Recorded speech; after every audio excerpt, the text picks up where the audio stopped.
What's up? Ghost Fictions is here, and we're back again. This is the second season, the fifth part of a story where Issei was a Gremory, and had a harem with Serafall, Tiamat and Ophis. But before we start, please consider subscribe to the channel and give this video a like. Don't forget to check the description for more informations. Also, this is a translate version. You may find some mistakes, specifically in the character's gender. Issei of course is a male. This time, we have female Vali. Well, with that out, let's get into part 5. Gremory. Currently in the Fallen Angels facilities, Azazel could be seen running hastily through the halls of the place with a single objective: to find his allies and prevent the situation that one of his own had caused from ending in an apocalyptic scenario.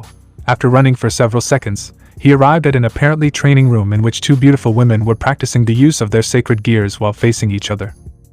Valerie, Lavinia, Azazel shouted as he called out to the two young women who were practicing their moves, who stopped doing what they were doing to look at him.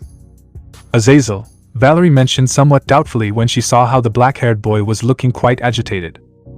I have a favor to ask of you, Azazel commented quickly as he caught his breath. Following his words, both women stopped their actions and put their respective sacred gears inside while they wiped away their sweat and paid attention to what their superior had to say to them. What is Azazel? Lavinia asked doubtfully as she looked at the black-haired boy and changed her clothes into her classic witch costume. Kokabeel, Azazel let out as he made a face of disgust and clenched his fists tightly. Kokabeel, what did that battle-loving bat-face do just now? Valerie questioned in a bored manner as she put on a black jacket and looked at the fallen in front of her. He stole 2 of the Excalibur from the Vatican and is currently in Kuo with the intentions of causing a war between the 3 biblical factions by killing the Gremory and Citri Erisas, Azazel mentioned with concern, as this was a rather serious situation. The leader of the fallen angels was not so concerned about the fact of the theft of the sacred swords, but rather which territory Kokabeel had gone to carry out his plan. Azazel could not believe how stupid his colleague had been to go to the territory of the devil himself in person. Since Issei had returned, not many knew of his return, although it had been broadcast by all the factions thanks to the Phoenix Heir. That did not mean that all the inhabitants of each faction saw the broadcast and found out about the brown-haired man, and among these individuals was Kokabeel.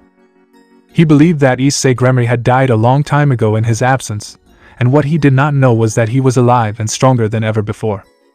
Azazel knew that if Kokabeel caused a single scratch to the Gremory heiress, only one fate awaited him: death.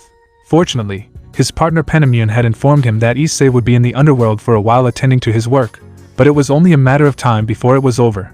He had little time to solve the problem caused by his lack of leadership, and also little time before the terror of the factions would appear on the battlefield.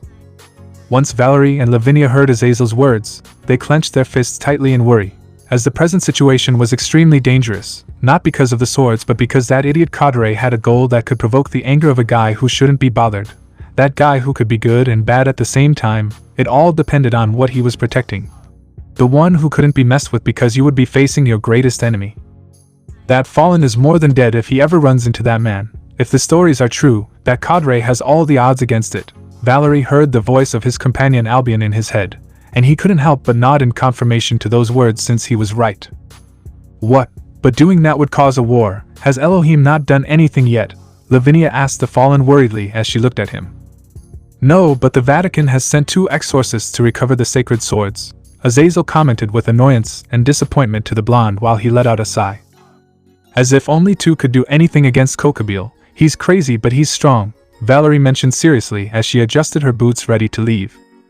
This is bad, Valerie. The Sisters of the Mouse Lucifer and Leviathan are involved in this, and if the king of the underworld gets involved, a war will break out and the fallen will be branded as responsible for all this, Lavinia commented with concern as she brought one of her hands to her chin and analyzed the situation. That's why I need you to go stop Kokabeel and bring him here before Gremory shows up on the field, Azazel mentioned seriously, only to see both women pointing at each other in doubt. Yes, currently at Kuo Academy there are Rias Gremory and Sona Citri along with their respective entourages, in addition to the fact that with them are the envoys of the church and the Dragon Queen of Chaos Karma helping in whatever is happening there. I also heard from Penamune that 2 women named Irene and Isabella are present as reinforcements, these being members of Issei Gremory's entourage. I am more than sure that those women of Issei can against Kokabeel, but I need him alive, Azazel commented seriously to the silver-haired blonde while looking at them. Okay, But you owe me one, old man. Do you want it wrapped up? And with a bow, Valerie mentioned with amusement to the fallen one as she began to leave the room with her best friend. Just bring it, Azazel said with amusement while laughing, being imitated by Valerie. At that moment, Lavinia and Valerie retreated from the fallen angel's headquarters, leaving Azazel behind, who for some reason had a bad feeling, since deep down he felt that this event that was about to happen would reveal to many the true nature of the man who was feared in every corner of the world. Kuo Academy. After a few minutes, it was already nighttime and Kuo and Valerie and Lavinia were on top of the tallest building, feeling the wind blowing across their faces, all while looking at a structure right in front of them on which a large barrier was erected, which was maintained by a group of young people. Nothing like fresh air, Valerie mentioned with satisfaction while his back was covered by the wings of the Divine Dividing, also known as the White Dragon Emperor's Wings of Light, a sacred gird and one of the 13 Longinus. I don't doubt it, Valerie. But wouldn't it be better to go for Kokobio right away? Albion commented from the wings as he watched through the silver-haired girl's eyes as the Citri heiress and her peerage contained the battle on a field created by magic. The battle became interesting. Too bad the Drade wielder isn't that strong and doesn't know how to use magic at a level similar to yours. At least the sword user is good, but even so Kokobio is giving them all a beating, although those 3 women are quite skilled.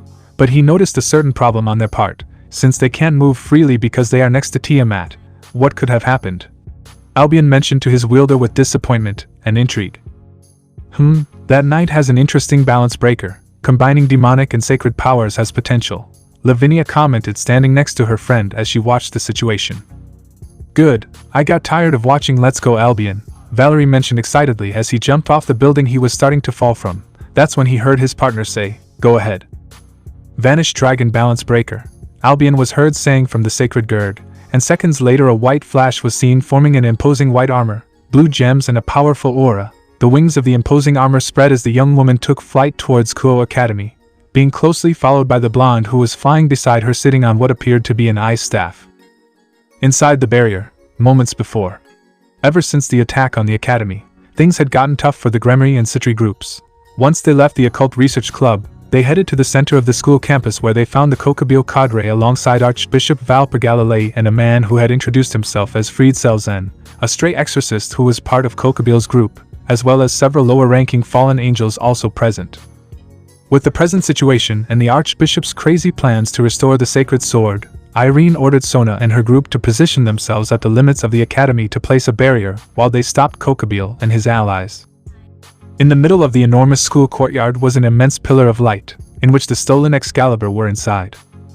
There were several fallen behind Kokobio awaiting his orders. At that point Tiamat assumed that they were Gregory traitors who had deserted Azazel's command. Near the Excalibur was a rather short and old man, in priest's clothing, who closely watched the Excalibur's fusion process along with a young man with white hair and red eyes, who was dressed like a priest, and with a peculiar psychopathic smile. "This is the first time we meet, daughter of the Gremory house, Rias Gremory," Kokobio mentioned with amusement as if she wanted to welcome her guests. "Crimson hair is gorgeous, and quite striking indeed. It reminds me quite a bit of your brothers, so much so that it makes me want to vomit. Maybe it wouldn't be so bad if I raped and killed his younger sister, then I'd make Serzex focus his anger on me, which would be great," Kokobio commented with amusement as he looked at the redhead who took a few steps back and was backed up by the sky-haired dragon. "You lay a hand on him and I'll kill you, scum. You still have time to leave and hide because believe me, Serzex will not be the one to focus his anger on you," Tiamat mentioned seriously as she looked at the fallen and had Rias behind her. The use of strength and effort she made to stay standing was great since she was still affected by those strange dizziness to which were added some terrible nausea. On the other hand, everyone else looked at Kokobio with shock and pity, as his words were really stupid. Tiamat was right when she said that Serzex was not the biggest problem. There was another familiar of the redhead who had shown to have no mercy for anyone and enough power to back up his actions. Besides, how careless could Kokobio be to want to fight Serzex when he is considered the second most powerful demon in the underworld? It was suicide to do so. "Are you really that crazy to want to fight a being above even most gods?" They all thought in sync as they looked at the cadre. "Now that I see it properly, hello Rainer, I see you a little different," Kokobio mentioned as he moved his gaze to the brunette. "It's Yuma for you, damn it. I am no longer that woman under your command. Now I am part of Rias Gremory's entourage, and believe me when I tell you that your defeat is imminent," Yuma answered seriously as he materialized a spear of light in his hands. "I see, now you've become part demon. What a waste. You were quite an attractive woman and you could have had a good place in our ranks, but that is no longer possible.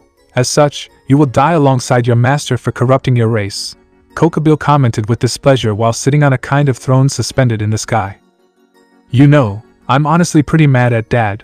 I stole the swords assuming that he would start a war if I stole the Excalibur. But what he sent were just 2 low-level exorcists, 2 simple holy sword wielders, too boring. I'd love to fight the Securite, but their wielder is too weak.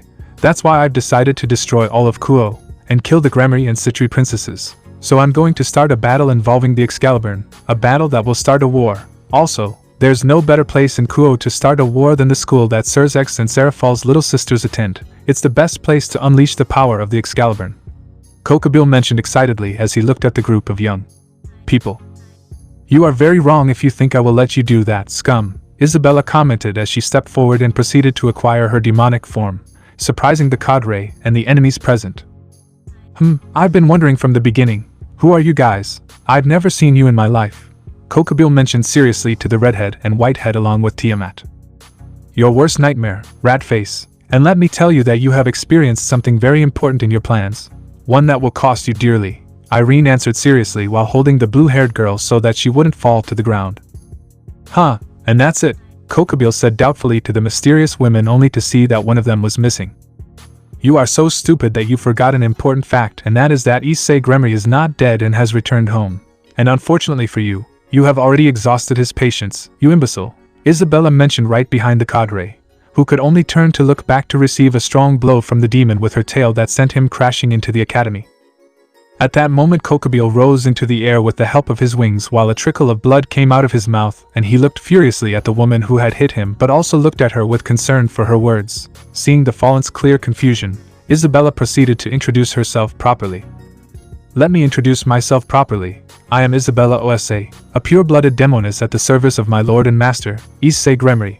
I am the queen of the man who humiliated you millennia ago, and as such I tell you right now, Kokubil, it is only a matter of minutes before your life is over, Isabella commented seriously as she made part of her power present, causing astonishment in her allies and fear in her enemies.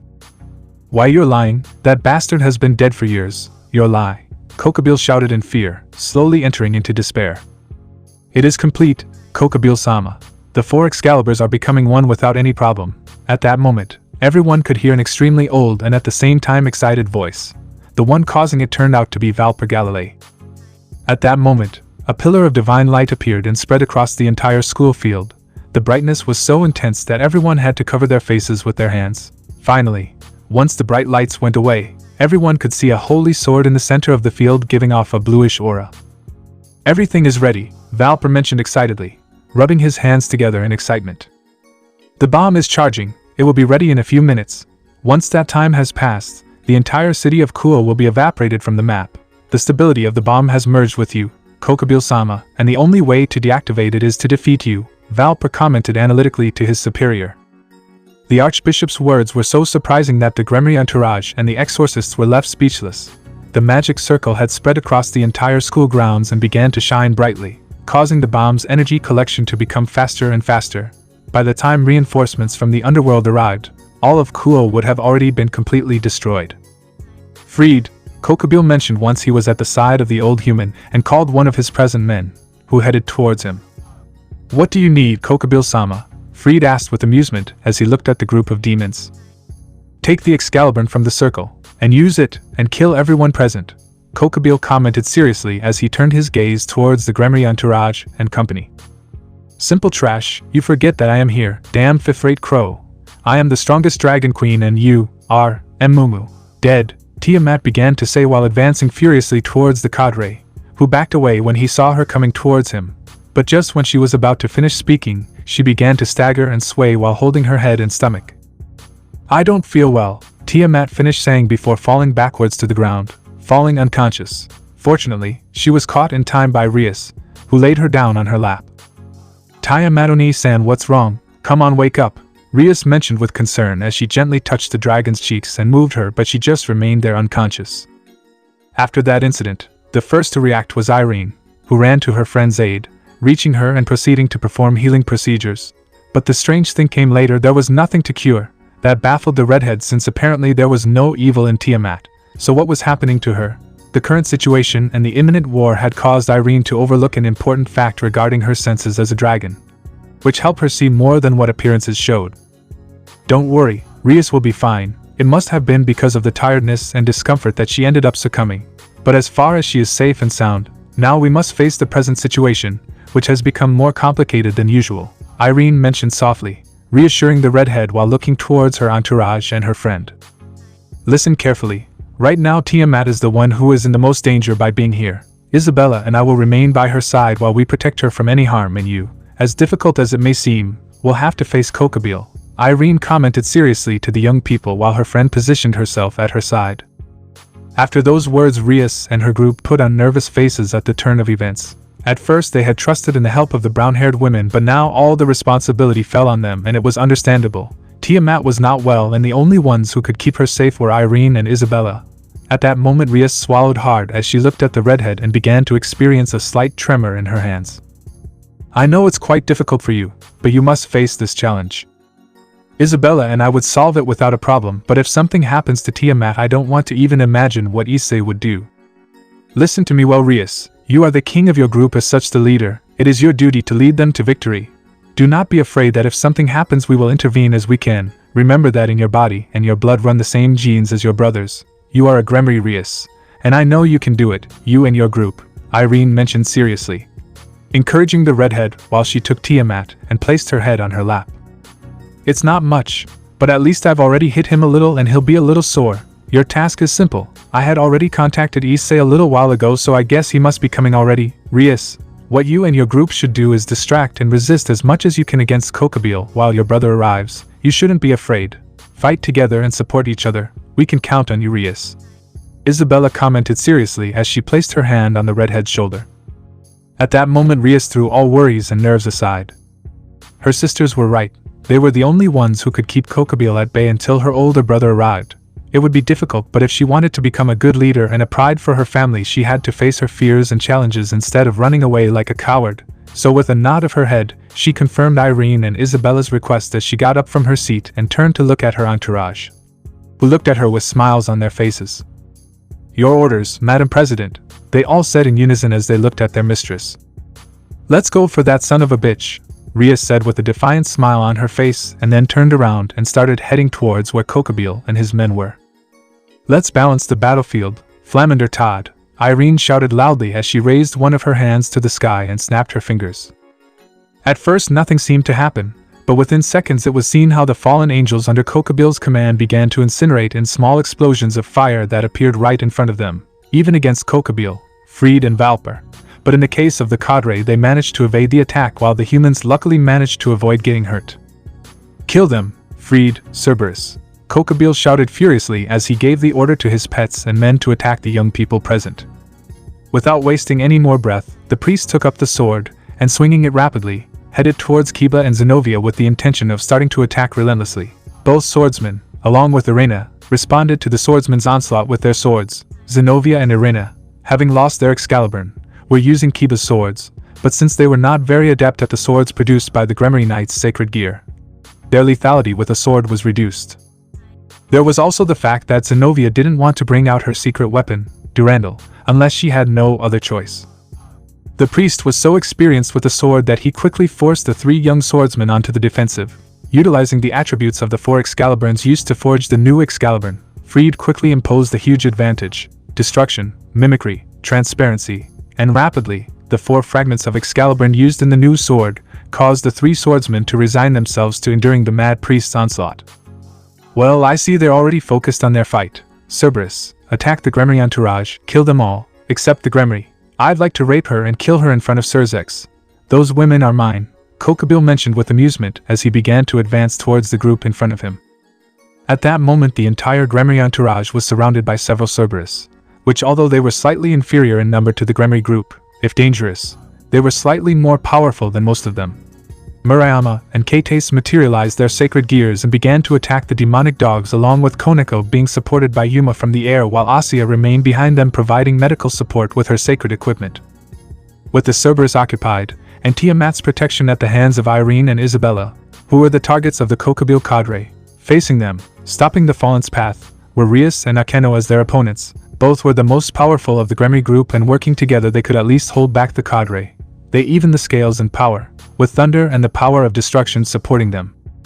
It seems that each one of you already has his partner, Issei Gremory and Barakiel's daughter. Let's see what you two can offer me, Kokobile commented with a crooked smile as he looked at the women in front of him. TSK, don't familiarize me with that man, you wretch. Issei, this isn't a game or a training, we must go all out, Akeno said angrily at the fallen's words as she began to feel electric shocks running through her body. Yes, this is a real battle, Issei answered seriously while making her aura of the power of destruction present throughout her body. Attack! Both women shouted as they took out their demon wings and launched themselves at the cadre. With the battle started, Akeno rose into the sky and launched a powerful ray at Kokobile, but he stopped it with his bare hand, creating a layer of smoke near him. The cadre was pleased with what he had done, ending up lowering his defense, and it was at that moment that Issei came to him, breaking through the smoke screen, and with her fist filled with the power of destruction, she threw a sphere of said power at her enemy, hitting him in the chest and generating a small explosion.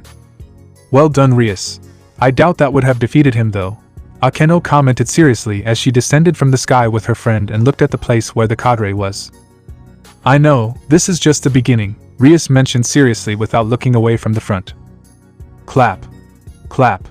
Bravo, not bad girl, it's obvious you're a Gremory. Unfortunately, it wasn't enough to defeat me, Kokobile commented grandly as he emerged from the smoke screen with some scratches on his chest. TSK, damn it, Issei whispered angrily as she prepared to resume the fight. Issei once again launched an attack against Kokobile, backed by Akeno. Once in front of him, she stirred her hand with her power of destruction and tried to hit the cadre in the face, but he easily and agilely dodged her blow and counterattacked her by sweeping her feet and landing a strong kick in her stomach that sent her crashing against the wall of the academy. Seeing that, Akeno began to launch her rays at Kokobile, but he dodged them with ease while creating spears of light and threw them at the black-haired girl, who fortunately was able to dodge them by stopping her attacks and going into defensive mode. Coming out from the rubble and gathering her courage, Issei once again went on the attack against the Kokobile cadre alongside Akeno, but he looked at them with his amused and superior expression, something that truly irritated them. Kokobile, seeing how the two women were approaching him, placed his hands on the ground while he closed his eyes and concentrated his magic around them, then opened his eyes and made several spears of light emerge from the dream. Luckily, Issei and Akeno avoided getting hurt as they took flight into the sky. Take this, Kirin, Akeno said forcefully as she raised her hand to the sky and caused an eastern dragon made of lightning to descend from it and head towards Kokobile. From the sky descended that dragon, leaving those present surprised by the power of the black-haired woman, but it had all been in vain. Kokobile, with a spear of light a little larger than usual, undid Akeno's attack by throwing her weapon at it. The All for Honor mention showed surprise and disbelief since she had used her best card with all her power, but it had not been enough. Were the leaders of each faction like this? She didn't want to imagine how powerful Issei Gremory was. If it was said that he was superior to Kokobile by far, she was so lost in her thoughts that she didn't notice the projectile of light coming towards her quickly. By the time she realized it was too late, or so she thought. You won't, damn it, Issei mentioned seriously as she positioned herself right in front of her friend and raised a barrier to protect them both from the attack. When Kokobile's attack hit the barrier, a power struggle began to see who won over the other. At that moment, Issei remembered that she had been in a similar situation when she faced Riser Phoenix, and it seemed that exactly the same thing was going to happen, since her barrier was beginning to succumb to the attack of light, and this time Ascalon was not there to save her. Seeing that, Akeno did not hesitate any longer, and did something she did not expect. She took Issei by the shoulders and threw her out of her reach, causing the barrier to fall and the attack to hit her instead of the redhead. Akeno! Issei screamed in fear as she watched the smoke screen a few meters in the sky where she was before. She didn't understand why her friend had done it, and she wanted to complain to her, but it wasn't the best time for it. Coming out from the smoke as she fell to the ground unconscious and somewhat damaged, was Akeno with her semi-destroyed clothes which covered what was necessary. Before she hit the hard ground, she was stopped by Isabella, who had moved quickly to receive the brunette, and immediately took her to where Irene and Tiamat were so that the red-haired dragon could proceed to heal her. You'll pay for that, Kokobile, Issei commented seriously as she looked at the cadre angrily, and for a few seconds her eyes turned red but then returned to normal. Why did they do that? It seemed that the redhead had more than she imagined and had several similarities with her brothers. You and as many more, Issei Gremory, Kokabil mentioned with superiority as he began to advance towards the redhead, but for some reason his instincts reacted and he lowered his head, being able to see how two swords crossed and then retreated. Just as Kokabil looked up, he could see the blonde knight and one of the exorcists positioning themselves right next to the Gremory heiress while holding strange swords. At least the Gremory knights, since the blue-haired one he could recognize. Although it wasn't just them, little by little the other members of the redhead's entourage began to arrive. Wanting to see what had happened to his subordinates, Kokabil moved his gaze around him, and it was there that he saw how his Cerberus were dead due to lack of limbs, impaled by spears of light and decapitated. He also noticed how the Excalibur that had been created was in pieces and Valper dead while Fried's whereabouts were unknown. Had the Gremory heiress's group done all that? It wasn't easy, but with teamwork we were able to finish off your pets, Yuma mentioned to the cadre while standing with his arms crossed. And I thought I shouldn't resort to Durandal, but in the end I did. The good thing is that we were able to stop that priest and destroy the Excalibur, Zenobia commented while holding in her hands one of the 4 sacred swords forged by Elohim, being the only one capable of rivaling an Excalibur. According to legend, the original owner of the sword was the paladin of Emperor Charlemagne, Roland, who used the sword to fight against an army of 100,000 men. Due to its great power and her lack of control over it, Zenobia herself kept Durandal in another dimension for safety reasons. But since the fight with the priest feed had taken a complicated turn, she had to resort to her secret weapon. Fortunately at that moment Kiba managed to let go of his hatred against the sacred swords after a strange communication with his friends from the past, thus obtaining his balance break, where he materialized a sword of a sacred and demonic nature, something never seen before. With those improvements, Zenobia, Kiba and Irina managed to defeat Fried, destroy the Excalibur and take care of the Archbishop, who was killed by the Blonde as revenge for his dead friends. After that they had helped the others with Kokabil's pets and then went to meet the greatest danger present.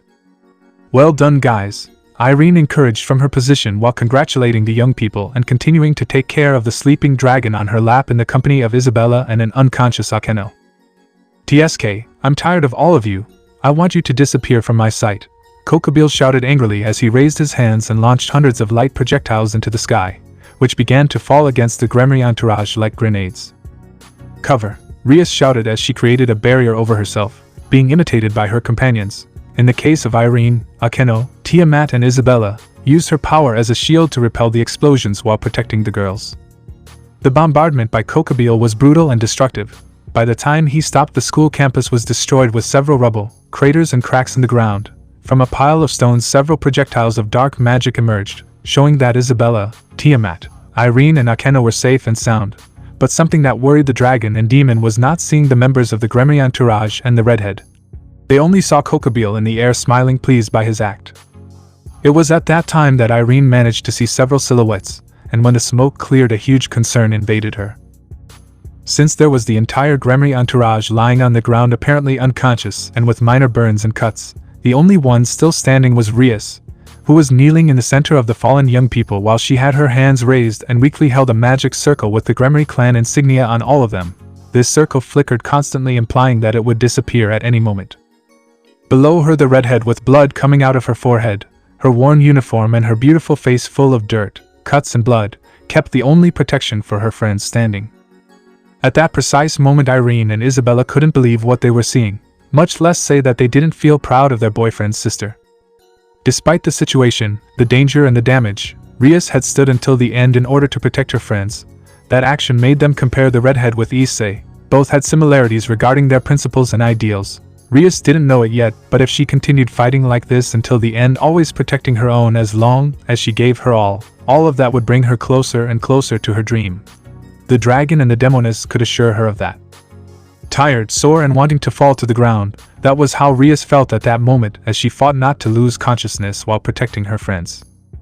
Her breathing was constant, and the blood dripping from her head fell on one of her eyes, so she only had one open. Once she saw that the bombardment had ended, she watched as Kokabil descended a few meters in front of her and her group. So as best she could, she stood up with the idea of continuing to fulfill her duty. A king protects and guides his people in battle, and she was the king of her group. If she fell, everyone else would do so. That was why she couldn't fall. Not now. With her legs shaking from tiredness and lack of energy, she managed to stand up while looking at the cadre and breathing constantly. You really don't know when to give up, do you, girl? But it's time for you to accept it. You're alone in this. Your team is out of combat. those women in the back are protecting the Dragon Queen and Barakiel's daughter, which leaves you as the only one standing. Accept it, you've lost and I've won. The war will soon break out, Kokobile mentioned with airs of grandeur and pride while looking at the redhead. I would never lower myself to someone like you. I have a dream to fulfill, and it is to be worthy of carrying the Gremory surname like my brothers. And if I want to be accepted by Issei Gremory, I must not abandon my friends and much less give up, Rias commented seriously as she looked with her available eye at Kokobile. That damn brother of yours is a monster. How can you be proud and want to gain the recognition of a being like him? If what Tiamat said was true, it would have been better for Gremory to stay dead, although I wonder why he is not here. Perhaps he is afraid of me, the great Kokobile. I really feel sorry for you. Being related to a monster that is feared by everyone is something horrible, isn't it? Kokobile questioned with amusement as he looked at the redhead, who was clenching her fists tightly, and she was not the only one. Irene and Isabella were also upset by what the cadre was saying about their beloved. You are wrong, Kokobile. This world does not fear Oni-san for being a monster, they fear him for being a man. He has faced many self-proclaimed gods and delivered justice that no one wants to do because they worry and live in fear of what others will think of them. My brother Issei Gremory may not be as good as he seems, nor as bad as some think, and he will never be what others would like him to be. He is only what life has taught him. They criticize him without reason, they hate him without reason, they hurt him without giving explanations. But wounds heal and he learned to live with them, because thanks to everything he lived today he is a strong and valuable man. That is why I will not accept you speaking ill of him, and that is why I will fight until the blood takes the strength from my hands, until I can only crawl, and not even then will you be able to defeat me, Rias mentioned with contempt in her voice as she thought about her brother and looked at the Kokobile cadre. In those moments when Rias kept an affiliated gaze against Kokobile, while struggling to stay standing, since she was injured and tired, she was already ready to fight with everything she had. She was already fed up with the cadre's words. She knew of Kokobile's enormous power, and she wasn't sure she could win, but if she didn't try, how could she be called a Gremory? Ha ha ha, I was thinking about letting you live for the moment, and then raping you to provoke Serzix's anger, but it's better to kill you already. It's a shame, you had a delicious body, but oh well. Come on, Rias Gremory, give me a good fight before the war starts. Kokobile shouted euphorically to the redhead while inviting her to attack him. I'll finish you off, Rias mentioned, but before she could take flight, something caught her attention as well as that of Kokobile, Irene and Isabella. It was at that point that they looked up at the sky when they felt a powerful presence.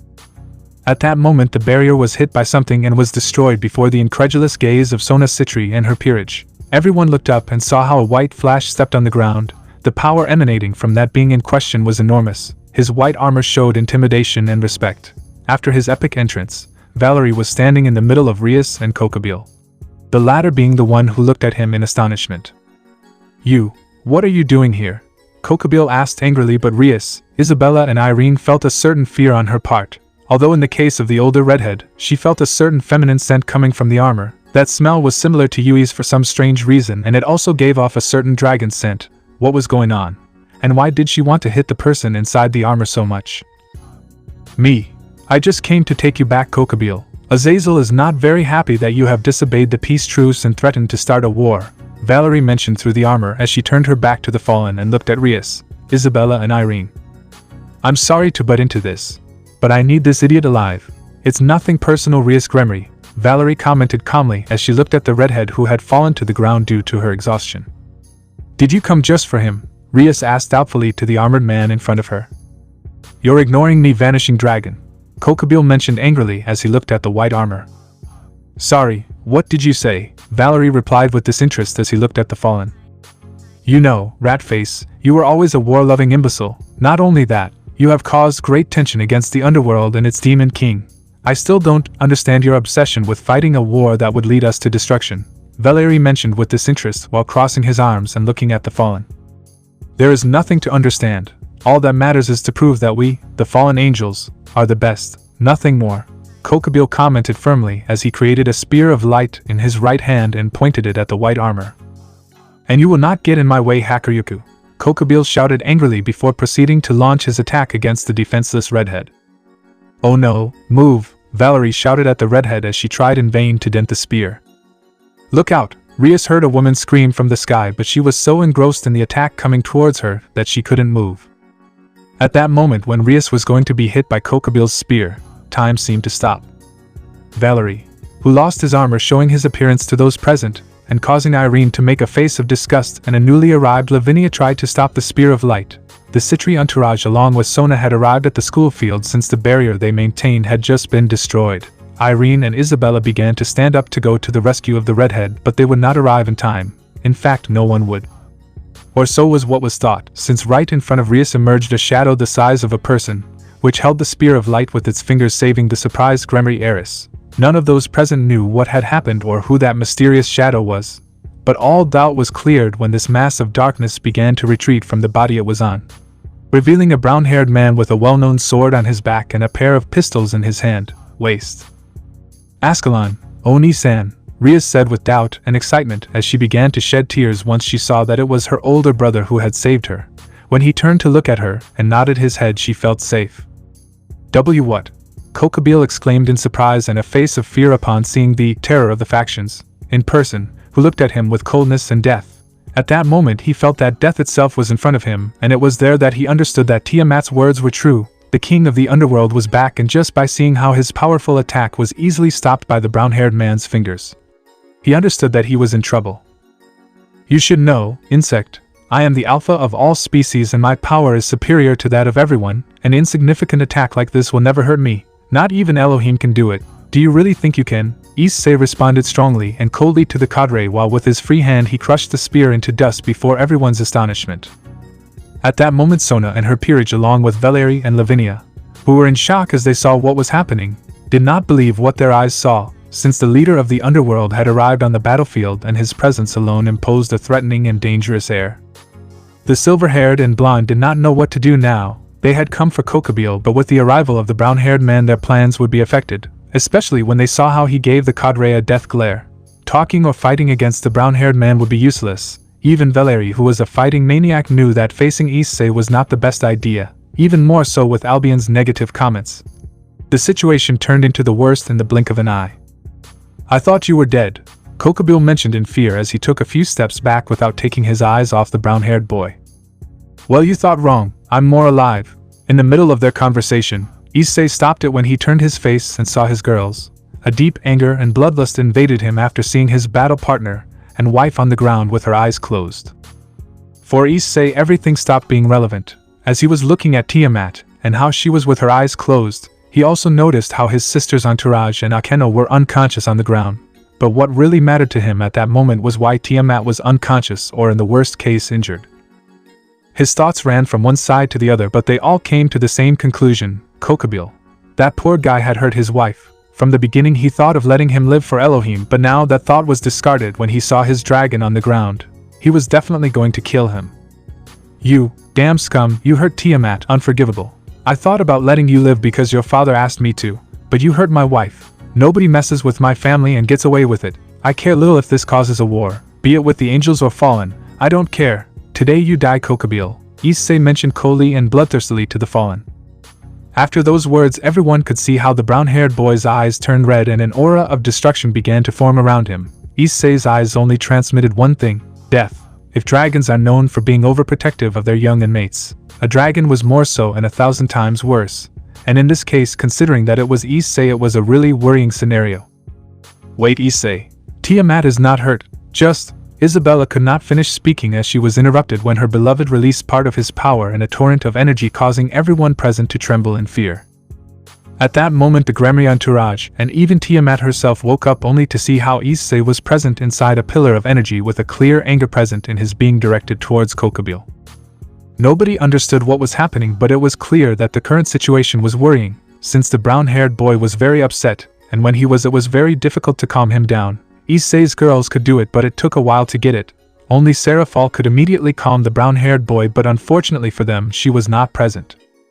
After the release of Issei's power, the magnitude of it, and the thirst for blood was such that it reached different parts of the world like a shockwave. Many feared for their lives when they felt it, and very few recognized it.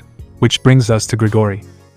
Damn, this is bad. Quickly find Penamion and tell him to come here quickly. We must stop Gremory, Azazel shouted desperately to one of the guards, who ran out of the fallen one's office.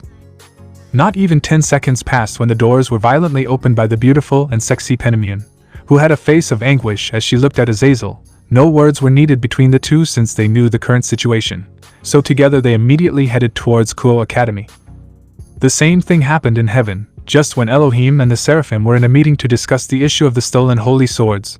They all felt the energy wave very familiar to them. At that moment the leader of heaven quickly stood up from his seat, while his face reflected concern and anguish. "This is bad, Issei has met Kokobile.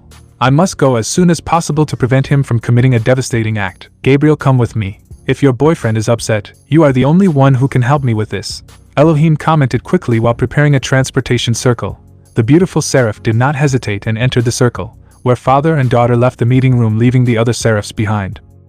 Both Azazel and Elohim knew that Issei wouldn't care about finishing off Kokobile, even if he belonged to Gregory, and his death would create a conflict between the three biblical factions. No, Issei didn't care about any of that. For some reason he had finished off Lucifer and Ares. Because on his side he had enough power to back up his actions. No one confronted him or questioned him because of the fear he caused, but in this situation both men had to try to deal with him without reaching a confrontation. Azazel was not an idiot. He knew perfectly well that Issei was far superior to him, and in the case of Elohim, he knew perfectly well how strong his friend was. Dealing with him would be crazy, but they should at least try to persuade him. For some reason they were with Gabriel and Penamion, since they were the only ones who could deal with him without getting hurt. Returning to Kuo Academy, the situation was getting worse and worse. Issei was too angry about Kokobile's alleged attack on Tiamat, and thanks to that he did not listen to Irene and Isabella's words to calm him down. Even the blue-haired girl herself, seeing her master upset, tried to make him understand that his state was due to something else, but nothing. Issei did not listen, and all his attention was on Kokobile. The Gremory and Citri entourages looked at the brown-haired man with fear, since it was the first time they saw him truly show his power. Rias, Akeno, Sona and Tsubaki looked at the brown-haired man with concern and some fear. None of them knew what to do in the face of the wrath of the king of the underworld. But if we were talking about not knowing what to do, Valerie and Lavinia were in first place, since both seeing Issei's murderous instinct. They froze, not knowing if they should flee or try to persuade Issei to let them go with Kokobile so that he would be judged by his own people, although this last option was doubtful. Under everyone's gaze, Issei began to take steps towards his next victim without turning back from his actions. Seeing that Lavinia, Valerie, Isabella, Irene and Tiamat were going to go stop the brown-haired boy for different reasons, but before even advancing into the campus area, 3 magic circles were present. From one of them Elohim came out with Gabriel, from the other Azazel and Penamion, while from the last one Serzex, Graphia and Serafall emerged. All of them turned their gaze to Kokobile and Issei, noticing how the fallen one recoiled in fear from the terrifying demon king. The first to act were Azazel and Elohim, who moved quickly in front of Kokobile, stopping the advance of the brown-haired boy, who looked at them both coldly.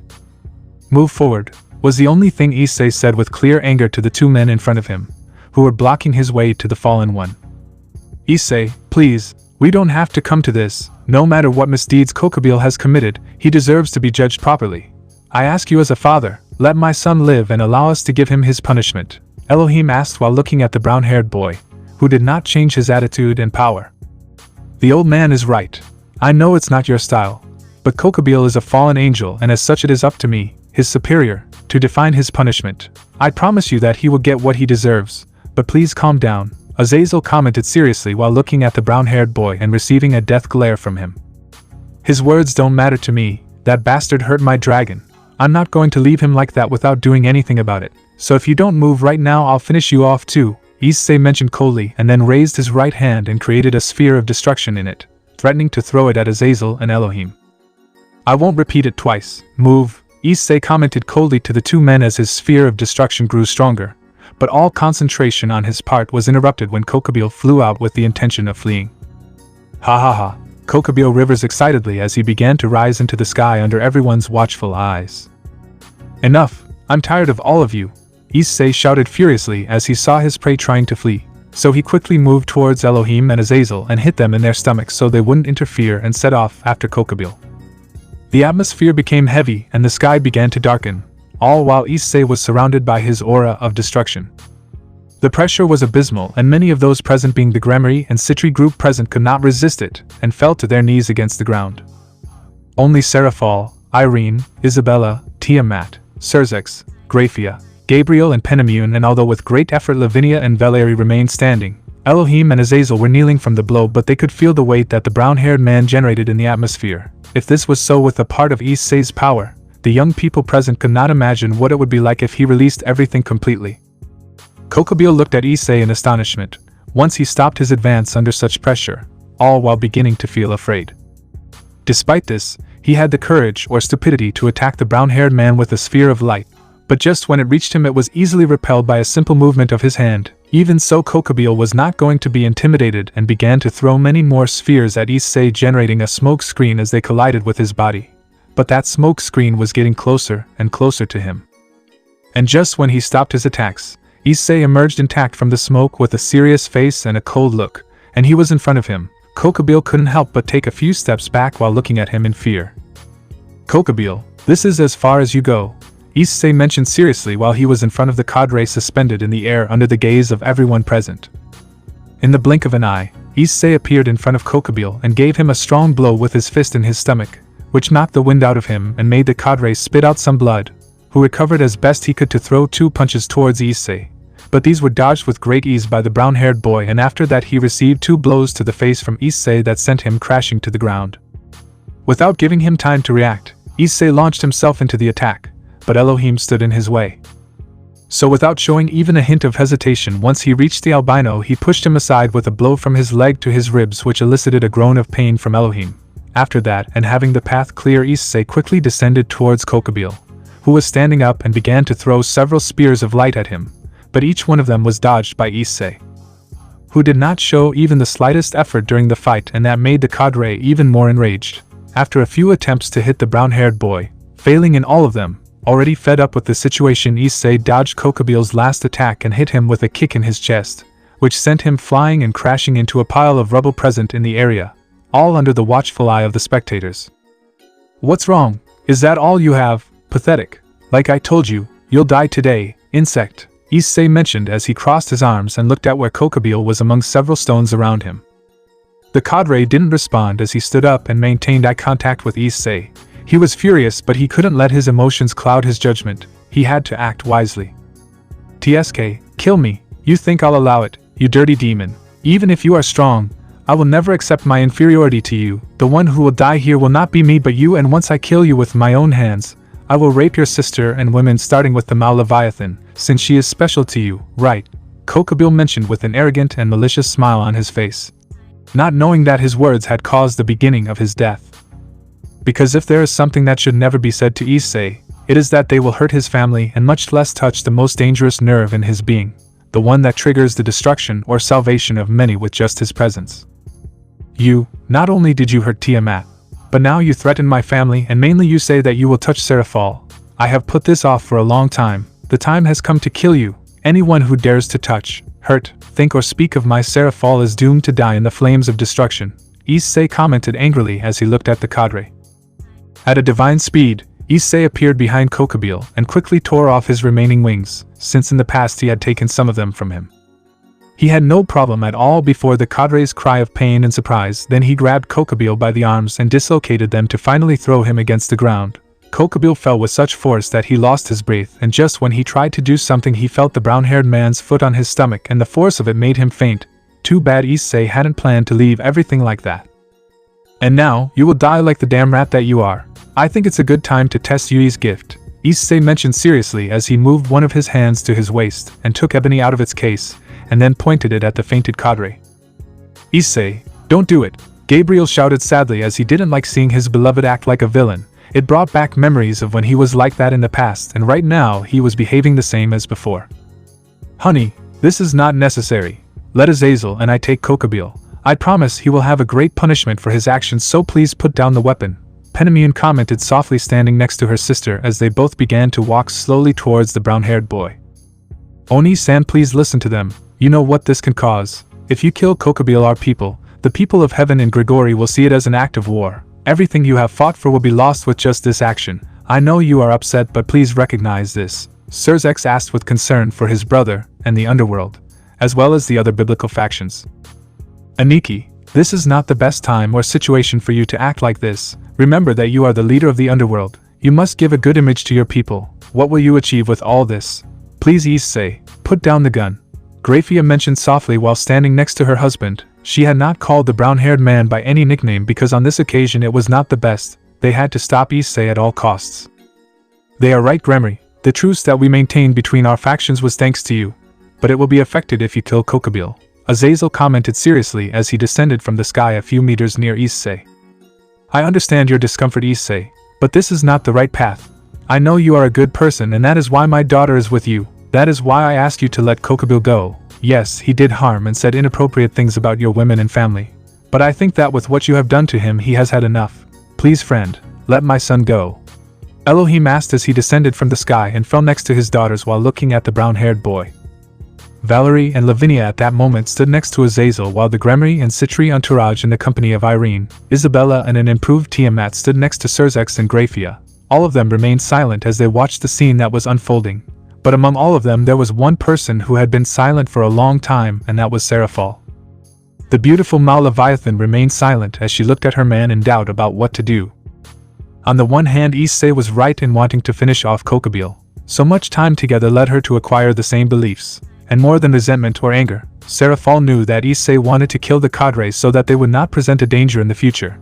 But at the same time she was thinking about stopping the brunette from committing the murder, not because she cared about Kokobile or his miserable life. No. She wanted to do it because Issei at that moment was behaving like he used to be before, dark and cold.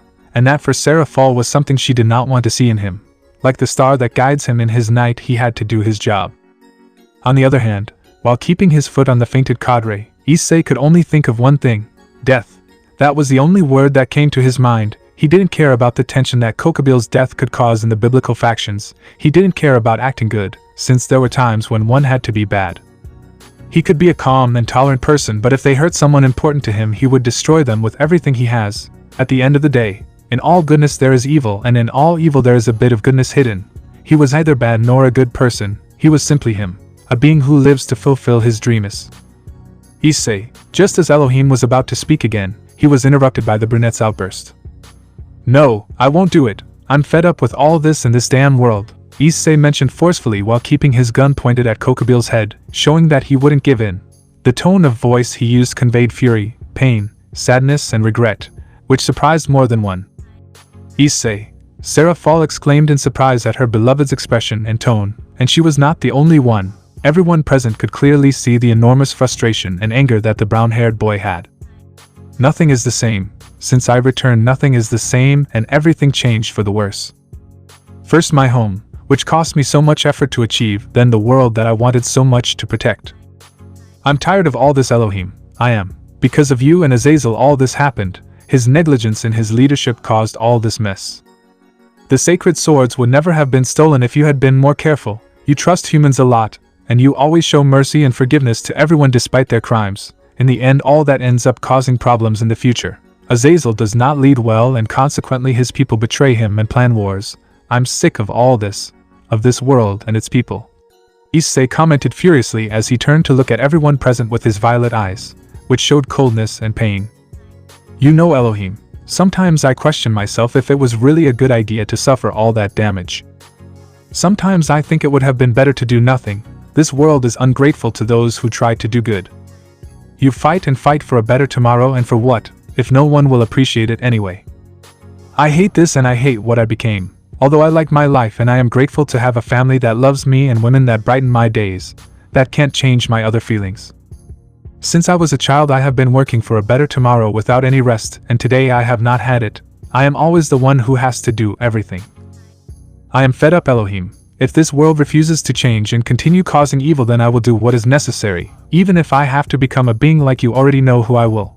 My family comes first, and this world is my kingdom. Anyone who threatens my home will die, Issei mentioned angrily as he looked at Elohim, who opened his eyes in shock upon learning what the brown-haired boy was referring to and couldn't be more surprised by his thoughts. Even with the passage of time you continue on that dark path, Issei. I understand what you say, and yes, this world is selfish with those who do good. And I know better than anyone what you had to go through, and I understand your discomfort. I would also feel similar if I returned home and saw that the world I lived in changed for the worse. But that does not mean it is the end. People can change. That is what I created. Please, Issei, let Kokobile live and be judged for his crimes, And also say goodbye to that darkness that has surrounded you for quite some time now, Elohim commented calmly as he took small steps towards the brown-haired boy, who looked at him and continued pointing at his fallen son. You are wrong, Elohim. It is not a problem to run in the middle of the darkness. My soul has always been running in the darkness always. From that day until now, within the darkness, to the darkness.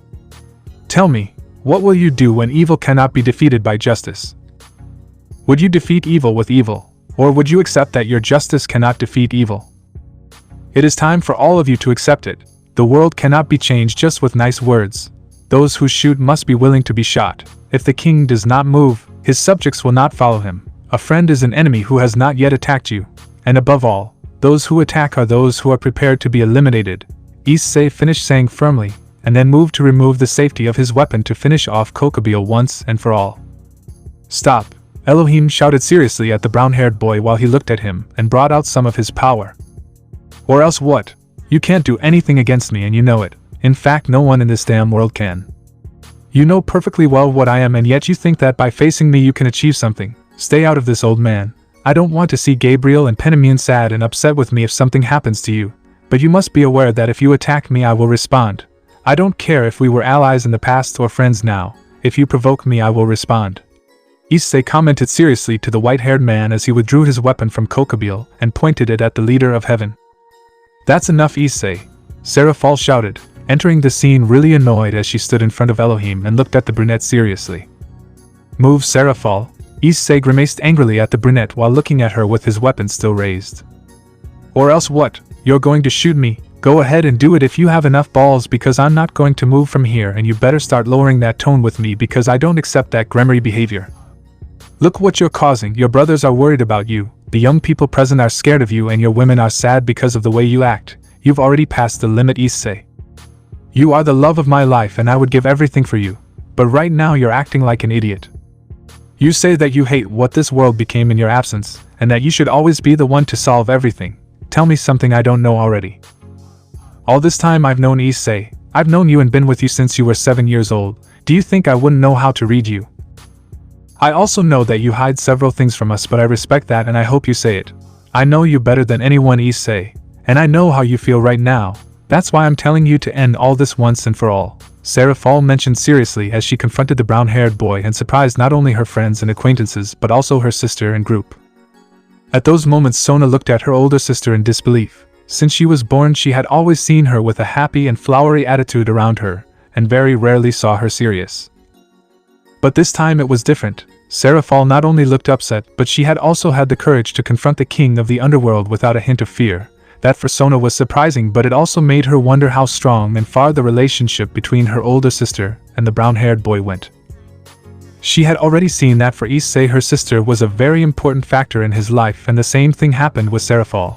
And she had also seen how her older sister had the power and dominance in the brown-haired boy. Maybe that was why she was the matriarch of the Issei Gremory harem, since she was the only one of all who could completely control the brown-haired boy.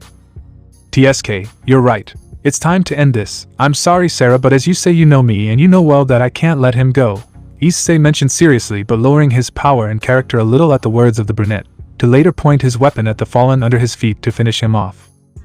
No. Elohim and Azazel screamed in horror as they lunged at the brown-haired boy to stop him, and to their surprise even Serafall had done it, but she had different thoughts. She wasn't doing it for them or for Kokobile, but to calm Issei down. Just when it was believed that it was the end of Kokobile, and both Elohim, Azazel and Serafall ran to stop Issei from committing such an atrocity. At those moments the brown-haired man did not even think about stopping, and it seemed that those who tried to stop him would arrive too late.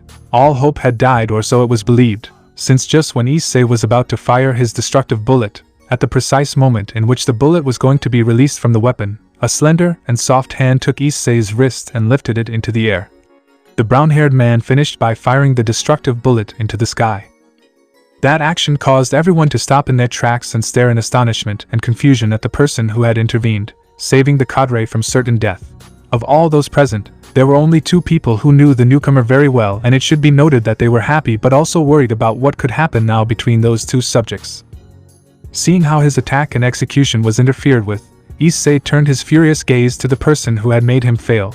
But once he did, he met a pair of green eyes that looked at him seriously and with love, but mainly with anger for what he was about to do. It was there that the brown-haired man noticed the person who was holding his hand and looking at him with clear desires to hit him. "Chisato," Issei whispered as he calmed down and made his aura return to normal as he looked at the woman in front of him. "Gremory," Chisato mentioned angrily as she tightened her grip to make her boyfriend understand that she was upset with him. She had come with the moods of heaven to meet her beloved and meet his family. But what does she find when she arrives? Issei Gremory imparting pain and death while causing a huge scandal. All of that was enough to make her upset and want to beat the shit out of her boyfriend, seeing that he couldn't be in one place without causing some kind of disaster. While both brunettes looked at each other intensely, the others present began to approach them, noticing how little by little an atmosphere of tension began to form between both brunettes. Something that worried and confused them. Did those two know each other? "Because you stopped me, Chisato, this is not something that concerns you. That bastard deserves death and I'm going to give it to him," Issei mentioned angrily to the brunette while facing her. "Causing death and misfortune? No, Issei, that is not the way to go. It is not the path my guardian should follow. I understand your criteria and I know very well that you do not like to leave loose ends and you prefer to finish off the bad guys so that they do not cause damage in the future. I know that very well. Thanks to that you have destroyed several planets.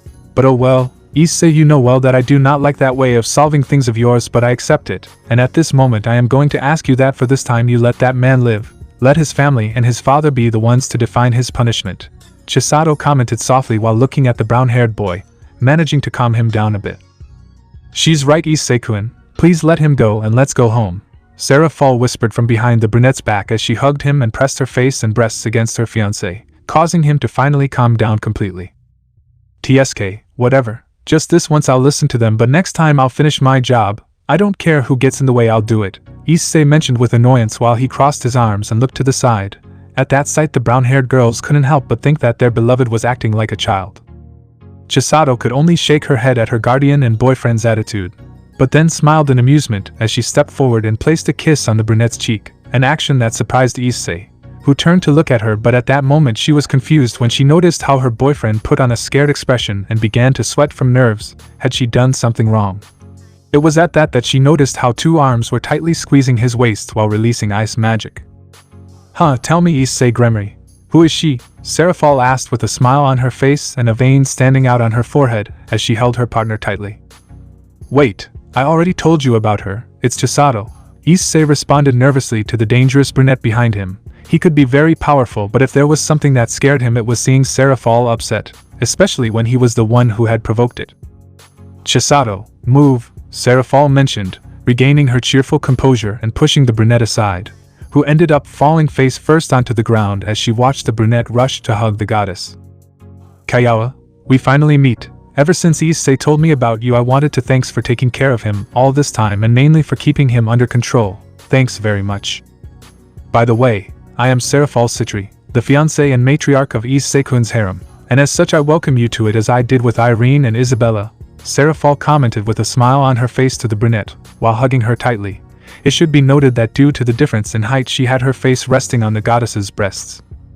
"Serafall, you're the woman who keeps that idiot in control and the only one who pays attention to him. Kayawa, you're so beautiful and adorable that I find it hard to believe that you're with Issei. He always told me about you and he longed to meet you. Thanks very much for accepting me," Chisato mentioned happily as she reciprocated the Leviathan's hug, and together they laughed and talked about her boyfriend's idiocies. "Damn, nobody respects me anymore," Issei whispered indignantly as he stood up and looked at his two girlfriends. Seeing how both of them got along, and noticing how Gabriel and Penamune approached them to talk and introduce themselves, he smiled at that, so he moved his gaze to where Kokabeel was and noticed how Azazel and Elohim were with him while talking to each other a few seconds before the fallen left with his partner, an action that the leader of heaven imitated while thanking him with his head for letting his son live. Seeing that, he moved his gaze to his sister and group with Sonas, noticing that they were being cared for by Graphia and Serzex, who was being quite a siscon with the redhead, something that amused him.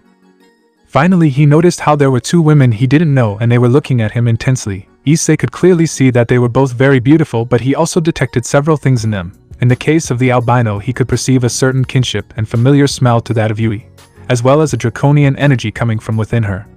If he remembered correctly she was in white armor, so he assumed that she was the bearer of the White Dragon Emperor, Albion. From the blonde he could see that she was a human with great power. It was probably due to the sacred gird that she carried inside her. Interesting. Look at Valery, he's staring at us. He must be thinking lewd thoughts about us, Lavinia whispered in her friend's ear with amusement as she looked at the brown-haired boy and winked at him. Huh, Valerie exclaimed, completely blushing and embarrassed as she looked at the brunette and ignored the blonde's laughter. In that moment of fun, the blonde made a transportation circle to leave the area with the albino, but not before saying goodbye with her hand to the brown-haired man, who raised an eyebrow really confused. After his departure, Issei focused on the most important thing on the battlefield, so he began to walk a little quickly towards three women who were on the ground while holding one of them. As soon as he reached them, Issei didn't let them speak and knelt down, drawing a blushing Tiamat against his chest, who let herself be carried away by her beloved and enjoyed his attention. Tiamat, I'm glad you're okay. What happened? Because you were unconscious a little while ago, Issei mentioned with concern to the dragoness. But the only thing he got from her was a purr from her and also that she clung closer to him. For some reason the brown-haired girl noticed the blue-haired girl more affectionate than usual, seeing that he would not get an answer from her. He raised his eyes to his other girlfriends waiting to know what had happened. Now if you would listen to us, we wanted to tell you a while ago that Tiamat was not unconscious because of Kokobile, but because she is apparently sick, Irene commented with a twitch in her eye while looking at her boyfriend. Sick? Issei questioned as he looked at the blue-haired girl, who hurriedly raised her face to look at him. That's not true, master, they lie. There, Tiamat complained as she tried to get away from the situation once she received a blow to the head from Isabella. Of course you do, you blockhead. A few hours ago you vomited and then you fainted. You're sick, woman, accept it, Isabella commented with feigned anger at the dragon, who stuck her tongue out at her childishly. Seeing that, and because of Isabella and Irene's words, the brown-haired boy concentrated his senses and energy on the dragon in his arms to find the problem that affected her. But as soon as he did, he discovered something that made him open his eyes in surprise and at the same time made him go into shock. Master, Tiamat mentioned with doubt once she saw how the brunette stood still while looking at her with surprise and nervousness. TTU, these, Issei couldn't even speak or think clearly, since what he had discovered had disconnected him from the world.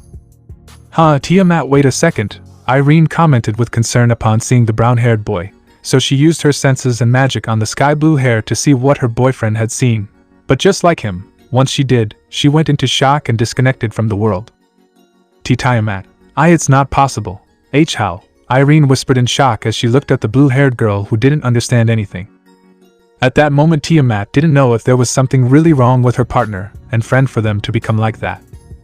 Just when she was going to talk to them again and get them to regain their senses, Serafall and Grafia arrived in the company of Rias, Sona and their entourages along with some friendly Gabriel, Penamune, Chisato and Serafall. Once they all saw how Tiamat tried in vain to get Issei and Irene to come to their senses, they didn't know what to do, so they turned their gaze to Isabella, who told them that her friend and boyfriend had frozen after seeing that the sky-blue-haired girl was apparently sick after her frequent symptoms. What? Tiamat, you are sick? Why didn't you tell us before, woman? What are we doing here? Let's go to the hospital, Serafall shouted dramatically, and immediately everyone was caught in a transportation circle by the Mao, ending up traveling to the hospital where they would discover something really shocking. Citri Territory, Hospital. The Citri Territory is known for its richness in nature, and is said to have the most nature reserves present among the few territories belonging to high-class devils. Furthermore, the Citri clan is also known to be one of the few territories that has advanced medical facilities, with one of the most famous hospitals in the underworld. A care center called the Serafall Memorial Hospital, created by the former heiress Serafall Citri from her clan's nature reserves. This one is famous throughout the underworld for not only having her family's best medical facilities, but also because of her name, which increased its popularity as it is the center of the most famous female devil in the underworld. Once they arrived at the underworld and the hospital, everyone entered the medical facilities due to the constant complaints of Tiamat, who was carried by Isabella while Serafall and Grafia transported a still-frozen Issei and Irene. In addition, thanks to a call from the Mao Leviathan, Mirajine, Yui and a very worried Vanillana had quickly arrived at the hospital due to the news that one of her daughters was apparently in bad condition. After reaching the reception area, the doctors and staff present immediately attended to all of them, because although it sounds ugly, the leaders of the underworld and one of the most important families of the underworld were there. As such, they had to show their best services. Since Issei was temporarily indisposed, the one who had to enter the office with Tiamat had been Serafall, while leaving everyone present outside in the waiting room. I hope there's nothing wrong with Tiamat, Mirajine mentioned with concern as she stood looking at the door her friends had entered through. I hope so too, But more importantly, seriously, how long are you two going to keep going like this? It's like you've discovered the most amazing thing in the world and your brains have disconnected from your heads, Yui mentioned in confusion as she watched two guys sitting in one of the hospital chairs, completely still, staring into space and muttering incomprehensible things. Those Yui was referring to were none other than Issei and Irene, who from the moment they had come to the hospital began to exhibit strange behavior as they watched Tiamat enter the office in the company of Serafall, since the brown-haired boy had remained motionless in his position next to the redhead, while they had their eyes wide open, something that none of those present at the time understood. It even required the help of Serafall and Gremory to move the two of them inside the medical facility, where they sat them in chairs while they wandered in their thoughts and disconnected from the world completely. Son, are you okay? Vanillana asked with concern as she leaned in front of the brunette, but he didn't even react to her words and stayed gone while muttering strange things. Dragon, Tiamat, mom, babies, problems, were some of the many words that Issei said while he was entranced without even noticing his mother's presence. Tiamat, first, hatchlings, dragons. Next to the brown-haired boy was Irene murmuring those words without giving any indication of reacting to her impression. I don't know if I should worry, they've been like this since we arrived at the hospital.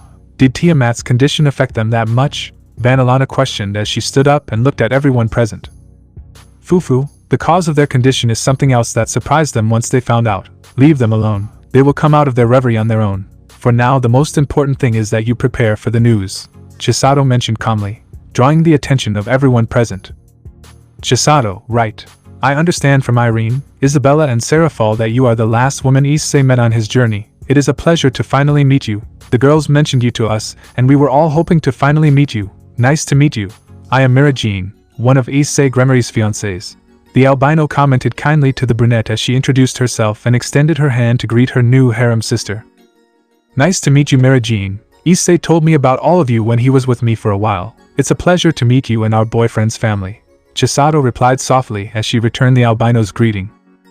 So one by one they greeted the brunette and introduced themselves. In the case of Gabriel, Penamune and Yui, they welcomed her with open arms and thanked her for taking care of Issei and ensuring that he did not commit a stupidity in their absence. They even began to plan a girls' outing to get to know each other better. On the other hand, Vanillana grabbed Chisato in one of her deadly hugs, welcoming her to the Gremory family and accepting her as one of her daughters.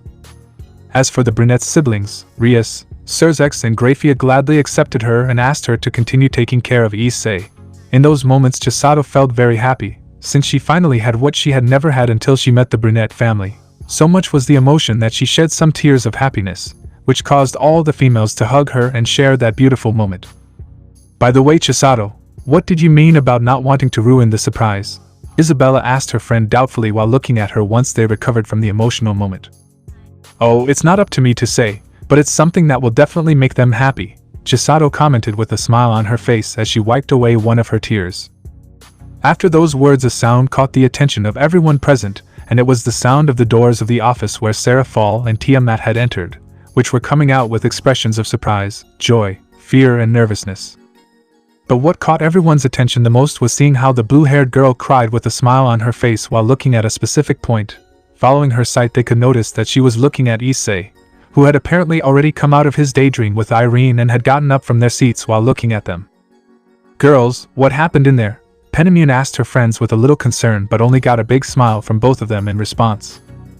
At the moment they were going to investigate further, the blue-haired girl could no longer contain her emotion and ran towards her man while smiling and shedding a couple of tears.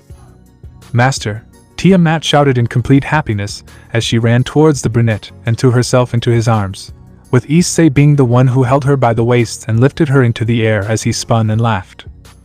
No, put me down, I'm going to get dizzy, Tiamat complained tenderly, and thanks to that the brown-haired boy placed her on the ground where he took her face and kissed her lovingly for her enjoyment. After separating from the kiss, Issei hugged Tiamat tightly while smiling quite happily, and the blue-haired woman hid her face in his chest and surrounded him with her arms, melting into a hug. That sight was moving and strange for those present since they did not understand what was happening, and as they saw that the dragon was very happy on Issei's chest, they turned their gaze in search of answers to Serafall, who was the only one who could enlighten them. Serafall, what happened in there? Gabriel asked doubtfully as he looked at the brunette for answers like everyone else. Only the best news a woman can receive, Serafall mentioned happily as she watched her friend and lover hugging each other. That information from the brunette only left them more confused. But there were two women who opened their eyes in surprise and joy since they knew very well what happiness Serafall was referring to. After all, they had experienced it. Don't tell me that. Vanillana couldn't even finish speaking as the emotion was so immense in her being. Her hands trembled and several tears began to form in her eyes as well as a radiant smile. Tiamat is. Grafia was another who couldn't find the voice to finish her words, since the information and emotions were too much. That's right, the reason for Tiamat's discomfort, constant hunger and long-lasting dizziness. All of that was only due to one thing, or rather someone growing inside her. In simple words, Tiamat is pregnant. Serafall blurted out the news, happily causing everyone present to open their eyes in surprise. Pregnant, that was the word that was on everyone's mind after hearing Serafall's words.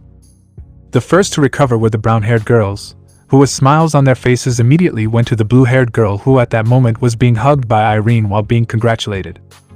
For Issei's women, one of them being pregnant was not bad news, much less something to be upset about, although they all wanted to have their beloved's children. That would be when time, author, decided, so the fact that one of them became pregnant was something to be happy about, since that meant that their family was beginning to form and grow.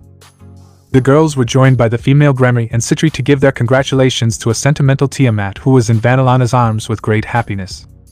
The beautiful Bale and Grafia were talking to her about what would come later in her pregnancy and how to carry it, since they were the best in terms of that information. With all the women congratulating and talking to the blue-haired girl, Issei with a smile on his face went for a glass of water located in a machine not far from his position. Once he arrived, he poured himself some and drank the drink while closing his eyes and thinking about the present situation. Congratulations, Issei-kun, I know you'll be a great dad, the brown-haired boy heard Albedo say in his head and couldn't help but let out an amused laugh. I don't know what to think about this, Issei thought to himself with his eyes still closed. It's not that he disliked the idea of being a father, much less that Tiamat was pregnant. No, by Elohim, he was jumping for joy, it's just that he didn't really know what to do now. Surprised, huh? Issei heard someone say behind him, so he opened his eyes and turned around, seeing that it was Serafall. Just a little, Issei answered calmly while leaning against the wall, an action that his brother imitated. Congratulations, brother, I know you will become a good father, and who knows, maybe there will be more in the not-too-distant future, right? Serafall mentioned with amusement, keeping his gaze forward. Tell me something, Serafall. When Milikas was born, were you nervous? Issei asked calmly without taking his gaze off the front where he could see several doctors passing by and hear his family celebrating. Like a madman, Serafall answered the brown-haired boy with sincerity and amusement. Did you feel qualified? Did you have any idea if you would be successful operating that thing? Issei asked somewhat nervously, although he didn't show it openly. Me, literally together with Grafia we were putting together each piece as we went along. I thought about Dad and what he did with us. Serafall commented calmly to his brother, noticing how he seemed a little upset by the news of becoming a father. But who wouldn't be, even he had been at one time. I just know that I haven't been born yet, and there's nothing I wouldn't do for my daughter or son, Issei mentioned calmly while taking another glass of water and leaving it on the machine. That's how you talk, Oni-san. Now you see that Tiamat must surely be looking for you, Serafall commented with amusement as he pushed the brunette to get him to move, which he did while scratching the back of his neck. After Issei left, Serafall let out a laugh as he put down the plastic cup his brother had used, and once done he closed his eyes as he smiled and felt a pair of arms surround his chest. This is something new for him. It is understandable that he doesn't know what to do, but I know he will be able to handle it well. He is Issei after all, Serafall commented calmly while holding the arms of the person behind him who was hugging him. He is somewhat foolish and stubborn, but surely this will help him define his future from now on, Grafia mentioned calmly while enjoying the contact with her husband. Come, let's go back to the living room where I heard your mother say that she was going to have a celebration party for the new member of the family, Grafia commented as she separated from her husband and pulled him by the hand towards the living room where all of their friends and family were. Haha, I still remember the one she did to you, Serafall replied with amusement as he walked alongside his wife. He was so focused that he didn't notice a mysterious woman approaching him, and it wasn't until he bumped into her shoulder that he realized her presence, so he stopped in his tracks to apologize for his mistake. But as soon as he turned around, all he saw were red eyes and a familiar look, but these disappeared in an instant. He couldn't even clearly see the person he had bumped into. Strange. What's wrong, Serafall? Grafia asked as she saw how her husband stopped walking while looking at him. Hey, it's nothing, Grafia, let's go with the rest, Serafall answered as he walked back to the living room with his wife, But deep inside he had a question. What had happened just now? Had he imagined it? He didn't know. As the Mao Lucifer walked away with his wife, at one of the intersections of the hallway there was a young woman leaning against the wall, while she carefully watched over the edge of the wall as the redhead and the silver-haired woman walked away. Phew, that was close. I have to be more careful with my movements or else I'll be discovered. It's not time yet, but I had to come here to find out about it. So very soon I'll be an Oni-san. How interesting. Without a doubt this world is full of surprises. Very well, to return to the shadows, the mysterious woman mentioned, and then disappeared from the area by sinking into her own shadow, leaving behind a doubt. Who was she?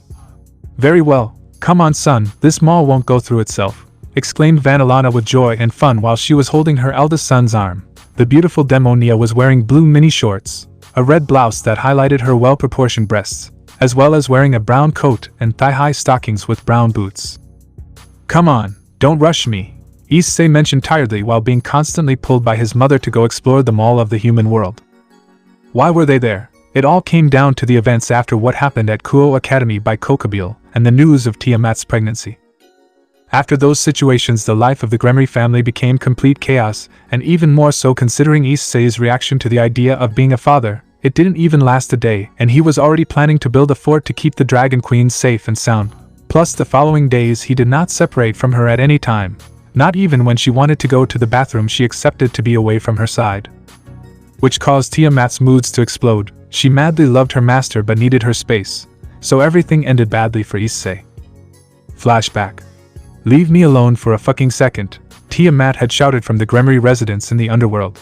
And within seconds Issei could be seen flying against the walls, going through them in the process until he ended up headfirst into one of the walls of the house. But Tiamat, I must protect you and my son from any danger. I don't see why you are upset with my idea, Issei complained in pain as he left the wall and saw the furious dragon standing in front of him. Why you want to lock me in a damn bunker? I love you master, but you're driving me out of your witness, Tiamat shouted angrily as she pushed her man and father of her child back and forth. End of flashback. Thanks to Issei's overprotective instincts, he earned a punishment from his women, ending up being sent to the human world while they remained in the underworld taking care of Tiamat. The punishment was torturous for Issei, but fortunately it ended quickly and he was able to show better behavior with Tiamat, much to her relief. Although not only that happened, with the problem of the overprotective father solved, the underworld was plunged into complete chaos and excitement once the confirmation of the union of the Gremory and Citri clans was announced through the former heirs Issei Gremory and Serafall Citri. Literally the entire underworld celebrated that news. All the clans, friends and fiancés of Issei, as well as several supernatural beings from other factions, and how not to do it, since the Mao Serafall Leviathan, clearly one of the most coveted women in the underworld, was going to get married. Although there were some nobles and clans who did not like the news, they could do little against their king. The day after the events of Kokobile, the future wedding of the underworld was announced, and at that moment Serafall felt like the happiest woman in the world to be able to have someone like the brown-haired man at her side. Although of course with that came several repercussions for Issei, and it was that all the girls asked him the same treatment as the Mao Leviathan. So the brown-haired boy was forced, although gladly, to ask for the hand of each of his partners. With Mirajin, Yui, Tiamat, Irene, Isabella and Chisato there was not so much problem since their parents were not present in life. So Issei only asked them and they obviously accepted gladly. Where there was a problem was with Gabriel and Penamune. When the supernatural world found out about this, a war almost broke out, since no one could believe that the most beautiful woman in heaven and the most beautiful and sexy woman in Gregory were going to get engaged to a man. Azazel upon finding out about this spent days crying and did not leave his office for a long time. But what did cause a lot of controversy was knowing what Issei had to do to ask for the hand of his two angels. Let's just say that neither Issei nor Elohim knew what to do at that moment, when the brown-haired boy appeared in heaven and asked his ruler for the hands of his daughters. That day Elohim was more than happy about the news, but he also wanted to hit the brown-haired boy knowing what would happen on the wedding night, or even before it. Fortunately, Gabriel and Penamune accompanied Issei and nothing bad happened, but with the news given about Issei Gremory's official engagement to their respective women, the supernatural world became complete chaos because the most feared man in the world had become engaged to several women, and these were the most desirable of their respective factions.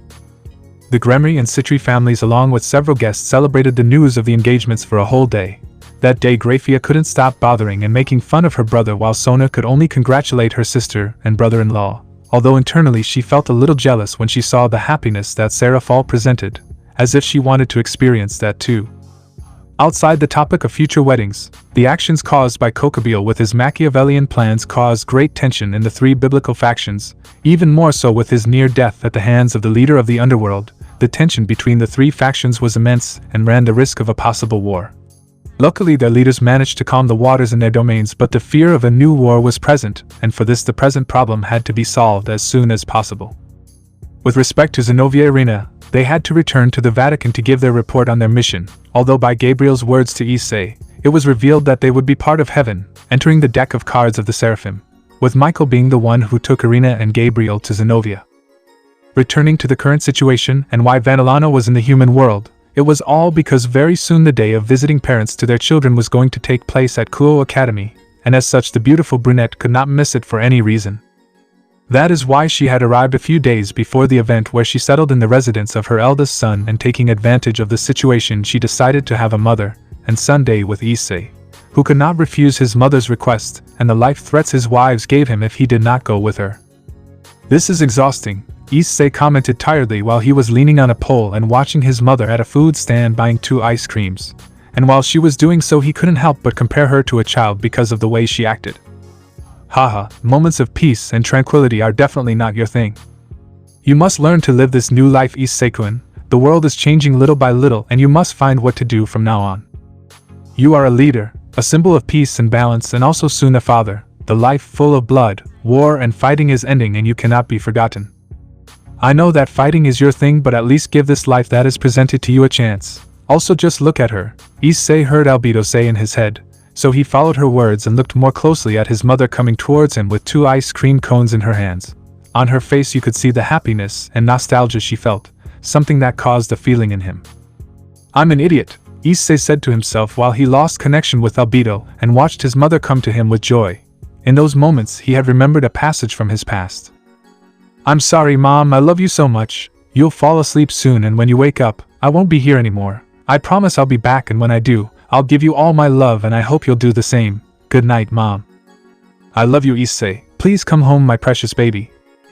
How could he forget that promise he had made to himself the day he left this world to face Albedo? Maybe his mother was hiding it and didn't want to show her emotions openly because she knew what he was like. But Issei could clearly see her desires for just spending a few miserable seconds with him, to make up for lost time. He was an idiot. If Albedo hadn't told him, he would still be complaining about being there in the mall. He still didn't know what he really wanted. He wanted to keep his family safe. That was something he had promised himself that night when everything had changed. But he also wanted to fulfill his dream, to be the strongest. It was something he couldn't throw away just like that. Peace and chaos have always been present in his life, and without them he didn't know how to act correctly. He still didn't know how to answer Albedo's question. What does the current Issei want? You have family, women who love you madly, a kingdom that needs your help, and a world that requires a savior. But none of that matters if you don't know what it is you want. What do you want, Issei? Think about it. Being the strongest to protect his family was a dream he had already made come true. He should be happy to have fulfilled it. So why wasn't he? What was he missing? Maybe it was all because his current self and his past self thought differently, and now either of them knew what to do with their lives.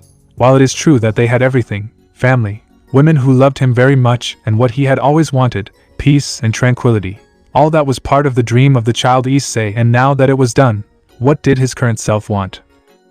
What do I wish for? A simple question, but with a complicated answer, since no one but oneself can find the answer to the doubts of one's life.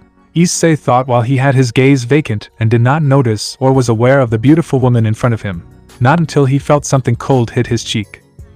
"Hey, don't ignore your mother," Vanillana complained tenderly while looking at her son with a pout. "I'm sorry, I didn't mean to. I was just thinking," Issei answered sincerely to his mother while accepting the ice cream she was offering him. "Huh, I see. Well, how about we go to a clothing store? I'd like to see what they have here in the human world and expand my wardrobe," Vanillana mentioned calmly as she turned around and pointed to a store in the distance. But before the beautiful demon could take a step, she was taken by the hand and pulled back forcefully. Vanillana did not understand what had happened and was barely able to turn around, only to end up with her face in her son's chest while he hugged her tightly from her waist and had his face resting on her shoulder. "Hey Issei, what's wrong?" Vanillana couldn't finish speaking as her son had interrupted her while hugging her tighter, causing her to drop her ice cream in surprise at that action. I'm so sorry, I haven't been the best son in the world, Mom. And since I came back, I haven't given you the attention I deserved. I've been concentrating so much on my work and responsibilities that I've neglected my family a bit. That's why I apologize, Mom. I'm sorry for what I did. I know it was wrong, but I can't turn back time. What I can do is apologize because you don't deserve to suffer because of me or anyone else. Issei whispered regretfully to the brunette as he hugged her tightly. In those moments Vanillana let out a tear, but not from sadness but rather from happiness and emotion, since with that action of her son she was able to see for a few moments the old Issei, the one who should have really been if it hadn't been for the incident of that tortuous day. Moved, she hugged her son while kissing his forehead and then separated from him with a smile on her face. There's nothing to forgive, son, come on, let's have fun, Vanillana mentioned softly after separating from the brown-haired boy and taking his hand to start walking with him. Issei could only nod at his mother's words as he took her hand, and together they began to walk away from where they were to begin their adventure in the mall. Imperceptible to the two brown-haired boys, a few meters away from them, a group of women of incredible beauty were gathered, watching attentively the actions of Issei and Vanillana. On their faces, smiles full of happiness and longing could be seen, while in their eyes there were small drops of water wanting to surface. I guess we shouldn't interfere, right? Yui mentioned while standing at a safe distance away from her boyfriend and mother-in-law along with her friends. Vanillana just wants to have a little mother-son time. Issei was away for a long time. It's obvious that she'll want to make up for that lost time, just like us. For some reason he's never alone. Even if we have responsibilities, we do the best we can to be with him. And we also wait for the right moment to join and show him all our love. I understand Vanillana wanting to live with Issei. It's not easy to be close to him, even more when he denies any approach to her person. Maybe he's shown a change in his person since his return, but the truth is that Issei is still the same as always, the same boy I met years ago, only less dark. For now it will be best to let him spend quality time with his mother, then we'll see what to do to improve his condition, Serafall commented with a smile on her face to her friends as she watched the two brown-haired boys walk away. By the way, Serafall, you haven't told Issei-kun about the meeting yet, Penamian questioned her friend, noticing how her mood changed to a more serious one. No, not yet. With Kokobil's situation, Issei's mood and the repercussions this could cause, I haven't told him yet that there will soon be a meeting involving the three biblical factions. Serafall responded somewhat seriously to her friend as she lost sight of her boyfriend and mother-in-law. If you like, I could inform him. I can ask father to accompany me and thus inform Issei-kun, Gabriel suggested to the brunette, deciding to take responsibility for it. Besides, he needed to have a moment alone with Issei to make a request. Okay, I'll leave it in your hands, Gabriel, Serafall replied calmly, returning to her happy state as she turned to look at her friends. Well, now that Issei is busy with Vanillana, how about we return to the underworld? Serafall and I must attend to certain matters regarding a peace treaty we have been working on with the Nordic faction and yokai for commercial and cultural purposes. And if I remember correctly, Ajuka needed Yui's help for a new invention, Mira-Jean mentioned calmly to her friends while crossing her arms. True, we had agreed to a meeting with the yokai leader and the Asgardian leader to define the benefits of the treaty, although it is something we will have to talk about with Issei-kun when he is free, Serafall commented tiredly as she remembered the great work that awaited her in her office. Now that you mention it, Mira, I remember that Ajuka had told me something but I had forgotten. I guess I should go see what he needed, Yui mentioned calmly to the albino girl while drinking a soda. Since you two are busy, Chisato and I will go to the capital of the underworld. She doesn't know our man's kingdom yet, so I'll show her, Isabella commented while standing next to the brunette with glasses while eating a dessert. If you don't mind, I can go with you.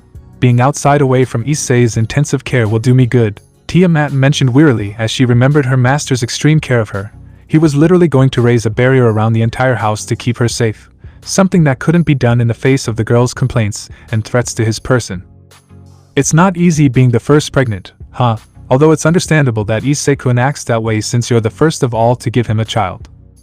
But well, feel free to come with us. We can even go shopping and get things for the baby. I wonder what it will be, boy or girl, Chisato commented calmly to the dragon while she was lost in her thoughts thinking about the sex of Tiamat's offspring. She could know it in advance if she used her power, but she didn't want to ruin the surprise for the dragon or for herself.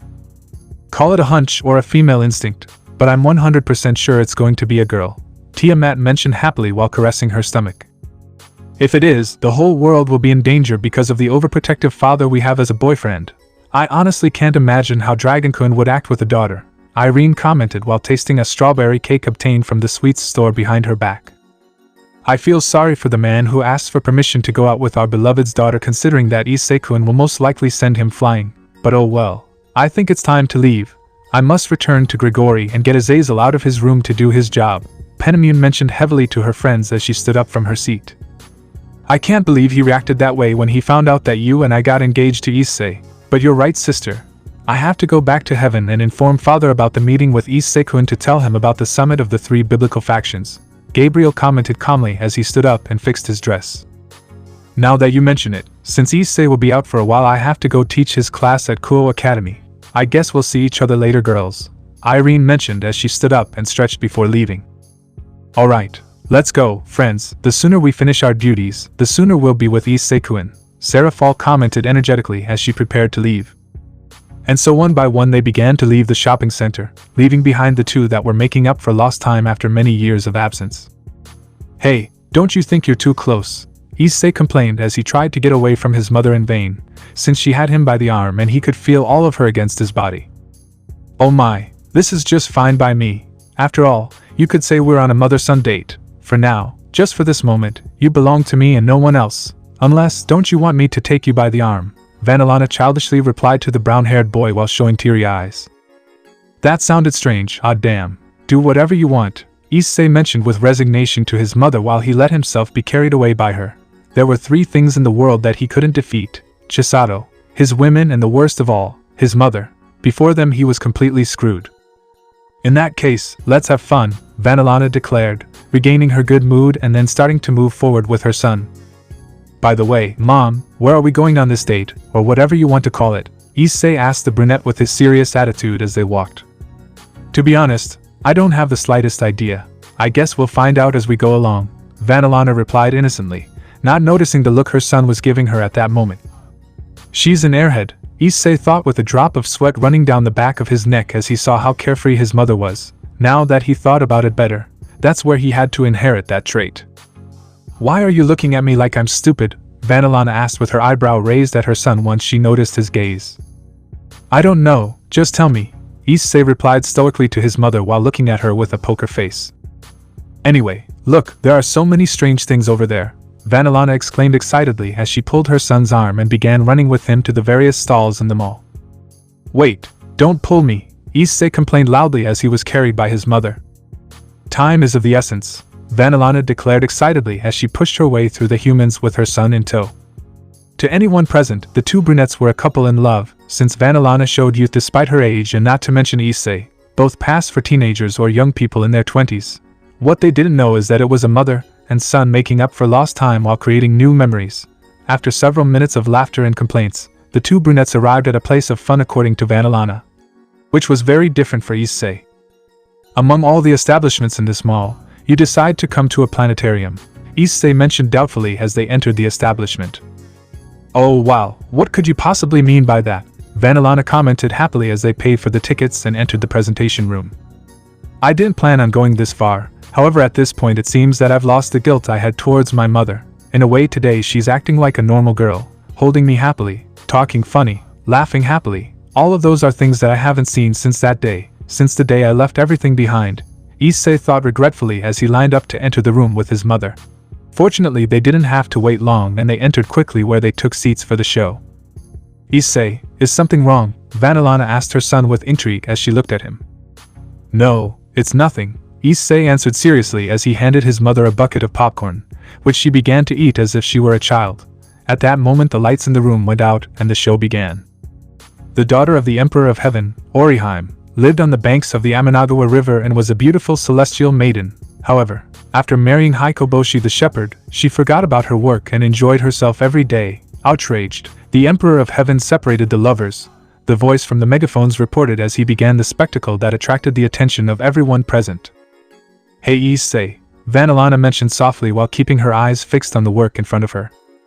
Huh, what's wrong? Issei replied seriously as he glanced at his mother. You know, I like this and everything you've accomplished, son. In the past I thought you were crazy for imposing yourself and challenging the old leaders, but you won and made the underworld a better place. As you grow, you achieve wonderful things. I really feel proud of you, Issei. Everything you've done and what you fight for makes me think that just maybe, one day you can smile again like before. Before that day, Vanillana commented calmly as she looked away from the work and focused it on her son, resulting in Violet against Violet colliding with each other. Sorry Mom, but I can't be the same as before, and it's not because I don't want to, but because I can't. I've tried but I can't. The pain of that day consumed me inside. I no longer feel faith. I no longer care about what I used to. Now I want to fight, to scream. I know it's not your fault, but I can't do anything. I already tried. Sorry, but I haven't been able to continue with my life like you. I can't be the same again. Maybe in the future I'll heal. Maybe in the future I'll learn to live with that past, and if I can't I'll just say sorry Mom. Issei answered sincerely to the brunette as he looked at her. You still have that tragic memory and past. I see that you have forgotten how to smile and also cry, right? I have always wondered if everything that happened was my fault, Vanillana mentioned sadly as she shed a couple of tears and looked down. I also question myself the same. Sometimes I am eager to cry or laugh truly, but I wonder why can't I do it? Maybe I even forgot how to do it. Since that day I got the idea that devils never cry. Since then I have believed in that because tears are a gift that only those with a good heart have. I wonder if I can do it. I don't blame you for what happened years ago. That is something that neither you nor I could foresee. Issei commented seriously to his mother as he looked at her and extended one of his hands to her face to wipe her tears. At what point in my life did I become like this? So insecure, so sad, so lonely. So confused, so broken. Every person has the right to grow up secure, confident, and with goals set. But I feel that life for me is only going from bad to worse. That I go from one to now be in another. At what point did life turn against me? At what point did life turn its back on me? At what point in my childhood did I start to be like this?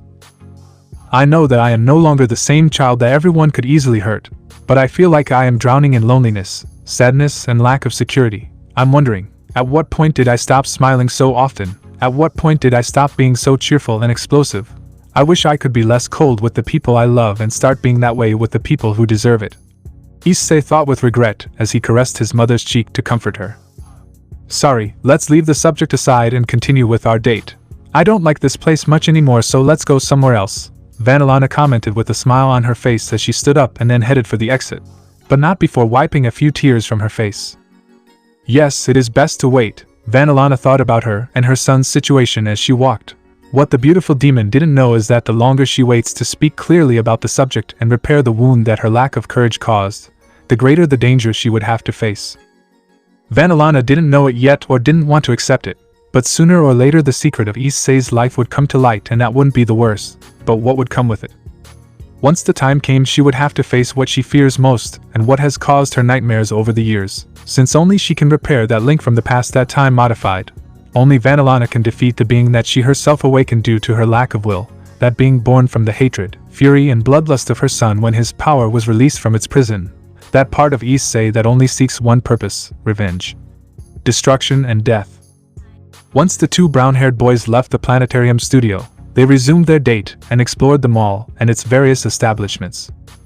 Hours passed by going back and forth in various places where they did different activities, such as the case of the clothing stores where Vanillana went crazy and bought left and right everything she liked, to the misfortune of Issei, who had to carry everything his mother chose. Fortunately, he could get rid of the purchases by means of magic transportation circles. They also visited various food stores where it was Issei's turn to give free rein to his instincts. As a dragon, his appetite was immense, and unfortunately for the owners of the establishments, the brown-haired boy was hungry. Let's just say that Issei was the cause of several stores going bankrupt, and that Vanillana apologized for the behavior and actions of her eldest son. Although not everything was really good, since there were two things that brought out Issei's discomfort in different ways. One of them were some rude guys who tried to conquer his mother thinking that she was his girlfriend when he was going to get some soft drinks. Suffice it to say that all those guys ended up with several broken bones and embedded in the walls with the fear of crossing paths with the violet-eyed brown-haired boy again. Vanillana appreciated her son's gesture of protecting her, but she wished that he had been less rude to the poor humans. The last unpleasant moment that Issei lived, and that would bring him nightmares for a long time, was when his dear mother came up with the brilliant idea of buying underwear, and since she was with Issei, she practically dragged him with her to give her his opinion on the outfits she would wear. That was the most difficult and horrible part of the day for Issei. Not only was he inside the lingerie store for several hours, but he also witnessed his mother modeling her underwear on his person. The worst of all that was when Vanillana mentioned that she would wear some outfits that night with Zeoctis. Definitely the image of Vanillana in underwear would haunt Issei for a long time, if he had suffered with the nurse clothes. With those lingerie sets it would be the end for his mental health. Fortunately everything ended, although Issei would present several traumas in the future he would know how to handle it. Once the date ended, Vanillana said goodbye to her son and went to the underworld to put away her purchases and prepare for the parent visit day at Kuo Academy, which left Issei alone in the city of Kuo, and since he had nothing better to do he went to the academy since the appointment with his mother had been early and at this moment the third-year students should just be entering. On the way you could see Issei walking calmly along the sidewalk towards school with enormous laziness. Today is not my day, Issei thought lazily as he walked slowly to school totally alone. He couldn't help but sigh bored. Once he was near the entrance of the academy, the brunette felt a presence that briefly put him on alert. So he looked for the source of it, and saw that on the bridge in front of the entrance were two very beautiful young women. One of them was a beautiful woman, with long blonde hair and sapphire blue eyes, and the other was a very beautiful girl with pale skin with hip-length silver hair that had bangs hanging over her face and clear sky blue eyes. He remembered seeing those women during the Kokabeel incident, but he didn't know for sure who they were except for the silver-haired girl. Her name was unknown, but her smell was one he could distinguish very well. It seemed that those women were waiting for someone, and while they did, the boys who passed by them looked at them in awe. Issei simply continued walking and walked towards the unexpected visitors. Once he reached them he leaned his back against the railing they were on. "It's a nice city, isn't it? It's very peaceful," the blonde woman mentioned calmly to the brown-haired man, not fazed by his presence. "It is, everything is peaceful here most of the time," Issei answered calmly to the woman as he watched the students pass by. "But Kokabeel changed that, didn't it, Gremory?" the silver-haired woman commented with a challenging smile. "Fortunately for you, nothing came of it," Issei mentioned seriously as he turned around and faced the two women. "What are the Hakuryuku and a mage using a sacred gear doing here?"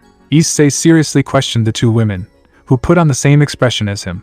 At that moment when they exchanged glances, the general atmosphere became heavy. Behind Issei the image of an intimidating and threatening dragon appeared ready to attack, while behind the silver-haired girl the image of a huge white dragon appeared, while behind the blonde a helpless ice maiden appeared. They all looked at each other fiercely. "It's good that we formally introduce ourselves, isn't it? I'm Valerie, the current Hakuryuku, and this is my friend Lavinia Rennie, the possessor of an independent avatar sacred gear that is part of the 13 Longinus. Absolute demise," the newly appointed silver-haired Valerie mentioned to the brunette while looking at him with a challenging smile. "Issei Gremory, the current leader of the underworld, a pleasure Valerie Lucifer," Issei commented seriously to the silver-haired girl while looking at her firmly. Neither of them took their eyes off the other, and without knowing it that would be the first meeting between beings destined to be together. His words not only surprised Valerie, but also Lavinia when she saw that he knew that secret of the silver-haired girl. Without a doubt, for them the brown-haired girl was dangerous. A little far from the three of them, a group of young people known as the Gremory entourage was approaching, led by the beautiful Gremory heiress, who remained silent and frozen as she felt the enormous fighting instinct that surrounded the entire area of the academy. After that, everyone felt the same thing and noticed how the birds in the place flew away in terror and the humans looked tense for some reason. This feeling, without a doubt, is Issei Gremory, but he noticed another energy present. "Is it Albion?" Murayama heard Drake say in his mind. His voice was strong and clear and implied that it was a worrying situation. "President Drake just told me that your brother is responsible for this," Murayama informed the redhead, who could only nod at his words. "Let's hurry," was the only thing Ria said to her group as she resumed her steps, this time faster than before. The closer they got to the entrance of the academy, the more intense the atmosphere became. "What is this feeling?" Yuma commented, surprised and somewhat scared, but she was not the only one who felt like that. "It's like a disaster is about to happen. It's even hard to breathe," Akeno mentioned with difficulty while sweating from the pressure present. At that moment everyone was nervous because of the presences that created that atmosphere, even more so knowing that one of them was known. Rias knew very well that it was her brother. In front of the academy, Issei and Valerie looked at each other closely and neither of them let their guard down. Doing so was impossible. The brown-haired boy could feel the silver-haired girl's thirst for battle against him, something that in his opinion was strange since he was not her destined rival. "Tell me, do you know what position you are in the world ranking?" Valerie asked with a challenging smile at the brunette while looking at him.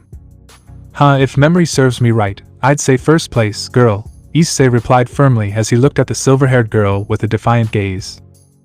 Oh, are you implying that you are stronger than the dragon gods? Valerie questioned the brown-haired boy with shock and defiance, as she brought her face closer to his. It should be noted that since she was shorter she had to raise her head. I didn't imply it, it's a fact, Hakuryuku. It's up to you whether you believe it or not, Issei answered seriously to the woman with his face just a few centimeters from hers. Only either of them noticed it. If you're going to kiss, do it right away and don't give it so much thought, Lavinia mentioned without any shame, causing the silver-haired girl to finally realize the situation she was in. At that moment Valerie felt ashamed of her action, but she had to maintain an image, so twisting falsely she began to move away from Issei, who didn't seem to care about what had happened a while ago, and only looked at the two women with intrigue. Whatever, you really are interesting, and I see that it is as the rumors say. You do not fall prey to power or situation, Valerie commented, recovering her posture while smiling confidently. The same can be said about you too, not many keep calm with me, Issei mentioned seriously while crossing his arms. Hey, I think this talk will be for another time, Valerie, we have company, Lavinia commented calmly to her friend while she saw the brown-haired boy, or rather behind him, and noticed a group of young people coming towards them. By their auras she could see that they were demons. Yes, it seems so, Valerie mentioned as she lowered her instinct and began to calm down without taking her gaze off the brown-haired boy. Oni-san, Ria shouted once she arrived on the scene with the others. It was noticeable that they had quickened their pace to arrive. Both Issei and Valerie and Lavinia looked at the redhead and her group. But it wasn't just them, as Sona and her entourage made an appearance along with Irene. All of them looked at the two mysterious women and also at the brunette who apparently knew them. I guess this is where our talk ends. See you later, Gremory, Valerie commented calmly, unfazed by the presence of the demons in the area, and after that she began to leave the entrance of the academy. But not before swinging her hips in an attractive and erotic way, something that caught the brown-haired boy's eye. She didn't even know why she had done it, but it certainly hadn't bothered her. It was as if something inside her was reacting. Well, we'll see each other later, Issei-kun. I hope you don't mind me calling you that. Bye. Lavinia said goodbye to the brown-haired boy. But she did something that no one expected, and that was that before leaving behind her friend, she leaned forward and placed a kiss on the cheek of a confused Issei. Once they separated, Lavinia calmly set off after the silver-haired girl while winking at Issei, who hadn't understood anything of what had happened. First his instincts betray him and he falls for that hypnotizing and attractive swing of Valerie's hips, and then he is caught off guard by Lavinia. What the hell was going on there? Once the two beauties left the area, the brown-haired boy turned his gaze towards the young men and Dragona present, who looked at him in search of an explanation. Should I ask? Irene mentioned with a raised eyebrow at her boyfriend as she looked at him. Believe me, I don't even know what the hell just happened, Issei replied tiredly to his wife as he let out a sigh. Issei-sama, who are those women? Perhaps acquaintances of yours? Sona asked the brunette with doubt while looking at him waiting for an answer. The silver-haired one was called Valerie, and she was also the Hakuryuku of this era. The blonde-haired one was called Lavinia, a mage and user of a rather powerful sacred gear. For your information, Sona, I don't know them until now, Issei commented nonchalantly to the brunette as he looked at her. Huh, it's kind of hard to believe, considering that the blonde woman kissed you on the cheek, Issei-sama. In my opinion, only acquaintances do that, right? Kates questioned the brunette while looking at him like everyone else. Honestly, I don't even know why he did it, Issei mentioned nonchalantly to the pinkette as he shrugged his shoulders. Seriously, all the young people said, not really believing the brown-haired boy. No, he's telling the truth, Irene commented calmly, saving her boyfriend from being judged by the young people present. Do you believe me, Irene-chan? Issei mentioned childishly as he hugged the redhead and rubbed his cheek against hers. Yes, Dragacito, and also because you are terrible at lying, Irene commented sweetly to her man while she let him pamper her. How bad, Issei mentioned indignantly to the dragon while looking at her with a poker face. Excuse me, Issei-sama, but if you didn't know them, what were those women doing here? Tsubaki respectfully asked the brunette while looking at him. I guess they wanted to introduce themselves or something. It's not my problem. Anyway, it's better that we go inside. Classes are about to start, Issei commented calmly to the young people as he began to walk towards the interior of the school, arm in arm with the redhead, being closely followed by the young people. You know, I don't feel like doing anything today, Issei mentioned lazily as he let out a yawn. And that's something new, everyone present thought, even Irene at the brown-haired boy's behavior. But once they saw his slight grimace of anger, they understood that there was something that was bothering him. Issei-kun, you want me to take charge of your classes? It's no problem for me. During that time you can rest a bit, Irene mentioned with understanding to her boyfriend while she looked at him out of the corner of her eye and noticed his bad mood. Just this once, I'll accept, Issei responded to the redhead's words, since Valerie and Lavinia's visit had made him somewhat confused and cautious, especially when one of them had that type's blood. I'll be in the student council, I need to think of something, Issei finished saying seriously before changing his course and starting to walk away from everyone. Oni-san, Rias mentioned as she tried to approach her brother to try to calm him down, but he just started walking away from all of them. Issei-sama, where are you going? Akeno asked, worried about the brunette, and she wasn't the only one. I want to be alone, don't follow me, I'll be with you later, Issei answered seriously without even turning around as he left. At that point, Rias tried to say something and go with him, but was stopped by Irene, who just shook her head as she watched the brunette walk away from them until he was out of sight. Irene-san, why? Rias asked the redhead with doubt as she looked at her. Out of everyone present, she thought she would be the one to support her. It's better to leave him alone for now. I'm sure he wants to have his ideas clear, Irene mentioned softly to the young people present, while sending a message to her friends about Issei's situation and mood. The young people had no choice but to abide by the redhead's words, so they continued with their daily activities. Since they had to go to class, everyone left except for Sona and Tsubaki, who they told Irene that they would be on the student council, to which the dragon accepted, but not before telling them not to bother or irritate Issei while they were there. In the afternoon, all the members of the Occult Research Club were gathered to talk about what happened with Issei in the morning. Even Irene was present. All day Issei had not shown up for classes, and according to Sona, he only remained in the student council room with a serious face and his eyes closed while apparently he was meditating. Both Irene and the other young people, but mainly the redhead, knew that when Issei got something in his head or was in a bad mood, it was best to leave him alone and wait for it to pass. Even Serafall had been informed about it, but all she said was to leave him alone so that his ideas would clear up and his condition would improve. After all, the brunette was the one who knew the brown-haired boy best and her way of treating him, so everyone else had to stay out of the situation, although each one wondered what had affected Issei.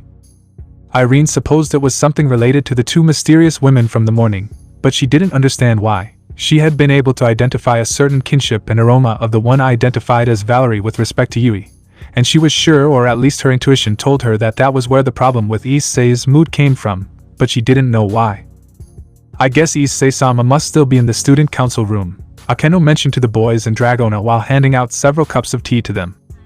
So what do we do, wait for him to calm down? Asya asked her friends with doubt as she looked at the two redheads present, who only let out a sigh. I think it's the most logical course of action. I doubt he wants to hear anything we're going to tell him. Mom once told me that when Oni-san is upset it's best to leave him alone, Rias mentioned, who seemed somewhat sad about the events that had occurred. I don't think we'll gain anything by thinking about this. Issei will return when he sees fit. It's best to wait, or we could distract him in some way. Weren't you guys going to clean the school pool? Irene asked the young men with doubt, while an idea occurred to her to treat her boyfriend. Now that you mention it, Irene-san, you're right. Sona had asked me that favor for her help in the battle against Kokobile. Why do you ask? Rias questioned the older redhead, who only smiled amused at her brilliant idea. Fufufu, we better get to work and take care of that matter.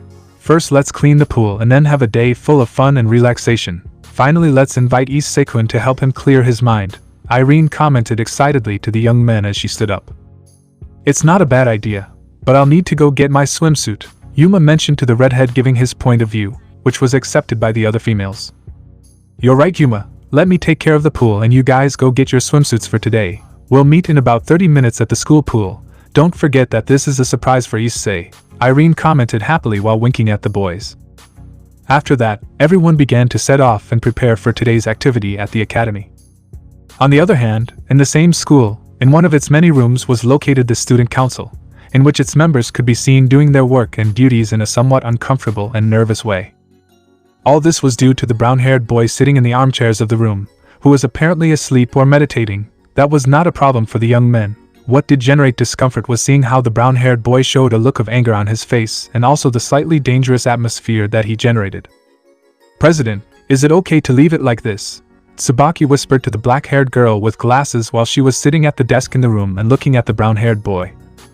Irene-san and Oni-san told me it was for the best, but at this rate the boys will end up fainting, Sona commented softly to her friend while looking at her sister's fiancé in the living room. Ito, excuse me, President, but we are leaving to fulfill our duties. Besides, it is not very easy to be here. She mentioned a woman with white hair and blue eyes. This woman was Momo Hanakai, a second-year student at Kuo Academy and one of Sona Citri's bishops. Okay Momo, you may leave, Sona commented calmly as she granted her group permission, and after that each of her pieces began to leave the room to her relief. Leaving them, and the two beautiful brunettes aside, sitting on the Son for alls in the room was Issei, who had been there for a long time without moving or showing any signs of doing so. His serious and cold expression implied that he was not in a good mood, and it was no wonder since today he had discovered or presented a really annoying situation for him, and it was all due to a specific name. Lucifer. I never thought I would hear of that name again if it weren't for the fact that it came from Yui. But today I realized that I was wrong, and all thanks to her, Valerie Lucifer. Previously there were only 3 Lucifers in this life, the original and his descendants, who in this situation would be only 2 who carry that blood. But Yui doesn't enter nor has anything to do with this new situation, which only leaves one individual, Resivim Levon Lucifer. Lucifer's firstborn and also the leader of the Chaos Brigade that has been rising in the supernatural world, although of course nobody knows that yet. Thanks to me there are only 2 people left with Lucifer's blood, but now there are 3 of them, which means that imbecile reproduced like a damn cockroach. Resivim has always been a particular demon who always acts with an air of superiority because he is, in his eyes, a true demon. That guy believes that devils are beings that have to be evil, wicked, brutal, evil, scum, incorrect, beasts and depraved, and that it is their role to kill every person they don't like. Resivim followed this ideology to the extreme, and that is why the civil war occurred years ago in the underworld. Issei thought as he finally opened his eyes and stared into nothingness without noticing that the 2 black-haired girls in the room were looking at him. Since I came to this world I have been secretly investigating his whereabouts. For some reason Wave and Kurom are not here present since they are carrying out that task for me. That crawling rat along with his faithful dog are beings that cannot walk free just like that. Although I let them live years ago, it was simply for mere fun and whim. But now it is different, since those guys, according to what Wave told me, were working on something big that curiously involves me. Whatever it is, they will never be able to defeat me, and it is not trust or anything like that, it is a reality. I suppose that soon I will have to go visit them and for them to finally see their dear brother-in-law. Issei thought as he began to relax in his position, still without noticing the females in the room. Valerie Lucifer, if it's as I think, I imagine that Resivim had a son, which would make her the great-granddaughter of the demon king Lucifer, she being a descendant of the ancient demon kings.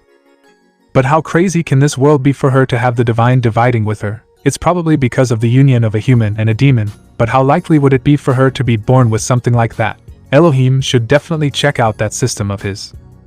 I don't know what this Lucifer is like, if like the idiot of his grandfather or like his great-aunt. What I could see from her is that despite presenting a cold, arrogant, confident and ruthless appearance, Valerie has a hidden calm and noble side. Although I also saw that she is a battle maniac, since instead of being scared of me she seemed to want to confront me. Issei thought as the image of the silver-haired girl came to his mind, although with it also came the image of her swinging her hips in a sensual and attractive way, which made him shake his head to drive away those strange thoughts. Whatever, it's best to wait and see what happens from now on with all this. I guess I'll have to tell Yui about her family member, but it will be until she shows up.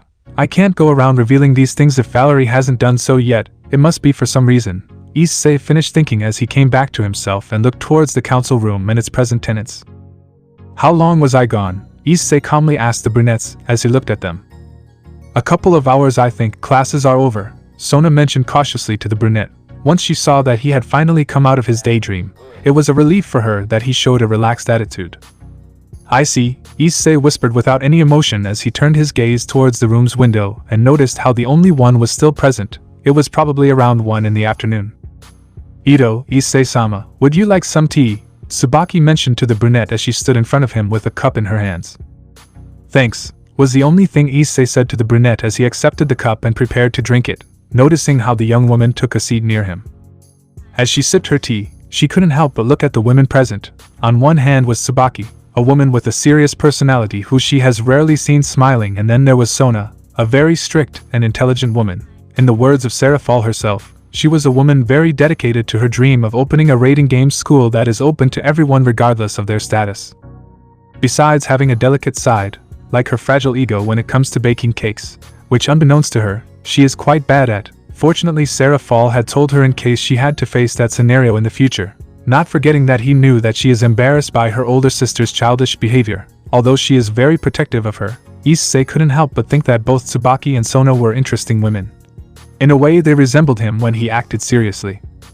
While reviewing the school documents as well as those of her clan, Sona felt like she was being watched, so she looked up and noticed how she was the center of attention of the brunette, something that disconcerted her in a way and also made her a little nervous. But it wasn't just her. Tsubaki also had the same feelings, since for either of them it was normal, or they were familiar with that kind of attention. Ahem, do you need something, Issei-sama? Sona respectfully asked the brunette as she put her documents aside. Not really, I just found it curious. Honestly, you're the complete opposite of Serafall. I find it hard to believe that that dwarf is the oldest, Issei mentioned calmly to the brunette as he relaxed on the couch. Fufu, they often tell me that. Sona couldn't help but laugh at the brown-haired boy's comment since it was true, she and her older sister were very different. You and I haven't talked much, right? Even though I'm related to your sister, we haven't interacted much. You don't have anything you want to ask me, go ahead, Issei commented calmly to the brunette while taking his drink. Well, you're right about that, Issei-sama. But I already knew you from stories my sister told me. Although there is something that makes me curious, and it is how a girl as energetic as Inisa could be interested in someone who is the complete opposite without offending. Sona mentioned curiously to the brunette as she got up from her seat and went to the zone for all where her friend was to start a better conversation with her brother-in-law. I honestly don't have the slightest idea. She came to me and never left my side. I think that question would be better answered by Serafall, Issei commented nonchalantly to the brunette as he left his cup on the table near a chessboard he hadn't noticed until now. How did you two meet?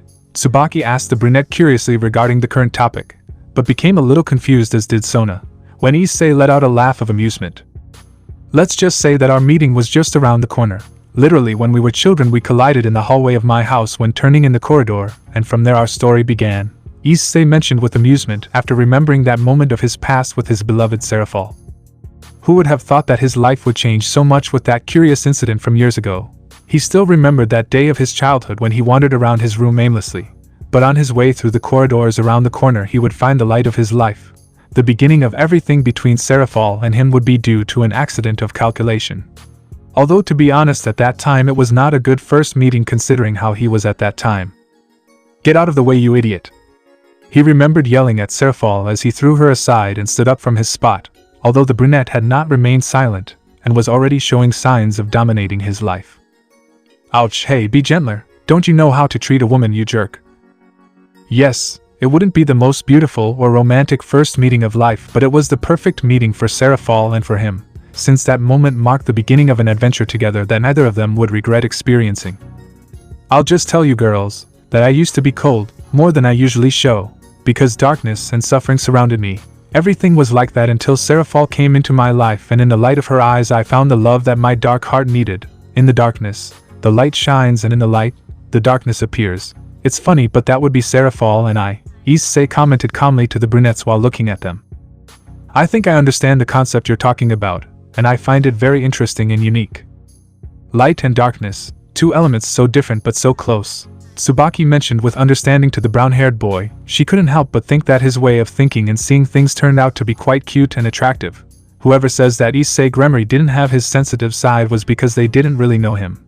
Since with what happened now she could reaffirm other things about the brown-haired boy that she didn't usually see before. Light or darkness.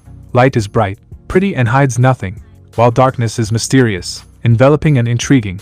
That concept really defines you two very well. I'm glad to know that my sister is in good hands. Please, Issei-sama, continue to take care of her, Sona respectfully commented to the brunette after seeing part of his true nature and couldn't be happier knowing that Serafall was in good hands.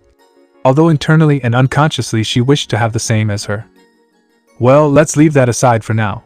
It's okay if we play. I have nothing to do right now and I imagine that Irene must be busy like the rest of the girls, Issei mentioned with his characteristic serious tone to the brunettes while pointing at the chess set located on the table.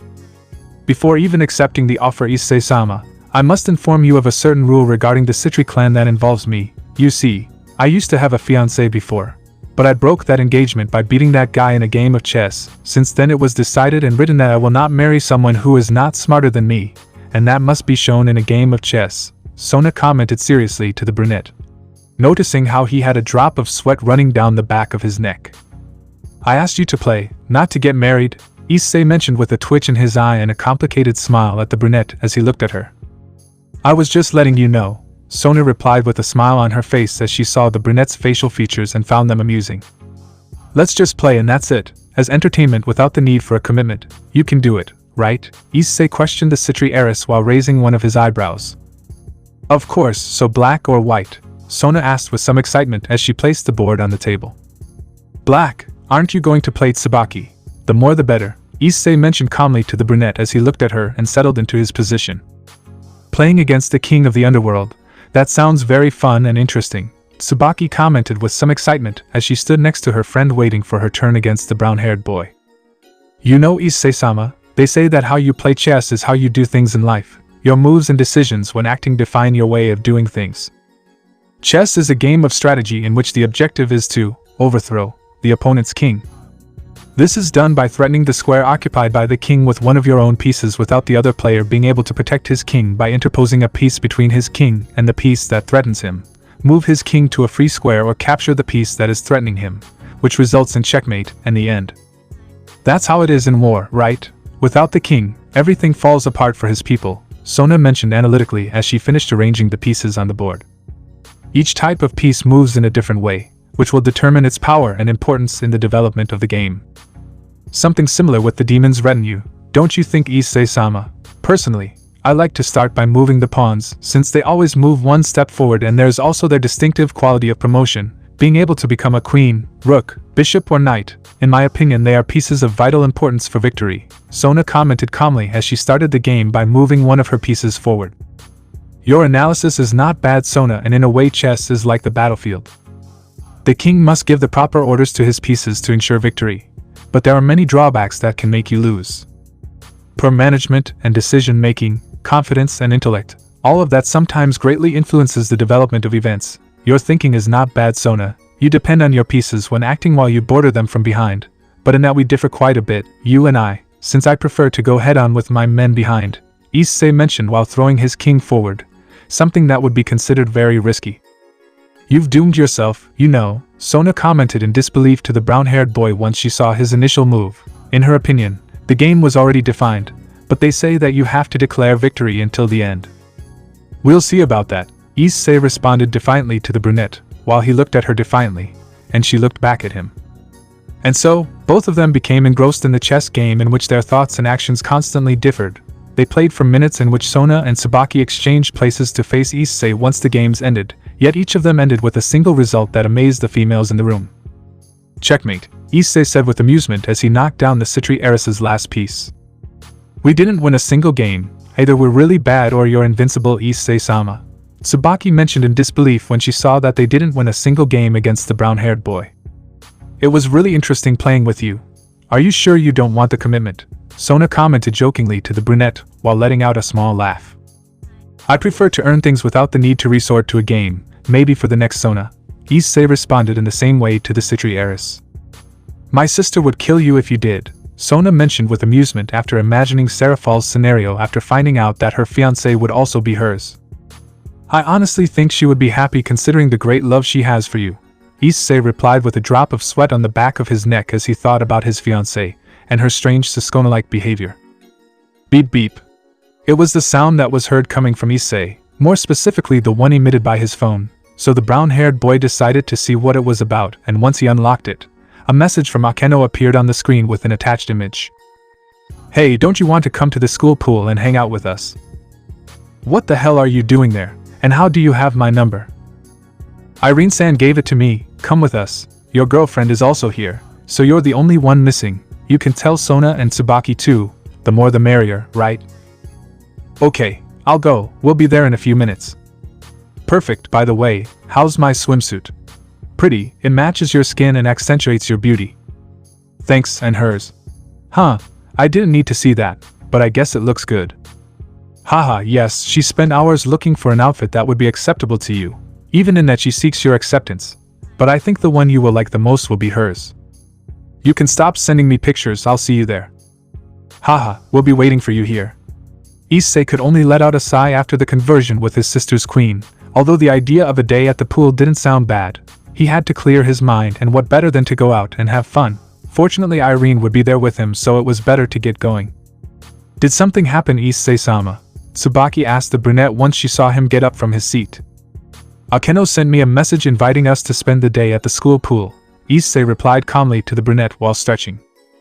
Oh, now that you mention it, I remember asking Rias to do me a favor and clean the pool. I guess it's already done and they decided to use it, Sona commented calmly as she adjusted her glasses.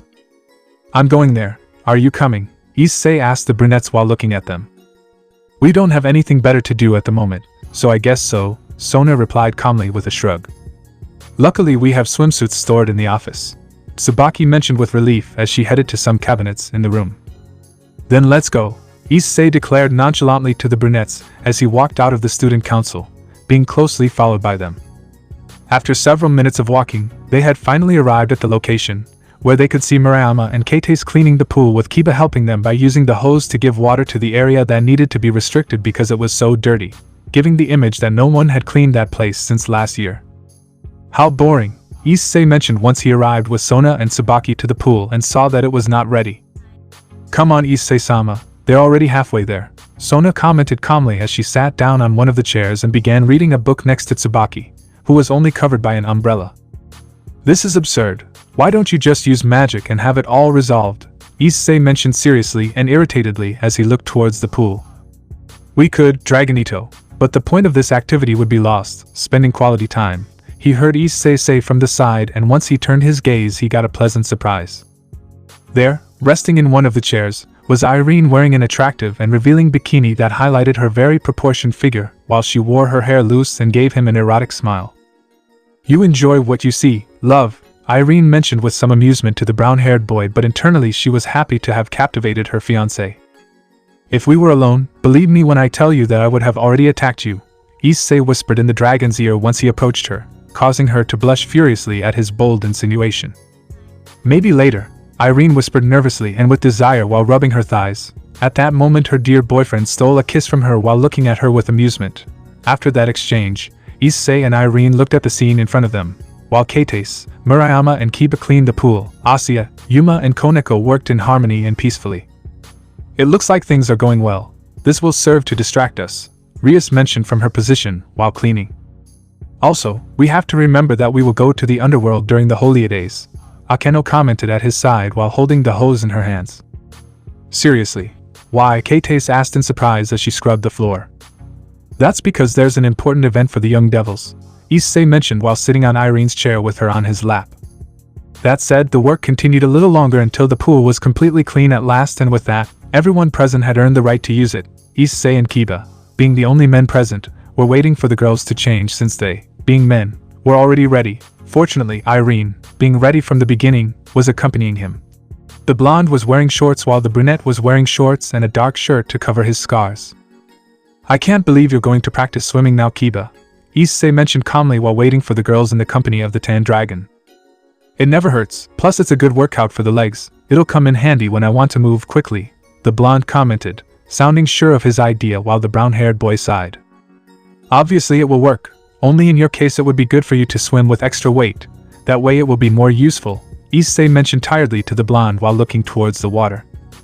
Kiba couldn't help but be surprised, but the brunette was right with his suggestion, so he could only accept it while shaking Issei's hand in gratitude. After all, what could be better than getting advice from the most experienced man in the world? It's good to see you two so close, Rias's voice made the three of them look in the other direction.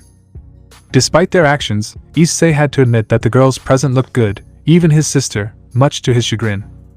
Rias was wearing a white bikini, Akeno was wearing the same one he had sent her by phone, Yuma was wearing a pink bikini, Aki was wearing a simpler style blue one that highlighted her good figure, Murayama was wearing a pale blue one that framed her figure, Tsubaki was wearing a green and blue one, Sona was wearing a blue and light blue one, and finally Asuya and Koneko were wearing a school swimsuit.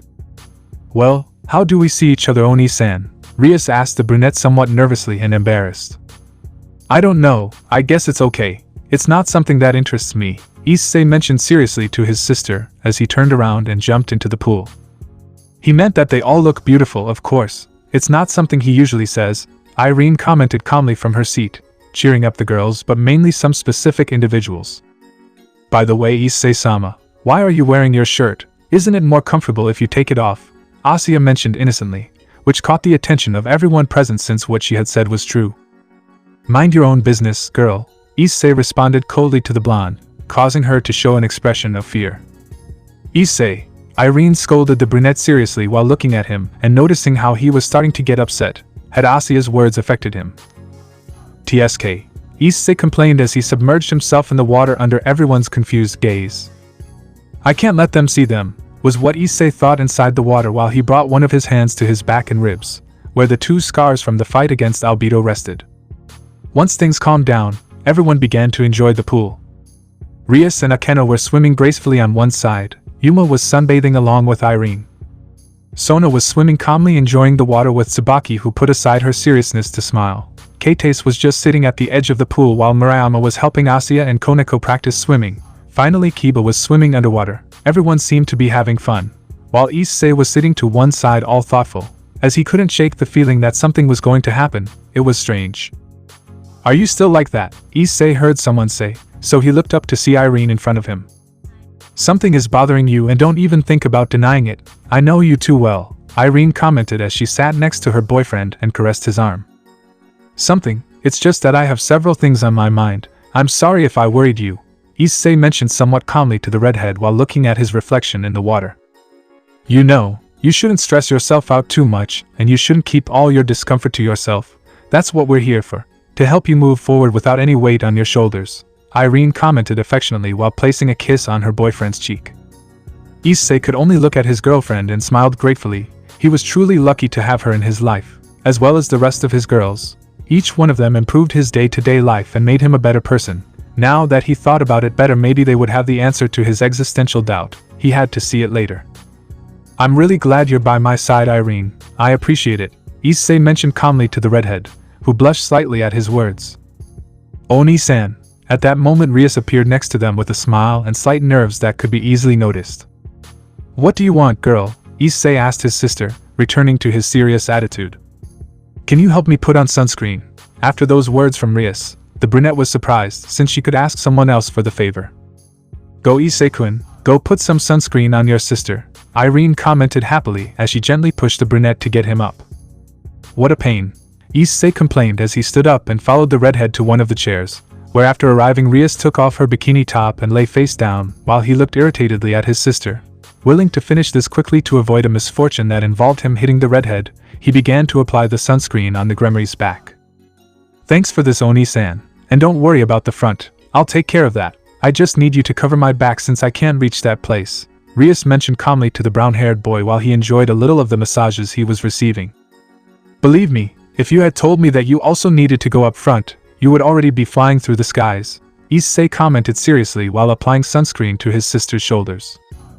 Issei-sama, Akeno mentioned, appearing behind the brunette, hugging him tightly, her enormous breasts colliding with his back, something that had undoubtedly been a bad choice.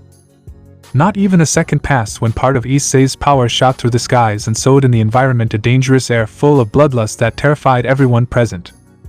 But the most affected had been Rias and Akeno, who had flown out after the release of the brown-haired man's power. These same ones had fallen on the edge of the pool, and once they recovered from the shock they noticed how everyone else looked at them with expressions of horror and absolute fear. None of them understood what was happening until they felt death itself behind them. Turning their gaze back they saw him. Issei was clearly wearing a furious expression with his red eyes impregnated with death, and a slight layer of the power of destruction surrounded his body. Nobody understood the reason for his state, but it was because none of them knew the golden rule that should be had with the brown-haired man, who approached the black-haired man with violet eyes looking at her coldly. Never ever come near me again without my permission, you heard, Issei coldly sentenced Akeno as he looked at her. But at that moment 2 arms surrounded his waist as well as a weight resting on his back. Shhhh, calm down, they didn't know Issei-kun. Please calm down, for me, Irene sang melodiously into the brown-haired boy's ear, causing him to lower his power and begin to calm down, to the relief of the young people present. I'm sorry about that, was the only thing Issei said to the boys as he disappeared into the shadows and disappeared from the place, leaving behind many questions. Oni-san, Rias whispered sadly as she was looking forward to spending time with the brunette. Is it my fault? Akeno mentioned regretfully to the older redhead, thinking that it was because of her that the brunette had left. No, it's not anyone's fault. After all, you didn't know, You see, Issei has a certain defect regarding the subject of personal space. He doesn't like it when his is invaded without his consent, and if it is done, what happened now happens. But don't blame yourself, Akeno. You didn't know it, but next time try not to be so hasty so that incidents like this don't happen. Irene commented tiredly as she let out a sigh and changed her outfit to the usual witch outfit. At that moment, a magic communication circle was shown before her, and she was forced to answer it.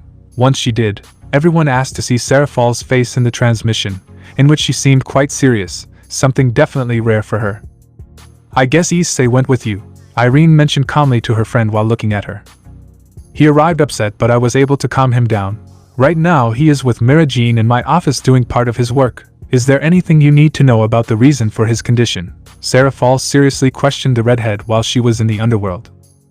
I better tell you in person, because it's going to be long. I think it's better if everyone is present for it. Issei hasn't been in the best mood all day today. I'm going to head to Serafall, Irene replied as she let out a sigh and received a nod from the brunette before the communication was cut off.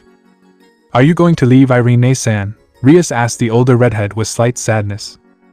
The issue of Issei is something that concerns all of his partners. Don't worry and continue having fun. We'll see each other tomorrow on the day of the parents' visit, Irene mentioned with a smile on her face, and then disappeared into a magic circle heading to the underworld. HAA. And I wanted us all to have fun, but I see that it wasn't possible, Rias lamented as she let out a sigh after the day's twists and turns of events.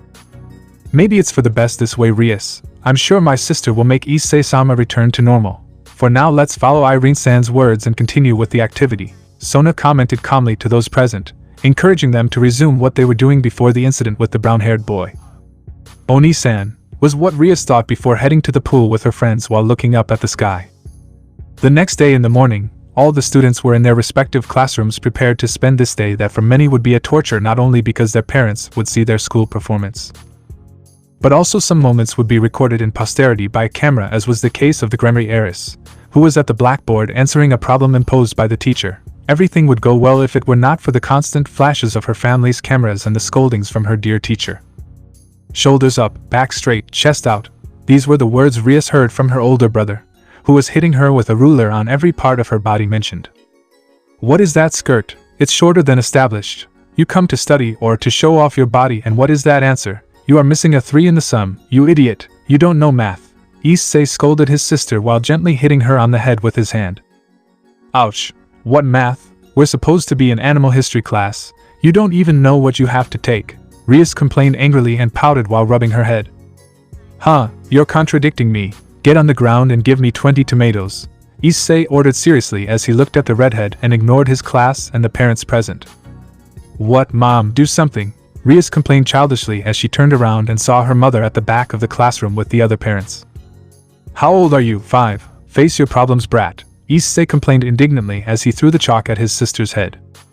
Rias, your brother is right. You're too old to come to me now, Vanillana said from her position to her daughter's horror. Heh, Issei laughed, pleased by his mother's words, not knowing that it wasn't over yet. On the other hand, Issei, stop bothering your sister and give the science class properly, Vanillana finished saying seriously and scolding her eldest son. Heh, now it was Ria's turn to laugh with pleasure at her mother's words while sticking her tongue out at the indignant brown-haired boy. Weren't the classes about history? Serafall questioned his wife with a drop of sweat on the back of his neck when he saw that not even his mother was paying attention. I don't even know anymore. I got lost as soon as Issei started giving the lessons, Grafia whispered to her husband in the same state as him. The day before, Vanillana had informed Serafall about the activity at his sister's school, and as a good brother the redhead could not miss it. Fortunately, Grafia had also attended to keep her husband at bay. Zeoctis unfortunately could not attend because he had to take care of matters related to his clan, as Issei and Serafall had their own responsibilities and Rias was still very young and inexperienced in that area. Everything related to the Gremory clan fell into the hands of the Gremory patriarch. Another fact is that Issei returned to his normal behavior after the incident the day before. Although it was not known exactly what had bothered him, since he did not want to say anything, not even to his women, they respected his decision since they knew that when the brunette got like that it was better to leave him alone, and for him to reveal everything himself. Fortunately, nothing worse happened thanks to the fact that Serafall spent most of her time with Issei, which would be like a medicine for his bad mood. But the girls knew very well, Issei's behavior had begun to present itself since he, in Irene's words, met the hacker Yuku. Something had happened there. But what? Huh, Issei expressed with alertness as he turned his face to the living room window, as he had sensed something. You saw it too, Issei heard Albedo say in his head, her voice filled with seriousness and doubt. Oni-san, Rias mentioned once she saw that the brunette's attention was on the window of the place. Class is over, Issei declared seriously as he turned around and proceeded to leave the classroom, leaving everyone confused. Issei, Surzek, stay with Rias, I'll go, Vanillana mentioned with concern as she prepared to leave the room behind her firstborn. What's bothering you now? Grafia commented in confusion to her husband as she watched the students and parents begin to leave the classroom. I don't know, but Oni-san has been acting strange lately, Surzek answered his wife with doubt, since he didn't even understand what had happened. In any case, it would be better to leave, Lucifer-sama, Sona commented respectfully to the redhead after getting up from her seat. It will be the best, Surzek replied to the Citri heiress. But at that moment several people began to be heard shouting with excitement. It's the Mahou Xiaozhou presentation. Let's go quickly. We have to take thousands of photos and videos to record. Those present in the room heard, and later they could see a horde of male students running through the corridors. Mahou Xiaozhou, Grafia expressed with doubt and slight nervousness as she came to a possible conclusion. Don't tell me that, Sona said nervously and embarrassed as she thought of a single possible scenario. It would be best to go see what's going on, Surzek mentioned with a nervous expression, assuming that it was his friend who was causing so much commotion. Accepting the redhead's words, those present began to head towards the area where all the commotion was, this being the academy's gymnasium. It didn't take long for them to get there, and once they did they noticed a lot of people gathered on the stage while taking photos and shouting with happiness at the person present, who was in the theater and being photographed by the male students doing a cosplay of the magical girl character Milky Spiral 7. Do that pose again. Look over here please. These were the shouts the students made to the woman on stage.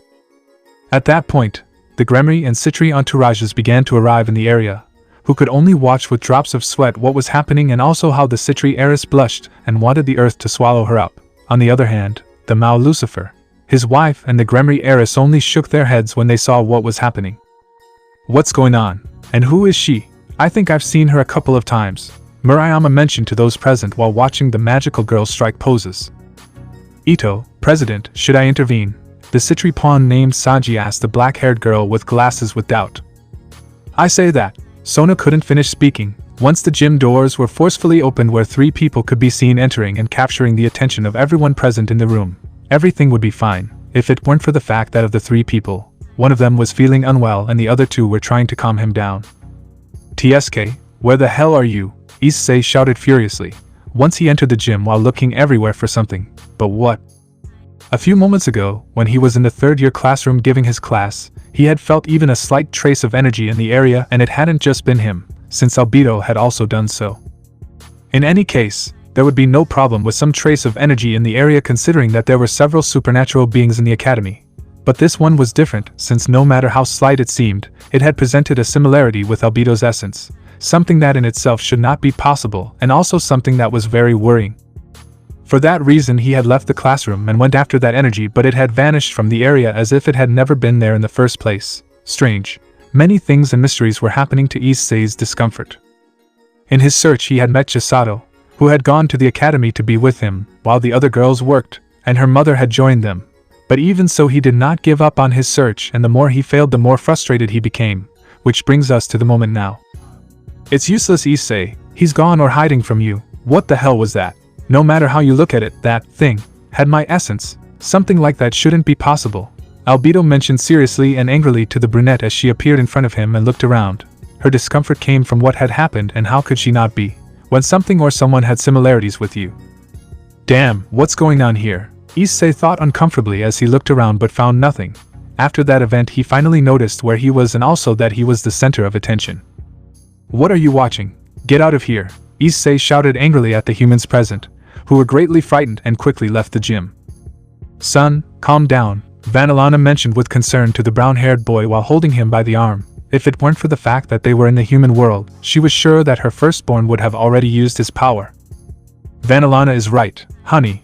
I don't know what happened, but it's better that you calm down for the sake of the humans, Chisato commented softly to her boyfriend while holding him by the other arm.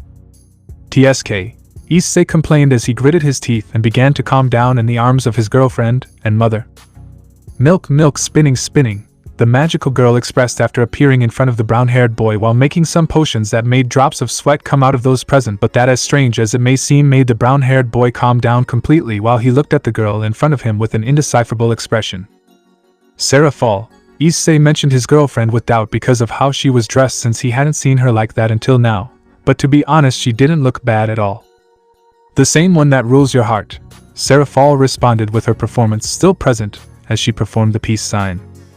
At that point, the others present began to approach the brown-haired and black-haired trio, once they saw that the situation had calmed down. "And those clothes?" Issei asked the brunette with intrigue as he circled around her and detailed every detail of her outfit. "It's my magical girl Milky Spiral 7 costume. Do you dislike it?" Serafall asked the brunette nervously, since it was the first time she had shown herself to him like that. "Not really, oddly enough I think it suits your style. You look beautiful," Issei answered honestly to the brunette while smiling lightly at her. "Kya, I adore you," Serafall shouted lovingly at the brown-haired boy when she saw that he didn't judge her or anything like that and rather supported her. She couldn't contain her desire and threw herself at him, where she gave him several kisses and then climbed onto his shoulders like a little girl. At least that's what it seemed like, but Vanillana and Chisato knew that she had done it to keep Issei in a good mood.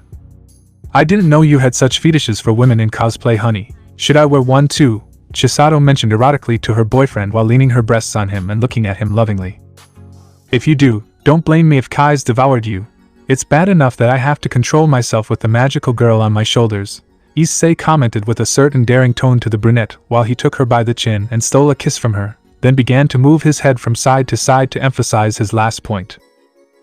Don't do that, not here," Serafall mentioned, quite blushing as she let out a small moan once her boyfriend began to move his head, causing her intimate areas to be stimulated by the movement.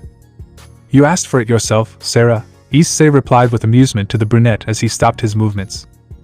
"Gosh, please save that for your alone time," Sona commented embarrassedly, catching everyone's attention. "Sona-chan, what happened? Your face is completely red. Just when your Oni-san comes, I thought you were going to be happier. I was so excited that I even thought of some Yuri scenes that could become possible. I was so happy," Serafall mentioned once she got off the brunette's shoulders and began to spin around her sister. "Oni-san," Keites and Murayama said in surprise upon hearing that news. "I guess I forgot to mention it. This is Serafall Leviathan-sama, the third Demon King and Sona's older sister, not to mention that she is the fiancée of my older brother, Issei Gremory," Rias informed her friends, standing with her arms crossed with a smile on her face. "What?" the brunette and pink-haired girl shouted in surprise after discovering this new information. "You're really happy to meet your sister, aren't you?" Yuma questioned with a drop of sweat as he watched the mouse circle around Sona, who tried to ignore her. "Serafall, that's enough," Issei declared seriously while standing with his arms crossed and his eyes closed next to Chisato and his mother. "Oh, don't be jealous, Issei-kun, there's love for you too," Serafall joked as she stopped her actions and returned to her fiancé's side, much to the relief of the Citri heiress. "Oni-san, I am the head of the student council of this academy. No matter what your reasons are, wearing those clothes here is prohibited," Sona declared seriously to the brunette in the form of a scolding. "Seriously, Sona-chan, if you say something like that to me I'm going to cry. You know how much respect Oni-san has for Mahou Xiaozhou, right?" Serafall dramatically questioned her sister while pouting. "If you treat me like this, with this shining star, I will annihilate the angels and fallen in the name of the underworld," Serafall mentioned with a pout to her sister without measuring her words. "Serafall, no matter the situation or the current moment, measure your words. What you just said could be misinterpreted. I don't want to be in trouble with Gabriel, Penamion, much less with Elohim and Azazel," Issei scolded the brunette seriously after opening his eyes and looking at her reproachfully. "Hey, sorry, I got carried away," Serafall apologized to her fiancé since in a certain way she had messed up with her words. "Just control yourself," Issei commented sadly to his girlfriend while caressing her head. "By the way, Issei-kun, I heard that you played a game of chess with Sona-chan and you beat her. Not only do you have me, but now you want my sister in your harem. How bold. Although I wouldn't mind if you made her part of the family, Sona-chan, you and I in a room would be a dream come true," Serafall mentioned with a blush on her face as she thought about that really promising scenario for her, since she would have her two favorite people in the world all to herself. Too bad not everyone thought the same. "Ait," Serafall complained once Issei gently hit her on the head, snapping her out of her perverse daydream. "Thanks for that, Issei-sama, although I would have hit her harder," Sona commented seriously while looking at her sister with disapproval. Blah, Vanillana, Issei-chan and Sona-chan are being mean to me, Serafall mentioned dramatically while crying comically and hugging her mother-in-law by the waist. Yeah, was what Vanillana said while cradling the brunette in her chest.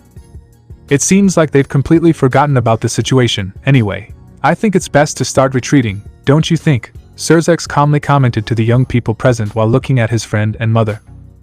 Right, I have to go with my parents, Murayama mentioned, backed by Kates. And so they both left the gym to go with their families, although they weren't alone, since Yuma and Asya decided to go with them.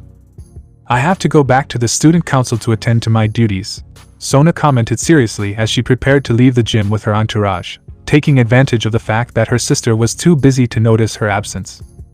Now, it's been an exciting day, but it's time to go home. See you later, President. Akeno said goodbye to her friend as she left with Koneko and Kiba. I guess that leaves just you, Rias, Grafia mentioned calmly to the redhead while placing her hand on her shoulder, getting her attention. Vanillana-sama has agreed to continue with today's celebration at Aniki's house, so let's go, you're also part of the family, Grafia commented with a smile on her face as she took the redhead's hand and began to walk towards the exit of the gym where her husband, mother-in-law, brother and friends were. 1 second, because my house, Issei complained in annoyance when he saw that an activity was going to take place in his home, but his tantrum didn't last long when a snowball crashed into his face. You just walk, you moron, Grafia shouted mockingly after hitting her brother. 2. Issei expressed angrily, preparing to launch himself against the silver-haired girl without caring that the red-haired girl was with her. Well, let's go, Serafall said nervously as he held his brother's shoulder and prevented him from starting to fight with his wife. Later that same day, after arriving at the Gremory residence in the human world, where the other brown-haired couples were already present, they all set out to do a specific activity, and if there's one thing we've all been through, it's the embarrassment of being recorded at certain moments that we don't want to remember.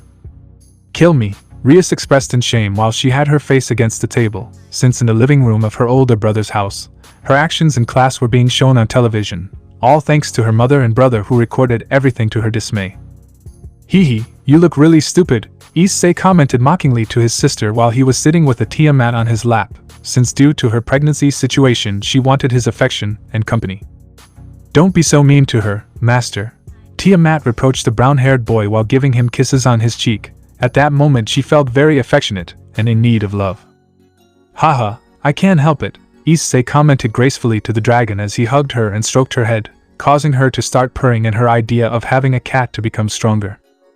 I want a cat, I can have it, Issei childishly expressed to his girls while looking at them pleadingly. Unfortunately nothing ever goes the way he wants. No, Issei's girls flatly denied as they looked at him seriously. TSK, damn redhead, Issei complained indignantly while blaming his sister. Yes, just laugh and blame me, I'll get revenge after this Oni-san, Rias thought angrily as she looked at the brown-haired boy, who only had one thing on his mind. I want a cat and I'm going to get one. But not just any cat, it has to be one as cool as me and cute. Hee, and I already have my perfect candidate. If I remember correctly, Koneko had an older sister. It would be frowned upon if they see me petting a little girl but not an adult woman. It's decided. I'll find that Nikomata. Those were Issei's thoughts regarding his idea and nothing and no one could stop him. Master, what are you up to? Was what Tiamat thought when she saw the brown-haired boy's gaze and the smile that was forming on his face. Ha, Rias is definitely good at what she does, Serafall mentioned while sitting on the single chair with Grafia by his side. Ni-san, Rias complained with her face blushing at the redhead while glaring at him. It is the duty of every family member to record their relative, Serafall declared with amusement to his sister, not being able to help but think that she looked really adorable when she was upset. Damn Siscon, Issei commented seriously and disappointedly to his brother while looking at him with disapproval. Who wants something to drink? Vanillana asked, entering the room with Mirajin and a tray with some glasses full of soda.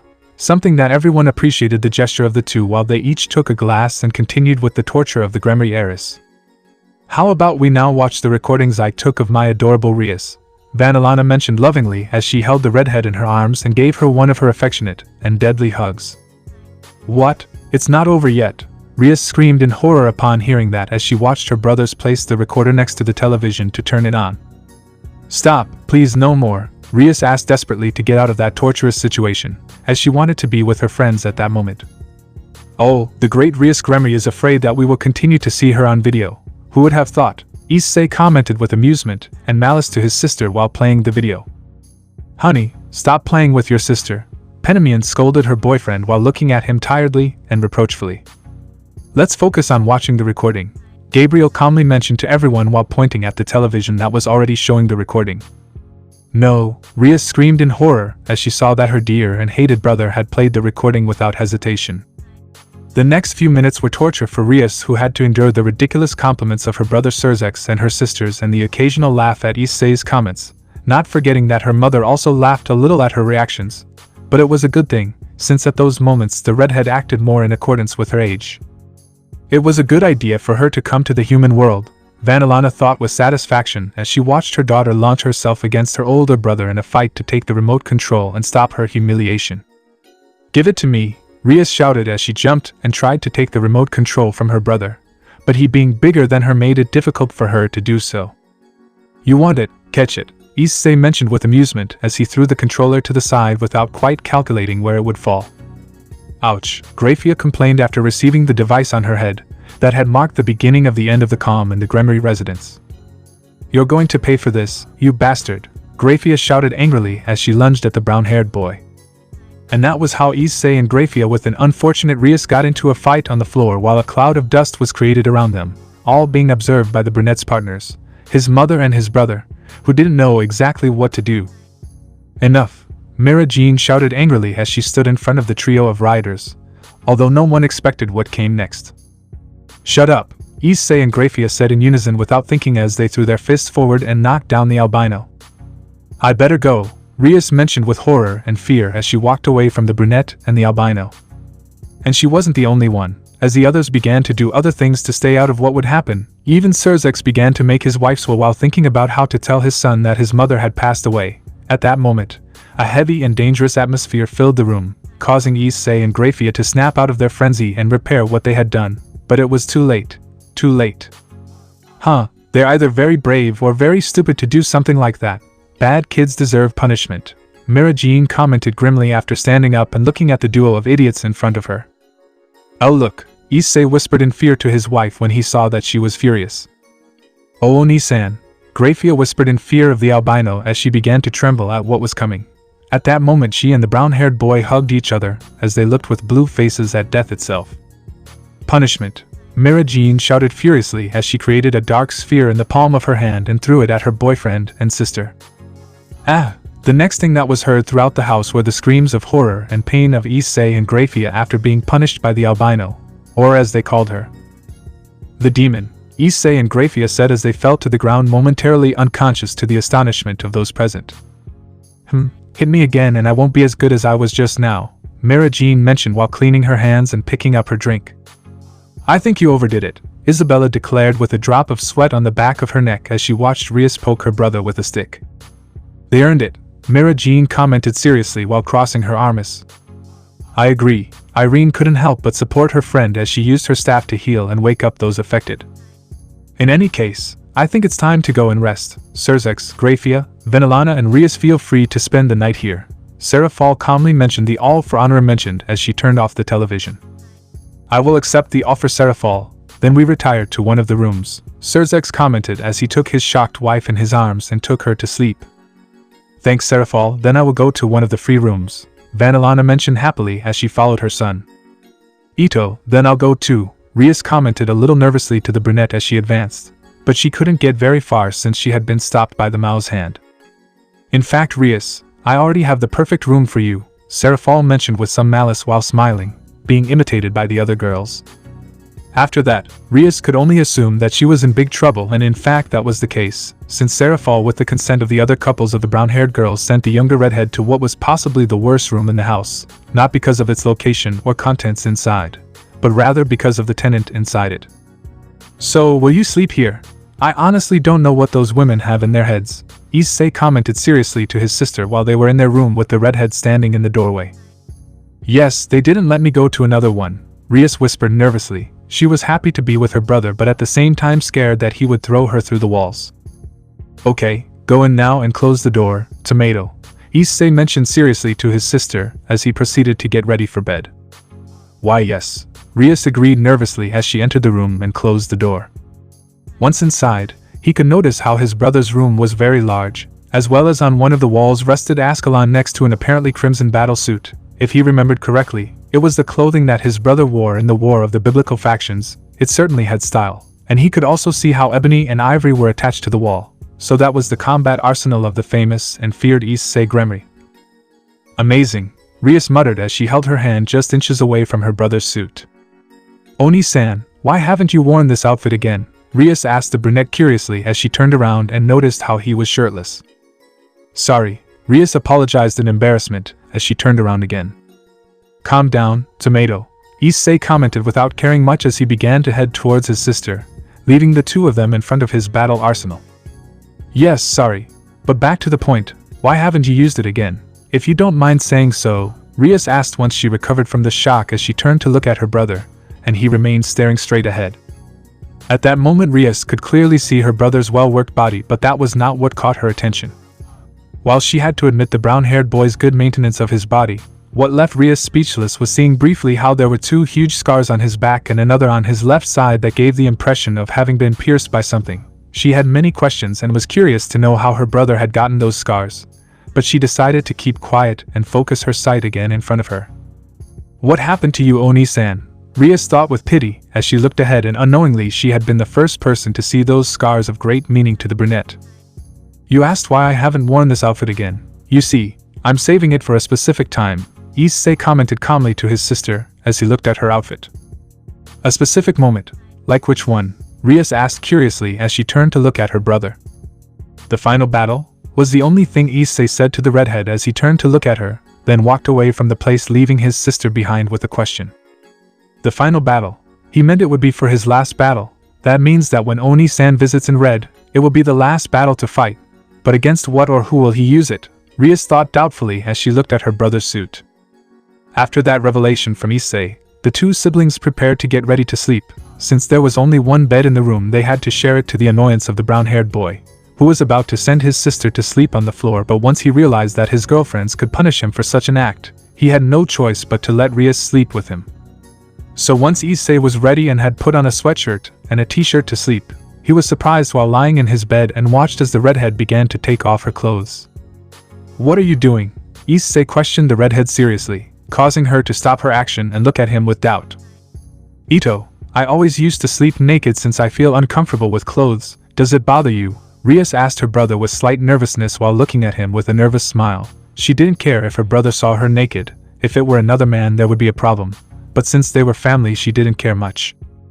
No, of course not, Issei answered calmly as he lay down on his bed and stared at his sister.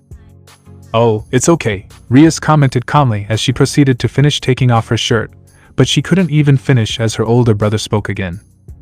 But don't blame me when you end up going through that window over there, Issei finished saying seriously while pointing to his room's window. Hey, Rias exclaimed in surprise and disbelief. At first she thought it was a joke on the brunette's part, but when she saw his look she knew he was serious. I think I can sleep in pajamas today, Rias mentioned hurriedly, as she rebuttoned her shirt and looked at her brother in fear. I knew my choice, Issei mentioned seriously as he turned around and gave his back to his sister.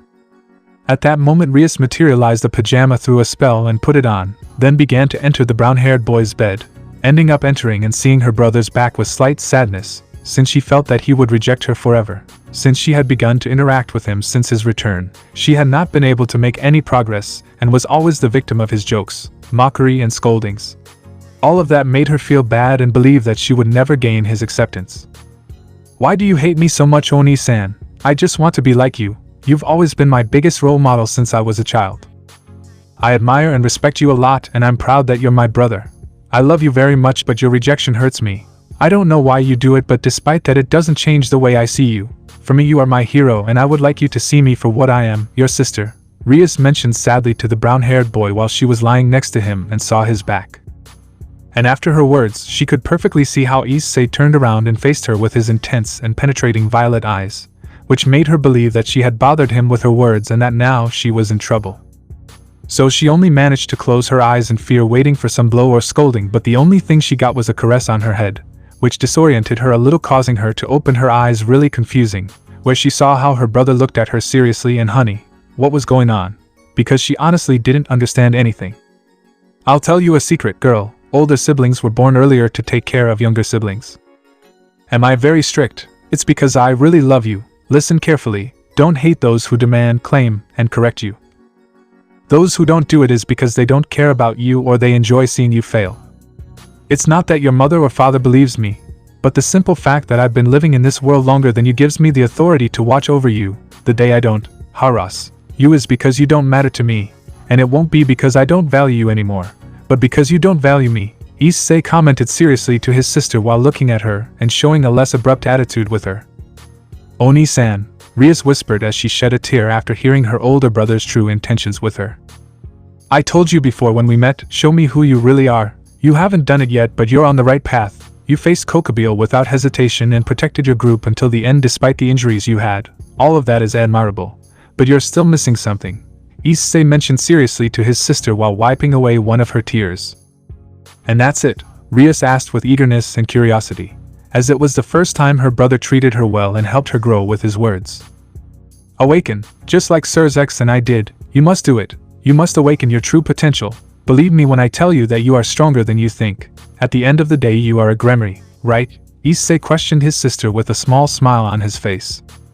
Yes, I am a Gremory, Rias whispered with determination and more ready than ever to achieve her dreams. Well, I'll be waiting for you to show me your awakening, Issei mentioned calmly as he closed his eyes, and to the redhead's surprise, he hugged her protectively. Good night, Oni-san, was the only thing Rias said happily as she snuggled into her brother's chest, falling into Morpheus' arms like a little girl.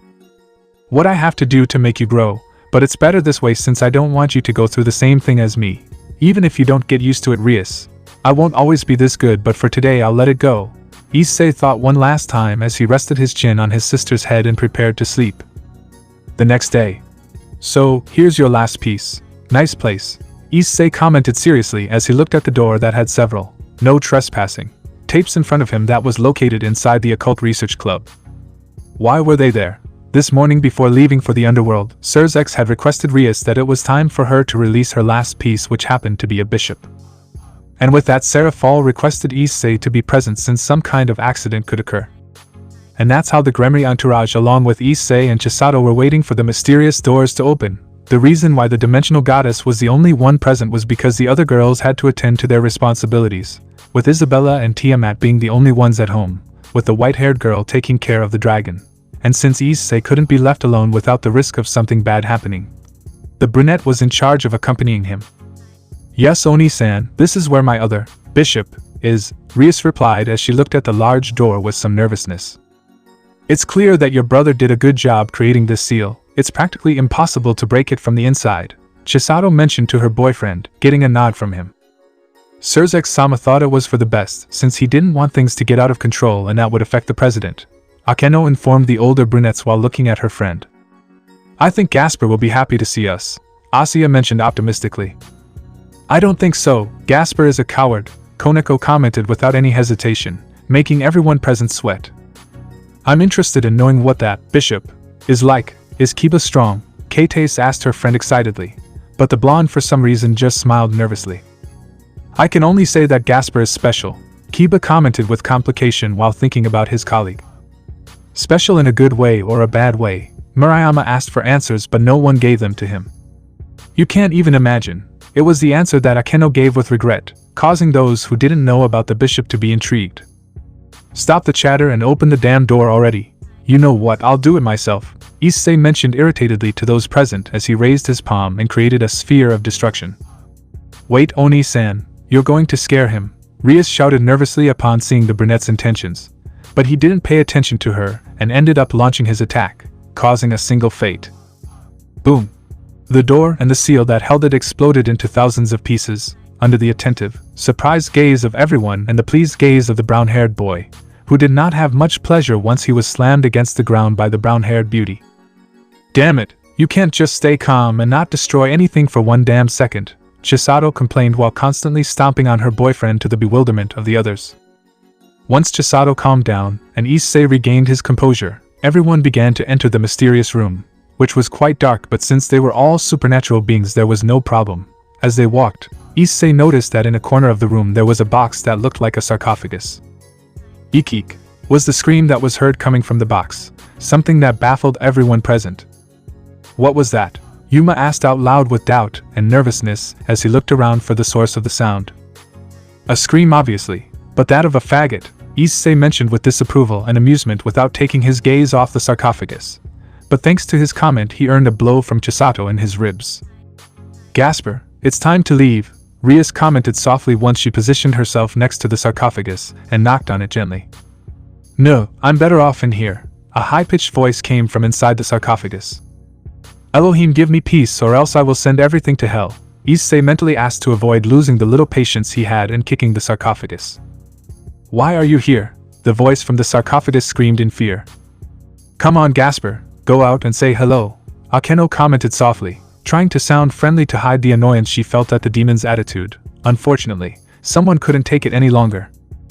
I've had enough of this, get out of the damn box at once, and again Issei let himself be carried away by his emotions. But this time instead of destroying something with his power he used his foot and kicked the sarcophagus, destroying it in the process and causing the inmate inside to come out. Gremory, Chisato sighed angrily, holding back her desire to beat her boyfriend to a pulp. At that moment after the action of the brown-haired man, in front of them there was a person with blonde hair and red eyes, but there was a doubt present. Was it a man or a woman? It was not known clearly, except for those who knew about the demon's hobby. Please Elohim, give me patience, Issei asked internally, increasingly losing his temper at what he was seeing. I have to admit that this is worse than I thought, Chisato mentioned, slightly nervous and confused by what she was seeing. Don't be so surprised Chisato-sama, Gasper has always been a special case, Akeno commented trying to calm the waters but she herself was conflicted about all this. A girl, Murayama asked doubtfully as he saw his new colleague being treated by the redhead. It seems so, Kates mentioned in the same state, not knowing what to think of the current situation, as she had doubts regarding the gender of the new president. Is it a boy or a girl? The fact that he's dressed as a girl doesn't help me know, since a part of me tells me not to believe what I see, Yuma commented doubtfully as he approached the redhead who only rubbed her temples. He's a man, a disgrace to the male species, TSK, damn faggot, Issei mentioned irritatedly while crossing his arms. His words had shocked those who didn't know the boy in the room. Hey, she's not a girl, Kates commented in disbelief as she opened her eyes in surprise since it was impossible for someone so cute to be a boy, the world would be unfair. Gasper, you have to leave, Koneko mentioned after approaching the blonde with the intention of getting him out of the room. No, I'm fine here. I don't want to go out, Gasper screamed in fear as he tried to get back into his box, but it had already been destroyed by the brown-haired boy. Why the girl's uniform? Asuya asked doubtfully as she watched the boy try to hide in the rubble of his box, failing miserably. Because he's a sissy, Issei mentioned irritatedly as he kicked the rubble and caused the blonde to freak out and hide behind his sister. Well, Gasper has a special taste for girls' clothes, Rias commented without knowing how to act while she saw how her brother wanted to finish off her bishop. Fortunately Chisato prevented that. Issei, stop, you're scaring him, Chisato expressed as she stopped the brown-haired boy's advance by holding him by the back. No, this is beyond absurd Chisato. Tell me brat, why are you wearing women's clothes? You're a man, damn it, Issei complained once he reached his victim and lifted her up while shaking her from side to side. Because girls' clothes are very cute, Gasper's response, coupled with the fact that she had a look like that of the purest maiden, did not help calm Issei's anger. Don't say they're cute with that face, damn it, Issei shouted angrily, losing the little patience he had, taking out his anger on the poor child, whom he moved from one side to the other. Oni-san, wait, Rias shouted, but it was too late as Gasper's eyes glowed, something that Issei and Chisato noticed.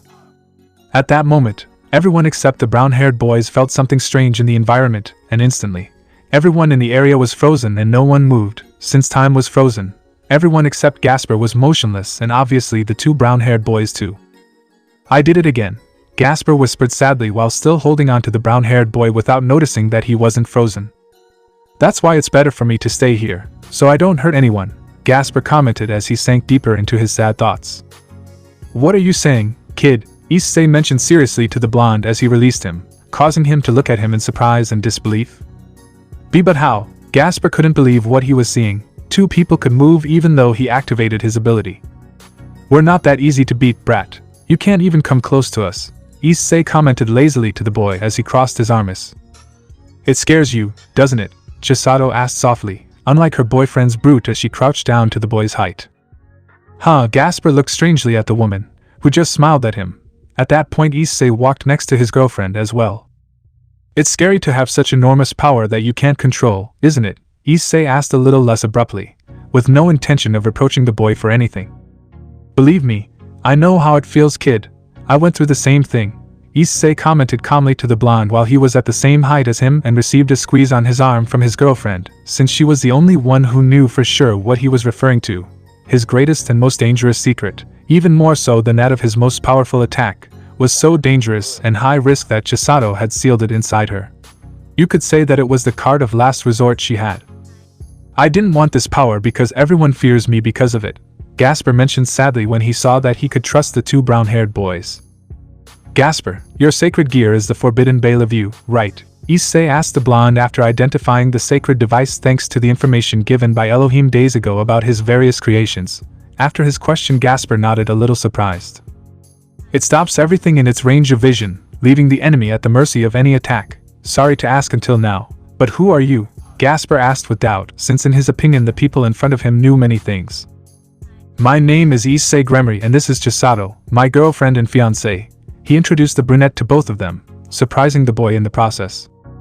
The terror of the factions, Demon King, Emperor of Destruction, the God-Slayer.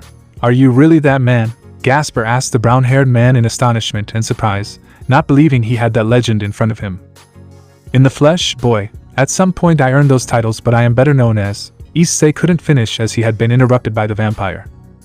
Gremory, Gasper mentioned excitedly to the brown-haired boy while looking at him with stars in his eyes. Wow, you do have several titles, love, and that's without even knowing the one they call you by in the dimensional realms, Charlocroter, which would be like Scarlet Death, or Wachter, which means Guardian. There was also Zerstorer, which means Destroyer, Chisato mentioned with some mockery to her boyfriend while remembering some titles that had been given to him. Whatever, Gasper, do you want to be strong? Issei asked the boy as he looked at him seriously. Strong, Gasper thought with his head down. He knew that his power was unstable and that right now he was a danger to his friends. He saw himself as someone useless within the group. He wanted to be of help to his mistress who gave him the opportunity of a new life and who accepted him as he was. He wanted to help his friends, but he didn't have enough courage to do it.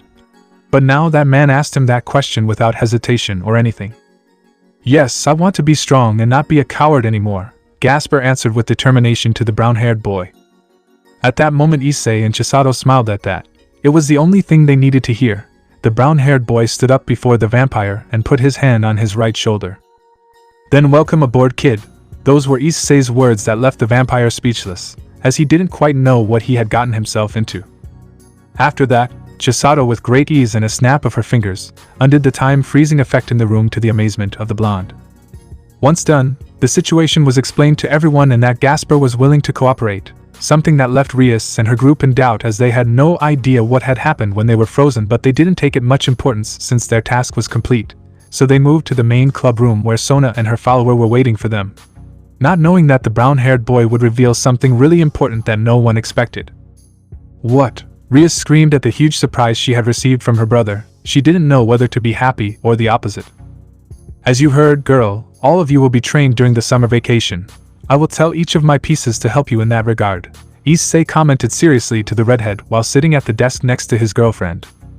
That means that you, Sona could barely process the information as the brunette nodded. That's right, each one will be trained by the strongest members of the underworld, Issei answered seriously to the young people as he looked at them after making a decision. And why is that, Issei-sama? Tsubaki asked the brunette with doubt as she looked at him. She was happy and scared by the king of the underworld's plan. I'll be honest with you, everyone here has enormous potential. But they live in peace. They haven't lived what I went through and much less a training lifestyle like the one my girls and I went through. That's the reason why they're not as strong as they should be. I like to be direct and that's what I'll do. I feel that this peace that overwhelms the world is about to end and on more than one occasion will be involved. I feel that a war is approaching and you must be ready. I had said it before and I'll say it again. This world can't be changed just with nice words. War is a massacre and there will be battles that can't be won with words or feelings. Sometimes the purest and most unconditional love can't do everything. If you want peace, then be ready for war. You must be ready to face any challenge, Issei mentioned seriously to the young people, obtaining silence from them. I see, aren't we that strong? Kiba whispered with annoyance and guilt like the others for Issei's words. So, Akeno mentioned with intrigue to the brunette while looking at him. That's right, if I train you well you will surely be able to advance in any situation that arises. There is no doubt that soon many of you will be as powerful as a supreme class devil. Issei commented calmly to the young people, causing them to be surprised by his words. We will do it. We will follow the training you give us, Oni-san, Rias answered for everyone, showing herself determined as did her servants while Sona sighed. It wouldn't look good at all if I let my rival get stronger and I stay behind. I and my servants will follow your words, Issei-sama. Now it was Sona's turn to accept the brown-haired boy's proposal, backed by her friends. Excellent, then get ready for what's coming, because your training will begin soon, Issei finished saying, giving one last look at the young people as he began to leave the club with Chisato. Are you sure about this, Issei-kun? Chisato asked the brunette once they left the club room and walked towards the exit of the academy hand in hand. I am Kai's, Issei answered confidently to the brunette while stealing a kiss from her for her enjoyment. And tell me, love, I know you told them that the girls would help them train, but will you do it too? Chisato asked her boyfriend lovingly while hugging him tighter and enjoying his closeness. Something like that, Chisato, but it will only be one person. In fact, she will be the only one who will be trained by me, all for the sake of her growing and awakening, was the only thing Issei said with certainty while thinking about a certain redhead. And so, both brunettes disappeared from the academy like the wind, leaving behind a mystery that was soon to be solved, since Rias would have to show sooner than she imagined how strong and determined she was.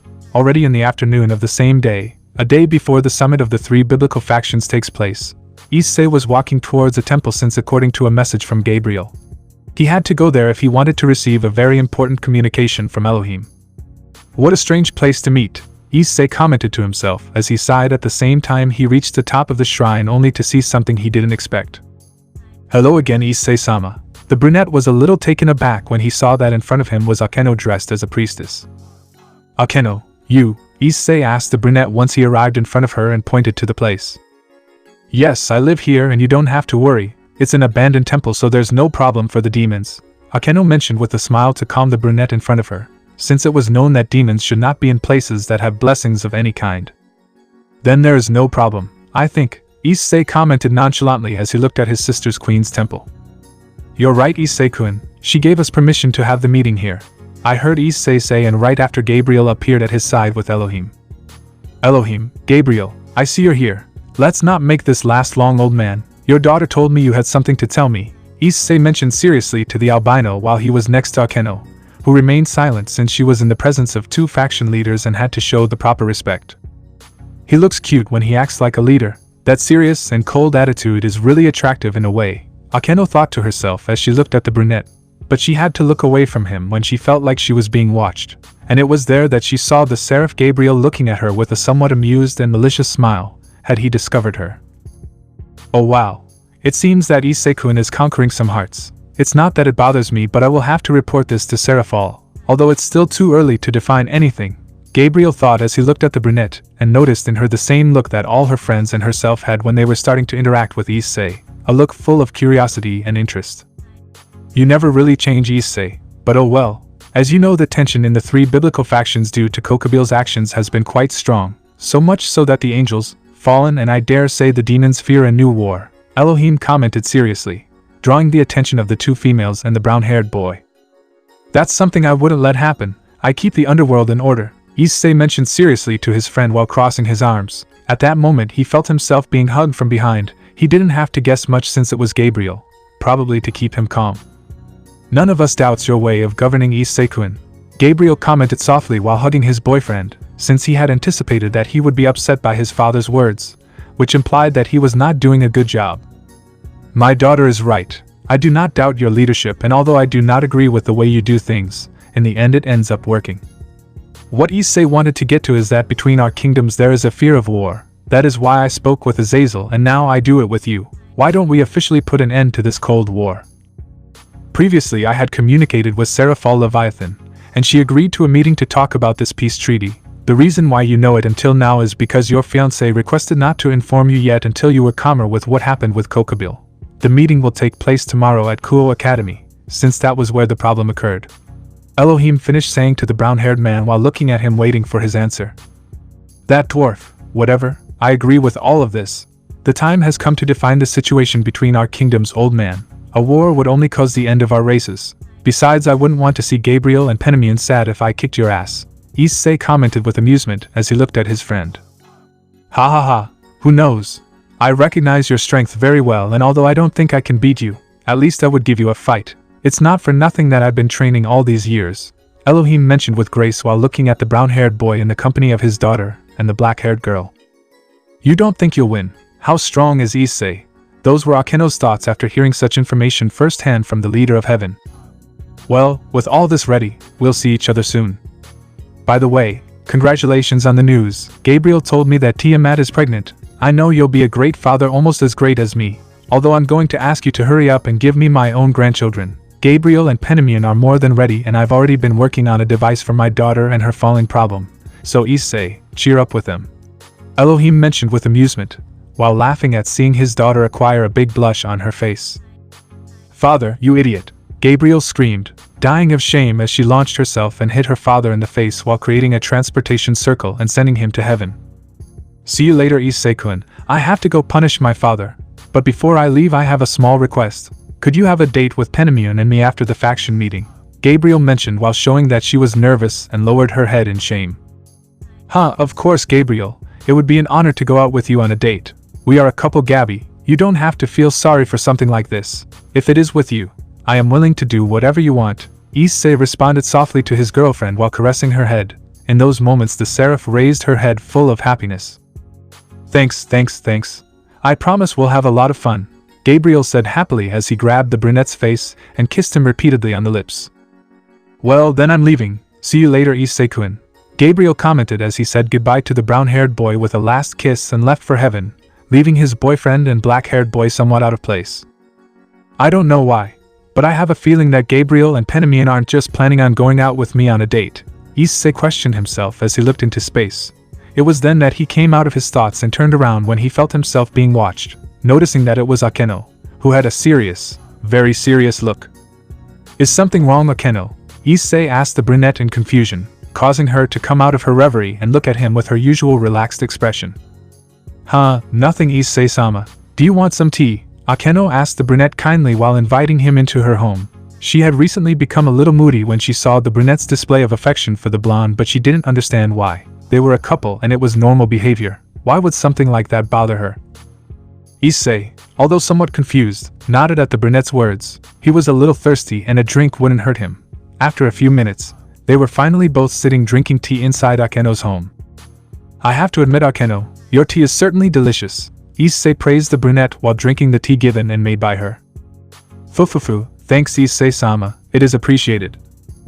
Akeno replied happily while smiling with a light blush on her face. She knew that the brunette always spoke with all the honesty in the world. Maybe he was one of the few men who usually did that, but still something about him made her nervous. She knew that he knew her secret and nature very well, but she still didn't feel ready to face him. To put her pain aside and accept the man she has despised for years just to avoid falling into madness. Issei-sama, Akeno said with her face down, and at that moment the brunette looked at her confused. My father, have you ever seen or talked to him? Akeno asked with her face lowered to the brown hair. Issei couldn't help but be surprised to hear her refer to Barakil as her father. Still, the brunette only smiled on one side as he put the tea on the table and faced the brunette, and the subject that he so denied growing up. Let's say that during the Great War I got to see him and sometimes confront him. Also, thanks to Penimian, I know that he is happy that you were well during all these years, Issei answered sincerely to the brunette. You know, Penimian told me that Barakil always spoke well of you, of his daughter. I remember him telling me that he said that you were his little angel that filled him with joy. You and your mother were everything to him, Issei mentioned softly since he knew that the subject at hand was difficult for Akeno, who felt her eyes moisten upon hearing that. I can't say I know how you feel, but I can imagine how difficult it is to lose a father. Sometimes you just want to find someone to blame, and I know that Barakil paid the price for the evil of others, Issei commented, giving the brunette some time to carry her words, who was crying silently. They came to kill me, my mother's family. For them I was an abomination. They took advantage of the fact that my father was not there and attacked us, Akeno said between sobs while the brown-haired boy only listened to her, since she had to vent. They attacked us, my mother protected me with her body and didn't let them hurt me. She told me that I was the best thing in her life, hers and my father's, After that, Akeno couldn't continue as the memory of her mother being killed made her burst into tears. At those moments Issei walked around the table and hugged her while Akeno cried in his arms and tried to find the strength to continue. It was horrible to see that because of a baseless hatred a life was lost, a girl lost her mother and a man endured years of contempt for the most important thing to him. For Issei, the life of the brunette as well as that of her family had been quite hard. He could understand her to a certain point, since he once was about to lose his mother, but fortunately it was not like that. He could not imagine exactly what Akeno felt, but he could get an idea of it. Then Dad came and killed them, but it was too late. Mom was dead, Akeno mentioned in pain as she clung closer to the brown-haired boy who was caressing her head. I pushed him away and told him it was his fault, that I hated him for what had happened, that Mom had died because of him. Maybe it wasn't his fault but mine. If I didn't exist, none of that would have happened, Akeno commented with pain and regret to the brown-haired boy while crying. I have always hated what I am, my blood, my life, my wings, Akeno mentioned sadly as she brought out her fallen angel wings to emphasize her point. These things are. But Akeno couldn't finish her self-deprecation, as she was briefly pulled away from the brunette by him, who was holding her by the shoulders. Beautiful. They are very beautiful, Akeno, Issei mentioned, interrupting the brunette while he observed her and her wings. Huh, you don't dislike them? Akeno asked with doubt and distrust, since all her life she has hated what she is and no one had ever told her otherwise, or rather no one had ever told her that they liked her as she really was. As they were going to do, Akeno, your wings, your being, everything about you is beautiful. Also never say that you shouldn't have existed, because that's not true. I assure you that your mother was very happy to have you as a daughter, not to mention Barakil. Listen carefully, Akeno. You are not a monster, you are not a mistake. Rather, you are a blessing that came into your parents' lives. If we talk about monsters or horrible things, I think I am the most suitable for it, Issei commented calmly, and then did something that not even his women knew about. He showed his wings. Under Akeno's attentive, surprised and horrified gaze, she could see how completely charred wings emerged from the brown-haired man's back, and not only that, the flesh could be seen red-hot, and small threads of blood ran through it. What were once the largest and most beautiful wings of a demon were now the unfortunate accident of a series of tragic events. Just by looking at them, Akeno could feel pain and pity for the brown-haired man, as she could see that her wings had not healed. Compared to his, theirs were nothing. What are you? Akeno couldn't finish speaking as Issei interrupted her as he proceeded to put away his wings. A series of events led me to that state. What you just saw is something that not even my partners know, but I wanted to show it to you so you could see that compared to me, your wings are very beautiful, Issei mentioned softly while placing one of his hands on the brunette's cheek. Sorry about that, Issei-kun. It's something I regret having done, Issei heard Albedo say in his mind. Regret and sadness could be noticed in his voice. It's okay, Albedo. I've never blamed you for anything. It's something that happened a long time ago. You and I didn't know each other yet. Losing my wings isn't something you should blame yourself for. For me, it's not a loss but rather a lesson. Calm down, Albedo, Issei replied to the woman through their mental link. I'm sorry, was the last thing Issei heard Albedo say. Then he turned his attention to the brunette in front of him. He would talk to the dragon about the subject later. I don't. Again, Akeno couldn't finish as she was pulled into the brunette's chest by him in a hug full of love and protection. You really are a capricious woman, and not only that, maybe you can hide it from others, but I can see that you don't care much about others. You want to do everything your way. Why do you behave like that? You prefer to live in an illusion, and in the past that is already gone. It's true, people hurt, and no one can understand it. They make you cry and you end up getting upset with people who never understand you.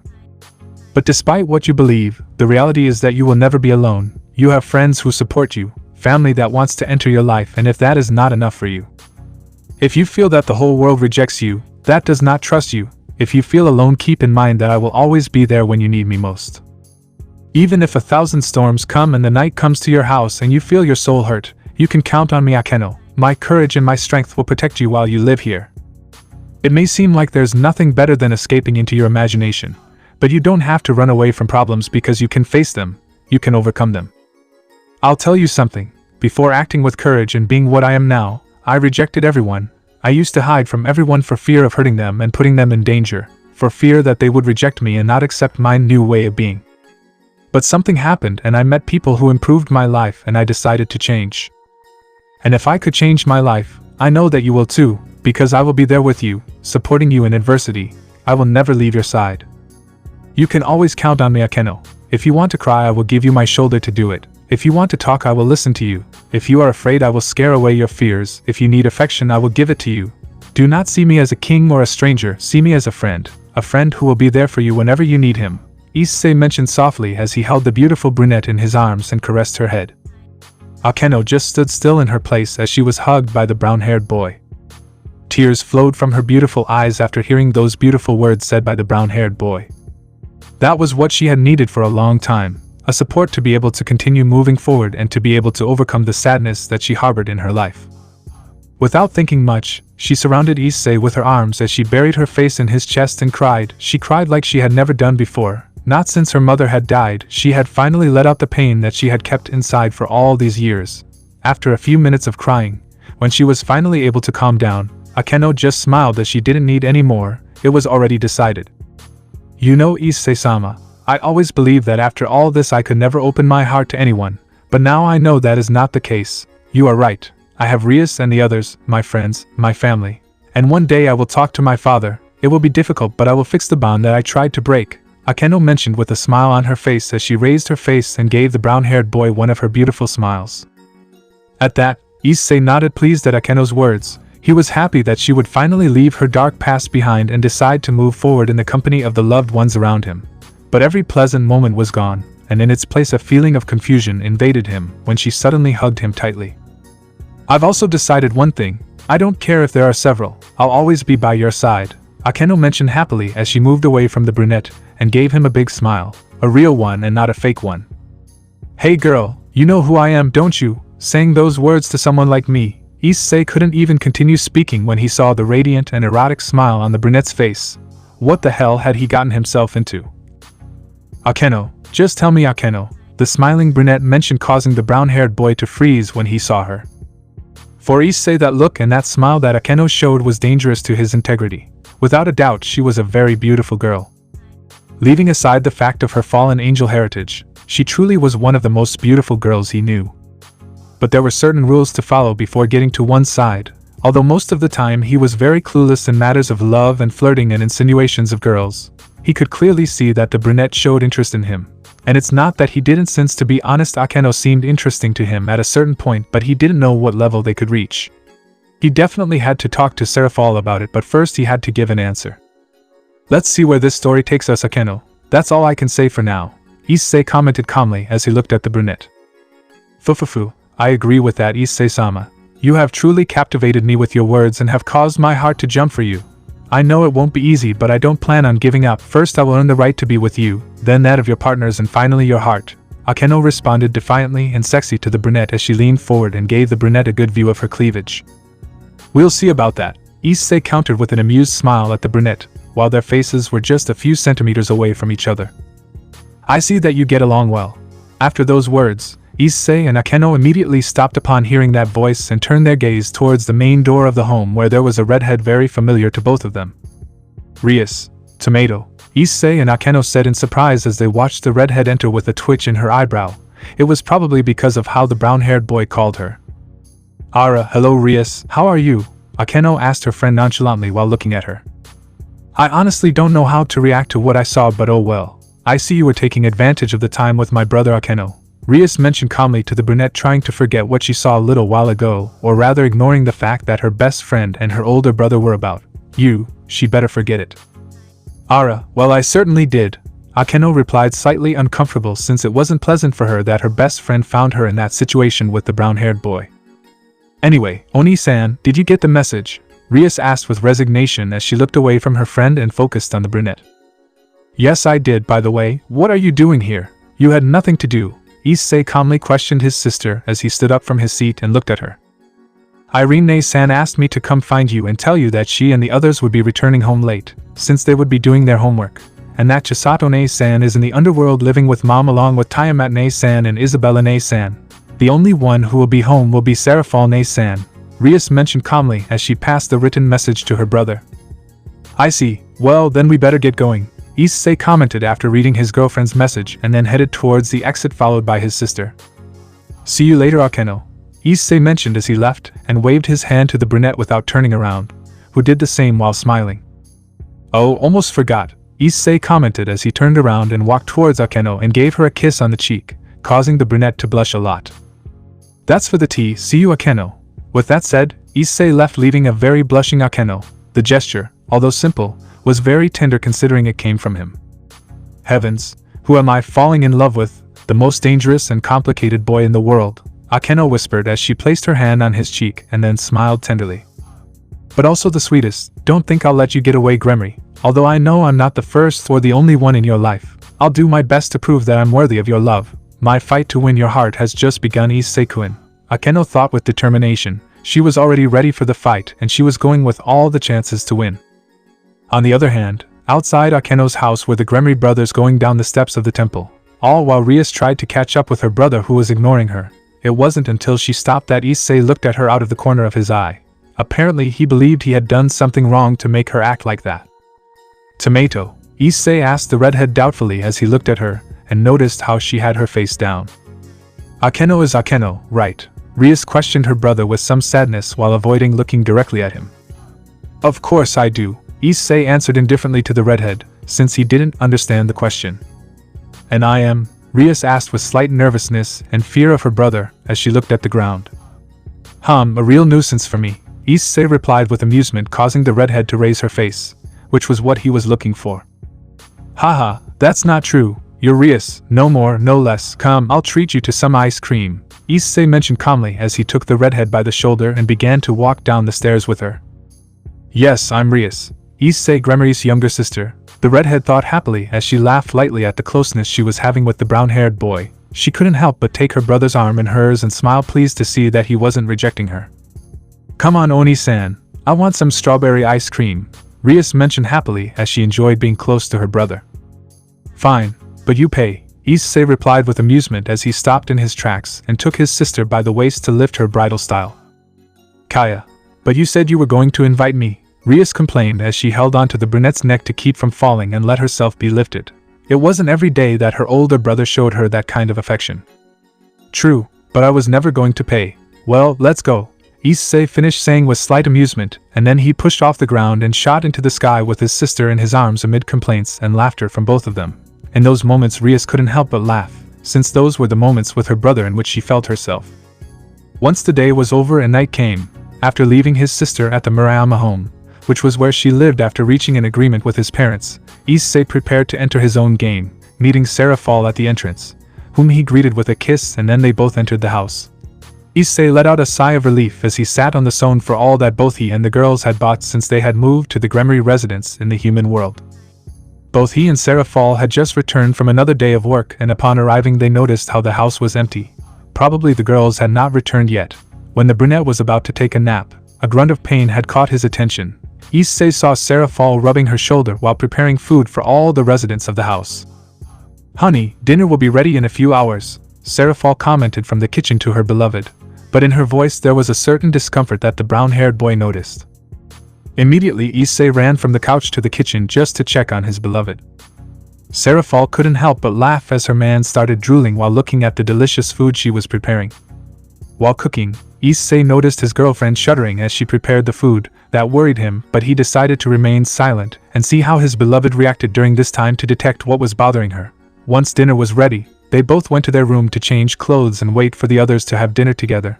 Serafall moved uncomfortably as she tried to put on her clothes, and Issei couldn't stand it anymore. He approached the brunette and confronted her. "Sarah, are you okay?" Issei asked with concern as he stood behind his beloved and looked at her intently through the mirror in front of them. Those words only made the beautiful demon curse herself internally as she hoped her beloved wouldn't notice her strange behavior. "I'm fine, Issei-kun. Let's go back to the living room," Serafall commented hastily as she tried to get away from Issei, who didn't like her action and held her tightly by the shoulders. Issei couldn't help but frown, so with a malicious smile as he held the brunette back, he positioned his arms around Serafall's waist, then lowered his face to the demon's neck so he could inhale her scent, which made his beloved sigh. "Serafall Citri, you are a terrible liar," Issei mentioned with amusement as he enjoyed the scent of his beloved and occasionally blew air on her neck, causing chills to the woman in his arms. Serafall couldn't help but blush and look away to the side. Thanks to that action, Issei sighed. He knew that his girlfriend could be stubborn, so he began to gently pinch her neck with his teeth, causing her to moan in response to his actions. "Issei-kun, don't do that," Serafall commented, blushing and nervous about what her beloved was doing to her. But the truth is it wasn't something she was disliking, and apparently Issei wasn't either, since he continued touching her. "I won't stop until you tell me what's wrong," Issei mentioned seriously but with a funny tone while he attended to his wife. This time he bit her neck a little harder, making Serafall moan loudly. "Fine, I'm just stressed, that's all," Serafall commented, blushing and quite agitated. The proof of this was her constant breathing. Once she spoke, she noticed how Issei stopped and turned her to face her, which made her blush greatly. "It's because I'm always working and I never really had time to relax," Serafall finished saying while looking away to avoid Issei seeing her nervous. Issei assumed it was due to the fact that she was the mole Leviathan and that her responsibility as the underworld's sub-leader was taking its toll on her and making her feel stressed. Seeing this, he couldn't help but press his forehead against Serafall's and smile. "You know, Sarah, if you were stressed you could have told me, because I know a great way to relieve stress," Issei mentioned with a certain erotic tone to his wife while looking into her eyes. But she didn't notice what his words were hiding. Serafall's eyes lit up at those words, and being as she was, she didn't think beyond the subject. "Really? What is that?" Serafall asked excitedly as she maintained contact with her beloved. But once she saw how Issei's eyes remained mischievous on her, as if he was thinking of some mischief, it made her doubt a little about his method to de-stress. "You'll see," Issei whispered in Serafall's ear, who blushed upon hearing his hoarse voice in her ear. Line break. After hours of love-making, Issei pulled away before crushing Serafall's body with his own. The two kissed with pure passion, and he slowly pulled out of her and laid down next to his beloved on the bed, both looking at each other with love and satisfaction while their bodies were sweaty. Serafall buried her face in Issei's sweaty chest while he wrapped his arms around her waist. Unnoticeable to the two, a draconic mark began to form on the brunette's right thigh, which was proof that at that moment the Male Leviathan had been marked by her dragon. "So, did you like my method of relieving stress?" Issei asked with amusement as he looked his wife in the eyes and waited for her answer. "I loved it. From now on, every time I'm stressed, please help me de-stress, my love," Serafall mentioned lovingly as she placed a warm kiss on Issei's lips. "Serafall, Issei, are you home?" they both heard the rest of the girls say. Apparently they had already arrived. "I guess we should go down," Serafall commented lovingly to her man as she kissed him one last time. Issei could only smile at his girlfriend's words, so once they put their clothes back on and tidied up the room, they set out to meet the other girls. It should be noted that due to the activities they had done, Serafall couldn't walk much, so to speak, and to Issei's amusement, he was forced to carry her on his back. Although the secret didn't last long when Tiamat and Irene identified the mixed scent of the brown-haired girl and the brunette, coming to a single conclusion, especially when they saw the mark she had on her thigh similar to that of the sky-blue-haired girl in the middle of her breasts. With this, the rest of the girls began to come up with a series of plans to get their own mark and special moments with their man. After spending a pleasant family dinner, between anecdotes, laughter and funny comments from Issei and the girls. Once they finished, the girls decided to take a bath before sleeping while the brown-haired boy cleaned up the dining room, which after finishing doing so he went to his room, more specifically to the balcony where he was waiting for his women to arrive. While he was doing so, taking advantage of the moment alone, he decided to make a very important call to one of his acquaintances. "And that's the story. That's why I need you to come back from your mission," Issei mentioned seriously while standing on the balcony of his room with his girls while communicating through a magic circle with one of his pieces. "Let me see if I understand. Do you want us to go back just on a hunch?" The voice on the other end was none other than Kurome's, who sounded confused. "You're kidding us, aren't you?" Kurome questioned her king with doubt, since they were currently on an important mission in addition to their vacation. "No, I don't. You know very well that I'm not one to take risks, and I have a feeling that this meeting will end up going badly," Issei commented seriously to his friend while he felt the wind brush his face. "Still, you don't think all this is too hasty? Irene and Isabella are with you and, as if that weren't enough, you are more than enough to take care of anything, because I have to go there," Kurome commented from the other side with doubt, since she didn't understand the reason for her friend's words. "Just do it, Kurome, that's an order," Issei sentenced seriously to his friend while looking at the night sky. "Ugh, talking to you is always a pain. Sometimes I don't understand why I agreed to be your friend," Kurome lamented from the other side with heaviness while letting out a sigh. "Well, let's say that if it weren't for me you wouldn't have managed to survive the extinction," Issei mentioned seriously to his friend, although somewhat mockingly in his words. "Shut up, Issei. By the way, I almost forgot, congratulations on your situation. I know you'll be a good father. Congratulate Tiamat for us. We'll see each other at the meeting. We have something important to tell you, Jerome finished saying, cutting off communication with her king. Heavens, these past few years I have neglected my responsibilities in search of clues about my current situation. But now when the world is in a state of change there is no use worrying about such things. I must train Rias and her friends to be ready for what is coming. That is my duty as the guardian of this world, Issei thought as he looked up at the night sky. He couldn't help but compare that night with one from the past that had marked his destiny. Great Red, I will be stronger than you. I must plan my moves as soon as possible. I sense that dark times are coming, and for some reason I feel that I am the cause of all this, Issei mentioned for himself seriously as he turned around and prepared to enter his room, letting the night begin to rule the sky. But before doing so he felt in the environment the same energy that he felt on Parents' Day at the academy. You're not going to show yourself? Issei asked out loud calmly without getting any answer. I see. I don't know what you are or who you are, but as long as you don't do anything bad we'll be fine. I also don't know why you follow me wherever I go, but I guess you must have your reasons for doing so. I just hope that one day we can finally meet without the need for all this mystery. Good night, mysterious boy or girl, Issei finished saying calmly, apparently to no one in particular, as he entered his room and disappeared from sight. On one of the balcony columns, beneath it, a silhouette hidden in the shadows could be seen. This same one had its face lowered from which a tear could be seen beginning to run down it. But this was not of sadness but rather of happiness, since today had been, so to speak, the first approach. Good night, whispered the mysterious silhouette that turned out to be that of a woman, who entered the world of shadows. Many things were about to happen in Issei's life, and tomorrow would be when the Cold War between the three biblical factions would end, but also when a new threat would be born and only he, his friends and acquaintances would be able to face the new challenges that were about to arise. Unknown location. How boring, a black-haired girl expressed without any emotion while floating in the air and looking up at the sky where she could see the sunset before her. This life has been a complete nuisance since he wasn't around. But now that he's back, although it's become more interesting, it drives me crazy to have to wait to see him. Although it's better this way, since if I show myself everything will fall apart. I have to wait for the right moment to present myself to him. But waiting is definitely boring, the girl mentioned to herself while spinning in the air with boredom. Ophis-sama. The girl heard her name as a woman approached her calmly. What do you want, Demonia? The woman identified as Ophis asked seriously to the woman who stood in front of her, turning out to be a tall woman with glasses and a voluptuous figure. Plus she had tan skin with long brown hair tied in a bun with headphones and had grayish-blue eyes.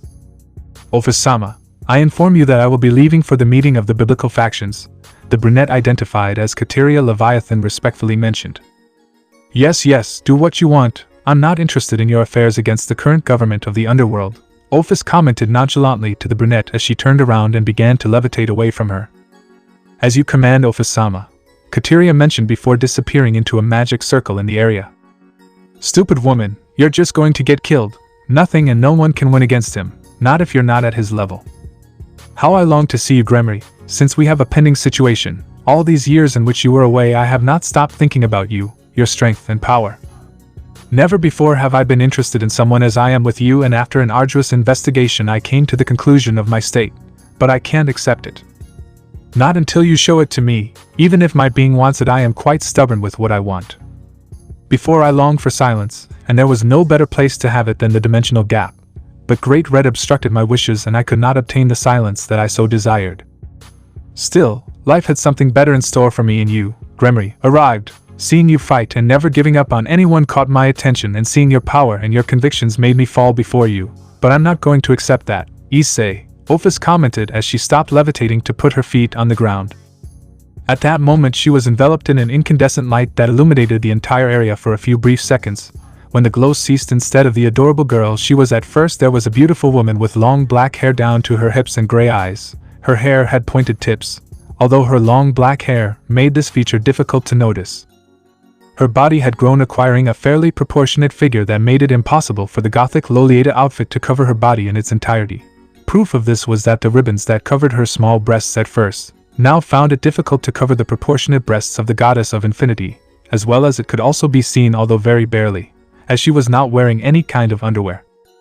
You know, Gremory, I created this appearance exclusively for you, since I saw that the body of a girl was not very attractive to a man like you, and it was very difficult for me to mate with you in the other form. But the only way for you to obtain this body and my being is by defeating me, since I cannot accept any male as a dragon without fighting first. For that reason I did what I had to do. Creating a terrorist faction was only to get your attention, oh Issei. I already long to have you in front of me, Ophis mentioned with lust as she caressed her body, thinking about the brown-haired owner of her dreams, desires and heart. A blush could clearly be seen on her face and a single feeling in her gaze. You will soon be mine, Issei Gremory. My power runs through your veins, therefore you belong to me, Ophis declared with determination as she released part of her power and made the area she was in tremble, as well as destroying the ground left behind her. Life for the brown-haired boy was about to get more complicated than it already was, since he was the goal to be achieved by the goddess of infinity, and nothing and no one could interfere with the wishes of a dragon in love but also thirsty for a battle. Kuo Academy. Today was the day when the leaders of the three biblical factions that have been in a kind of cold war for several centuries were going to meet. But today that was going to change, because the purpose of the meeting was to put an end to the war once and for all and declare peace between the kingdoms. The place where this would happen would be at Kuo Academy, a place where problems happen most of the time, mainly where the Kokabeel incident had occurred that had shaken the tranquility in the underworld, heaven and Gregory. In the Occult Research Club were all the members of the Gremory group in the company of Irene and Isabella, since Gasper did not want to go to the meeting and the brown-haired boy's two fiancées were there to escort the group of young people. Okay Gasper, be good and wait here for us, Rias mentioned softly while caressing the head of the young man who was in her box. I will do it, President, Gasper answered nervously as he watched his colleague Murayama pass him a video game console. Here, I brought it so you don't get bored, Murayama mentioned in a friendly way to his little colleague, who nodded happily and took the device to start playing. I also brought lots of sweets for you, Koneko, the brunette commented calmly as she passed a bag of sweets to the albino, who would stay with Gasper to keep her company. Thanks, Koneko thanked her friend for her gesture as she prepared to try the sweets. It's time, we must hurry and go to the meeting. Tiamat has just informed me that the leaders have already arrived at the hall, Irene informed the young people after receiving the message from her friend. Well friends, let's go to the meeting, and don't forget, we will be in a room with the leaders of the biblical factions and we must show respect. Even before my brothers, we must not show wrong behavior, much less interfere in the meeting, since the leaders will talk about the fate of the war and the three biblical factions, Rias commented seriously to her friends, obtaining a nod of understanding from them since the current situation was very worrying. Even we must show respect to our boyfriend, but it is understandable. In these situations Issei is not the same one that they frequently see. In these situations he is Issei Gremory, the king of the underworld, Isabella mentioned calmly with the sole purpose of implying that not even they, being the women of the brown hair, could get out of the alignments. With that said, the others except the two little ones began to leave for the meeting. It only took a few minutes to arrive at the main entrance of Kuo Academy, where Grafia was waiting for them with a serious and cold expression, since even she had to show professionalism in the present situation. Great, it's almost time for the meeting to start, Grafia mentioned as she let out a sigh upon greeting the young men and their friends. Have everyone arrived yet, Grafia? Irene asked the silver-haired girl to confirm if a certain individual had appeared. Something like that. Currently in the hall are present from the underworld Lucifer-sama and Leviathan-sama. From heaven are Elohim-sama and the Seraphim Gabriel in the company of two bodyguards. Finally from Gregory were Azazel-sama along with the cadre Penamian in the company of two young people who came as their bodyguards. Grafia informed the older redhead seriously without abandoning her posture. By any chance, are those women who came with Azazel and Penamian blonde and silver-haired respectively? Irene asked her friend with doubt and suspicion while narrowing her eyes. Now that you mention it, Irene, that's what they were like, Grafia replied with slight curiosity to her friend for getting the question right, obtaining a nod from her. In any case, Grafia, who else is present? Isabella asked the silver-haired girl seriously while crossing her arms next to the young people who remained silent. Ms. Sona Citri and her entourage are present in the hall, as well as Chisato-sama and Tiamat-sama, Grafia answered with certainty to the albino, noticing how she made a grimace. Is that everyone, and Issei? Isabella asked seriously as she looked at the maid.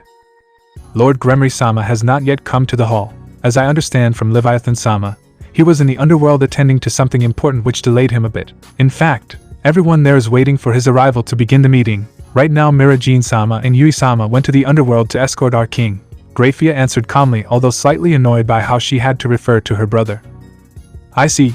It would be best to wait in the hall with the others. Will you guide us, Grafia? Isabella mentioned heavily after learning about her king's situation. Of course, follow me, Grafia responded respectfully and then turned around and began walking, followed by the others. The walk was slow and the weight of what was going to happen was great, since the intention of ending the war between the three biblical factions was a big step to follow, and signing peace with the treaty was the best thing that could be done to leave all problems and differences behind. Even so, that does not change the fact that there would be forces that would not agree with this, and a certain brown-haired man knew that very well. After several minutes and steps, the group had finally arrived at the room where the meeting would take place. "We're finally here," Rias whispered with slight nervousness after seeing the door to the hall, where two of the three leaders of the three biblical factions were gathered inside. "Ugh, how nervous," Murayama commented after feeling the atmosphere present in the room, and that was even though they were outside of it. "Let's hope everything goes well," Kate softly mentioned to her friend while trembling slightly, since it wasn't every day that you would be in the same place with three of the great leaders of various factions. Frankly, it is a very careful situation. Azazel, despite being a carefree subject regarding several issues, is shown as a pacifist, preferring dialogue to get out of problems instead of resorting to violence. On the other hand, Elohim is a man, as many assume, very benevolent and compassionate, who is willing to forgive any act even if it is believed unforgivable. The problem lies in Gremory. That subject does not forgive anything nor tolerate faults to his person or his kingdom. The three leaders seek the same thing, to keep their kingdom and people safe and sound, but of the three only one knows how to maintain order because of his way of governing. It is not the correct one, but it is the most functional considering that of the other two. Those words came from Murayama's gauntlet, which had appeared in his hand to the bewilderment of many, but they could not deny his words, since Drake was right. "You're right, Drake. This situation is worrying because of how Issei-sama will react. Come on, it's time," Grafia mentioned with concern to those present. Once she saw how Murayama's gauntlet disappeared, she took on her serious personality that she uses when there are situations that warrant it. Everyone nodded at the silver-haired girl's words, and when she opened the door, the power that was inside the room could be felt.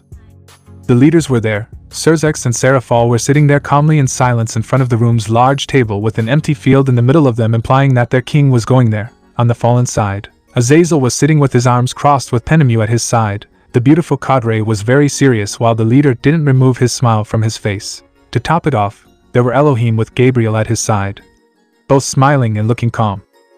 While the leaders and sub-leaders were at the table in the room, a little further away from them on some chairs were Chisato and Tiamat. On one side of the room was Zenobia and Irina, who were acting as bodyguards for their leaders, and on the other side of the room were the women known as Valerie and Lavinia, not forgetting to mention that standing on one of the walls were Sona and her group. Oh, more guests joined the party. Too bad the host hasn't arrived yet. I don't know what that man has in mind by making us wait so long. Those aren't qualities to be a woman's fiancé, Azazel commented mockingly to lighten the mood. Too bad there was a certain woman present with the same sense of humor as the brown-haired boy. "I dare you to say that in his presence, you fucking crow," Isabella said angrily after quickly moving towards Azazel and facing him with a look full of coldness similar to the brown-haired boy's. "Isabella, calm down," Penemu hurriedly asked her friend, since she was the closest to prevent Azazel from dying. Although she had also been a little upset by his words and what they implied, she could not let the situation get out of control. "TSK, talk about my king like that again and I'll kill you," Isabella expressed with annoyance to Azazel as she retreated from her position and headed to where Chisato and Tiamat were. "I'm very sorry, Governor of the Fallen Angels, but Isabella, as the Queen of Issei Gremory, tends to get carried away by her emotions when fulfilling her role." Irene apologized on behalf of her friend, since she knew that she wouldn't do it. Something she shared with Issei was her stubbornness and pride. "Calm down, I didn't mean to cause any misunderstandings," Azazel mentioned nervously while smiling sideways. "Issei isn't present yet and this meeting is already starting to heat up," Elohim commented calmly to lighten the situation. "Don't even mention it, Elohim. When Oni-san arrives this will be worse," ExE mentioned regretfully as he let out a sigh and noticed how his wife stood next to him, as well as his sister and group going towards Sona's group. "Rias, I'm glad you're here," Sona commented with her entourage while she seemed relieved to see her friend present. "I'm sorry I'm late, Sona, but we had to leave Gasper at the club because of his problems socializing with people." "I'm sorry," Rias mentioned calmly once she arrived where the brunette was with her friends. "Don't worry, it's good that they're here since," Sona expressed while looking to one side of the room where Valerie and Lavinia were, the silver-haired girl being the one who paid the most attention, since her gaze did not move away from where Murayama was. "That woman is looking at me ugly," the brunette thought as she saw how she was caught in the silver-haired girl's gaze, which showed mockery and disappointment. "She's the Hakuryuka partner, your predestined rival. You remember that I had told you about that in the past, right?" Drake heard the brunette say in her mind and couldn't help but show slight nervousness about it. "My rival? I honestly don't know if I can beat her," If I remember correctly, during the Kokobile incident, she was wearing armor, Murayama thought in bewilderment as he looked away from Valerie. That, my friend, is known as Balance Breaker. It is the evolved form of the sacred gear, being the most powerful manifestation of it. Once achieved, it can be activated again much more easily than the first time. With proper training, you can reach that state. Balance breakers can also have evolution, which would be more powerful. The feelings of the possessor trigger the evolution. Drake informed his partner from inside the boosted gear. Although to your relief, I believe the bearer of Albion has another goal in mind, Drake thought as he saw Valerie look away from Murayama and show disinterest in him. It's not here yet, damn it, Valerie thought with frustration and annoyance as she crossed her arms and leaned back further in the chair she was sitting in. Patience, Valerie, he will do it soon, although I don't know if I agree with what you want to do. Are you sure about it? If the rumors are true, Issei Gremory is also part dragon, and as such you know what will happen if he defeats you, right? Albion questioned his carrier with intrigue, while he mentally communicated with her. Ha ha ha, I know very well Albion, but that will only happen if he beats me. Besides, Valerie told his partner while licking his lips. How bad could his dragon be? Was the last thing Valerie said mentally to Albion while smiling with amusement and malice. What are you thinking, pervert? Valerie heard someone whisper in her ear, and she didn't have to think much to find the person responsible. Kia, don't do that, Lavinia, Valerie complained with a blush while holding her ear. You were thinking about him, right? And don't say no because your face says it all, Lavinia mentioned to her sister with amusement while giggling. Of course not. Well, yes, but it's not what you think. I was just thinking about what we'll do later, Lavinia, Valerie commented calmly, although with a blush at the blonde. Oh, I see. You haven't forgotten our bet, have you? Lavinia asked the silver-haired girl with amusement while keeping her gaze forward. Oh, of course not. Although as far as I'm concerned it's a stupid bet, I won't back out, Valerie answered seriously to the blonde as he settled into his seat. We'll see, friend, Lavinia declared calmly as she focused her attention on the leaders. After several minutes of waiting in the room, spirits began to fall and laziness began to abound since only one person was missing to make an appearance, but he never arrived. Many of those present were ready to carry out different activities. As in the case of the leaders and sub-leaders who were drinking tea provided by the Lucifuge present, while the young people talked among themselves without knowing of the presence that had just arrived on the outskirts of the Kuo Academy. Damn, Issei, look at the time, Mira Jean complained as she complained to the brown-haired boy after finally appearing in the human world. I just hope they weren't upset by the delay, Yui commented with concern as she finished canceling the teleportation circle. Let's not waste any more time. That unexpected meeting with the clans delayed us quite a bit, but we're finally here, walking, Issei mentioned seriously while wearing black pants along with a crimson trench coat, not mentioning that he brought Ascalon, Ebony and Ivory with him, as he sensed that something bad would happen at the meeting. Then let's go, honey. By the way, what Chisato told us is true. Will we train your sister's group and Serafall's sister's group? It's not a problem for us. But what are you trying to prove with that? Mira Jean commented doubtfully to her boyfriend as they walked towards the academy.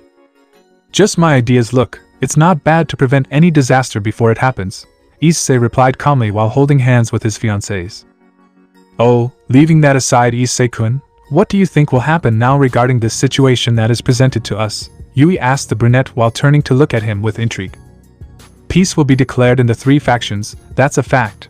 None of the three leaders wish to experience another war, which they would undoubtedly win, Issei mentioned with amusement to his partners, making them laugh.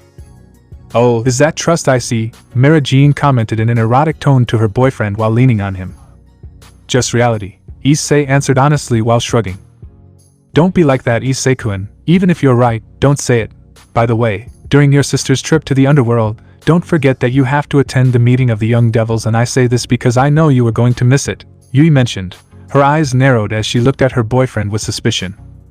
No, as you think, Yui. I would never do something like that, Issei expressed nervously to Lucifer while sweating slightly and avoiding her gaze. Despite his words, his thoughts were very different.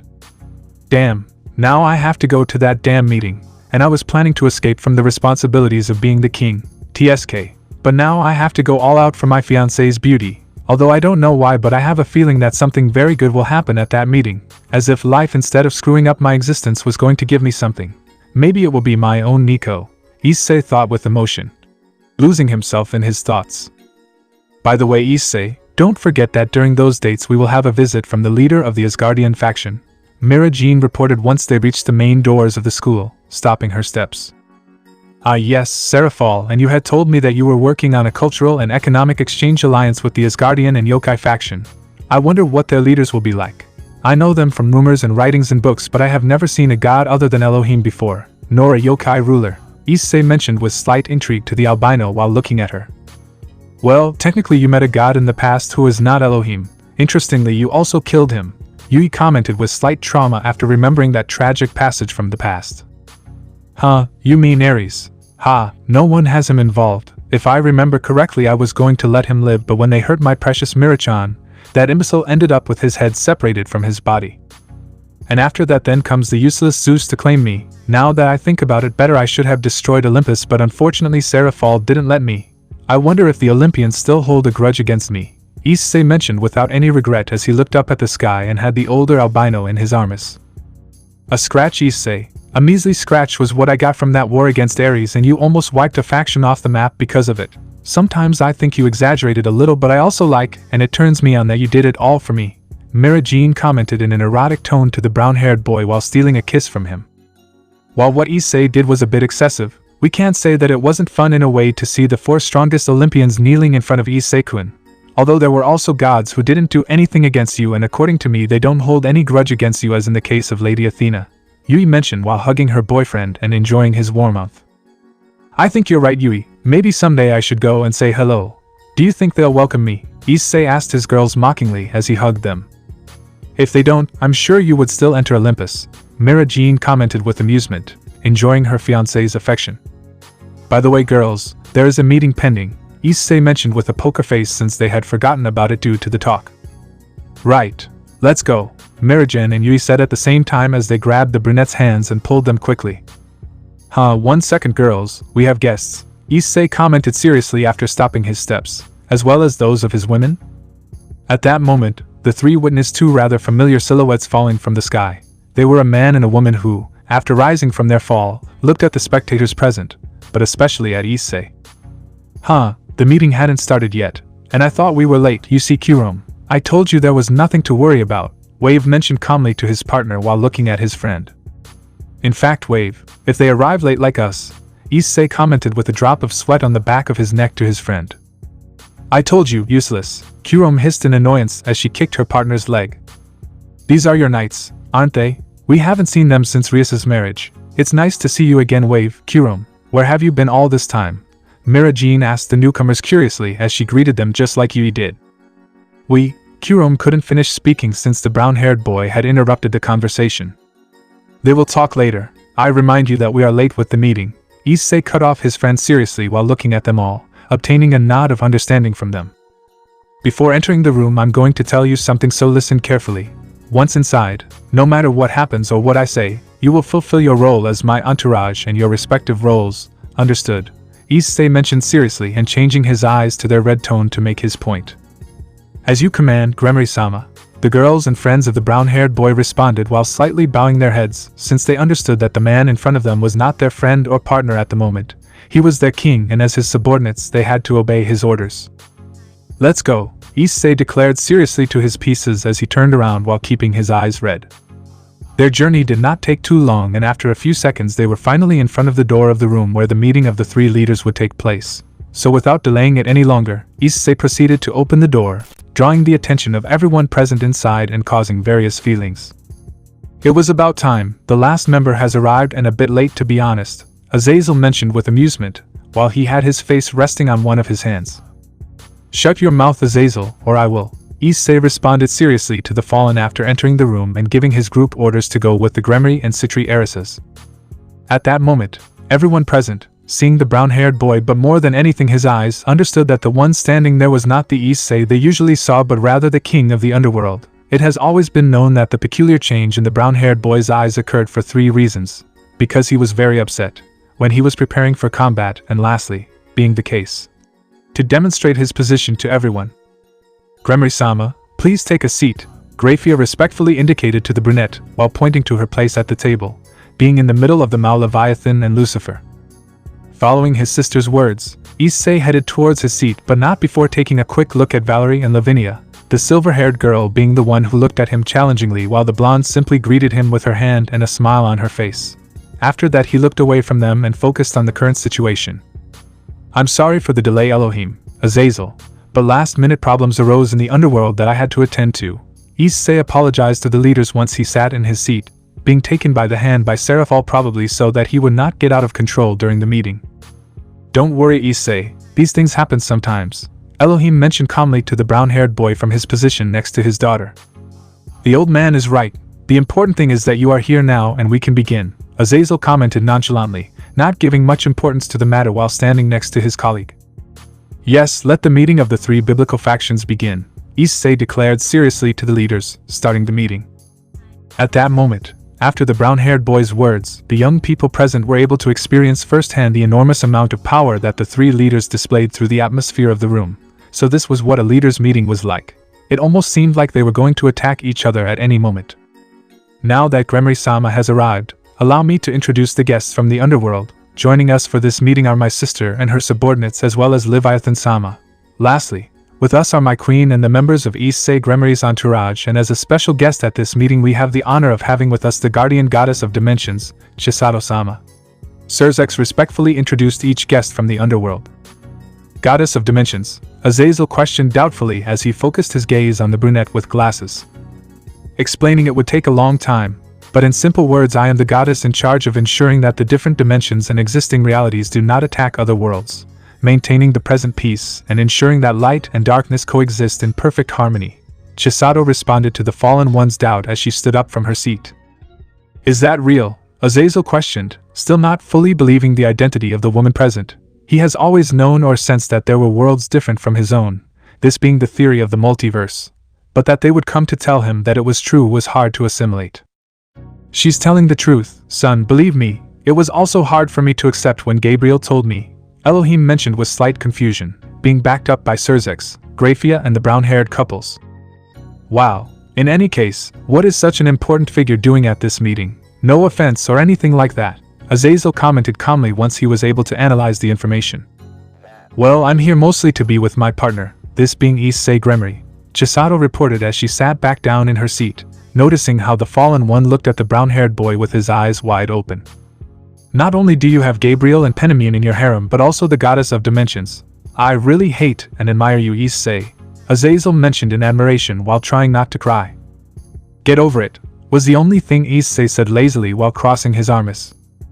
Getting back to the initial topic, Rias and Sona along with their groups played an important role in thwarting Kokobil's attack the other day. Serafall resumed the initial situation while maintaining his role as a mouse standing. Very good work, you have my gratitude, Elohim softly mentioned to the Arisas while slightly bowing his head. It was my fault, one of my boys caused a lot of trouble, Azazel commented nonchalantly to those present, yawning in the process. His attitude annoys me, Issei thought as he looked at the fallen with irritation, unable to contain his annoyance any longer. If you had acted like a leader instead of slacking off, Kokobil wouldn't have gotten into such a mess, Issei commented seriously to the fallen, drawing attention in the room. Like you, Issei, the man who abandoned his kingdom and people for several years, Azazel answered seriously to the brown-haired boy without measuring his words. Issei, no, Elohim mentioned hastily upon seeing the seriousness of his son's words since he was the only one present who knew the true reason for the brown-haired boy's absence. And something that was reproached to Issei in his village, as well as in Gregory and the underworld, was that he had abandoned the demons, but what they did not know was the reason behind it. To this day Issei had not revealed more than a half-truth of his departure, not even his partners knew for sure about it, and Elohim could not say anything either since it was a secret of great importance. But he knew well that if there was something that bothered Issei, it was that they reproached him for his absence without knowing anything about it. And it was not easy to tell the truth either. How do you tell someone that they were about to disappear because of a beast superior to the dragon gods? But mainly, how do you say that to avoid all this, a man had to abandon what he was at the beginning? How do you say that this man had to make a difficult decision? That he had to lose what he was from the beginning and become something never seen before? That he had to die like a normal person and be reborn as a monster? No, it was not easy to say all this, and Elohim knew it very well as that Issei would live with that bitter experience all his life. To tell the truth, his situation was sad, since no one knew, or at least not yet. No one was aware that Issei Gremory, more than an evil in the world, had been his savior. Azazel exclaimed with difficulty breathing as he was being held by the neck by the brown-haired boy. After Azazel's and Elohim's words, not caring about the situation and really upset, Issei had quickly moved from his position to that of the fallen one, whom he had taken by the neck, lifting him from his seat in the process under the horrified gaze of those present as well as concern for the current situation. "Let her go, Gremory," Valerie commented seriously to the brunette after standing behind him, while holding his hand outstretched with an energy sphere in it. "Don't make us attack you," Lavinia declared coldly while holding an ice dagger to Issei's neck, who didn't even flinch at it. But if anyone thought the situation couldn't get any worse, they were very wrong. "I say the same, blonde, drop that weapon and get away from our king," Kurom commented coldly while she had the tip of her sword on Lavinia's back. "The same goes for you, Hakuryuku," Wave coldly mentioned to the silver-haired girl in the same state as her partner. The situation was going from bad to worse, and instead of declaring peace, a war was about to start. Fortunately, one of those present had reacted in time and had held Issei's hand, capturing everyone's attention. "Stop, we are here for one reason only. Let's not let the blood rush to our heads and act rashly. Issei, please free Azazel, and you girls know that you play your role as do Wave and Kurom, but it is not necessary to go to a devastating scenario for all of us, so please lower your weapons and let's return to our seats," Serafall asked seriously while holding her boyfriend's hand. "TSK," Issei complained in annoyance as he released Azazel and pushed Lavinia's dagger aside to return to his seat with the brunette. "None of you know what I went through. You talk and talk without knowing anything. You don't know what I had to go through, what I had to sacrifice, what I had to suffer. It's very easy to talk and assume when you don't know anything. I'll tell you something, Azazel. If it weren't for me, you would have died a long time ago. Everyone would have if it weren't for my sacrifice," Issei mentioned without any regret as he returned to his seat with Serafall. "Issei," Elohim said in surprise at his friend's words. "I'm sorry, but it's the truth, Elohim, and you more than anyone here knows what I mean. I don't regret what I did, much less for whom I did it, but honestly this world will never value what you do for it," was the only thing Issei said after resuming his position next to his brother and girlfriend. Once the brown-haired boy calmed down and Azazel caught his breath, Lavinia and Valerie as well as Wave and Kurom returned to their seats, causing the others present to let out a sigh of relief seeing that the situation had not gotten any worse. "Son, please save those kinds of comments. In that sense, I understand Issei's discomfort, since no one here knows for sure why he was absent for so long," Elohim mentioned regretfully, capturing the attention of everyone present. "Father, Penamune could not continue speaking because her father had interrupted her. "I do, daughter. Of all those present here, if I'm not mistaken, the only ones who know for sure what happened to Issei and the reason for his absence would be Chisato-sama and I. But that is something that is not up to us to say, since the person who was most affected by all this was Issei," Elohim commented with some pity as he turned to look at the brown-haired boy as well as everyone else in search of an answer. But the only thing Issei gave was a groan of annoyance, implying that he would not say anything. "Well, now that tempers have calmed down and the three biblical factions are gathered, let's begin." Serzex spoke to change the course of the situation once he saw how his brother did not intend to speak. With this, Rias and Sona were asked to give their verdict on the situation experienced during the Kokobile incident, where they mentioned their plan to deal with the help of Irene, Isabella and Tiamat, ending by saying how in the end Issei had appeared at the academy where he defeated Kokobile. By that point everyone already knew what had happened because many were present when the brown-haired boy was about to kill Kokobile. Fortunately it didn't come to that stage, to the annoyance of Issei, who earned a blow to the ribs from Serafall. Those were the details of the incident, where I, Issei Gremory, and my subordinates were involved, the redhead finished by recounting seriously to the leaders. I, Sona Citri, testify that said report is correct. The black-haired girl supported her friend while both bowed to the leaders. Thanks Rias-chan, Sona-chan, Serafall thanked her while holding the brunette's hand.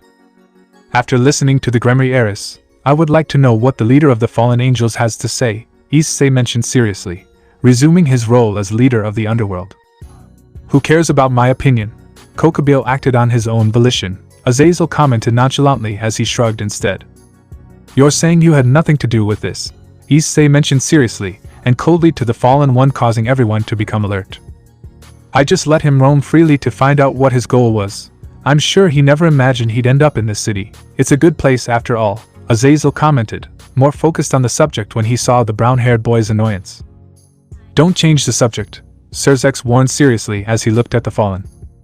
As I said, I asked the White Empress and Ice Mage to take care of everything, and then I condemned Kokobile to be frozen forever in the depths of hell. He will not return. Azazel mentioned calmly while crossing his arms. The dilemma here is, why did Kokabil go so far? It was evident that he was not happy with you, son, Elohim commented softly, drawing everyone's attention. Yes, it seems he was upset by the ridiculous conclusion of the last great war.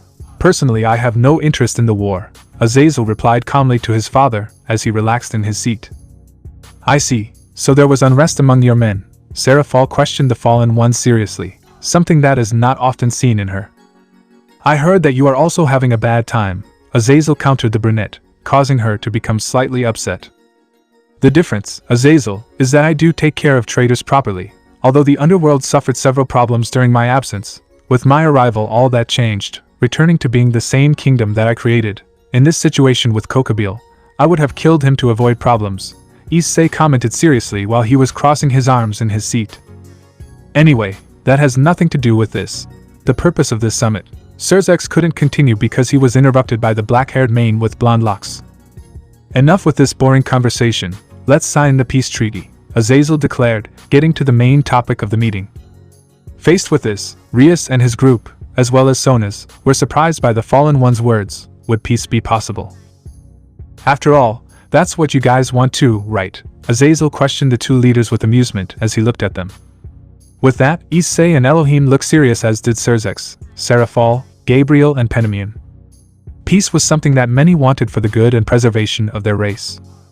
But peace is not something you wish for, it is something you create, something you do. They all knew perfectly well that for there to be peace in their kingdoms they must first clean them, remove the garbage that overwhelmed their homes. Elohim and his daughters believed that peace could not be maintained by force. It could only be achieved with understanding, while Issei and his Maus thought totally the opposite, as they lived in totally different worlds. But in the end they all agreed that peace was necessary. The ancient Maus of the underworld, who were the center of the Great War, no longer exist, Elohim mentioned, and at that point, out of pure instinct, everyone turned their gaze towards Issei. What? The underworld is better off without them, Issei commented nonchalantly as he turned his gaze to the side. This just shows us that times are changing, nothing is like before, Serafall mentioned seriously, as she knew that changing times were happening now in this generation. She could still remember those days where she fought for a new ideal, one that has currently protected the underworld.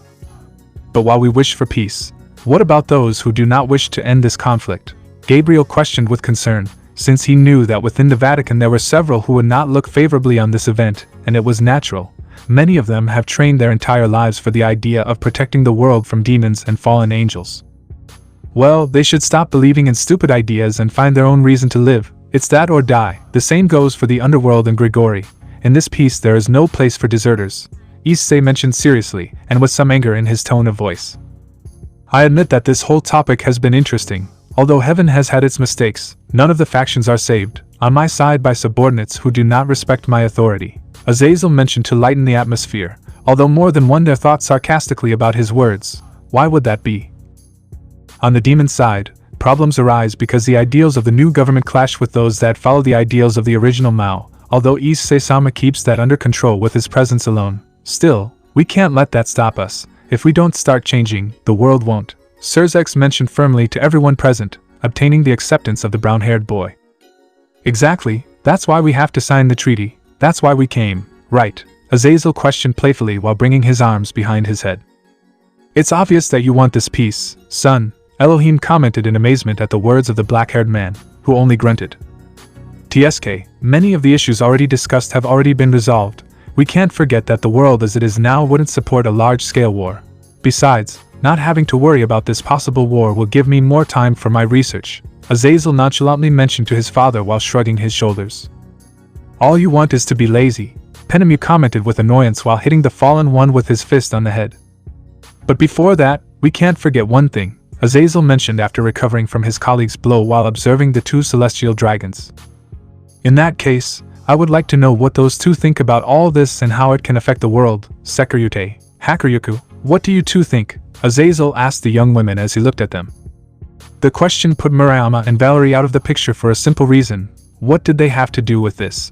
The other leaders looked confused at the fallen one, who only continued with his question, which for him was of the utmost importance. They are both celestial dragons, and as everyone knows, in the past both beings have influenced the history of the world. Let's not forget every moment of change in history. Those two have always been on the battlefield, and that leads us to a conclusion, that no matter the era, the celestial dragons will always be present in the important moments of history, Azazel finished saying with amusement as he looked at the two females. It's not like we're doing it on purpose either, Drake and Albion complained from within the sacred gears, which made an appearance. Both dragons materialized their sacred gears in their holders so they could speak out loud. That simple act surprised the leaders, who did not expect both dragons to actually pay attention to the talk. Well, the important thing here is that for my part one will support my partner's decision until the end. If she wants to go to the end of the world I will accompany her, Drake mentioned, causing Murayama to smile at his partner's words. The same goes for me. I will support Valerie on whatever path he chooses, even if it is the most difficult, Albion commented, and the silver-haired girl thanked her partner for his support. Many were amazed to hear the intense trust and friendship each dragon had with its current owner. Since nothing like this had ever been heard before, it only proved that the current celestial dragons were unique. If the potential of both were reached to their fullest expression, perhaps they would surpass the original power that Drake and Albion had when their bodies were intact. After all, they were both young. How far would those two go? Also, if there is peace, Murayama will be able to grow his power calmly, and maybe one day we will be able to face Gremory, Drake mentioned with quite a bit of excitement, something that the brunette did not share, since what kind of man would be interested in fighting against the Demon King?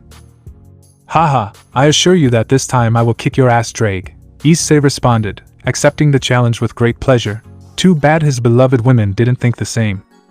Do it, Gremory, and we will give you the beating of your life, all the brown-haired boy's partners said at the same time, causing him to give up on his idea. Thanks, Drake, but no thanks. I still want to live a little longer, Murayama mentally communicated to his partner. Ahem, I'm fine with all this peace stuff as long as there's someone I can fight with, Valerie mentioned with a smile as she looked at the brunette in a challenging manner. That look didn't go unnoticed by anyone in the place, and Issei just smiled. I wish for peace, Murayama whispered, barely audible, giving his vote in the current situation. Well, with that I think we can. Just when Serafall was going to change the topic of the talk, the leaders present, Issei's girls, Lavinia, Valerie and Murayama by their sacred girds, felt a change in the atmosphere. Murayama and Valerie summoned their respective sacred gears out of instinct in the face of imminent danger, but thanks to the quick action of Issei and Chisato, who prevented the intrusive energy from affecting those who were there, protecting them. When both energies calmed down, the two brown-haired men who were with their auras outside stopped expelling their energy. What happened? The first one to ask turned out to be Saji with slight nervousness and confusion. It seems we have unexpected guests, Issei commented seriously as he stood at the living room window with Elohim and Azazel, where they could see that the night sky was now a reddish color, implying that they were inside a barrier. Boom! At that moment a slight tremor could be felt in the room that alerted everyone present, noticing how several hooded subjects began to appear outside the academy, who attacked the building, but thanks to the barrier that protected it they could not cause any damage for the moment. Damn, how reckless of them to have ignored the magical girl, Serafall complained as she looked out the window to see the situation. However, this power, Serafall commented seriously without taking his gaze off of him. It's possible that they forced the activation of the half-vampire boy, forcing him to enter balance break, Azazel calmly informed those present while crossing his arms. Gee Gasper! All the members of the Gremory entourage said in surprise and fear. There are only a few who have the ability to suppress. It is likely that it is in the hands of the enemy, Issei mentioned seriously as he watched more and more magicians arrive at the academy. President, Kiba said with concern and discomfort to the redhead while summoning his sword. That terrorists would take advantage of one of my family members. There is nothing more humiliating, Rias mentioned angrily while standing next to her older brother. It seems we can't use our magical teleportation, Irene informed those present once she noticed the change in the atmosphere. We can't, right? Issei questioned his girlfriend with amusement, not fazed much by the current situation. To him, it was just a stupid act that was happening. Not only that, it seems that they included the manipulation of one of Rias Gremory's family members, Elohim commented seriously as he turned around and faced those present. We can't just sit here with our arms crossed. If Gasper's power continues to increase, sooner or later we'll be trapped, Serafall mentioned after turning around to plan the move they would make next. Speak for yourself, Serafall, because as far as I'm concerned, hours, days or years can pass and that child will never defeat me. As long as Chisato and I are here, that power will never touch us, Issei mentioned seriously while making his aura present to give his point of view without taking his gaze off the sky where several figures appeared. Who are they? Murayama asked nervously as the number of enemies increased by the second. Chaos Brigade, a group that is just forming and of which there is not much information about them, only that they are beings that seem to disagree with the peace treaty, Wave informed those present while sitting in the chairs in the room with his partner. How come? Serafall couldn't finish speaking as the blue-haired boy stood up from his place next to Kurome. We have been investigating your movements at Issei-sama's request, Kurome reported, causing everyone present to turn their gaze to the brunette. Master, perhaps you, Tiamat questioned from her seat being protected by Isabella and Irene. I'm not as stupid or relaxed as certain leaders here present. I'm always one step ahead of future enemies and problems. I already sensed this situation, but I decided not to say anything and wait for it to pass. Issei calmly replied to the dragon as he turned around and looked at everyone present. How much do you know, Gremory? More than a question, Azazel spoke out of curiosity. If I told you, I'd have to kill you, Issei commented seriously to the fallen while crossing his arms. Let's forget about it. Koneko and Gasper are trapped in the club, Rias shouted with concern as she looked at her siblings. They are trapped and there is a barrier around the building that prevents anyone from entering, Isabella reported after doing a quick scan of the field with her magic. Well, this is clearly a terrorist attack. They came with every intention of fighting. Most likely their target is the leaders present here. Yui could not give her point of view of the situation, although she felt sorry for the magicians who had arrived since her fiancé was more than enough to solve the problem. We need a plan, so what's the plan? Sona asked with her serious attitude as she approached her sister. The most sensible thing would be for one group to go distract the magicians outside while another group goes to save Gasper and Koneko, Azazel reported after analyzing the situation, but a certain action by a certain person threw him off a little. Are you yawning? In the middle of this, while I'm explaining the plan, did you hear what I said? Azazel questioned with a twitch in his eye at the brown-haired boy once he saw that he was the only one who didn't pay attention to him. I stopped listening when Sona said we need a plan, Issei mentioned lazily while he had his face resting on Gabriel's head and at the same time he hugged her. Okay, the clean master is on another wavelength, Azazel commented with irritation and discomfort at seeing how affectionate the brown-haired boy was with his reason for having fallen from heaven. Yes, Issei doesn't do that planning, Penamian mentioned with a drop of sweat on the back of her neck as she stood next to her boyfriend. No, then what is he doing? I don't understand, Azazel said in frustration, not realizing he was the center of attention. Kick bones, crush ass, Issei mentioned with amusement, earning a pinch from his two angels for his language. Leaving that aside, how do you plan to enter the club building? Irina asked as she approached the brunette. That's true, if Ria still had a chess piece in the club, she could use the ability to swap positions with that piece. But she already has her full entourage, Serzex commented seriously as he held his chin and thought of a possible solution. I could send a group to the club room without any problem. I can't interfere much due to my position in life itself, but I can help them with this, Chisato informed to the happiness of many, although a certain brown-haired boy was already starting to get fed up with the situation. Perfect, Chisato-ne-san, then I will go and make those wretches pay for not only making fun of me but kidnapping my servants and friends, Rias expressed with determination and a look full of coldness that made a certain brunette proud. If that's the case, Lavinia and I will welcome those idiots. I'm looking forward to stretching my legs, Valerie mentioned, stepping forward next to the blonde. Don't be too confident, Valerie. I don't doubt your ability, but they outnumber you. Don't play with them, Azazel commented with amusement to his ally while giving her a smile. Yeah, whatever, Valerie said nonchalantly, giving little importance to the advice of the black-haired man who had an angry tick in his eye. But just when Valerie and Lavinia were going to go out the window into the sky to face the magicians and Chisato was going to prepare the transportation circle for Rias and Kiba, who had offered to accompany her while the others waited in the room, everyone could hear the laughter of a certain brown-haired boy, which caused everyone to stop their actions and focus their attention on Issei, who was currently showing an evil smile on his face. Under everyone's bewildered gaze, they saw Issei walking away from Gabriel and Penamian towards the window where Valerie and Lavinia were ready to leave. Something in the brown-haired boy's actions reminded Serafall, Tiamat, Yui and Mirajin of their boyfriend's old behavior during the Great War, while for Azazel and Elohim it made them remember those times when they had to face the terror of the factions. They are definitely a bunch of idiots, Issei commented coldly and angrily to everyone present once he reached the window next to the blonde and silver-haired girl.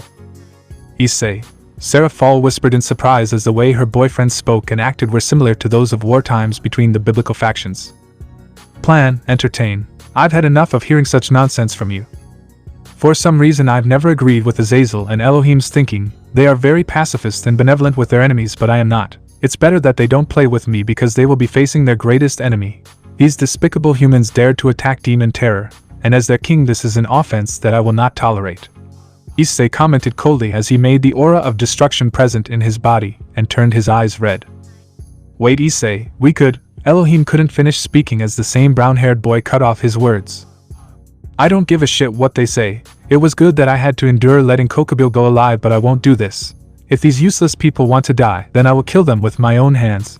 Do you know why, Elohim? Issei mentioned coldly and with an evil smile to his friend while he turned his face slightly and raised one of his hands. At that moment everyone had understood. The one in front of them was not the Issei they usually saw. No, the one in front of them was the man who sowed terror and death in the great war of the biblical factions, the one who was feared by the gods and took the lives of the original Mao. That was the man who was present and the one who could end the problem in his own way. Because I'm Issei Gremory, it seems those guys want us. If so, that's exactly who they'll get, the brunette finished by saying while snapping his fingers. The next thing that happened was that all the walls as well as the ceiling of the room flew into pieces, surprising everyone present and stopping the attack of the wizards, who looked surprised at the peculiar turn of events, since no one expected that to happen. But what the hell, Issei, what the hell? Serafall couldn't help but get upset at what her boyfriend had done. Although no one had been hurt since only the structure had blown to pieces, they were now exposed to enemy fire. The leaders, kill them, shouted two human wizards who rushed forward against the subjects in the building, the brown-haired one being the one in front and who would receive them for their bad luck. Issei just smiled in amusement at this, and once the two magicians were in front of him, without any impediment he took them both by their heads, and the next thing that happened terrified more than one, since the brown-haired boy slammed the heads in his hands against the ground in a way that caused them to explode in a jet of blood. "And monster," some wizards said in horror as they saw two of their companions die brutally. With Issei's acquaintances in the room it was another story. Some of them went so far as to vomit at what they saw, such as Rias, Sona and their entourages, while Elohim, Azazel and Serzex didn't react much to it since they had seen similar things in the past. On the other hand, Valerie and Lavinia only showed grimaces of disgust, although for the silver-haired girl that spectacle, as strange as it may seem, was attractive and sexy. The ones who reacted best were Issei's partners, who were already familiar with their partner's way of solving things, although in Gabriel's case, she wished that her boyfriend hadn't been so cruel to humans. "I've had enough of all this, now I'll take charge of the current situation," Issei mentioned seriously as he set his hands on fire with his power of destruction, eliminating the blood on them, and proceeded to get up to give his orders. "Kurom, head to the Occult Research Club and bring Gasper and Koneko safely. I don't have to remind you to finish off the enemies that are there. Isabella, you will stay here and protect Tiamat from any danger since in her current state she is more vulnerable. Irene, Yui, stay in the room and protect the leaders and young people present in the company of Gabriel, Penamune and Serafall. Finally, Wave, Mirajine, you will go with me to the front to finish off all these insects." "Understood," Issei shouted in a commanding voice as he turned around and faced them. "As you command, Gremory-sama," all the brown-haired pieces responded, bowing slightly to their king. "Issei, what the hell are you?" Chisato couldn't finish speaking as her dear boyfriend interrupted her in a way she never expected. "You shut your mouth and wait for me there," was what Issei said to the brunette with his cold face and red eyes, causing the dimensional goddess to be in a state of shock and disbelief. "Look at the size of those eggs." Drake couldn't help but appear on Murayama's arm and give his opinion on what he had seen. "Let's go," Issei ordered his team, turning around and heading to the edge of the room, followed by his group where they ended up jumping outside. Issei, "No, damn it, Irene, Isabella, you know Wave and Kurom better, tell them to stop," Penamune asked her friends as she watched her boyfriend leave. "It's useless. Our loyalty is with Issei and both we and Mirajine, Yui, Tiamat and yes, also Wave and Kurom will obey the command of our king," Isabella responded seriously to the purple-haired girl as she stood next to the blue-haired girl to fulfill her command. "I'm sorry, friend, but you know better than anyone that right now no one can stop Issei with his actions. Call me crazy, but I think this is for the best. We've been holding back our man for a long time," Yui commented calmly as she raised a barrier in the destroyed room. "Yui is right. Let's let Issei handle this in his own way. They say it's not good to hold back a dragon for too long," Serafall mentioned heavily as she rubbed her forehead. "Then Azazel's plan is discarded and we wait for Issei-kun to solve everything. Honestly, if everything was going to end like this, he could have mentioned it earlier," Penamune commented tiredly as he prepared to sit in his seat. I don't like seeing Issei-kun like this. But in this situation I think it's for the best, Gabriel mentioned as he sat next to his sister and waited for his boyfriend to sort everything out. I know it was for the moment, but Issei will pay for this when he returns, Chisato commented with a pout at how the brown-haired boy had spoken to her. And so all of Issei's women sat at the table while talking calmly without worrying about the current situation, something that disconcerted Elohim, Azazel, Serzex, Graphia and the Gremory and Citri groups as well as Valerie and Lavinia. They got used to it too quickly, Graphia whispered to her husband with a drop of sweat on her neck as she watched Tiamat talk to her friends about her pregnancy. With my brother out there, it's understandable that they don't care about anything, you know. I feel sorry for the wizards, Serzex mentioned calmly as he sat back down on his chair. Outside, Issei was throwing spheres of the power of destruction at the enemy magicians. Sadly, all of them died disintegrated when they were touched. Even so, the brown-haired man noticed that the attack was very well planned. Probably someone within one of the factions must have known about Gasper's power to apply this idea. It must be someone from the Demon Council. Only they knew about Gasper's power, but I killed all of them, Issei thought as he killed more magicians. He knew there was a traitor or several, but who? Die, damn it! The scream of a magician who attacked with a huge fireball brought Issei out of his thoughts. But that poor human couldn't finish his attack when he was split in two by a certain white-haired girl of demonic appearance. You know that wouldn't have done anything to me, right?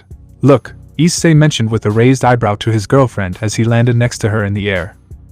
I know, but these filthy rats are not worthy of even being in your presence, my king. For a moment Issei had forgotten the change in personality that Mirajine had when she transformed into her Satan soul form. Have I ever told you that you look sexy like that? Issei commented with a mischievous smile on his face as he grabbed his girlfriend's chin. No, but I've always known it by the way you look at me when I'm like this. If you behave, love, maybe I'll let you play with me in this state, Mirajine mentioned in a flirtatious tone to her partner while licking his cheek. Haha, we'll see Mira. For now we have to take care of the situation, go and have fun, Issei commented as he separated from the albino and looked at the magicians present. The brown-haired boy only raised his right hand and created a sphere of destruction and flew towards a group of magicians where he quickly introduced the orb into the belly of one of them. Immediately afterwards, the magician screamed in pain and then exploded from within, taking his nearby colleagues with him. Those who saw this were terrified to see such power and cruelty from the brown-haired boy. You are not worth the effort of my king, die, Mirajine shouted coldly as she flew through the sky at high speed and using her claws she began to slice, decapitate and disembowel every idiot who crossed her path. Issei could only smile at the albino's attitude. For many it would be crazy what he thought, but seeing Mirajine like that attracted him a lot and made him want to make her his. Maybe it was her demon or dragon genes, he didn't know, but he definitely wanted to find out. It was then that he noticed hundreds of magic projectiles heading towards him, and he was about to act, but it wasn't necessary when these magic projectiles were skillfully cut by a certain swordsman. Once in front of his friend, Wave lowered his weapon and raised his hand towards the group of attacking magicians, and with just one movement of it he created several wind blades that cut the magicians into pieces. It's noticeable that you've improved, friend. By the way, what about Kurom? Issei mentioned calmly as he took Ebri out of his sheath and shot 3 magicians who were coming towards them, killing them with a shot to the head. Haha, yes, and it was all thanks to you, Issei. Regarding Kurom, she must be heading to the club room where she is already there, and is taking care of the enemies, Wave mentioned while making a movement with his sword to shake off the blood that was on it. I see, then let's continue with this fight if it can be considered one, Issei commented excitedly as he puts away his weapon. I have a doubt, why haven't you finished them all off in one fell swoop?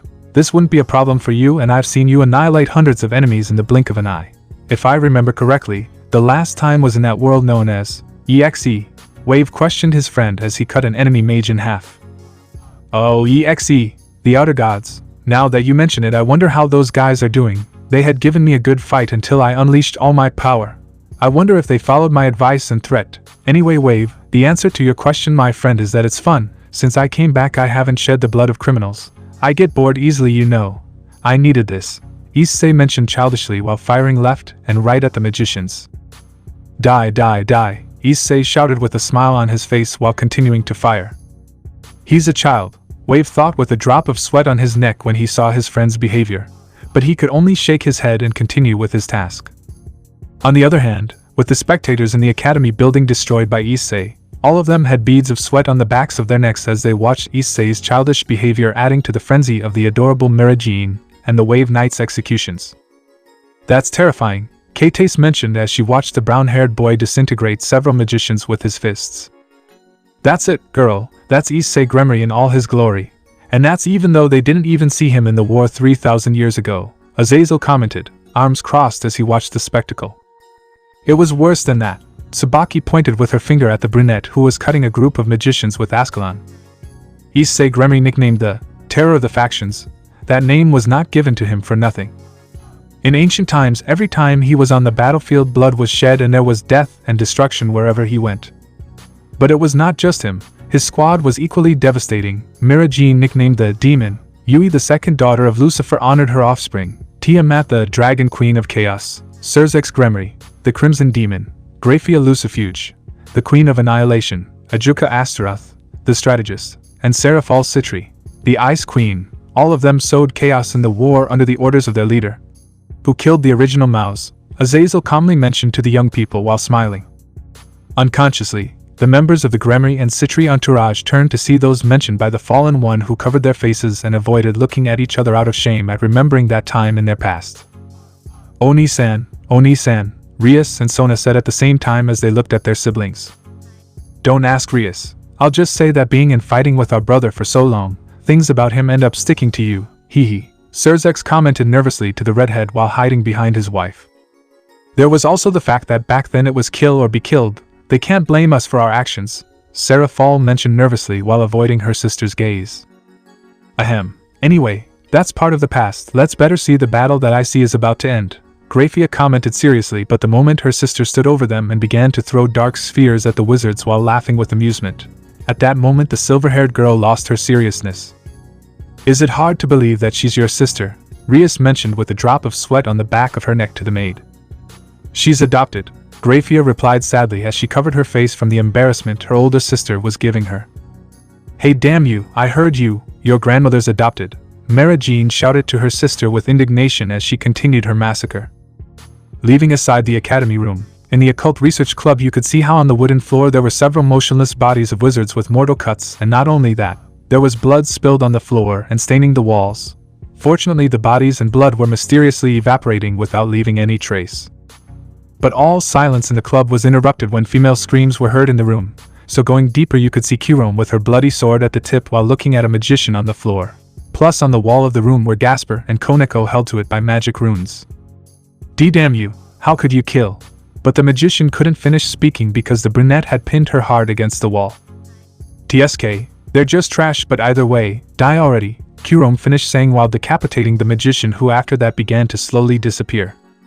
Seeing her work finished, Kirome turned her gaze to the children present according to her, and with just a movement of her sword she freed them from their bonds. In those moments Gasper and Koneko fell to the ground with some fear of the woman in front of them, being more present in the blonde. Please don't kill us, Gasper asked in fear as he clung to the white-haired girl. You are a servant of Issei-sama, aren't you? Koneko mentioned with slight nervousness but without abandoning her expressionless tone. That's right, little one, I'm the knight of Issei Gremory and I've come to save you. We're currently under attack, but you don't have to worry about anything. I'll protect you all the way to the meeting room where the leaders and company are, so let's go, Kirome commented seriously as she extended her hands to the blonde and the white-haired girl. Ito, don't be offended, but you are very scary, Gasper mentioned nervously while he stood up with the help of the black-haired girl. And you haven't even seen Issei in action, Kirome thought as she finished helping the children and prepared to leave the room, being closely followed by them. He had to go meet up with the others to end this pathetic terrorist attack once and for all. Outside, several fire projectiles hit the magicians, who were surprised to see the elemental magic but could do nothing to get out of this alive. Issei from the air held back quite a bit since he didn't want to blow everything to pieces. Mirajane and Waze fought side by side against the magicians, finishing them off quickly. Ha ha ha, come on, let me hear their screams of pain, Mirajane shouted as she launched dark blasts at the wizards. The victim screamed as the Lucifuge licked her lips. In the air, Issei looked with satisfaction at the great results that Mirajane and Wave had on the battlefield. If they continued like this they would finish quickly, or at least until he got tired and sent everything to hell. Issei, can you hear me? The brunette heard coming from a communication circle in his ear. Oh Kirome, you finally deigned to speak. I thought you had gotten lost. How is the situation? Issei asked calmly as he dodged a flurry of magic projectiles from the wizards and then mentally gave Ascalon the order to finish them off. Well, getting to the important thing, I managed to rescue Gasper and Koneko from the magicians, and we are heading towards the meeting room, Jerome informed the brown-haired boy through the transmission. That's good because I'm starting to get tired. Anything else? Issei asked as he punched 3 magicians in the ribs. Yes, previously because of the meeting and being late we couldn't tell you, but the demon or the demoness who is in charge of this attack is Kateria Leviathan, Jerome mentioned tiredly while in her position she was taking care of 2 enemy magicians. Oh my Elohim, those guys never learn, Issei lamented as he shook his head, already having an idea of who was behind all this. And not only that, Issei, on our mission we found the location of those 2 guys you were looking for. Right now I sent the location to your phone. That's all I wanted to say, Jerome finished saying, hanging up the call with her leader. Perfect, Issei thought with a smile on his face as he reviewed Jerome's information. He couldn't be happier with what he had in his hands. The time had come to pay his dear friends a visit. After that, Issei decided to end it all at once, so he raised his hand to the sky, which began to darken to everyone's amazement, and with a simple snap of his fingers, dozens of red lightning bolts began to fall against the magicians. There was no mercy in the attack against the humans. By the time they stopped falling, there was nothing left of them in the area. By that point, the group that was in the academy building moved to the courtyard where the de-transformed Mira Jean was with Wave, who, seeing how there were no more enemies, remained motionless waiting for their king.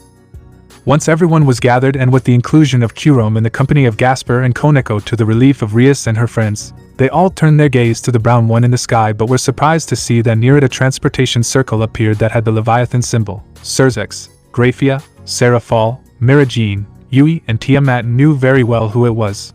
From the circle emerged a tanned woman very familiar to several. You finally appear, Kateria, Issei mentioned seriously while crossing his arms. TSK, the rumor was true after all. It's not a pleasure for me to see you again, Gremory. It would have been better for everyone if you had stayed dead, Kateria replied with displeasure as she looked at the man in front of her. Damn, I thought those stupid wizards would last longer, Kateria complained as she noticed how the wizards were dead on the school field, and to make matters worse, the vampire had been saved. Did you really think your plan would work? Please, you attacked a place where Elohim, Azazel, Seraphim Gabriel, Cadre Penemu, Serzex Lucifer and Serafall Leviathan are. You really thought you could win against them, against me? The descendants of the original Mao are definitely like their parents, idiots, Issei mentioned seriously as he looked at the woman in front of him without much importance. The games are over. Give up and tell who gave you the idea to use Gasper, Issei commented coldly while pointing at the woman with Ascalon. Hey, I'm sorry Gremory, but that's not going to be possible. My mission is to kill all of you, Kateria responded coldly as she released part of her power. Well, I fulfilled my duty by giving her a chance to surrender. Now the girls can't claim anything from me, Issei thought with grace as he put Ascalon back into its sheath. Kateria-chan, why? Serafall asked the woman from the ground, hoping she would reconsider. Serafall, you, who stole the position that is rightfully mine, are an existence that I cannot allow, Kateria mentioned with hatred in her voice to the brunette without noticing the tick that the brown-haired girl had in her eyebrow. You don't understand, this shouldn't be like this, Serafall commented, trying to reason with the woman, but it was in vain. Shut up. You and those fake mouths are trying to establish peace with our enemies when we should be fighting to conquer and rule everything, Kateria shouted with hatred at the black-haired girl while pointing at her with her hand. Patience, Issei, let her finish her villain monologue and then kill her for insulting Serafall. Nobody messes with my magical girl, were the brunette's thoughts while he had his arms crossed and a tick in his eye. Kateria, the world today does not work like this, and a war would destroy everything, exterminating our race. The next to speak was Serzex, trying to change the woman's mind, obviously failing. So what? We must be above the rest. It is our destiny, Kateria mentioned, quite convinced of continuing with her ideals. Everyone saw how the woman spoke of an idea that only had one destiny, death and chaos, and what Kateria proclaimed was the same thing that the original Maos did 3,000 years ago, and those who lived in that time knew perfectly well that there was a person who hated those ideals and thoughts, this same person being the one who had been in charge of changing all that. And I won't let anyone get in my way, Kateria finished saying furiously while looking at the leaders. Fine, I've had enough of this stupidity, was what everyone heard just before a crimson flash appeared, accompanied by a rather terrifying pressure in the environment. And it was there that they could see Issei wrapped in his aura of destruction with his red eyes staring coldly at the demon. That alone was enough to understand that the brown-haired man was ready to end the life of the woman in front of him. Kateria and everyone else present were stunned to see such a display of power. Just by looking at the brown-haired man's eyes, they denoted death. and for a second they all swore they saw an immense dragon in the demon's place. Issei looked at the woman with an empty expression without any emotion, and that made her nervous. Very well, Kateria, I will be clear with you. If you give us the information we need, you live. If not, you die, Issei mentioned with a tone so cold that it gave goosebumps to several of those present. Hey Issei, I was going to take care of her, Azazel commented with disappointment that the brown-haired boy stole his fun. And surely you would have played with her, as Elohim would have forgiven her. That could cost them dearly. I do not intend to tolerate an act like Kokobil's again. She is a demon, therefore my responsibility, Issei mentioned coldly without taking his gaze off his enemy. Damn you, Gremory, Kateria said angrily as she created several tentacles, each one filled with spheres filled with magic. Issei just stood still watching the attack go towards him, and just centimeters from touching his chest the tentacles were cut into multiple pieces, causing Kateria to scream and everyone to be astonished, as the brown-haired boy had cut those tentacles in seconds at a speed that no one except Issei's leaders and girls could capture. That was fast, Zenobia mentioned in amazement as she looked at the brown-haired boy. Don't be surprised since my master is just playing with her, Tiamat commented lazily while sitting on a bench in the schoolyard eating a sweet. Kateria returned to the attack, this time with more tentacles, to which Issei only closed his eyes as a sign that the attack was nothing to him. This time he only dodged the woman's attacks with his eyes closed one after another, with only millimeters of difference, and for the spectators it was incredible to see how she moved. The descendant of Leviathan was losing patience, and stuck several of those tentacles into the ground so that more would emerge from the earth and surround the brown-haired man. Your luck is over, damn it, Kateria shouted furiously and frustratedly at the brown-haired boy. HAA. This is ridiculous. Issei let out a sigh as he spun around with Ascalon in his hand, and immediately all the tentacles were cut off. Ack, impossible, Kateria whispered when she saw that, but she couldn't distract herself, so she was going to attack again, but she felt something out of place in her. And my wings, Kateria watched in horror as her wings had been cut off. When had she done this? Great, Irina exclaimed in amazement at such a display of skill. Without a doubt, that display of skill is worth seeing, Kiba mentioned with admiration to the brown-haired boy, wondering if he could reach that level one day. And to believe that there exists a demon with such ability, Zenobia whispered in amazement at seeing the abilities of her lady's boyfriend. Rumors don't match his ability, he's more incredible than what they say, isn't he? Lavinia whispered to her friend as she looked at the brown-haired boy. It's really amazing, I'm already looking forward to experiencing that power firsthand, Valerie responded softly to her friend while licking her lips. I think that shows that fighting him would be difficult for anyone. I've never seen anyone reach his height, Serzex commented with a smile, while he had his arms crossed. Not in this world, Serzex, but there is someone there who is on par with Issei, Elohim thought as he remembered a certain secret that heaven kept guarded. Damn, this isn't what we planned. Ophis didn't say this would happen, Kateria complained while holding her back. Ophis, Issei thought as he raised an eyebrow upon hearing that name, the name that gives him headaches. Everyone who knew about Ophis was stunned, since what did the goddess of infinity have to do with terrorists? Yes, Ophis gave us power in exchange for fulfilling her dream, that's why it's impossible for her to be defeated here, Kateria mentioned at the same time as her left arm was cut off from the shoulder. How? The demon said in surprise as she looked in horror at two red orbs. Shut up, there's more to what you're saying and you're going to tell me or I'll cut you limb from limb, Issei mentioned coldly, and his red eyes showed that he wasn't joking, at which Kateria finally showed fear. Talk or I'll cut off your other arm. Tell me what that bastard and his bitch are up to. Talk, Issei expressed coldly while the power he emanated gave several people goosebumps. His aura alone was terrifying, it was dark and cursed. I don't know anymore, I swear, Kateria commented trying to excuse herself, but the brown-haired boy didn't fall for it. You're lying, but it doesn't matter, I'll find out one way or another anyway. There's no way I'll let beings with minds like yours bring chaos to my world that's starting to change, Issei commented coldly to the woman. You, damn it, if I'm going to die at least, ugh. Kateria couldn't finish speaking since the brunette had grabbed her by the neck, lifting her up in the process. Everyone could see how the demon moved her feet desperately while with her only arm she tried to free herself without any success. It was clear that she was starting to run out of air and that if something was not done she would be killed by the brown-haired man. Issei, wait, she can still. Serafall tried to change the situation but was cut off by her boyfriend's cold, red gaze. Yes, she could most of the time control Issei with her presence, or a word, but even she had her limits sometimes, and on this occasion there was no way to stop him. The brunette could only give up her attempt, and accept that not everyone can be saved, and that was something that many did not want to accept and refused to do, but not Issei. He knew very well that sometimes words and actions could not change people's hearts. Not if they were already too corrupted. That's all, isn't it? Finish me off like you did with the original Mao, you bastard. But remember this, one day a being will come that will find you and kill you, Kateria managed to say while glaring at the brunette. Huh, if he's my enemy, even if he's a god, I'll kill him. But anyone being controlled by that person won't be able to reach me, Issei mentioned coldly as he tightened his grip and his hand began to give off a crimson glow.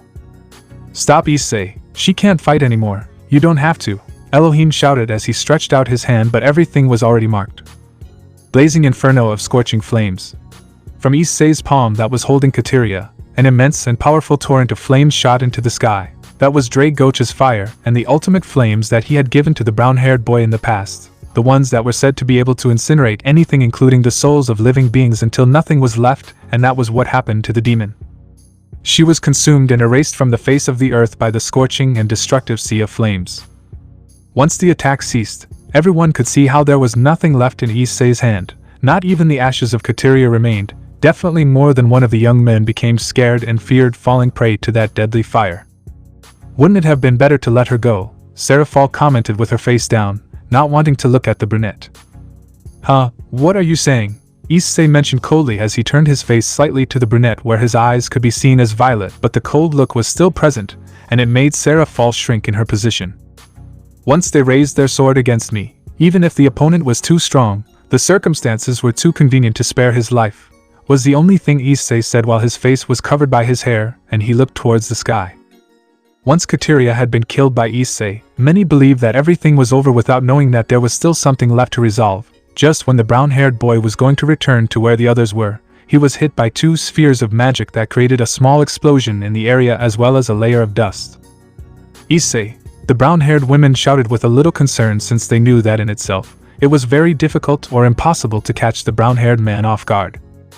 It was at that moment that everyone looked up at the sky where they saw Valerie and Lavinia suspended in the air with their hands extended and pointing towards where the brown-haired boy was. Had it been them, why weren't they all allies? In addition, to their amazement, the silver-haired girl was wearing her armor while the blonde had changed her outfit to an elegant witch dress that gave the image of an ice princess.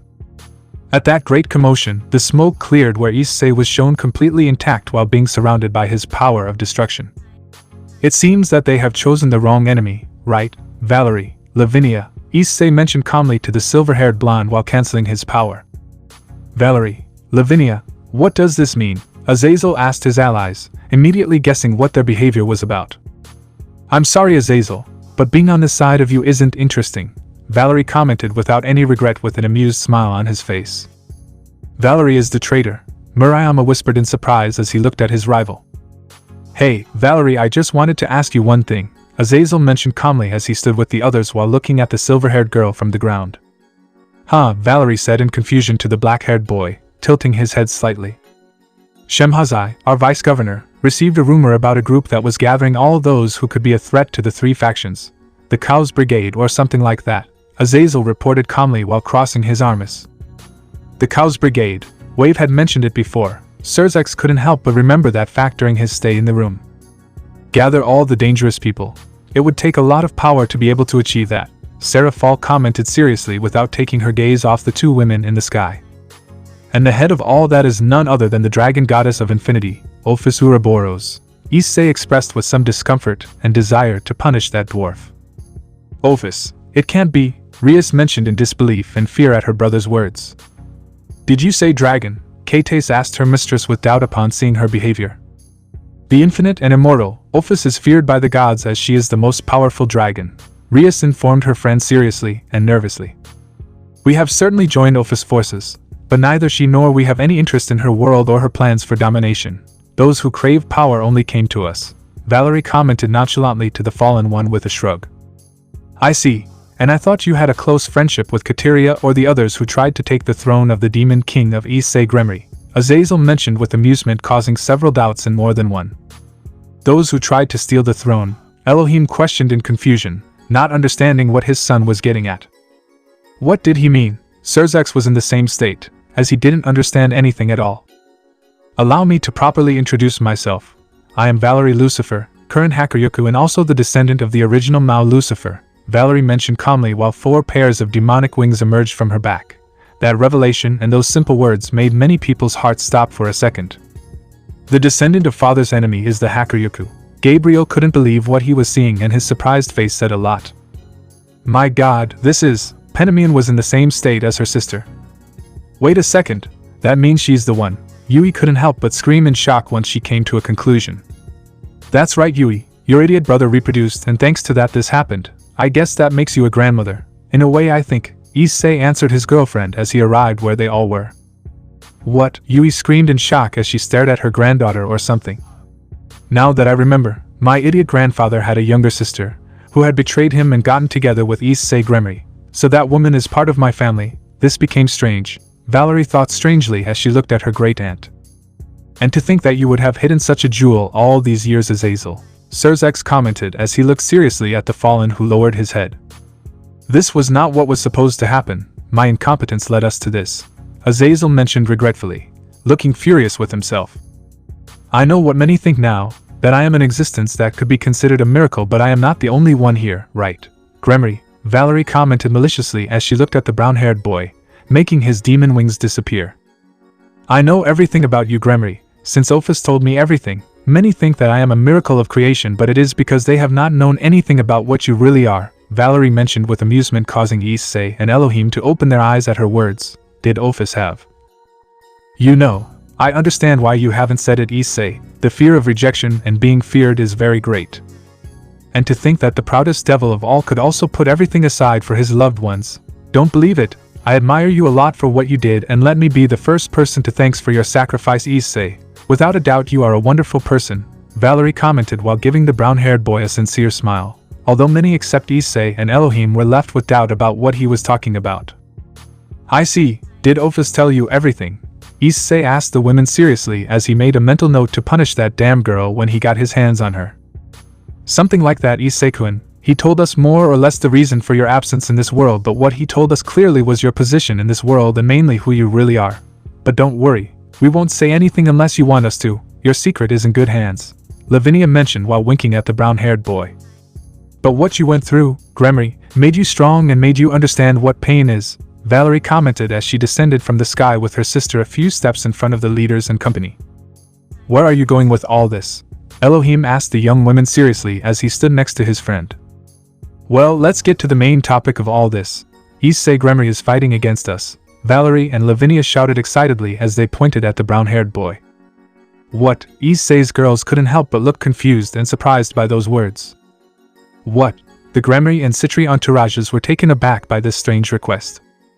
What? Now it was Serafall's Graphia, Elohim and Azazel's turn to be thrown off by those words. Nanny, Issei expressed with confusion without understanding anything at all. And no one alive smart enough would ask to face the devil himself in person, since it would be technically suicide to do so. These girls, are you all right in the head? Issei questioned with a drop of sweat on the back of his neck to the women in front of him.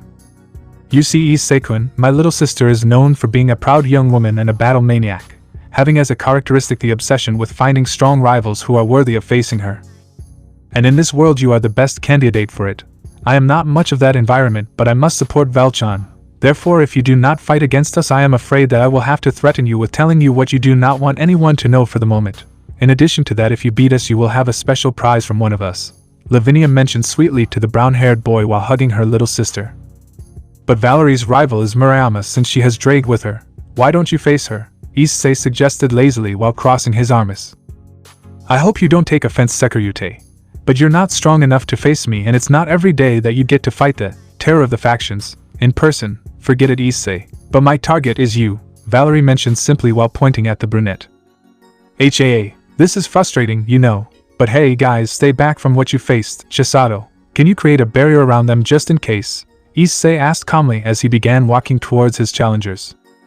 You really will? You didn't even think about it a bit, Graphia mentioned in disbelief at her brother being supported by everyone else. I never say no to a fight, was what Issei nonchalantly answered his sister as he walked away from them. Valerie isn't the only battle maniac.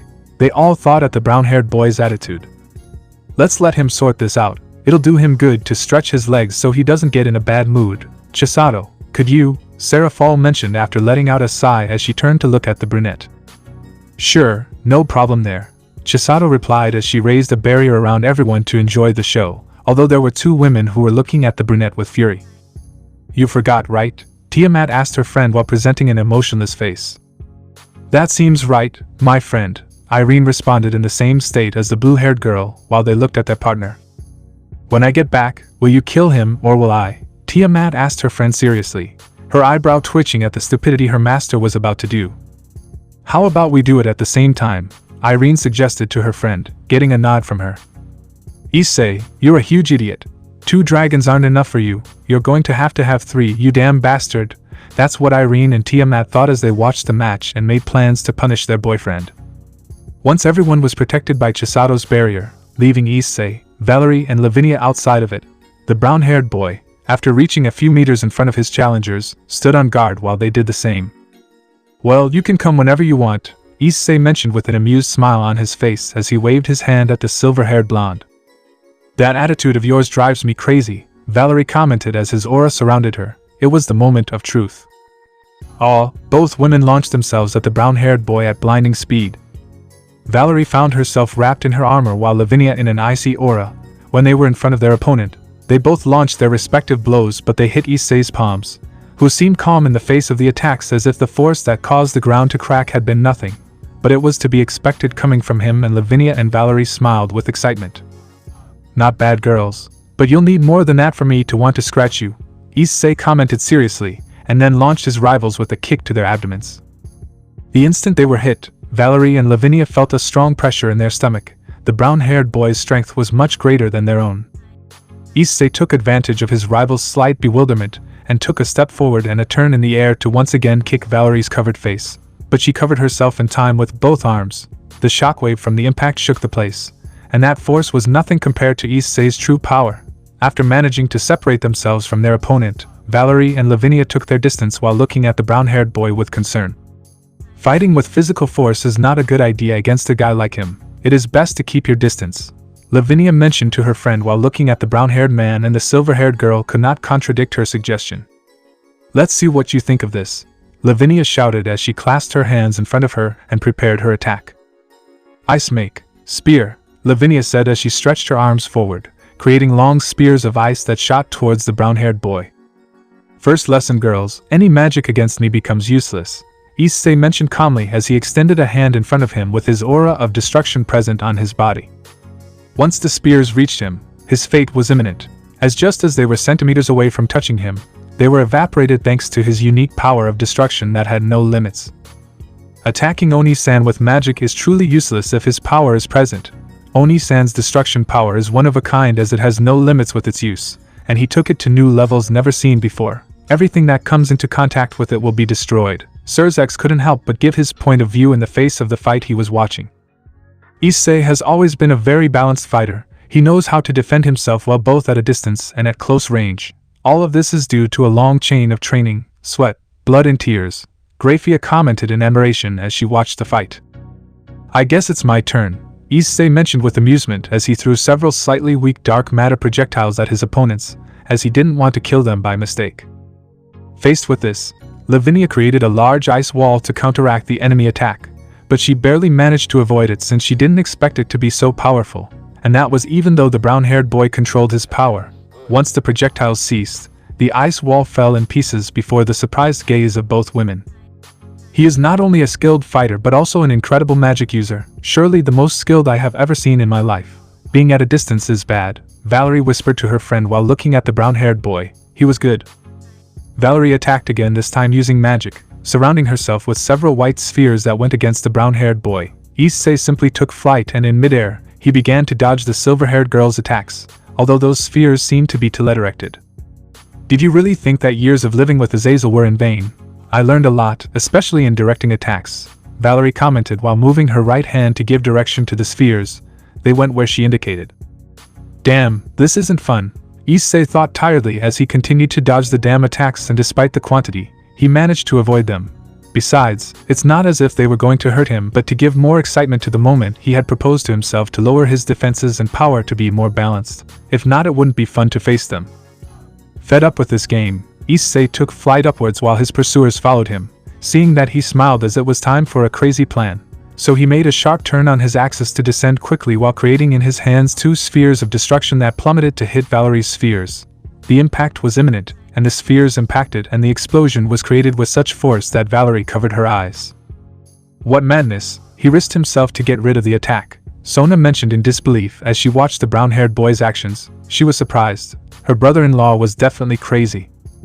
Ha ha ha, that's right, Issei-kun, Sona-chan. Despite the situation he's in or the fight he's facing, he's always been a person who enjoys doing crazy things, Serafall mentioned with amusement but also with happiness, since that was the Issei that she and her friends knew. At that, from the smoke that was still there, an intact Issei emerged who flew at high speed towards Valerie and Lavinia with his fist loaded with aura. At that moment, they came to a conclusion. They couldn't let him hit her with that. Issei launched his attack towards both women, which resulted in a torrent of dark flames. Fortunately, the silver-haired and blonde ones took flight a second before the attack hit them. The brown-haired man's attack hit the ground and the result was an explosion that cracked the ground, creating a huge crater. Valerie and Lavinia saw the result of the attack from the air. Just seeing the power of this caused their desire to fight to increase even more. Making a movement with her hands, Lavinia launched several bolts of lightning that went against Issei. She not only specialized in ice magic but also in other branches. Seeing that, the brown-haired boy took flight again and dodged the lightning bolts that before hitting the ground rose to follow their target. I'm not going to play that again, Issei thought with a twitch in his eyebrow as he took a breath and released a huge flame from his mouth towards the lightning that fought for superiority against the fire. The attacks continued like this for a while until the explosion occurred. It was undone by both opponents when they both shook their hands. Both were unharmed and did not look tired. Excellent. It seems that you have more skill in magic than I thought. At least you know how to defend yourself, Issei praised the blonde while he looked pleased. And I must say that you are not far behind Issei-kun either, Lavinia mentioned while in the air, only at a slightly lower height than her opponent. They both looked at each other for a few seconds and then emanated their auras with intensity. That simple act created a lightning bolt between them. Although there is something that bothers me, you know, Valerie questioned with annoyance after momentarily removing his helmet. Huh, and that's it? Issei asked doubtfully as he crossed his arms in the air. Fight seriously, damn it, Valerie expressed with annoyance to the brown-haired boy when he saw that he wasn't even making the slightest effort. It should be noted that he threw a small tantrum in the air when he said it. Haha, I'm really sorry, but if it were with this whole world I wouldn't resist it. Whatever, shall we continue? Issei nonchalantly mentioned to his challengers while shrugging his shoulders.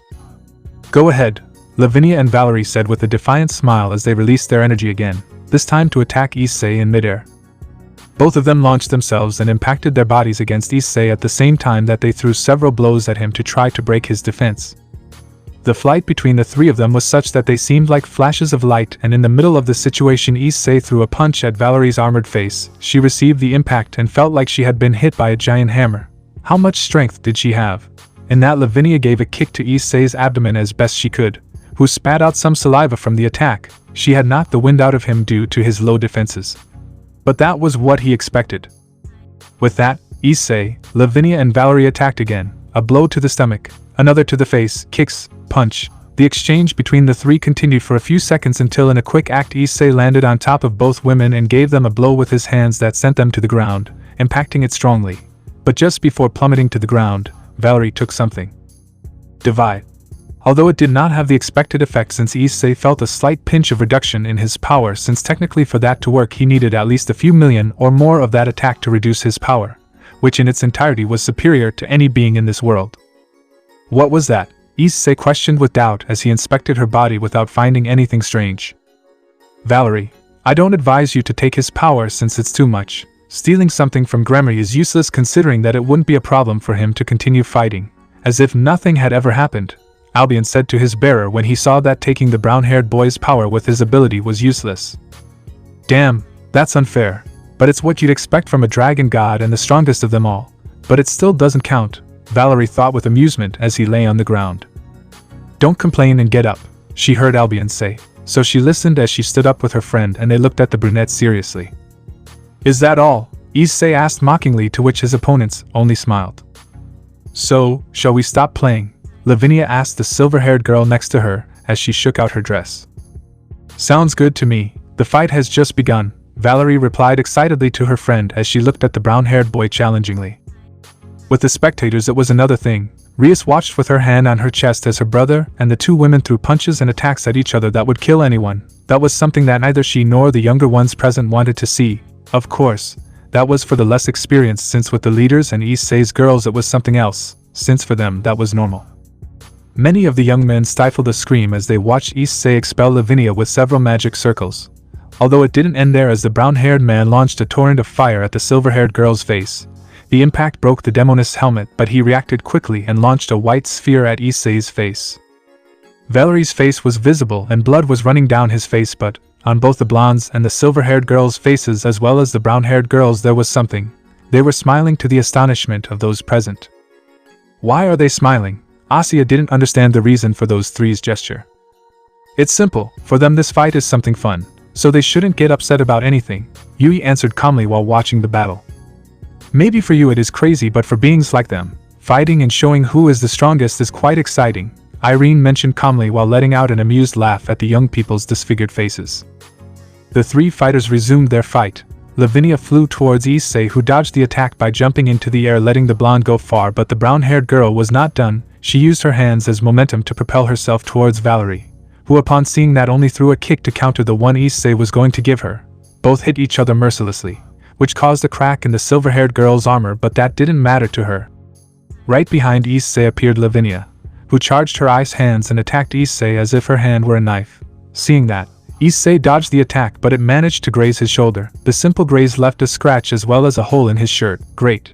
Before that, Issei charged his power in his hands, and when he saw that Lavinia was using that attack against him again, he just took his rival's hand with his own to her surprise. Wow, that worked! Issei expressed in amazement as he held Lavinia's hand in one of his while with the other he stopped a punch from Valerie. Interesting method, Lavinia commented with amusement as she noticed that the brunette's hands were covered in a stream of his power. At this, Issei smiled and then launched several punches towards Valerie and Lavinia, who blocked said attacks with their hands. The three of them continued like that for a few seconds, and then started a war of strength when their hands grabbed each other's, or in this case Valerie and Lavinia were trying to surpass Issei. The aura used was expelled with force, and that only made the area look overshadowed by such power, since either gave in, and the faces of both women showed the effort they were making to emerge victorious from that little war of strength. Seeing that it was useless to continue, Valerie and Lavinia let themselves fall backwards, causing Issei to be propelled forward. The silver-haired girl kicked the brown-haired boy from below while the blonde gave him a punch loaded with her power. Both blows ended up sending him into the air with force. Issei complained about the damage, but he didn't have time to think about that when he saw that Valerie was coming towards him with every intention of carrying out a chain of blows, and he wasn't going to allow that. Resuming his stance, he spun in the air, which baffled the silver-haired girl when she saw the strange movement, but from that strange position Issei launched an energy shot at his opponent. The trajectory of the attack was spiral and very unpredictable, not to mention that its size was considerable. Divide. As best she could, Valerie absorbed the power of the attack and deflected what was left of it to the side with her fist.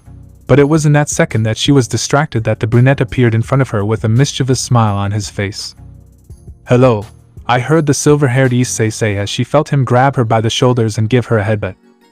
Not only did that destroy Valerie's helmet, but it also caused her to hold her head in pain as some blood came out of it and dripped down her forehead. Ow, what the hell was that? Valerie complained irritably while rubbing his forehead. That was a bit unorthodox, Lavinia commented as she reached her friend and applied ice to the wound. Haha, I don't know, it just occurred to me and that's it, Issei mentioned with amusement without showing any pain from the blow. Your head is made of stone, Valerie screamed, annoyed by the blow and the pain it caused. You'll pay for this, you idiot, Valerie said childishly while kicking in the air. Oh my, don't lose your temper, my friend, Lavinia commented with amusement, while holding her forehead. The first to launch into the attack was Valerie, quite pissed off by the brown-haired boy's blow. Once in front of him, she began to perform a series of combos to hit Issei's stupid smiling face, but he dodged every blow she threw, much to her annoyance. It was then that Valerie saw a glow on her back, so she quickly rose into the sky to the bewilderment of Issei, who noticed how Lavinia had thrown several spheres of different elements and lightning at him.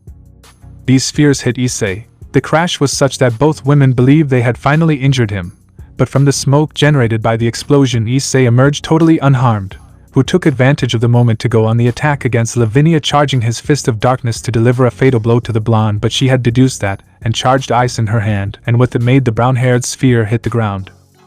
Upon hitting the ground, Lavinia was enveloped by a column of cold air that the brown-haired did not expect, but it was too late to stop his attack, creating an explosion that consumed both Issei and Lavinia in the process. "Idiot! Lavinia!" Valerie shouted with concern as he saw the explosion that had occurred in the area. Once the smoke cleared, it could be seen that the blonde remained intact thanks to a dome of ice around her, while the brunette showed no damage thanks to the aura of destruction around his body. "Idiots! Don't scare me like that," Valerie complained as she fell from the sky with her friend. "Oh, you worried about me, Valerie-chan," Issei joked with amusement to the silver-haired girl, causing her to blush. "You look so pretty, blushing Valerie." Issei couldn't help but tease his opponent as he laughed in amusement. "I don't think so, she looks so pretty when she's like this." Lavinia played along with the brunette while holding her friend's cheeks. "That's enough, we're in a damn fight," Valerie complained with a blush while internally cursing her friend and the brunette. "I think this has lasted too long, so it's time to end," Issei mentioned, resuming his serious attitude while accumulating his power. Without any warning, the brown-haired boy launched a great torrent of dark energy at his opponents. Valerie directed it to her wings in an attempt to withstand the attack that was coming towards them, but they were not going to sit idly by. Lavinia, seeing that her friend was going to protect them, an idea came to her before being hit by the attack. It was at that Issei noticed how several groups of ice spikes came out of the ground and began to emerge in his direction, but these were reduced to nothing when he made his aura of destruction present without stopping his launched attack. Divide. In a desperate use of her sacred gear, Valerie wanted to reduce the darkness but was surprised to see that no matter how many times she did it, it did not diminish, a bad sign. "TSK, this is bad," Valerie mentioned with difficulty while holding her hands in front of her and preventing the dark torrent from touching her and her friend. "I've had enough of this," Lavinia commented seriously as she brought both hands to her chest and closed her eyes, concentrating her power. "Coke-itis," Lavinia screamed loudly after opening her eyes and spreading her arms out to both sides. After that, a large shockwave was generated from her that ended up completely freezing Issei's attack, to his astonishment, since he had only seen such a technique coming from Serafall in the ancient war thousands of years ago. Faced with that attack, Lavinia fell on one of her knees while breathing quite heavily, to which Valerie gave her part of her power for her recovery. "That was incredible, Lavinia. Without a doubt you are a very powerful woman. The same goes for you, Valerie," Issei commented calmly as he looked at both women. "Hey, coming from you, that's very flattering," Lavinia mentioned with a smile as she stood up again. "We continue." More than a question from the blonde, it was a statement, and Issei understood that regardless of the injuries, they were willing to continue until the end, something really interesting. The brown-haired boy nodded, and in that Lavinia wrapped his body with her cold aura while Valerie took up and repaired the damaged parts of his armor. Issei in that instant hit the ground with his fist, and the darkness ran through the floor in several directions, and within seconds it was seen how several dragon heads made of pure darkness emerged from the ground. Before this, Valerie and Lavinia combining their magic created a dragon of ice and light. Both attacks roared as if they had a life of their own. The dragons made of darkness caught the dragon made of light and ice, but it caught one of the heads with its claw and squeezed it to make it disappear at the same time as the remaining heads bit the enemy's body. With a last roar, both attacks collided and then exploded. The explosion surrounded the entire place, and from the spectator's point of view that was quite incredible and terrifying for others. At the sight of the explosion, Valerie and Lavinia were on the ground. The silver-haired girl's armor was a mess, and although it was still on her body, it was damaged in such a way that it was pitiful, while the blonde showed great wear on her dress and several wounds on her body. On the other hand, the brown-haired boy remained standing with some scratches on his arms and cheek, not to mention that his trench coat had burned, but other than that he did not show any damage, to the amazement of his opponents. "Valerie, I didn't think I would say this, but I don't see any way to continue unless you use a stronger attack or we use the Juggernaut Drive. That man is at a higher level than expected," the silver-haired girl heard her partner say as she stood up with difficulty and helped her friend do so. "Hey Valerie, I have a plan. I will go towards him and expose him, then you must launch your best attack," Lavinia mentioned with a smile on her face as she prepared for what she was going to do. "But you'll be caught in the fire," Valerie said worriedly to her friend as she looked at her. "If it's as I imagine, Issei-kun will protect me taking all the damage. Don't hesitate and do it," Lavinia finished saying with determination before launching herself against the brown-haired boy. "You're crazy," Valerie thought with a smile on her face as she began to gather her energy in her hands. At that moment Issei witnessed Lavinia coming towards him at high speed, which led him to prepare for the encounter between them, but he could never have predicted what would happen, since once the blonde was in front of him, he threw a punch with his fist to test his opponent, who to his bewilderment managed to take his hand. But that was not what disconcerted him, but rather what Lavinia did next, since she had brought his hand to one of her breasts, forcing him to touch one of them. Ah! Lavinia let out a moan after placing the brown-haired boy's hand on her rather proportionate chest. What the? Issei couldn't finish speaking since thanks to the blonde's action he had lowered his defense, which he took advantage of. Acting quickly, Lavinia took Issei's hands and brought them behind her back where, using her magic, she froze them and attached them to her waist while she brought hers to the brunette's neck before his lost gaze. "I bet you like feeling my body against yours, don't you?" Lavinia mentioned erotically to the brunette as she ended up leaning her body and breasts against Issei's body. "I'm not understanding anything. Is this some kind of technique?" Issei seriously questioned the blonde while he held her by the waist with his ice magic. "Something like that, you'll understand later. For now, how about we take this dance to heaven?" Lavinia commented calmly as she began the second part of her plan. From the ground beneath him emerged a pillar of ice that lifted them into the sky, to the bewilderment of Issei, who did not understand the meaning of it. But he would do it later. Once they were at a considerable altitude, Lavinia gave the brown-haired man a radiant smile since her plan had worked. "Now Valerie," the blonde shouted to the confusion of Issei, who only managed to raise his gaze, discovering something truly amazing. "Damn," was the only thing Issei could think when he saw that Lavinia's true intention was to distract him so that his friend could create her attack. Since in the sky a few meters above them was Valerie, and above her there was a huge sphere made of white energy. The descendant of Lucifer lowered her hands as she looked for the last time at the brown-haired and blonde on the ice pillar. The collision was not long in coming, and where Issei and Lavinia were located a huge explosion was created that destroyed everything. Even Valerie found herself caught up in it when she miscalculated the magnitude of her attack. The spectators looked at that attack in amazement, but those who knew the brown-haired man well knew that he had been saved from worse things. After that explosion that the blonde-haired beauty and the brown-haired man received head-on, once the smoke in the sky cleared, it could be seen how Lavinia rested totally unconscious in Issei's arms while he maintained his aura of destruction in both, not forgetting a small thread of blood that fell from his lip. It seemed that finally both women had injured him, even if slightly. Valerie emerged from the ground quite injured by the explosion, with her armor completely shattered and her breathing labored. She was happy that her friend was not hurt since Issei had taken the explosion to protect her, but she was a little frustrated to see that they had not done so much damage to her. Once she managed to get out of the rubble, she saw how the brown-haired boy descended to the ground with the blonde in his arms as he looked at her.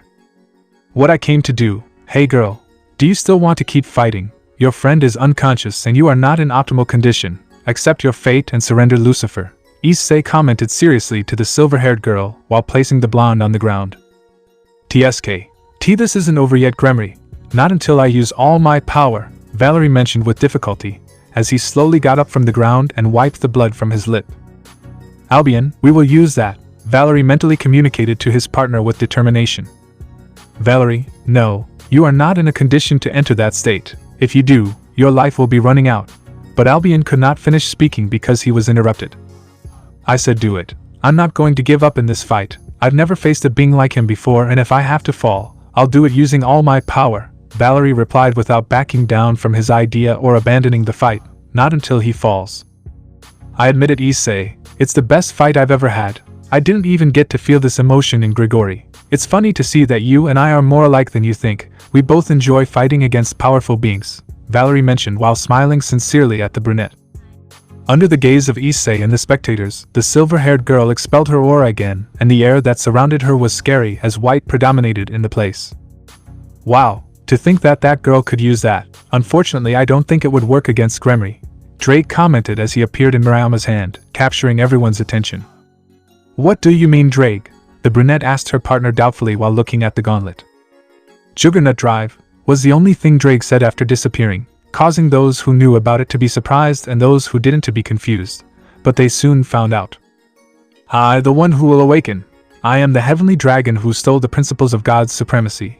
I envy the infinity and pursue the dream. I will become the white dragon of supremacy."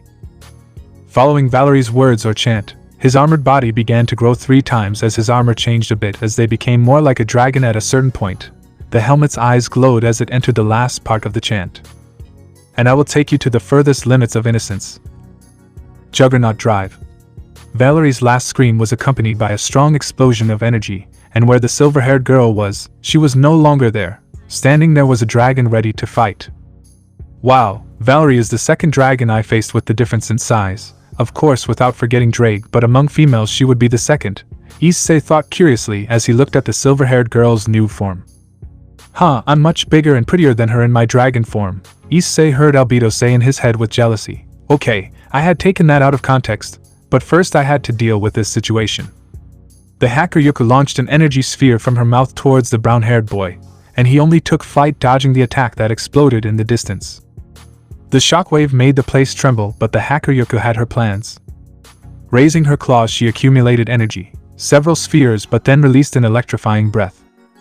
The spheres flew in the direction of Issei, who only hit the ground, and with his hands he lifted a huge piece of it. With only brute force he threw it towards the attack, and the collision of the object with the technique ended several of those things, but a few continued their course, but that did not bother the brown-haired boy, who only flew in the direction of the spheres and pierced them with his power of destruction, achieving his objective, which was to get close to Valerie and hit him in the face. Growling, Valerie grunted at the blow. This was not going to leave it like this.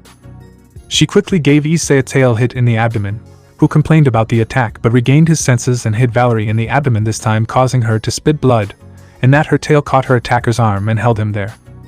Something that did not come to Issei's grace, who received an attack on his body by a sphere launched from the hacker Yuka's mouth. The brown-haired man felt the impact on his body, but he cared little since his power kept him safe. He forcefully took his enemy's claw and opening his mouth he threw his fire breath at the claw held near him. At this, Valerie roared in pain and then began to hit the brown-haired boy with his free claw. Each blow was powerful, but that made Issei put more power into his attack. But a ponytail blow from the silver-haired boy ended up defeating him and sending him to the ground. From what I see, Valerie was able to train that state due to her large reserve of magic, obtaining a slight advantage in that form over her opponents. But for Issei, it is not his first time facing a dragon, Elohim mentioned calmly while crossing his arms. You're right, father. Issei has fought against Drake without forgetting that he trained alongside Tiamat in his childhood, Gabriel commented sweetly as he tilted his head and put a finger to his lip. It's like you say, daughter. Issei, thanks to those fights, has gained experience and knows how to face a dragon, Elohim mentioned calmly while watching the fight. Although of all of them, the one that taught him the most was the fight against the beast. There Issei experienced the most dangerous nature of those creatures. Seeing him fight right now reminds me of when he did it to save this world, Elohim thought without taking his gaze off the fight. Roar! The hacker Yuka roared in pain as she was losing ground, and she knew it. Issei was attacking with more skill, which made it difficult for her to keep up. Valerie launched several blasts of energy at the brunette, who covered himself out of pure instinct. Each attack was making him retreat, so he knelt down while covering himself with his hands. Once there, Issei created a destructive energy field around him that ended up canceling Valerie's attacks, and without wasting time he threw a sphere of destruction at her that the silver-haired girl couldn't dodge, much less divide. Valerie spat blood after the impact and then stood up despite the pain and wounds. She accumulated her power in her mouth and launched her attack against Issei, who decided to receive the attack head-on. To everyone's astonishment, they witnessed how the brown-haired man with great ease hit the silver-haired woman's energy ray and redirected it towards the sky. At this, Valerie flew towards the brown-haired man and hit her enemy, who dodged the attack by centimeters. She attacked Issei's abdomen with such force that he spat out a little saliva, but even so, the brown-haired man with a smile on his face used his right leg to kick the white dragon in the jaw. That caused her to fly away from him thanks to the force used. Valerie, let's use that. Given how we are, it's the most feasible, the silver-haired girl heard her partner say and couldn't help but nod at the suggestion. She performed a jump back and began to concentrate power in her wings. That made Issei raise an eyebrow as he wondered what Lucifer was up to, but he didn't give it much importance as he was determined to end this fight once and for all. Under Issei's gaze, Valerie's armor's chest opened and began to charge aura in the blue crystal that was there. Seeing how her opponent didn't move, the silver-haired girl smiled with satisfaction, since according to her she had the victory and in her chest she had the attack already charged. Issei, seeing that, made the decision to end the battle once and for all. Issei Gremory, this is all I got, Valerie shouted with determination after gathering her energy in her chest ready to fire her most powerful attack. Longinus Smasher.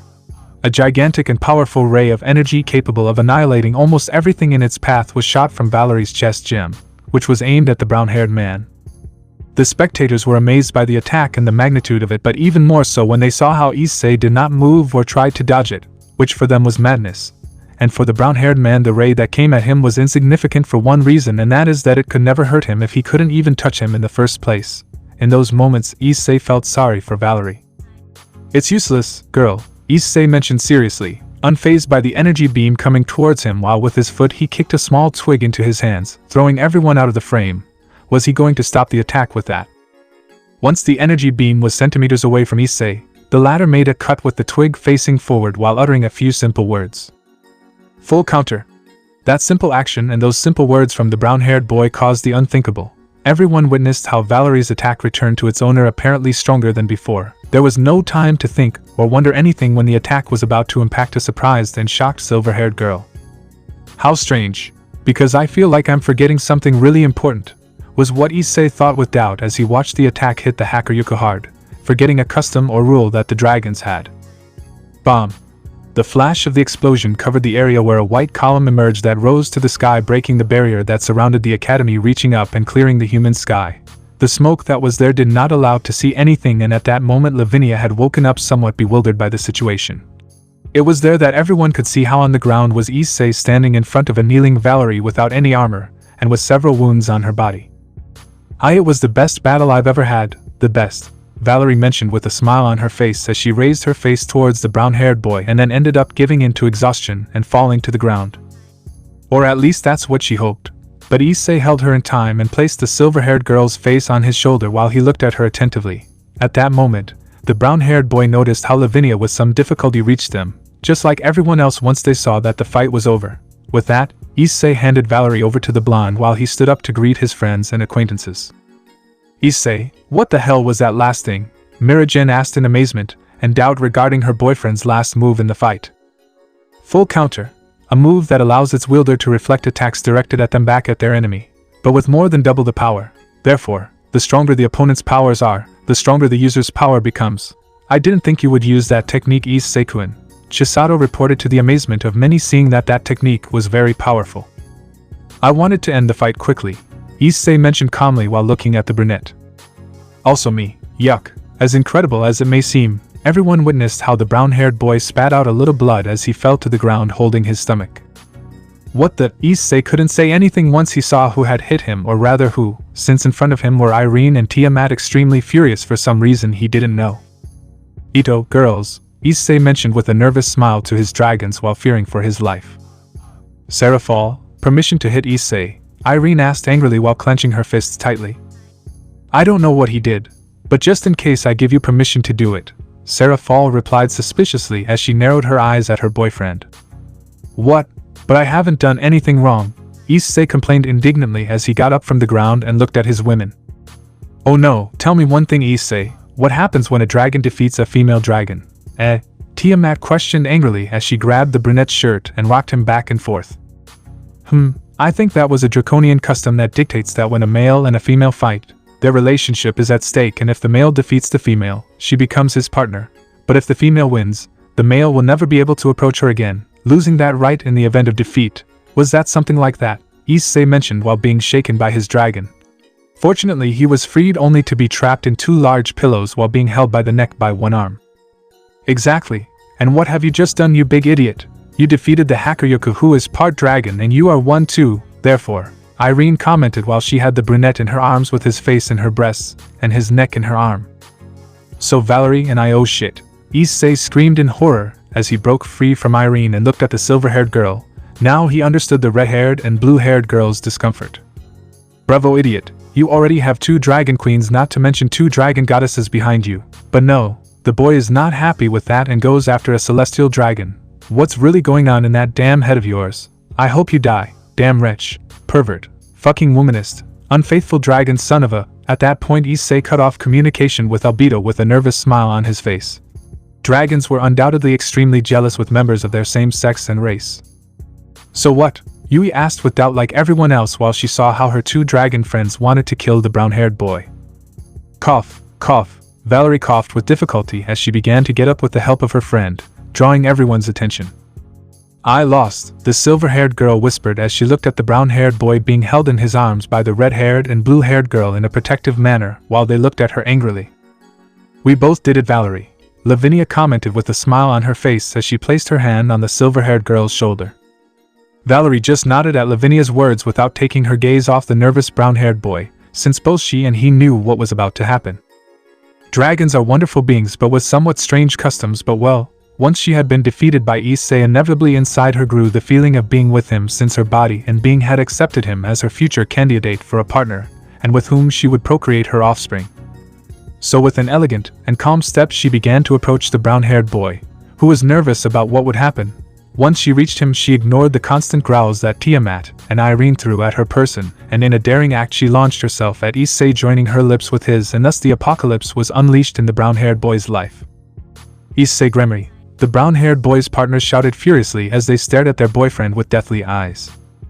"It's not what you think." Once he separated from Valerie's lips, Issei tried to object something but was interrupted. "From now on, please take care of me, Anata," Valerie mentioned lovingly as she hugged the brown-haired boy and buried her face in his chest. "I'm dead." That was the only thing Issei thought when he saw Valerie's sentence. Just seeing the death-filled looks his women gave him, plus the threatening instincts of Irene and Tiamat at his sides, all of that made him understand that this was the end of his life. "You deserve it, you damn unfaithful," and Albedo's comment couldn't be missed. Boy was she upset.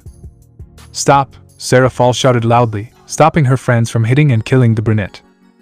"Serafall," Issei expressed happily as he watched his girlfriend sprout angel wings from her back. "Shut your mouth, Gremory," Serafall mentioned coldly to the brunette as she pushed Valerie aside and freed him from Irene and Tiamat to sit him on the ground while she attended to the present situation. "Alright, listen girls," Serafall commented seriously to her friends while looking at them.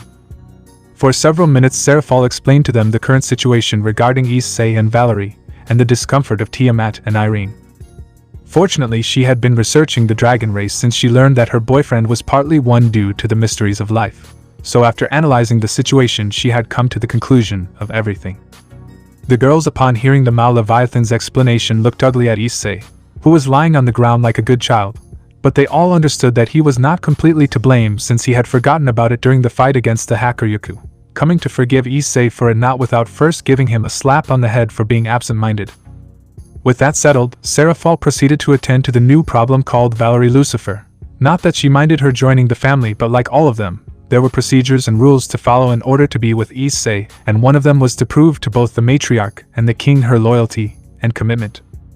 So under the gaze and silence of everyone, Serafall Leviathan, boasting of her position as matriarch of the Issei Gremory harem, stood right in front of Valerie accompanied by Lavinia, looking at both of them in a serious and cold way, implying that at that moment she was not the smiling and cheerful Serafall that was usually seen normally. No. At that moment she was the woman who could keep the demon of the underworld in control and hold back the darkness that haunted him. "Valerie Lucifer, I understand your situation since thanks to Tiamat, Irene and Issei I had to catch up with the customs of the dragons, therefore I know very well what happened when the fight between you two ended, but I still can't accept yet that you join Issei's life," Serafall mentioned seriously to the silver-haired girl, while her face did not show any emotion. But by the law of the dragons we are a couple, you are not." Valerie could not continue with her claim as something never seen before occurred. "Silence," Serafall shouted loudly as she made her power present, which completely covered the Kuo Academy in a layer of ice, and she gave off an extremely dangerous cold air. That was the matriarch of the brown-haired harem in action. It wasn't just Valerie and Lavinia. Everyone was speechless at Serafall's outburst as they could clearly see that she was not in the mood for games or complaints. Even Sona held her breath as she had never seen that side of her sister before. Of Issei's partners who were with him, only Mirajin and Yui better assimilated the Mao's state, because years ago, when she had found out that both of them had to commit to Issei with vile motives, they experienced firsthand how aggressive Serafall could be if they attempted against the brown-haired man's life. And no one but the brunette knew what would happen if Issei lost his way. He would return to that cold darkness from which she had taken him. Everyone present fell silent at the atmosphere that Serafall generated, but to everyone's relief Issei walked up to her and held her hand to calm her down, which merged but left Valerie and Lavinia trembling from fear or cold generated. Was it difficult to know which? But they were not the only ones. Akeno was in the same state, and Sona and Tsubaki to a lesser degree, since they had understood that to get into Issei's life they must first earn the right to the Ice Queen, Once calmed down, and next to her beloved, Serafall made a sign to her harem sisters to go with them, and they accepted without complaint. When they were all together, the brunette turned her gaze to the two women in front of her. Don't get me wrong, Valerie. It's obvious that you're a good woman, but I don't know you and neither does Issei. Before you even want to try something with him, you should first get to know each other like we all did at our specific time. Nothing ever turns out well if you rush things, and even less if it's about Issei. Listen to me well, Valerie, and just in case, Lavinia, I'm not against your feelings for him and much less against whether you want to be with him in a relationship. Either I nor the girls here present have put limits on Issei regarding his partners. Yes, there may be discomfort from some, as in the case of Irene and Tiamat with you, but that is due to their natural instincts.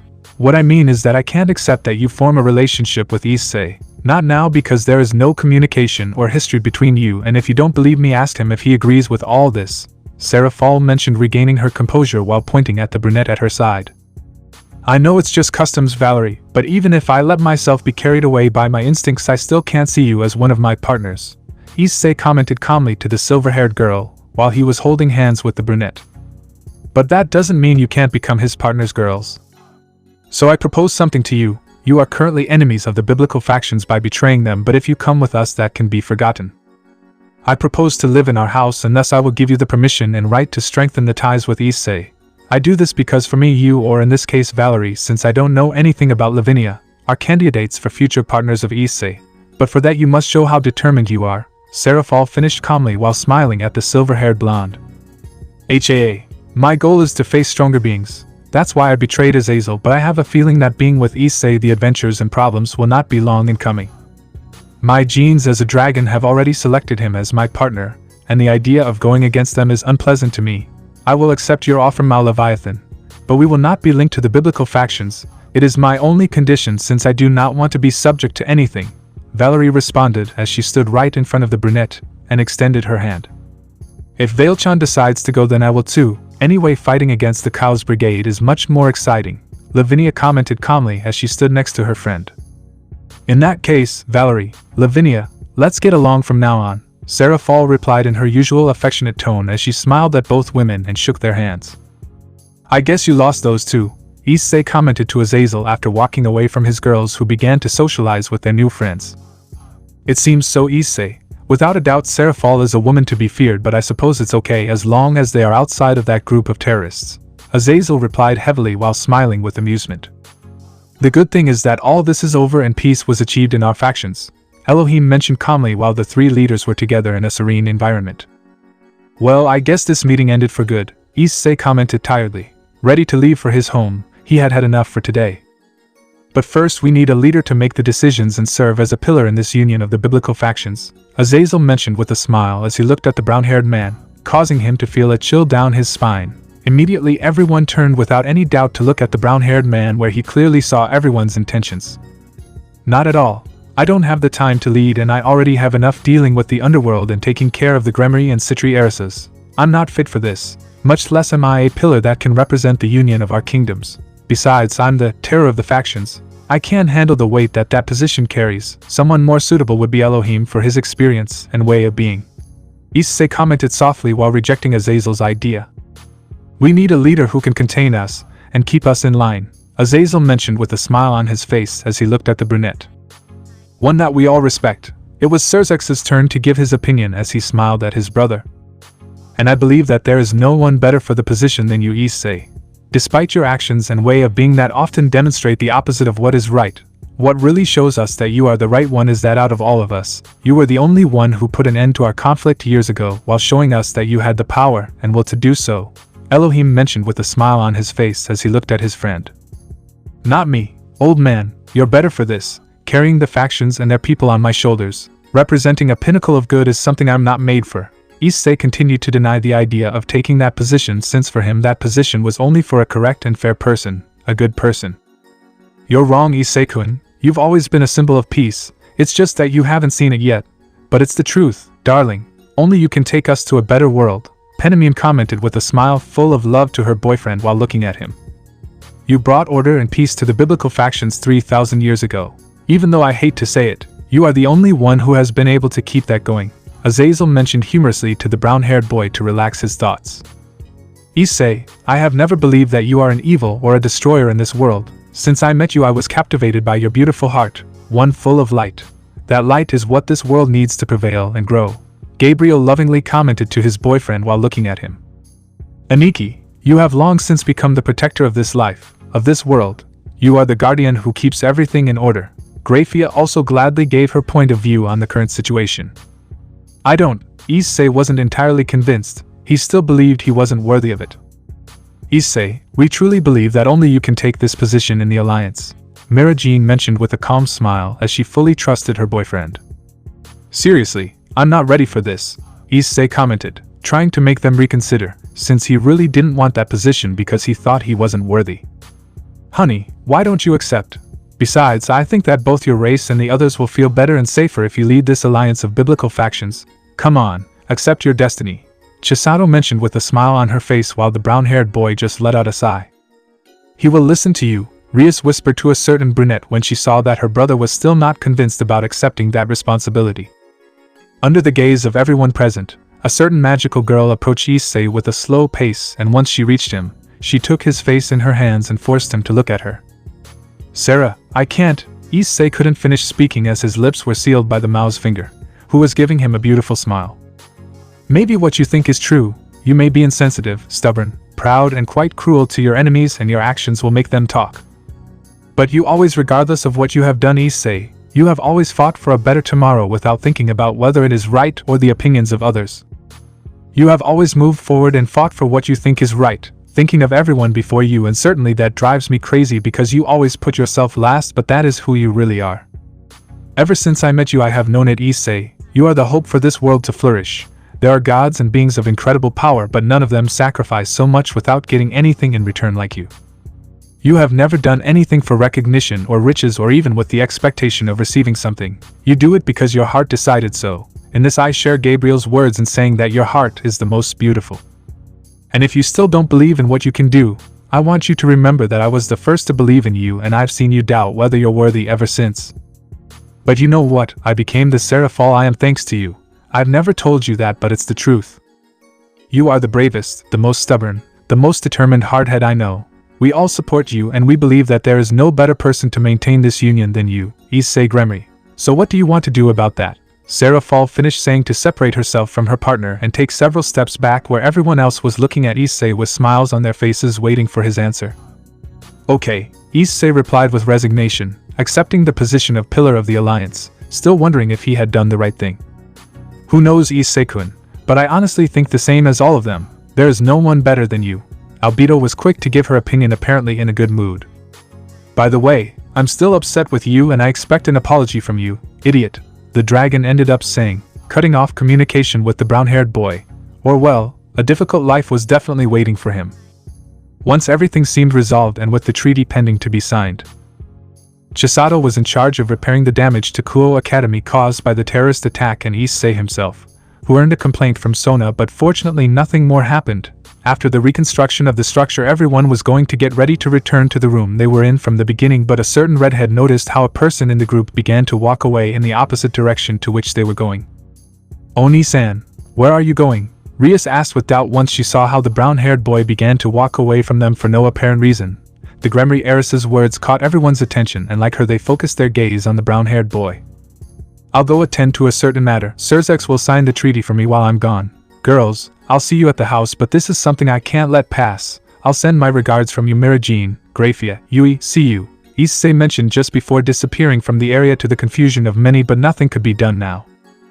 I guess he's heading to where they are, Wave and Kurom thought, assuming that it was the information they had obtained on their mission.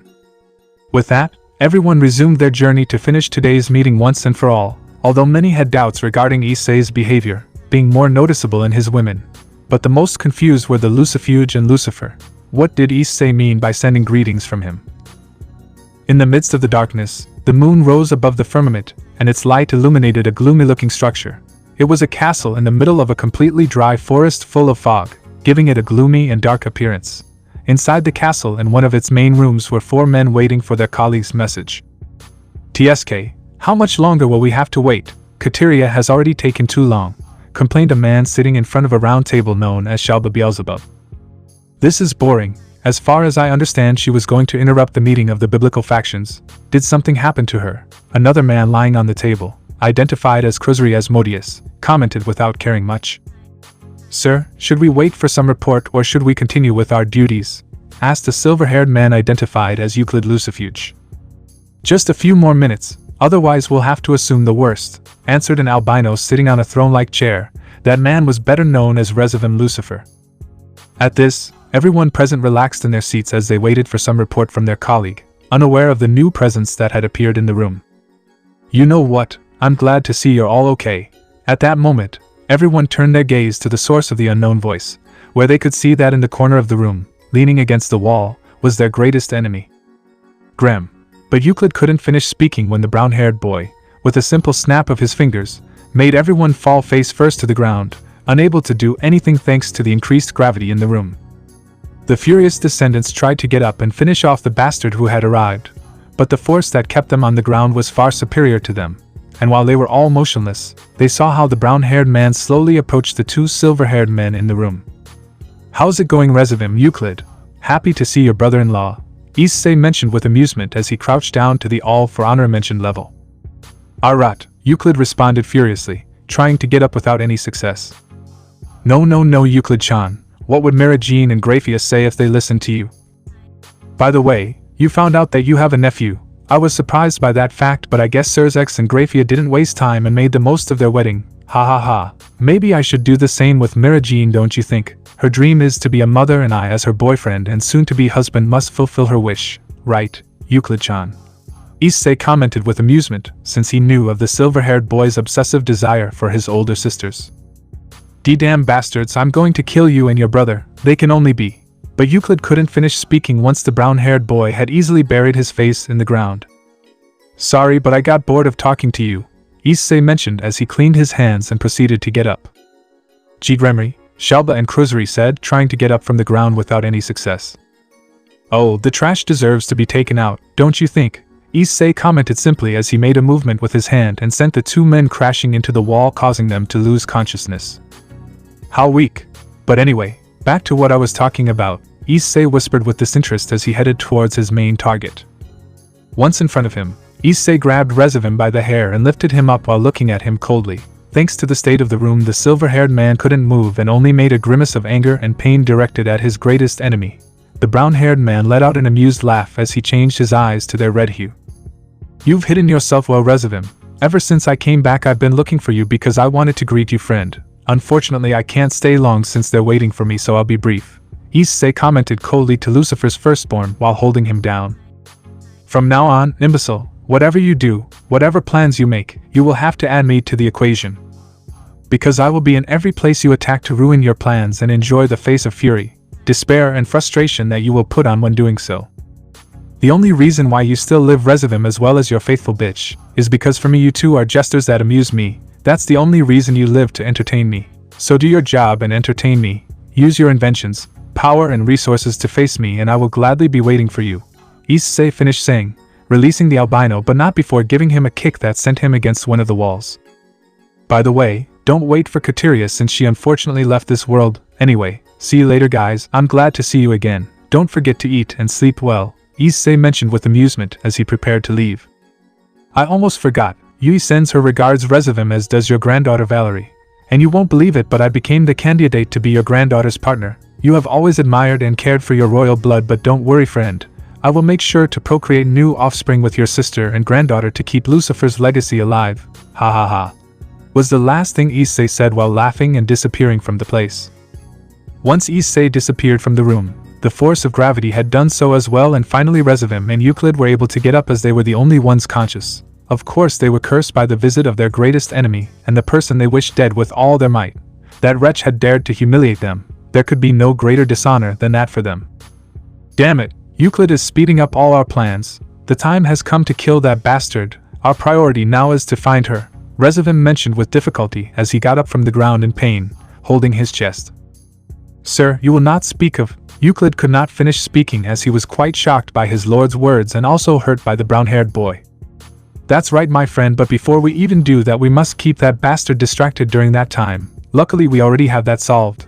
We will use the Sephiroth Grail, the the sacred gear handled by Valerie Teeps of the vampire faction.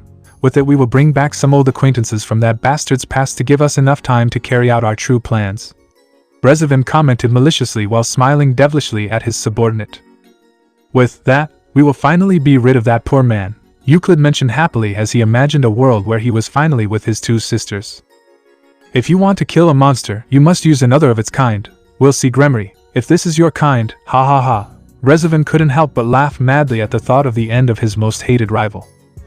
At that moment, both men turned their faces to a certain place in the room where hanging on the wall was an ancient writing that related several things that were incomprehensible since its texts were very old and in incomprehensible language in some places, but among all the writings certain digits stood out that would mark the end and the beginning of what is known.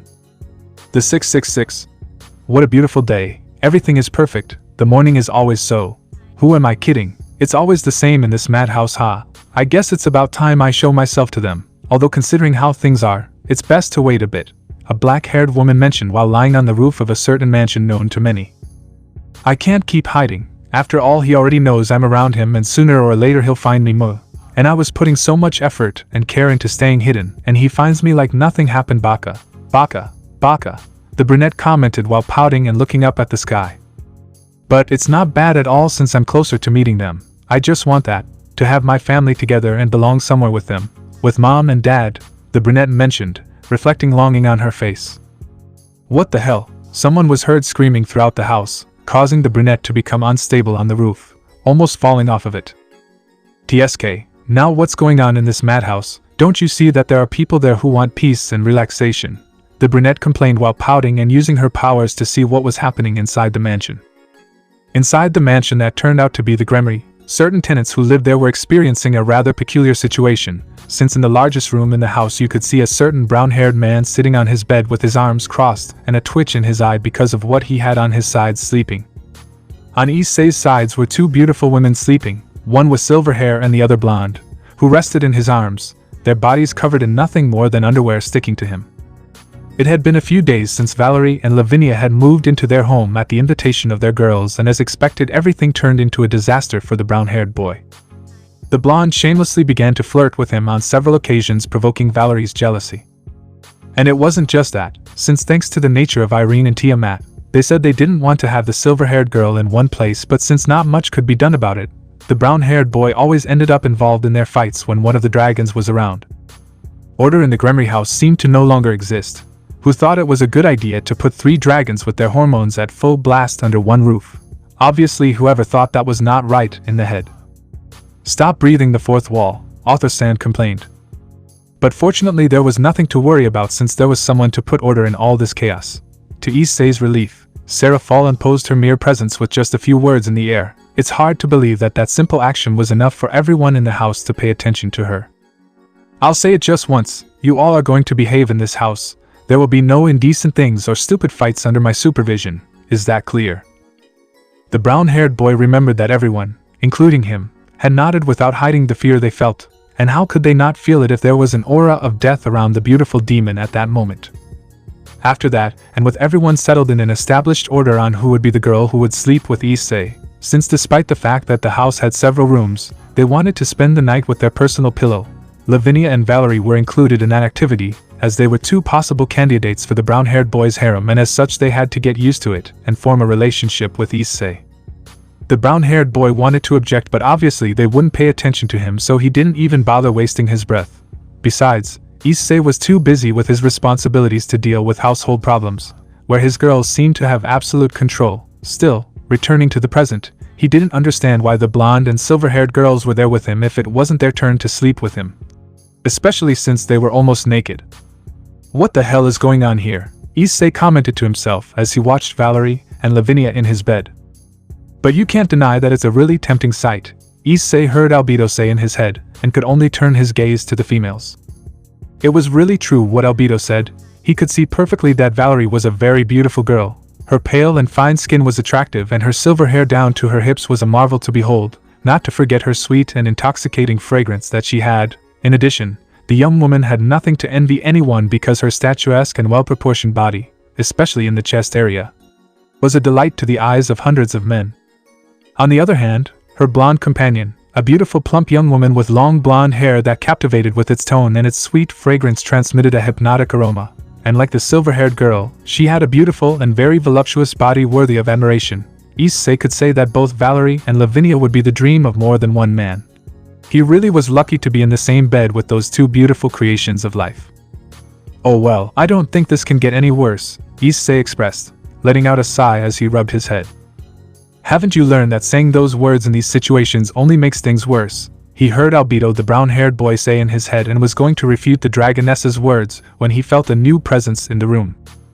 "You enjoy what you see, love," Issei heard one of his girlfriends say, so he quickly turned his gaze to the door in the room where he noticed Penemune in it.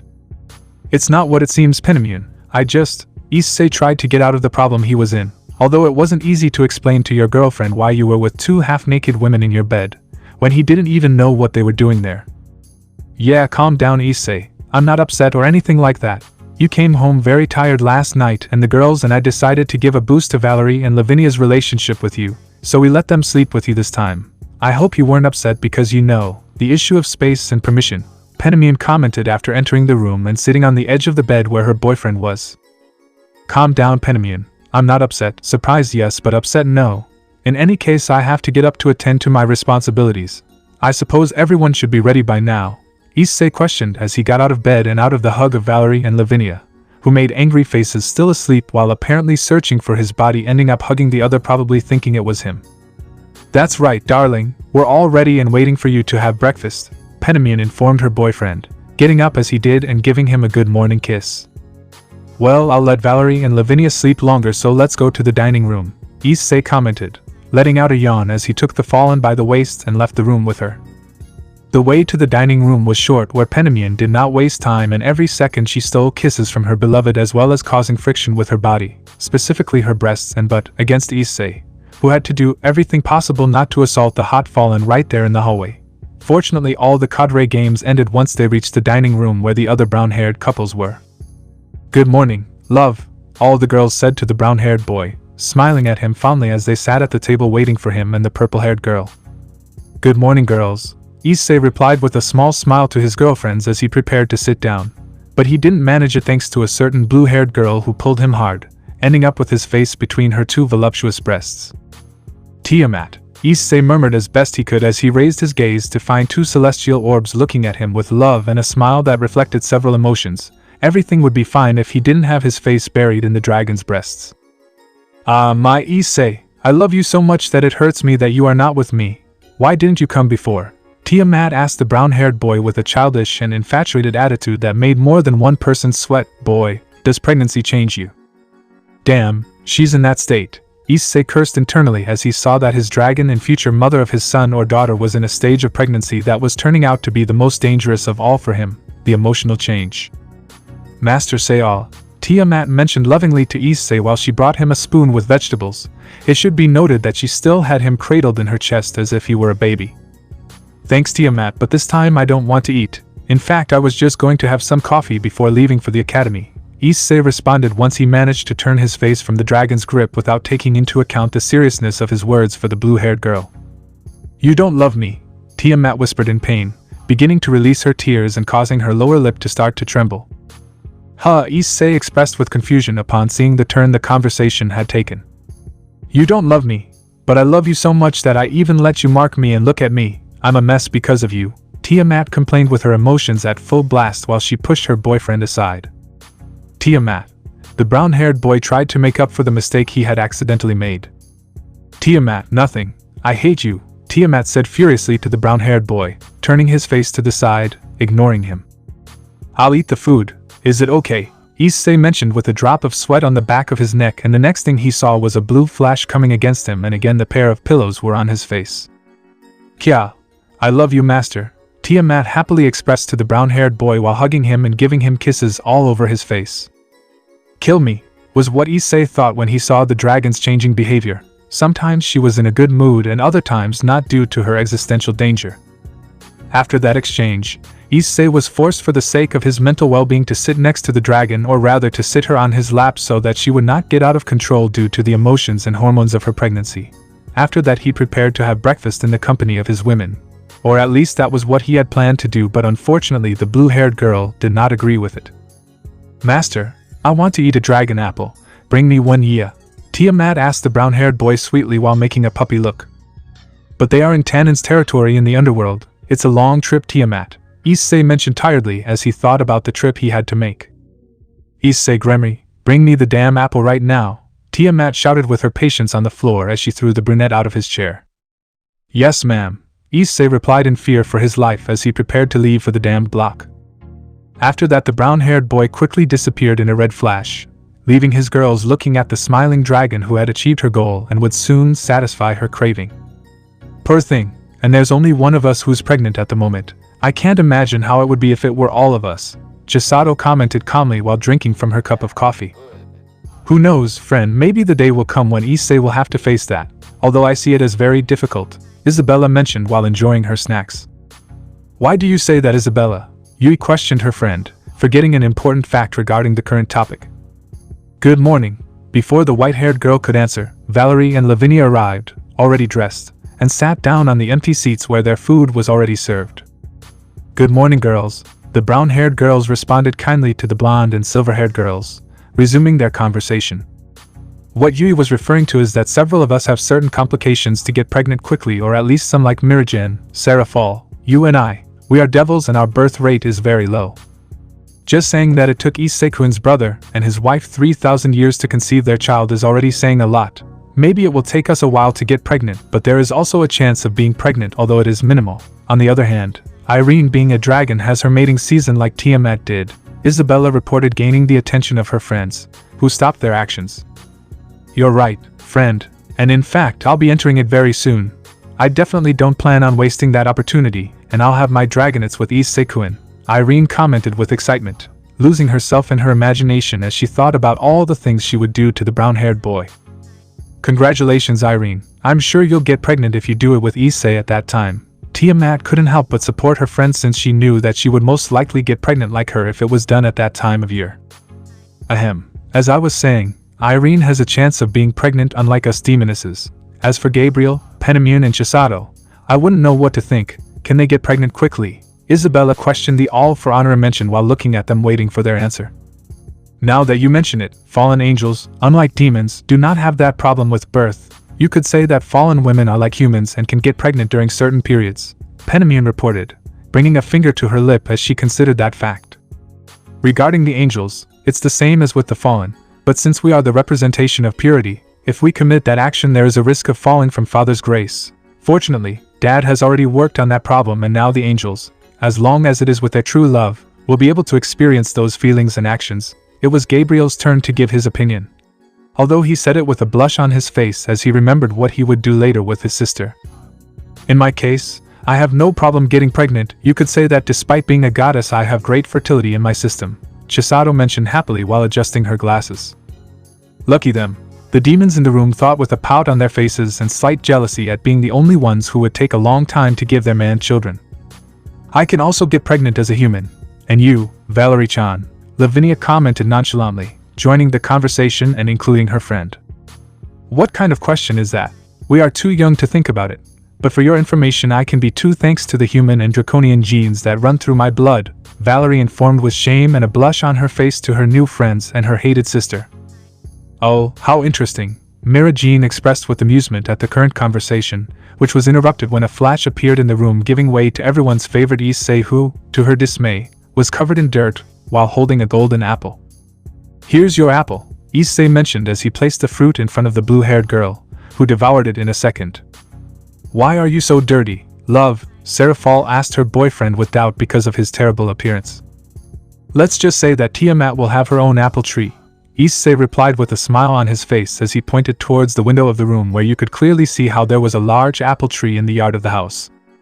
"You stole a tree from Tannen," Tiamat commented in disbelief to Issei when she saw what he had done just for her, which she had undoubtedly liked. "There are many and I didn't see your name on it. One less won't hurt anyone. Anything for my beautiful dragon," Issei expressed childishly as he hugged the blue-haired girl and rubbed his cheek against hers.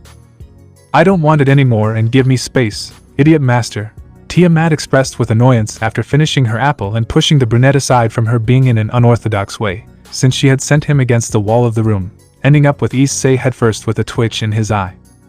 "You guys don't get pregnant yet, it's not good for my health," Issei commented embedded in the wall to his girls.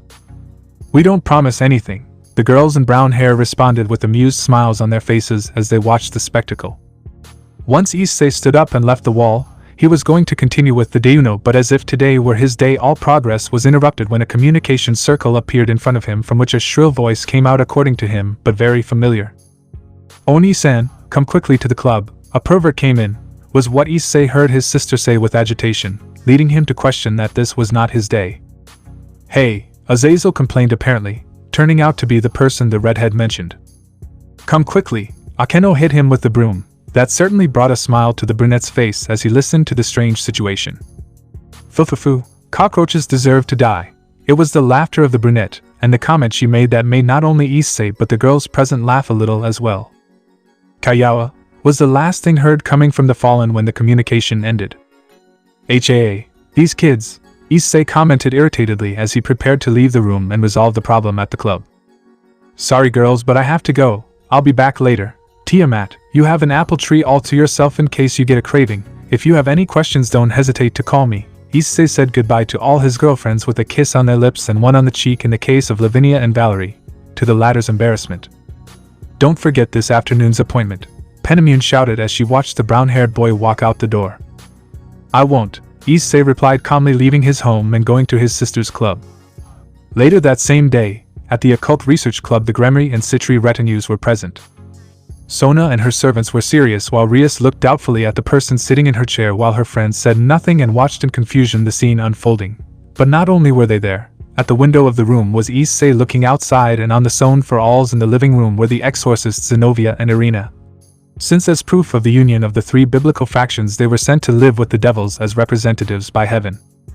None of the brown-haired girls were present due to work situations such as Serafall, Yui, Mira Jean, Gabriel and Penamune, while Tiamat, Isabella, Irene and Chisato were packing their things for the Kuo Academy's summer vacation, where they had to go to the underworld for a few days with the brown-haired boy, since he had to take care of several matters as well as train the young devils.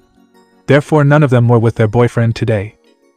And regarding Valerie and Lavinia, they had to attend to their own responsibilities, this being a part-time job they had at a certain bar in the city that was run by a friend of theirs. And that's why, from today onwards, I will be the official advisor of the Occult Research Club and the Student Council, Azazel mentioned calmly while sitting at the redhead's desk and was dressed formally as one of the Academy's teachers. "I don't understand. What does all this mean? Oni-san is already the advisor of our clubs," Rias questioned with slight annoyance while rubbing her forehead to calm the pain in her head. What happened days ago was a blow to several. Azazel was very shocked by what Valerie and Lavinia did, but in the end everything was resolved in a good way. In the end a conclusion had been reached. The alliance was undoubtedly necessary, since from what they had discovered from Issei, Wave and Kurom, the so-called Cows Brigade would give them more than one problem. So everyone agreed that the three-faction alliance be formed, and with that on paper and signed, peace between the enemy factions had arrived. But that did not take away the fact that it would be difficult for peace to be consolidated, since many on all three sides would oppose it, and a war that had existed for years has its consequences. Resentment is not something that disappears so easily. "Oh, nothing. I asked Serzex and he told me to talk to Serafall's younger sister, not forgetting that Issei asked me to stay to help you brats," Azazel responded to the redhead's doubt while smiling mockingly. "Oni-san," Rias mentioned in shock as she turned to look at the brunette, who had moved away from the window and headed towards the Son for Alls in the room, sitting on one of the individual seats. "Listen carefully, girl. I must return to the underworld to attend to my responsibilities as its leader, and not only that, now that I am also the leader of the alliance of the three biblical fractions as its pillar of peace, I cannot leave my positions aside. Therefore during these days as well as during the course of your vacations we would not be seeing each other until the meeting of the young demons. But don't worry, I have not forgotten your training," Issei commented seriously as he crossed his arms and looked at his sister. "I see. I'm still surprised that Sona accepted Azazel into the academy," Rias mentioned, a bit depressed since she wasn't going to be able to spend more time with her brother and improve their relationship. What she didn't know is that the brown-haired boy had different plans than she imagined. "He threatened me saying that my sister would come in his place if I didn't agree. Sorry, he made a very sincere request," Sona commented while turning her head to the side. "So basically you sold us out," Rias mentioned as she looked at her friend with an emotionless expression. "Well then, I'll leave the rest to you," Sona commented hastily, leaving the room with her servants. Wait, Sona, Rias shouted in complaint, but her friend had already left the room to her irritation. However, in order to remain in this academy, I had to accept a condition from Issei, Azazel mentioned with relaxation as he leaned back in his seat. A condition, Gasper said nervously as he poked his head out of the box he was in. I have to help properly develop the abilities of your sacred gears. In short, the boosted gear, Sword Birth, Forbidden Bale View, Twilight Healing and Firepower. I will use all the data from my research and take you all to a different line of growth. Did you hear? From now on, you will call me Azazel-sensei, the black-haired man expressed grandly as he raised his arms to the dismay of the young people. Unfortunately, his moment lasted little. But no offense, Azazel, but aren't you a bit lazy? Irina's innocent question was a stab at the fallen one, and Issei couldn't contain the laughter that came over him while Azazel tried to recover from the emotional blow. The point is that we have some interesting sacred gear users here. Kiba has his Sword Birth Balance Break subspecies, Asuya has Twilight Healing, Murayama has Boosted Gird, Kates has Firepower, and Gasper has his Forbidden Bale View. Issei Gremory definitely knows how to get good servants. Azazel praised the redhead, earning a nervous laugh from her. I was just lucky, Rias whispered, somewhat embarrassed by the compliment. In Sona's case, her queen has the Mirror Alice, an interesting sacred gear perfect for counterattacks, and that pawn, with one of Victor's sacred gears, Azazel commented nonchalantly as he leaned further in his seat without noticing the presence looming behind him. Run, was the only thing Issei said as he kicked Azazel out of his seat and prepared to sit down under everyone's distraught gaze. In short, guys, all of you have great potential, and that is something we have seen, but it has not been exploited 100%. Therefore you will be trained properly. I had previously told you that I would do it, and I have not retracted from it. But in terms of sacred gird, that idiot Azazel is more familiar. Therefore Kiba, Murayama, Kates, Asuya and Gasper, as well as Tsubaki and Saji, who are not present. They will be trained and guided by Azazel during the holy days in the underworld, to which Zenobia and Irina will join to promote the union of the three biblical factions and their mutual help, as well as they will have the company of Valerie and Lavinia. Issei mentioned seriously while crossing his arms and looking at the young people specifically whom he named, obtaining a nod from them. By that point Azazel had gotten up from the ground, looking at him with annoyance for having thrown him away. And us Oni-san, I mean those who don't have a sacred gird, Rias questioned the brunette while raising her hand to get his attention. Akeno and Yuma will have the guidance of the Penamune cadre and the Barakil cadre. Issei dropped the first bomb that caused the two black-haired girls to open their eyes completely in shock. Dad, Akeno whispered in disbelief as the time had come to meet him again. She wasn't sure if she was ready yet, but a quick glance at the brunette was enough to make her understand that she wasn't alone and that he would always support her. Penamune, Yuma whispered, totally impressed by who was going to be her master, the strongest woman ever known to Gregory as well as the most beautiful. She definitely felt privileged to be a student of such an important and admirable fall. Afterwards, Sona's entourage, except for the queen and pawn as well as the heiress Citri, they will be trained by Irene, Isabella, Wave and Kurom, so that they keep it in mind, Issei informed the young people as he settled into his seat. Finally, Koneko will be guided by Yui and Mirajin. Since in general terms they are better at guiding you in your situation, I would have liked to find a better teacher that fits your qualities, but I couldn't do it, Issei mentioned to the white-haired girl while looking at her and apologizing with his gaze. No problem, Issei-sama, I'm sure I'll learn a lot from them, Koneko replied softly while eating some sweets. Ito, what about me? You said everyone's masters except Sona's and mine, Oni-san. Who will train me? Rias asked, and for some strange reason she felt scared and nervous about the brunette's answer. At that moment the room fell into a silence that caused the redhead to tense up, especially when her brother looked at her seriously and coldly. She even noticed how Azazel looked away to the side and whispered words like laments and condolences. What was happening? It was then that she saw how Issei got up from his seat and walked over to her with a firm step. Once he was in front of her, Rias could perfectly distinguish how her brother's eyes turned red, as well as he also took her by the cheeks with one hand while looking at her. Sona Citri will be personally trained by Serafall during her stay in the underworld, and you, child, you will be trained by the king of the underworld, Issei mentioned coldly to the redhead as he released her, and noticed how she fell to the ground on her knees looking at him in horror, as did everyone present. I will be, why you will be my teacher, Rias commented haltingly, nervous and afraid of the brunette. She's dead, thought the redhead's friends as they looked at her with pity, since she had probably been dealt the hardest and most difficult master to please.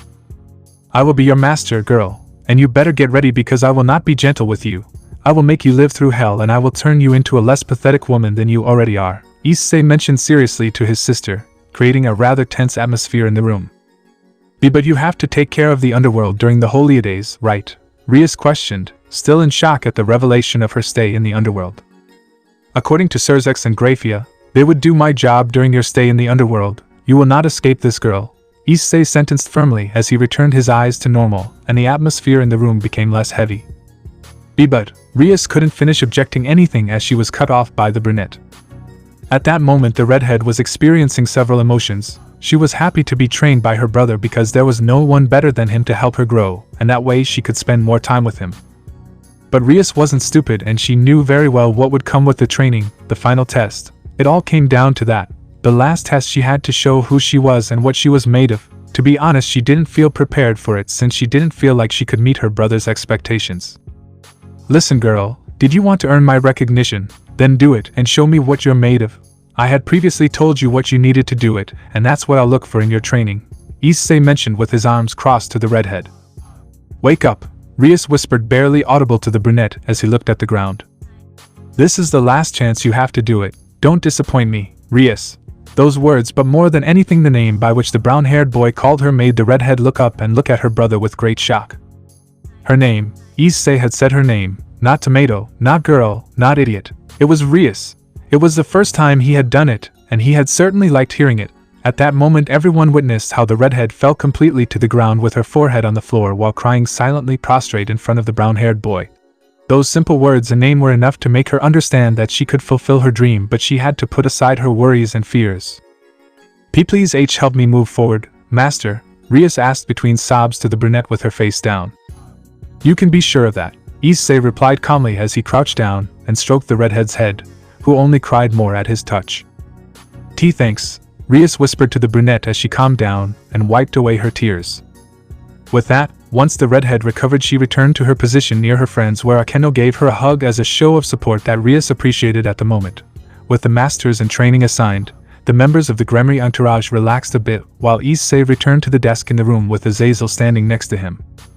By the way, what about your side, Azazel? There won't be any problems if you don't stay in Gregory, Yuma questioned as he raised his hand, but the fallen one only laughed to his dismay. Ha ha ha, of course not, girl, Shemhazai, a colleague of mine, will have everything in its place. Sometimes I think he would be a better leader than me, Azazel commented nonchalantly, and Issei couldn't help but look at him with a raised eyebrow at how easily he had said that. With this said, it must be understood that with the alliance of the three biblical factions, now many of those who were enemies will be allies and allies can become enemies. They must always be alert at all times, Issei mentioned seriously, causing his words to make many nervous since this situation was very different. And the Cows Brigade will surely take advantage of old grudges to gain followers, as well as the good hearts of young people. I know that you are not used to these scenarios, but in something I agree with Issei, and that is that if the enemy has no salvation, there is no choice but to end his life and prevent him from harming more innocents, Azazel commented seriously to the young people while crossing his arms. Are we at war? Akeno asked the brown-haired and black-haired boy worriedly, to which they shook their heads. No, not yet, Akeno. But maybe we'll be in a pitched fight. But I don't think anything more than that will happen. In any case, if a war breaks out, I'll be on the front lines fighting and protecting my people and allies. For now, you should focus on training and getting stronger to be ready for any scenario, Issei calmly responded to the brunette, to which everyone nodded at his words. Well, your general training is in the hands of Issei and his pieces, and I will help the sacred gear users. The goal to achieve is that all of them reach the balance breaker or improve their control over it. Since I understand that Kiba can use it for about 2 hours, but that is useless in long fights. The others do not have that ability, but they have an acceptable control in them except Gasper, Azazel reported calmly while reviewing some documents. Sorry, I'll get stronger, Gasper said from inside a box as he hated crowds. Useless. Koneko's harsh and emotionless comment caused the vampire to cry comically to the dismay of many. Well, now that everything is clear and thanks to Wave and Kurom, we know that the Cows Brigade is plotting against some factions such as Asgard, Olympus and the city of Kyoto. We must be more alert, Issei mentioned lazily while resting his feet on the desk. Beep beep. It was at that moment that a phone was heard ringing in the room, it being the brown-haired man's, who answered the incoming call immediately without seeing who it was from. Who is speaking? Even when answering calls, the brown-haired boy was serious, which made more than one person sweat. "Oh, hello Issei," the person on the other end of the call answered, causing the brunette to be surprised by that voice. How had he gotten his number? "Dude, how the hell do you have my number?" Issei mentioned lazily, causing more than one of those present to identify the one who was calling the brown-haired boy, since there was only one subject he called that. "Hehe, Gabriel gave it to me for emergencies or communications," Elohim commented from the other side, much to the irritation of the brown-haired boy. "Whatever, old man, did something happen?" Issei questioned as he sat up properly. "Not really, I just called to tell you something, and it's about your request so that Asya can pray again without any problem," Elohim calmly informed his friend. "Oh, now that you mention it, I remember telling you after the meeting when I came back, that you decided with that. Will you let Asya pray again?" Issei questioned with a raised eyebrow as he looked at the surprised blonde. How? After the brown-haired boy's words, everyone was half idiot since they were not aware of it, not even Azazel knew. At that moment, Asya could not believe it, and even shed a few tears of happiness upon seeing that her mistress's brother had shown such generosity to her. "Hey, what did he say?" Rias commented in disbelief as she looked at her brother. "In simple words, I was going to ask Elohim after the summit to allow Asya to pray again since she is still faithful to her belief. But I couldn't for obvious reasons, so I told him when everything was already solved, but the old man told me that I should see what I could do in the heaven system," Issei reported without much importance as he returned to paying attention to his friend's call. "Well, I think this is something the young lady should hear, don't you think?" Elohim mentioned with amusement, to which Issei proceeded to put the speaker on for everyone to hear. "Asya, are you there?" Elohim asked softly, causing the blonde to jump slightly as she was being called by the God of the Bible and the one she believed in the most. During the summit she had been able to do nothing but see him, but that was already a blessing for her.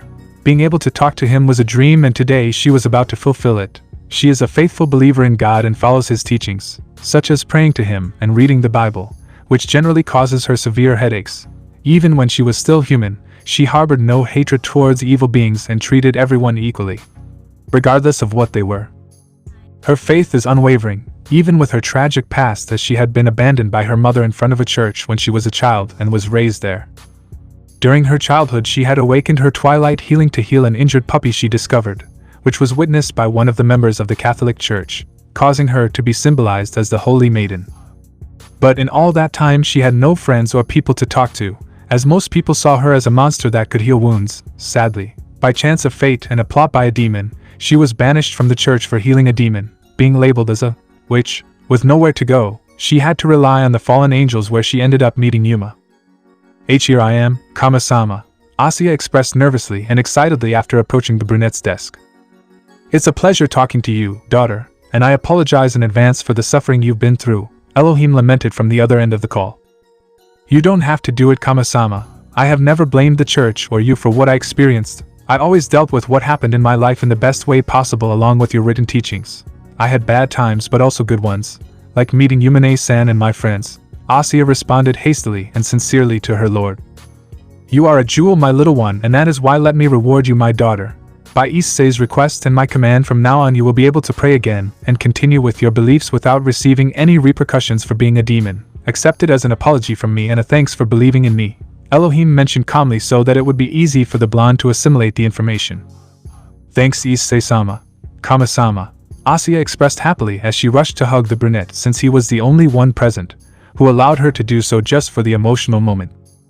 "Great, now the three of us can pray," Irina commented happily as she approached the blonde, now separated from the brown-haired girl, to hug her, since their stay at the academy had made them friends. "Issei Gremory, what a strange subject. Despite being a devil and the king of these, he accepts my lord's collaboration and helps a servant of his sister to be linked with him. Heaven, it is strange but interesting. How far does his heart reach?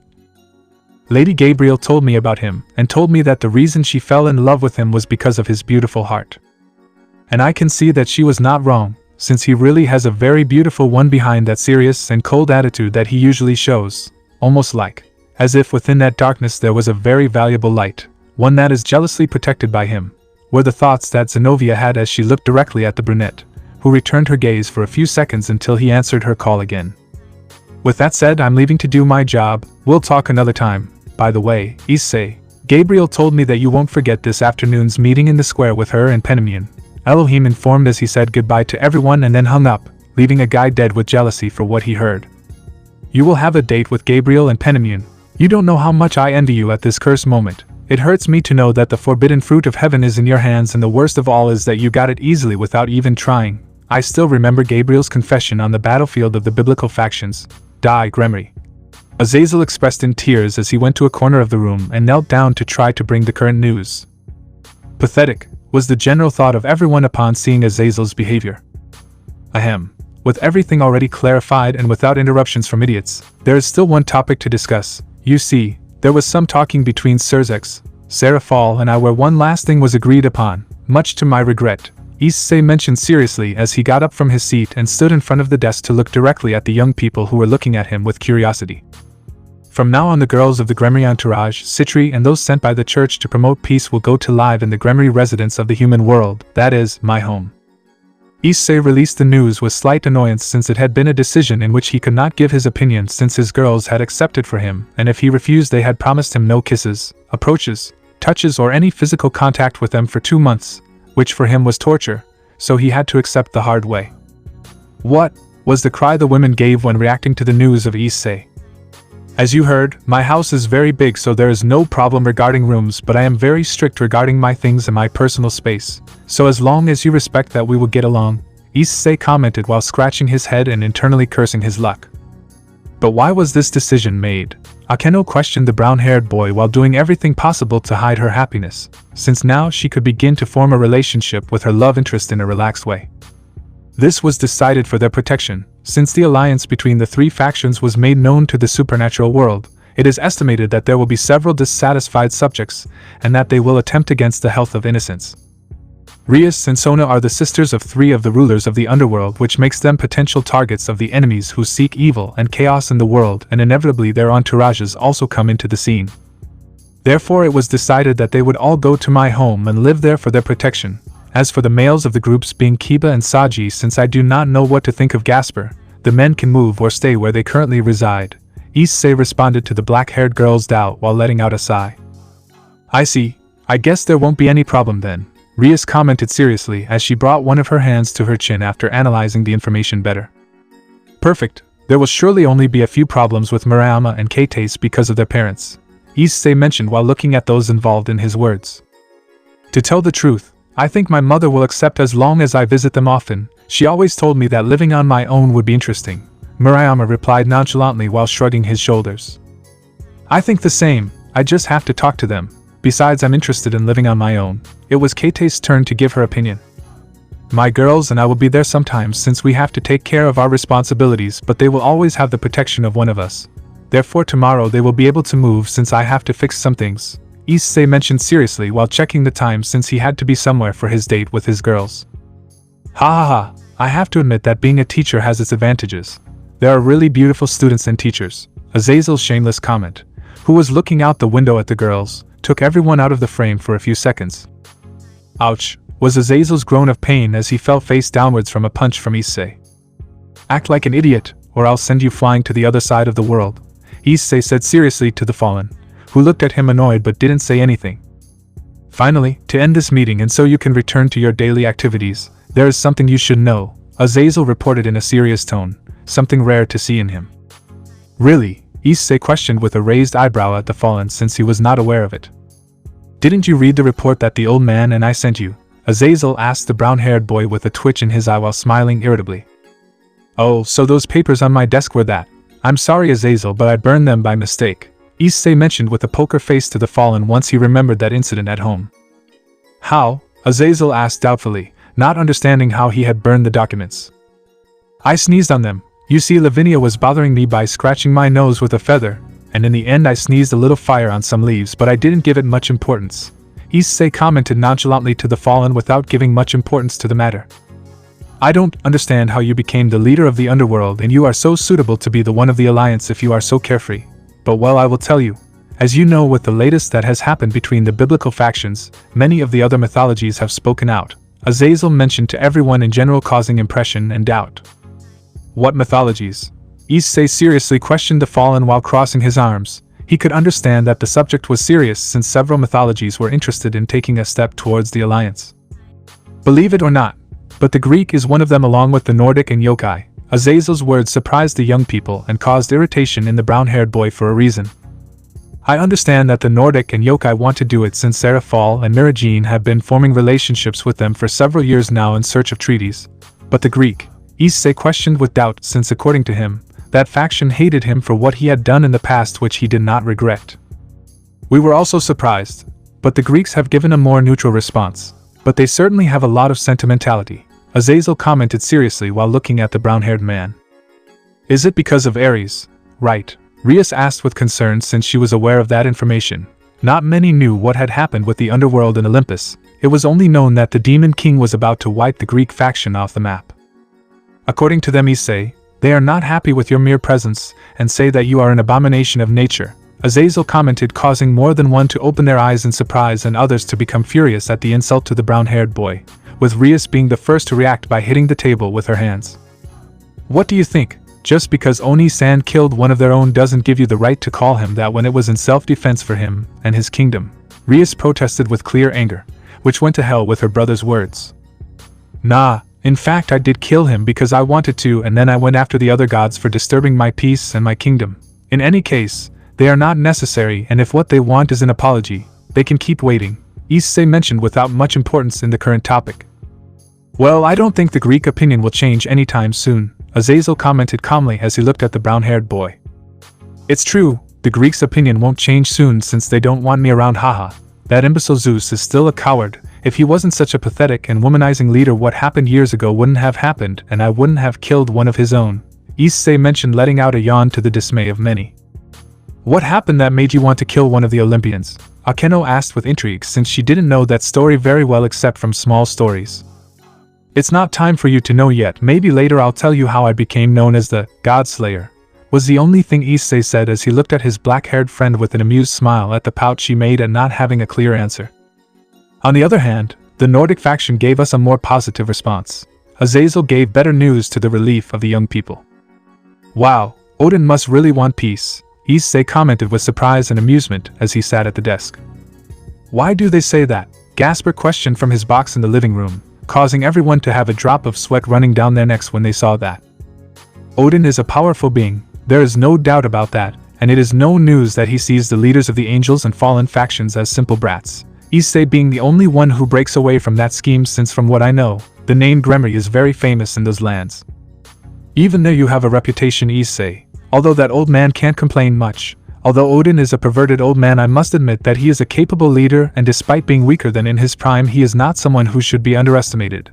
I think an alliance with Asgard would do us good, Azazel mentioned with his arms crossed to the young people.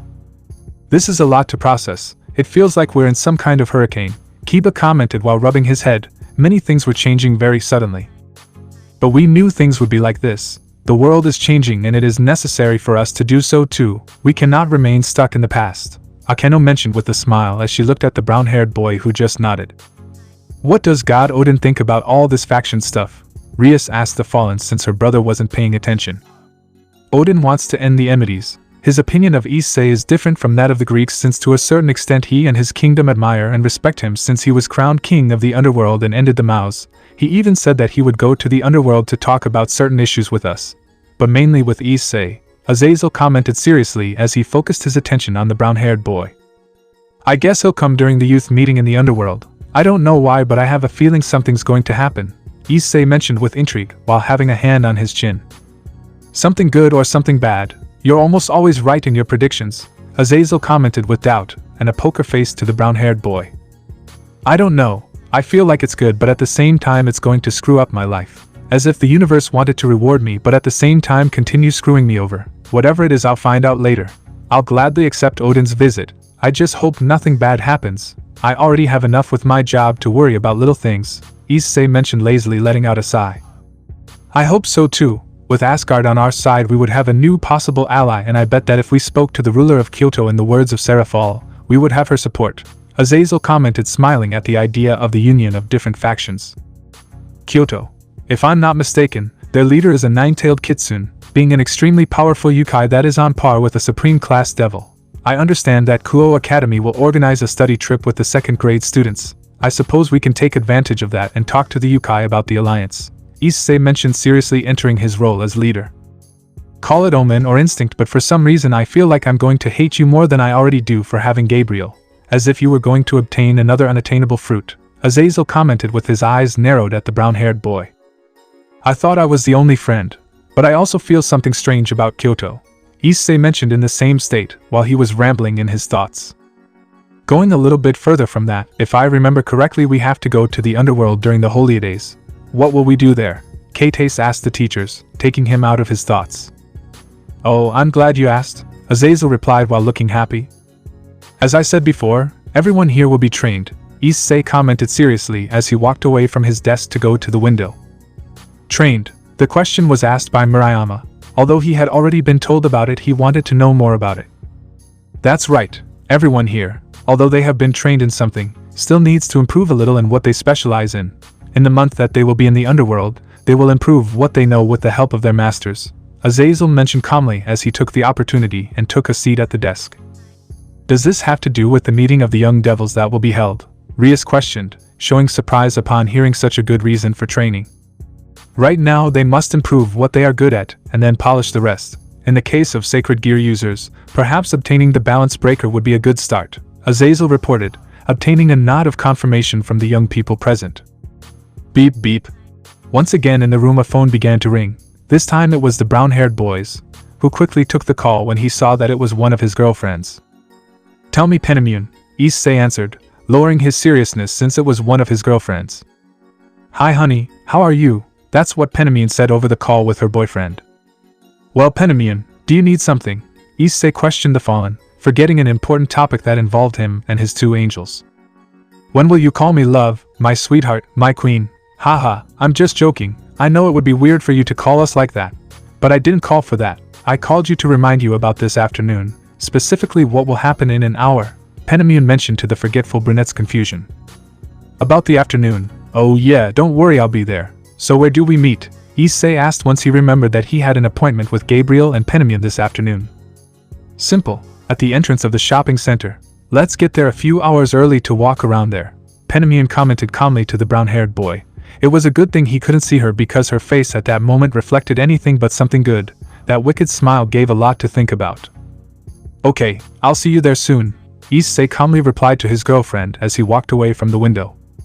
It's perfect, see you there. Bye. Penemune said goodbye, but just before the call ended the brown-haired boy spoke for the last time.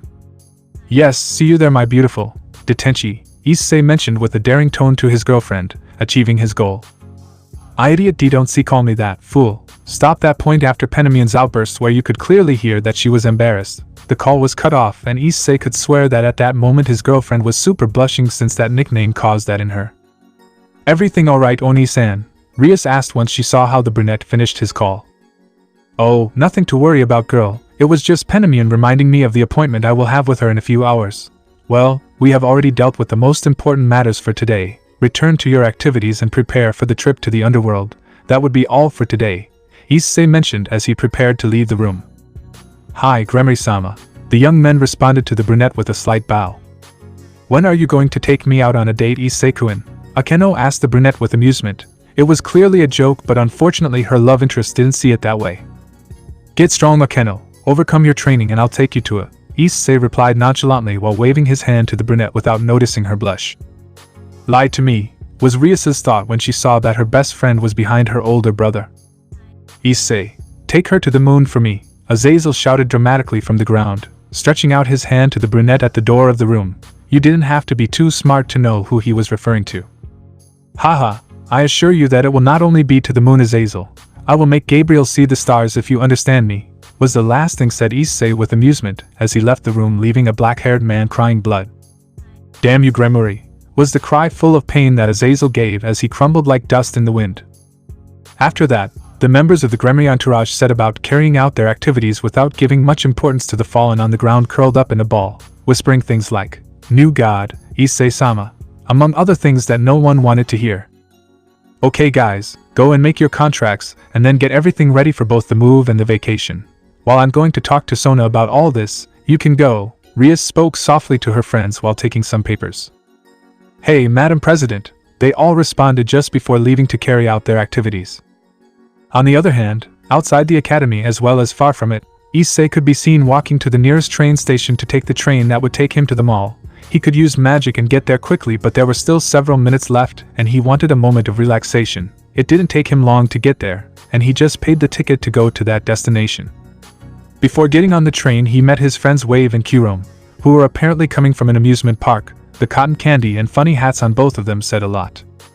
Issei could only greet them since he didn't want to interfere with their apparent date, so once he did, he got inside the mechanical transport. In the middle of the train ride, he couldn't help but look at the people. It was funny to see that some were talking about work or similar. The journey continued for a few minutes that almost approached an hour.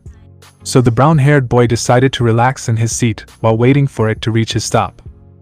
Wow, it's rare to see the Lord not rest, taking a moment to relax. Issei heard in his mind, and once he opened his eyes he saw Albedo sitting on his lap looking at him with a smile. Or at least that was to his eyes, since in general anyone who saw him would only see him. It's not so bad after all, but I also like fighting strong beings. Issei mentally mentioned the dragon, since if he spoke the train passengers would call him crazy. I see. On the other hand, Issei-kun, do you already have the answer to my question? Albedo questioned with amusement as she rested her face on the brunette's chest, although of course she couldn't feel it since it was like a connection and communication with him. No, I don't know the answer yet, Albedo. Maybe I'll find out later. Anyway, I can ask you something, Issei commented to the dragon while looking at the human passengers. Go ahead, Issei-kun, I'm all ears, Albedo replied with amusement as she looked at the brunette. Why haven't you left the seal? Issei asked the question, causing the dragon to put on a serious face. It's not that I don't want to or can't do it, but I think it's not the best time yet. Or are you really that eager to see me in person and claim me? The brunette answered seriously, although at the end she changed her attitude to a more daring one. Haha, that's not it. Besides, that last thing can't be done until we define what's between us, Albedo. Issei commented somewhat seriously since there was an unfinished business between the two of them. Fufufu, you're right. The brunette laughed as she looked around through the brown-haired boy's eyes. The seal is kept in the seventh heaven and only Elohim, and I can get it out of its cell, Issei mentioned for no apparent reason as he looked out the window. What do you mean by that, Issei? Albedo questioned without understanding where her love interest was going with this. That when you want to get out of it, I can remove the seal of heaven, Issei commented to the astonishment of the brunette, since she did not expect that. You'd be in serious trouble if they found out about this. Albedo was clearly upset by the brunette's words. He had practically said that he could betray his people in order to free her. Was his desire to fight so great that he was willing to do whatever was necessary? I would just take it out, then everything would be in the hands of those two idiots who are investigating your history and stories. I have asked myself if it was a good idea for Elohim to include that hidden information in the Bible.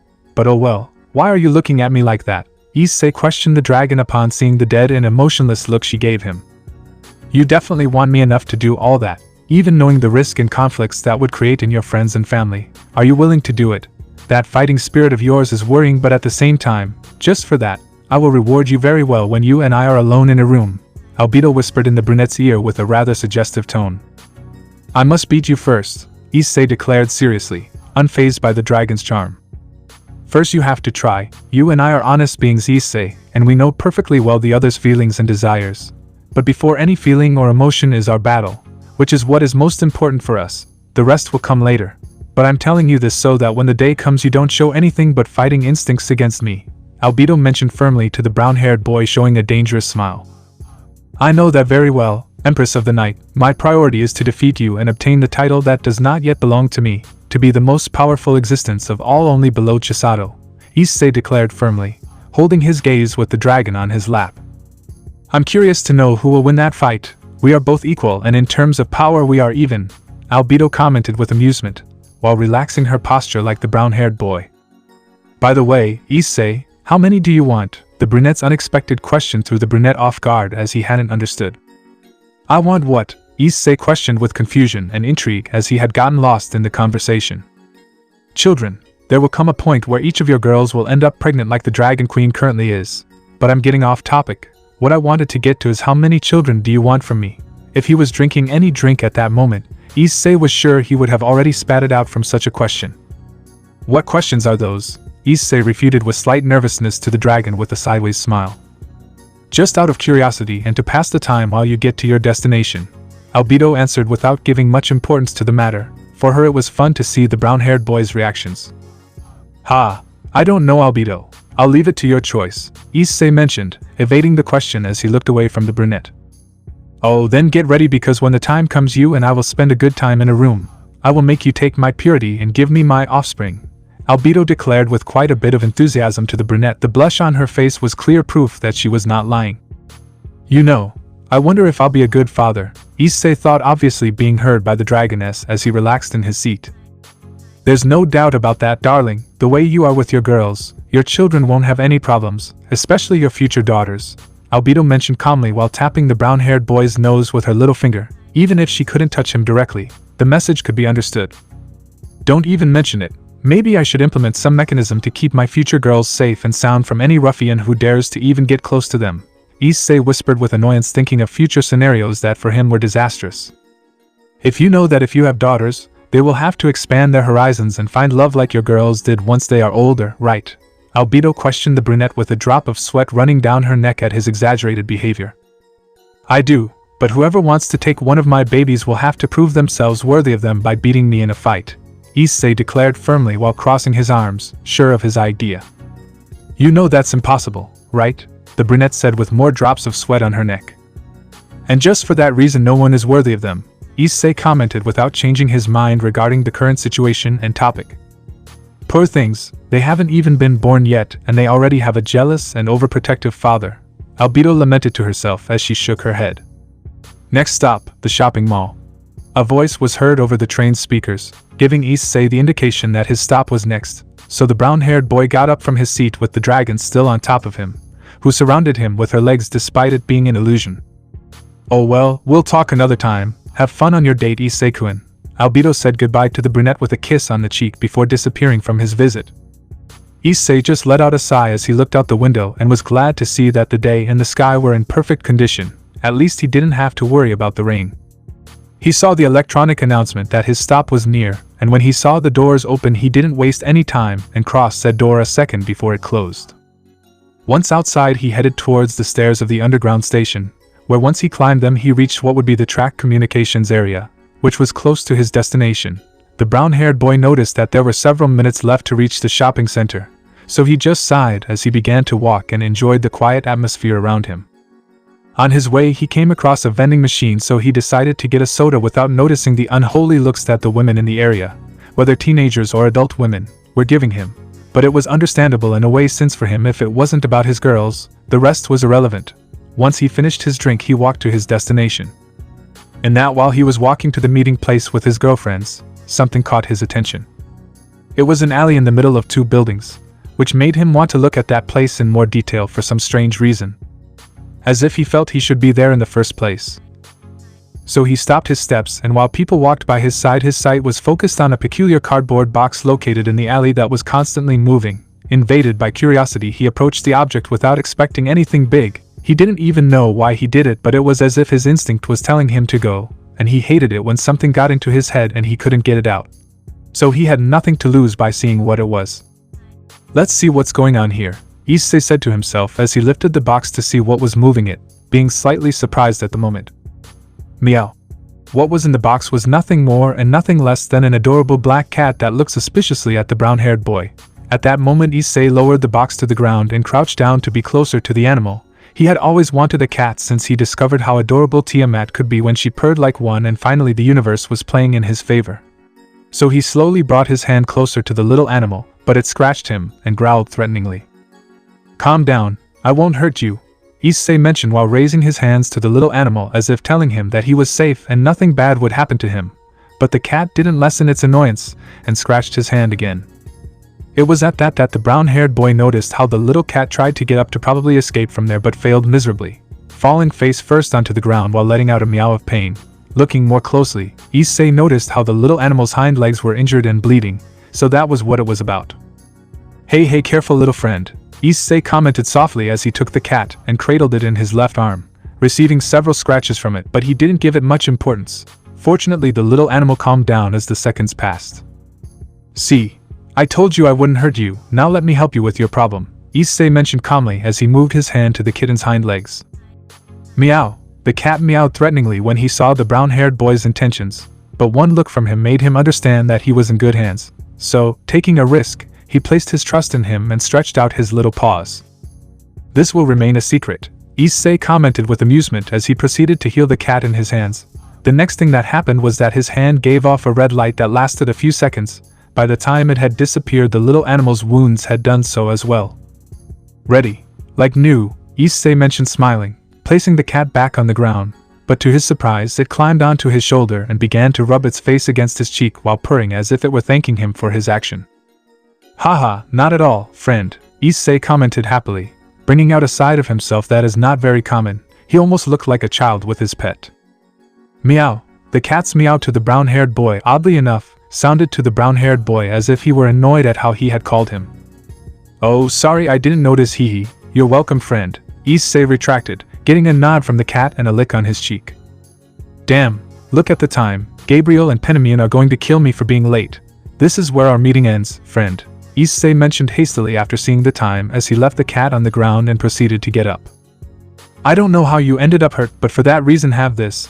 It will help you stay safe and give you a nice image," Issei commented softly while he created with his power a small crimson collar with an embedded bell. Once done, he put it on the little animal, which he kept for its happiness. "With that you will be fine, friend. I must go since I have a commitment, but if you want like a good home you can come to mine, which is quite easy to find. It is the only mansion in the city, haha. See you, little one." Issei said goodbye as he left the alley, leaving behind the little cat who looked at him with curiosity and gratitude. And just when the brown-haired boy was about to reach the exit of the alley, his steps were interrupted by something. "Thanks," was what Issei heard a woman say, since the voice had been soft and fine. For this reason he decided to turn around to see what it was, but there was nothing in the alley and the little kitten was gone. Confused, Issei decided not to give much importance to the matter and headed towards his destination without noticing the small presence that stood on the roof of a nearby building and looked at him for the last time before leaving. One thing was certain, and that was that this would not be the last meeting between those two. After one more walk, he had finally arrived at the outskirts of the mall, and to his relief his girls hadn't arrived yet, giving Issei enough time to rest, or at least that's what he had planned to do. "Issei." Being called by two different voices, the brown-haired boy looked up and what he saw left him astonished. Gabriel and Penamian were in front of him and were wearing casual clothes. In the blonde's case, she was wearing a white blouse, as well as a black skirt and sandals, and her hair was loose. On the other hand, the purple-haired girl was wearing tight black jeans that highlighted her legs and buttocks very well. Plus she was wearing a purple blouse and her hair loose. Forget that they were a seraph and cadre. In front of him were two very beautiful girls in every way. "You really came, how nice," Penamian mentioned happily, since due to her boyfriend's job and her new position in the alliance she thought that maybe he wouldn't come. "You arrived early, Issei-kun, but that's something peculiar about you, since you're always punctual," Gabriel commented, smiling to his boyfriend while placing a lock of his hair behind his ear. Being focused on each other, none of the three noticed that they were the center of attention of the female and male population around them. Gabriel and Penamian could be considered goddesses for their incredible beauty, and Issei for the female audience was a feast for their forbidden dreams, and that serious and dangerous demeanor only added fuel to the fire in their bodies. Unfortunately, the three already had an owner or owners in the case of the brown-haired boy. "Is something wrong?" Penamian asked, a little confused when she saw that her boyfriend had not come out of his initial stupor.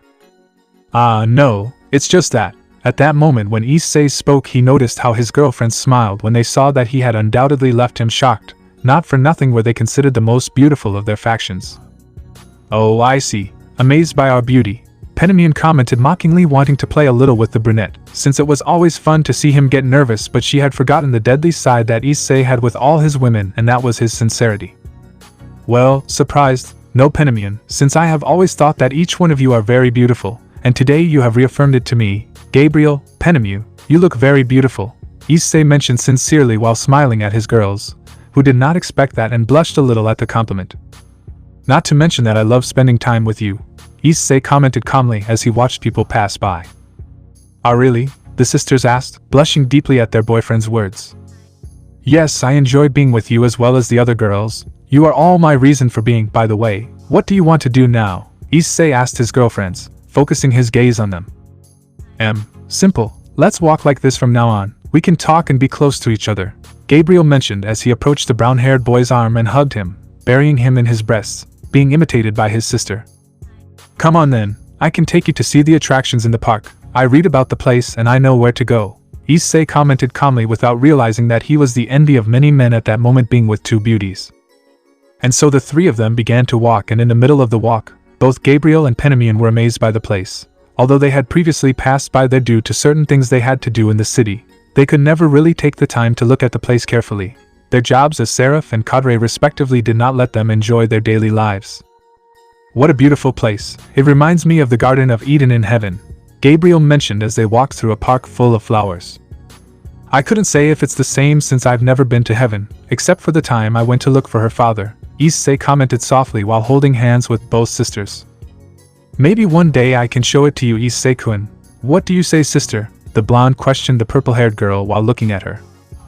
I remember that it was a beautiful place to play, also that you spent your time climbing a tree all the time when we were little girls and father had to take you down every time you did it, Penimian mentioned gracefully, laughing a little as she remembered passages from her childhood.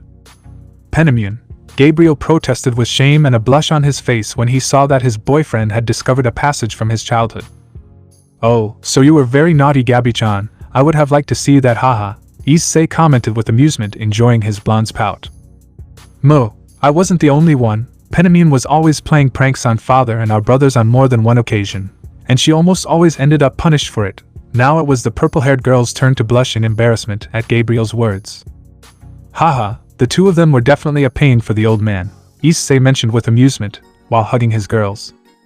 Jump, it's not fun when you're the one involved. Anyway, tell us, Issei-kun, how was your childhood? Penimian asked innocently, causing the brunette to stop in his tracks while he remained silent for a few seconds. My childhood, Issei whispered with shock on his face as he remembered a passage from his childhood. No, Mom, run, save yourself. Leave me here and run, Mom. Please leave her alone. Please don't touch her. Get away from her. Don't touch her, damn it. I'll kill you. At that moment both Gabriel and Penimian witnessed how a tear fell from one of Issei's eyes while he remained remembering his past. The brown-haired boy could perfectly remember the helplessness, sadness, fury and pain he felt when he had seen as a child how a damned man approached his mother while she closed her eyes tightly and was subsequently stripped of her dress. He remembered how his emotions began to alter and the helplessness and weakness of seeing that his mother would be raped and humiliated. Unlike the childhood of the blonde and purple-haired girl, his had been anything but happiness, without forgetting that his childhood had ended since that day when he was useless, cowardly, and weak, where he left that behind to become what he was today, a monster in every sense of the word. Issei, Gabriel whispered with concern, as did his sister, since for them it was the first time they saw the brunette shed a tear. Just when they were about to go to him, he came out of his reverie and wiped his cheek, regaining his usual serious expression. It's nothing, girls, you have nothing to worry about. I just remembered something from my past that I would like to forget, but the truth is that after so many years I still haven't forgiven myself for my mistake, Issei mentioned with frustration, while clenching his fists tightly. You haven't forgiven yourself, darling? Penimian asked with concern, but she knew that if her boyfriend didn't want to talk much about the subject, it was better not to force him. The time I was weak and someone had to pay for it, was what Issei said with regret as he vaguely remembered his mother's screams. Fortunately these went away once Gabriel and Penimian hugged him.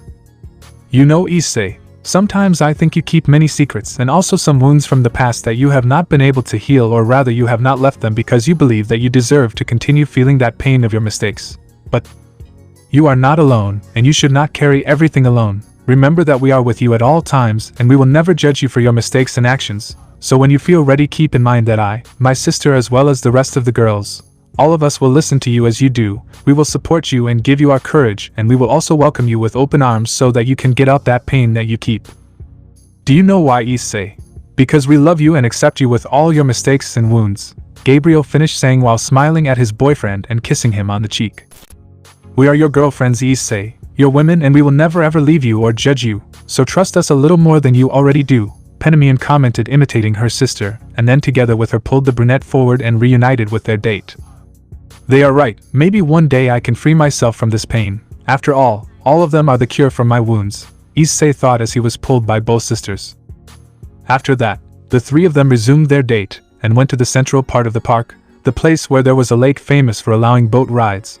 The three of them looked happily at the lake and the large number of people there. There were several tourists taking photos, and the sisters felt a little envious since they hadn't brought their camera. Then they felt the brown-haired boy touch their shoulders, drawing their attention. Do you want a photo? Issei asked his girlfriends, getting a nod from them. Then I'll take care of it, Issei sighed as he carefully opened his pocket dimension and took out a camera. After that, Gabriel and Penamune stood on the berry that surrounded the lake, giving a beautiful view and more with the two beauties that accompanied her. Issei took the photo in which he showed both sisters smiling. In doing so, they changed their pose and leaned on the berry, giving themselves a somewhat different air. The brown-haired boy took the second photo and then saw how Gabriel and Penamune approached him and quickly took the camera from him while pulling him by the arm. The seraph kindly asked some tourists if they could take a photo of them, and obviously they accepted. And so the three of them posed for the photo, with the blonde and purple-haired girl hugging the brown-haired boy's arm while they kissed him on his cheeks, and he just smiled at his girl's antics. After several takes, Gabriel thanked the tourists for the gesture, and then the three of them began to walk around the lake, where they happily looked at the tranquility of the place for Issei's enjoyment. It was at that moment that Penamune pulled her boyfriend's arm like a little girl and pointed out the boats for rent, causing Issei to sigh with a sideways smile before obliging the cadre. So without wasting time, they rented the boat.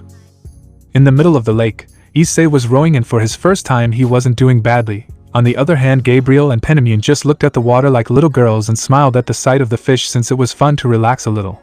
At that, deciding to play a little, Penamune put her hand in the water and threw water at her boyfriend, who moved his head aside in time and avoided being wet by the purple-haired girl. At the end of the little tour, the three of them came out a little wet because Issei, in an act of revenge against Penamune, had caused several jets of water to shoot into the sky to wet the sisters, ending up also involved. But they hadn't cared since they were having fun. Next time we should go to other places to have more fun. Maybe a trip to the beach with all the girls. I'm sure you'd enjoy seeing us all in swimsuits, Penamune mentioned, noticing how the sun was beginning to set. Who do you take me for, Penamune? Azazel. I'm not a pervert, Issei replied with disinterest, trying to hide something tragic for his integrity. Issei-kun, we have never told you because you try hard to maintain your tough guy image.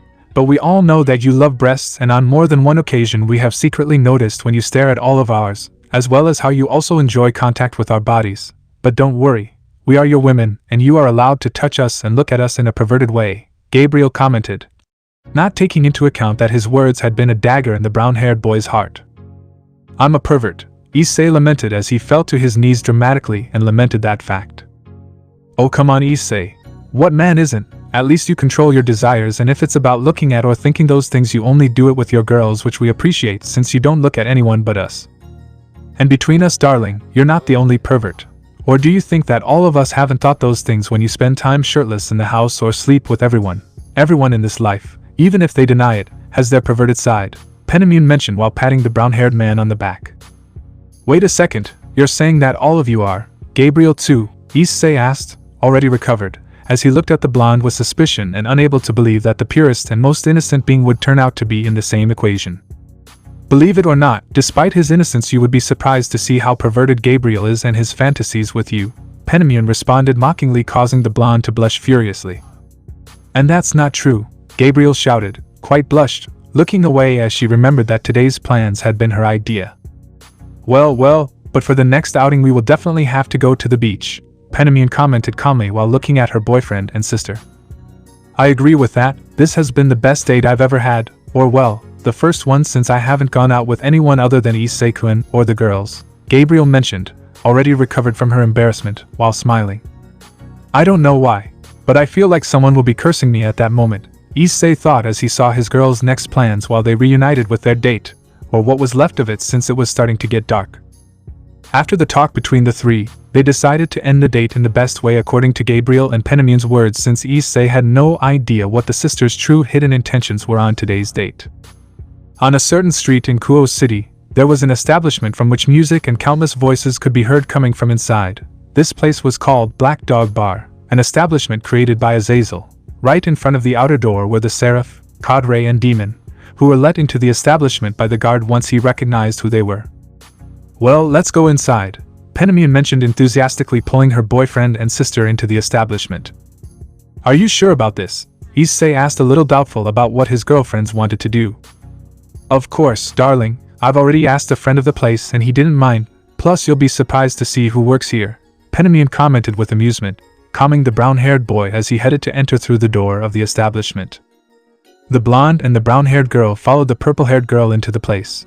Once inside, they could see a large bar next to a room full of tables and chairs.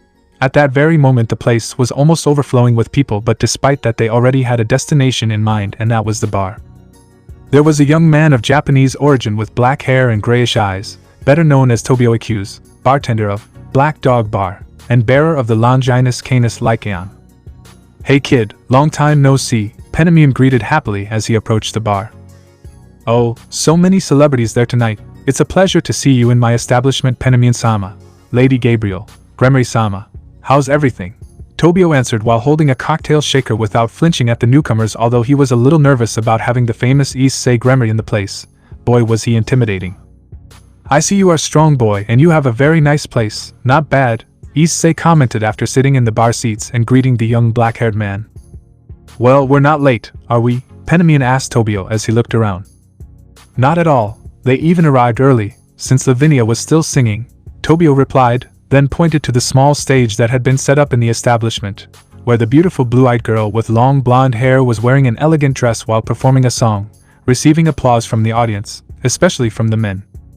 "Lavinia," Issei and Gabriel exclaimed in surprise upon seeing the blonde there. So this was the job she was supposed to attend to. "Wait a second, if she's here that means..." Issei couldn't finish his question when his eyes were covered by a pair of rather fine and soft hands. "Who am I?" A melodious voice sang in the brown-haired boy's ear, which he could identify perfectly.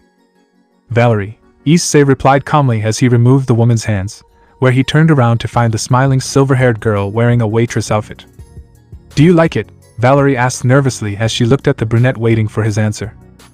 "You look beautiful, Valerie. So this is where you and Lavinia work," Issei mentioned calmly as he stroked the silver-haired girl's head for her enjoyment. "Yes, sorry for not telling you before, but since Penamune told us they would come here we decided it would be a surprise," Valerie commented while enjoying the brown-haired boy's affection. Just then, everyone witnessed how the blonde magician had finished singing, receiving applause from the audience as she retreated to the bar, where they were. "I'm glad to see you, Issei-kun, girls," Lavinia greeted as she arrived at the place, and without wasting time she threw herself at the brown-haired boy as she usually did every time she saw him. "It's good to see you too, Lavinia. By the way, you have a nice voice, you sing very beautifully," Issei praised the blonde, patting her on the head while she hugged him. Although he had certain rules regarding his personal space, for some strange reason he let the blonde do whatever she wanted. Maybe it was because when it came to showing affection she was like his mother. He didn't know, but it didn't really bother him. "Ready to sing, girls?" Lavinia asked with amusement as she saw her friend getting jealous and, with the brown-haired boy's permission, she was about to hug him by the arm. "Sing," Issei expressed with confusion as he turned to look at his girlfriends. "Didn't we tell you, Issei-kun? This establishment is like a karaoke. That's why we come here," Gabriel mentioned innocently to his boyfriend, bringing a finger to his lip. "I won't sing," was the first thing Issei said with a dead expression after listening to the blonde. "I was so surprised, but that doesn't stop Gabriel and I from doing it. So sit back and enjoy our song exclusively for you," Penamune commented lovingly as she took her sister to the stage. Both sisters were guided by Lavinia to the stage, earning curious and enamored glances from all the spectators since they had never seen such beautiful women perform there before. Although the male audience was more than delighted to hear other beautiful young women sing, Gabriel and Penamune stood in front of the microphone and took a relaxed posture, letting out a slight sigh. After a brief introduction where Lavinia introduced the girls, the youngest blonde told the band which song they had chosen and they prepared to perform it. All the customers in the establishment were absorbed in the sweet and melodious voice of the purple-haired blonde. Of course, the situation was not very different for Issei, Tobio, Lavinia and Valerie, who were at the bar slightly moving their heads to the rhythm of the melody. Among them, the brown-haired man was the one who was most hypnotized by the music, with his eyes closed and a smile listening to the beautiful voice of his girls. "They really have a great voice. It's not for nothing that they are two angels," Lavinia commented, watching as the audience followed the rhythm of the song. "It's true," Valerie commented, agreeing with her friend while enjoying the melody. Since being part dragon, certain melodies were attractive to her. "They are beautiful and have an incredible voice. You are really very lucky, Gremory-sama, to have gotten girlfriends like them," Tobio mentioned honestly to the brunette while passing him a drink.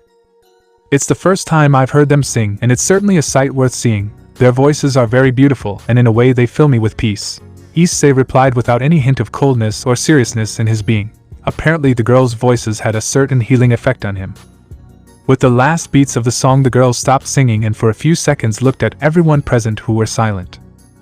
Or that was until suddenly everyone started screaming and applauding them.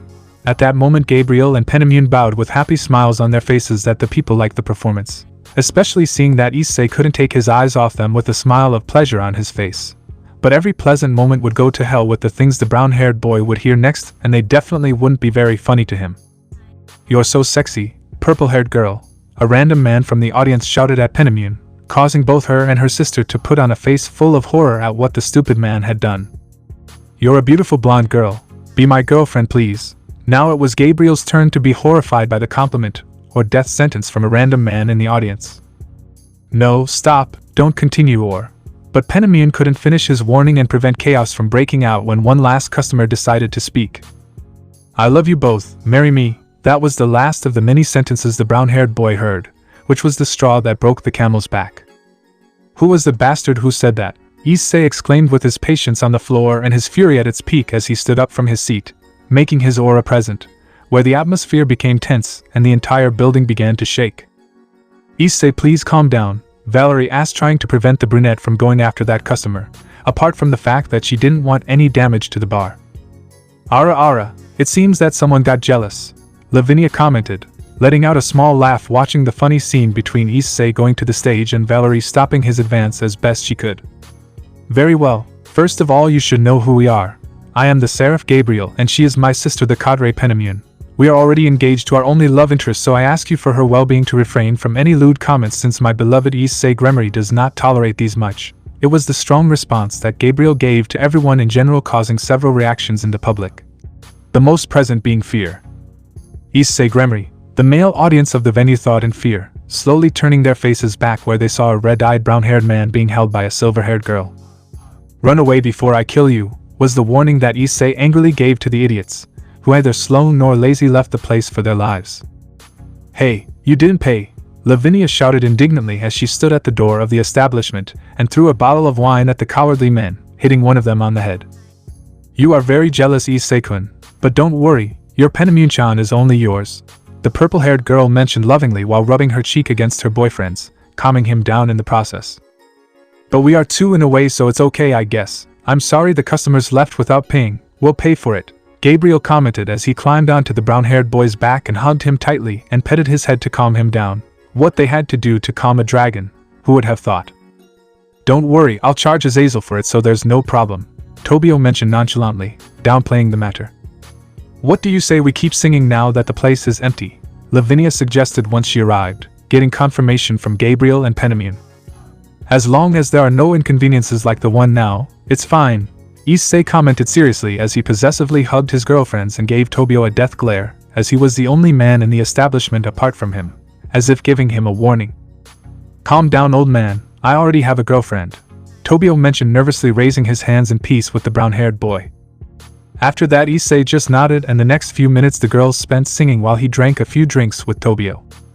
The girls didn't miss their chance and sang to the brown-haired boy, like in the case of Lavinia, who remained the whole time of her song on Issei's lap, singing to him while flirting with him in the process.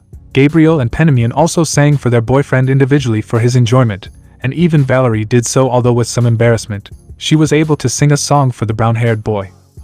Issei, Gabriel and Penemune, after spending a little more time at Tobio's establishment, retired to their home, but not before saying goodbye to the black-haired man, Valerie and Lavinia, who had to stay to clean the place before retiring to the Gremory residence. The journey to the house was not so long while Gabriel and Penemune were talking to Issei about some anecdotes that had happened to him in his childhood, or the time that he was not present. Once they arrived home, they noticed that they were the only ones in the house since no one had arrived yet.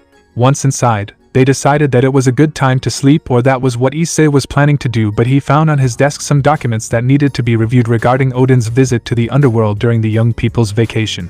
So he set out to read them in the company of Gabriel and Penemune. At that moment, as he sat at his desk, Issei received several messages on his cell phone from the missing girls telling him that they would arrive in a few hours since they had to finish their work, to which he replied that he would wait for them until they arrived, without knowing the dark and Machiavellian thoughts of his two angels at that moment. Gabriel and Penemune had a plan in mind since they had asked Issei out on a date, and he hadn't finished yet, so they and the brown-haired boy were in their boyfriend's office. They wanted to spend the remaining time with him before the others arrived, but of course, as usual, the brown-haired boy prioritized work over anything else. "By the way, Issei-kun, are you leaving tomorrow?" Gabriel asked Issei, since he understood that he had to go to the underworld to attend to his responsibilities as well as accompany the young devils in the meeting that was going to be given for them. You know what? I can't get away from my job. Besides, it's only for a few days. It's not like I'm going anywhere. Issei commented seriously while he was reviewing some of Azazel's reports, and that's why he didn't notice Gabriel and Penamien's glances at him. That's good to know, because if that's the case we'd castrate you if you did, Penamien mentioned in a threatening tone to her man, who felt a chill since he knew that the beautiful and sexy cadre wasn't joking about it. But Issei, you know we're not here just to talk about that topic, right? Penamien questioned with a certain flirtatious tone, but unfortunately for her she had forgotten how dense Issei used to be sometimes. No, Issei mentioned a bit confused by the situation, as he didn't understand anything. He thought his girlfriends were there to accompany him and talk, but apparently that wasn't the case, so why were they there in the first place? Both sisters looked at each other, and then angrily looked at the idiot they had as a boyfriend in front of them, since after everything and the date they had, he had not really discovered their true desires. Girls, Issei mentioned it, somewhat confused by the drastic change that Gabriel and Penamien had had. Had he done or said something wrong? He didn't know. What he could say was that he was in trouble. The death glares of both sisters directed at him told him that. Idiot, understand once and for all that we want to spend the night with you, Penamien shouted as she stood up from her seat, furious but very red for saying those words.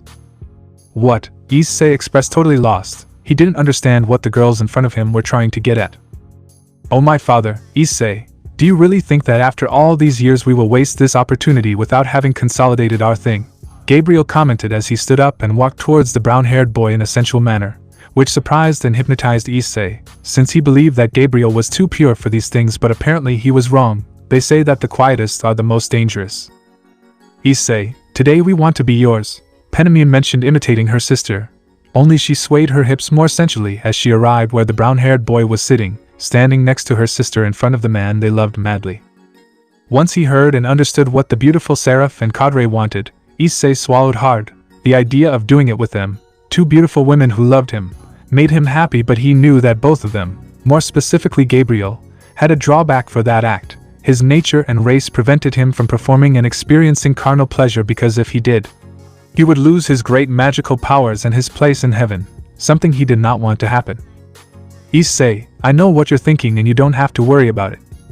You see, the time you were away my father created a mechanism so that we angels would not fall into sin. In my case I imagine that the day would come when you and I would decide to join in body and soul, so he created a special room that prevented any angel or seraph from falling from his grace for these desires. But seeing that it was quite uncomfortable to move this place, I created this ring that prevents me from falling as long as I wear it. Gabriel commented with a satisfied smile on his face as he looked at Issei and crossed his arms, being able to notice on one of his fingers the ring given to him by his father. How? Issei said, surprised by that information. What are you saying, Issei? Do you want Gabriel and I? Penamien whispered in such a way that it left the brunette speechless because of what he heard from the beautiful cadre. That fallen angel nature was dangerous for her person. Don't forget that you would be the first for both of them, Gabriel mentioned with shame. That was Issei's breaking point. Screw logic. They both saw in detail how the brown-haired boy got up from his seat and looked at them both intensely. Here or in a room? Issei asked with a dangerous and sexy smile for both sisters to see, who blushed upon hearing and seeing that. Line break. Penamien screamed as she felt the orgasm he gave her and the heat that entered her. It was really pleasurable. She had never felt anything like it before in her life. She fell on top of him, trying to breathe and let the pleasure leave her sweaty and trembling body. Issei kissed Penamien's neck and she moaned at the touch, but wouldn't stay like that. If he wanted to play like that, so be it. The beautiful cadre approached her lover's neck and kissed him in that area with such force that she left a mark, something that made Issei look at her in surprise, and she smiled gracefully at that. And that? Issei questioned his beloved with intrigue as he looked at her. Well, it's only fair since you kissed my neck, Penamien commented with a childish attitude to her beloved. Just that I didn't leave any marks, but oh well, Issei mentioned with resignation. Without a doubt all his women were children in adult bodies.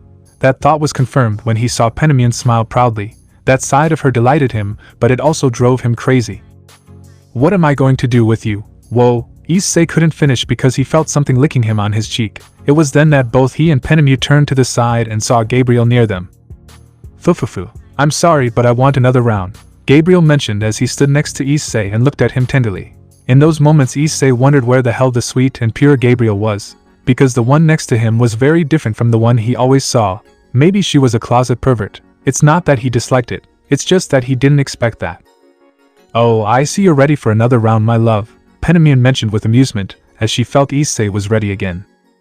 "Well, let's please our man, little sister," Penamion commented enthusiastically as she looked at Issei with desire and love, very different from what he saw, since the brown-haired boy could only see two beasts who wanted everything from him. "Sounds perfect to me," Gabriel expressed excitedly as she prepared for the fun and approached Issei with intentions of taking him. "1 second, at least give me 5 minutes to recover, girls," Issei mentioned in horror as he watched the cadre and Seraph look at him and smile in an unholy way. He had one thing clear, he had just awakened 2 lustful monsters. "Issei-kun, you're not sleeping today," Gabriel and Penamion said in unison.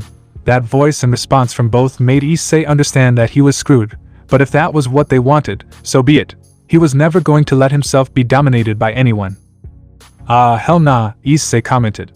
"Kaya," was the scream that Gabriel and Penamion let out when Issei threw them onto the bed, and once they fell onto it they could only see their beloved looking at them with desire and an amused but devilishly sexy smile, and unconsciously both the cadre and Seraph licked their lips with desire.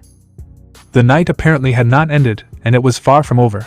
Acting in synchrony with smiles on their faces and their eager bodies, Gabriel and Penamion called Issei with their hands inciting him to go towards them, and he without thinking for a second went with his loved ones for what would be a night full of love and happiness. On the other hand, while they were enjoying their intimate moment full of love and happiness, in heaven it was the complete opposite. "Back, step aside, my daughters are in danger," Elohim shouted as he tried to leave through the main doors of heaven, but he couldn't do it because his children, especially the seraphim, held him down and prevented him from advancing. "But father, don't you think you're overreacting? You should attend to your work and leave Gabriel alone, she's not a child anymore," Michael mentioned with difficulty while he was on the ground holding his father's leg. "No, Michael, I feel it deep down inside me. I know Issei is a good man, but he is still a dragon, and right now I feel like my daughters are in danger of falling into the clutches of that lustful dragon. They need me. Let me go," Elohim commented dramatically, applying more force and trying to escape. "No, Gabriel and Penamion ordered us not to let you interfere at their time." "Oops," Michael lamented once he revealed something he shouldn't have. "Wait a second, it was all Gabriel and Penamion's idea. I'm going to punish them," Elohim shouted as he freed himself from his bonds. But as soon as he took a step he fell into a trap. Someone grabbed him by the foot with a rope, where he ended up hanging upside down. There he could see a note from Gabriel that said the following: "Dear Father, I will not allow you to interfere with my moment of happiness with Issei-kun, so for the next few hours you will remain hanging as your bonds are enchanted to not let you go." From Gabriel. "Issei Gremory, the Almighty, Biblical God," Elohim shouted loudly after reading the note, while trying in vain to free himself. That day would be written down for many as the day when the forbidden fruit of heaven and the most desired fruit of Gregory would be taken by the dragon of the underworld, causing many to have a hard time digesting and admiring a certain Gremory as their god for being the only one who could eat what was unattainable for many. That's it, guys. Thanks for watching and supporting us. See you in the next part.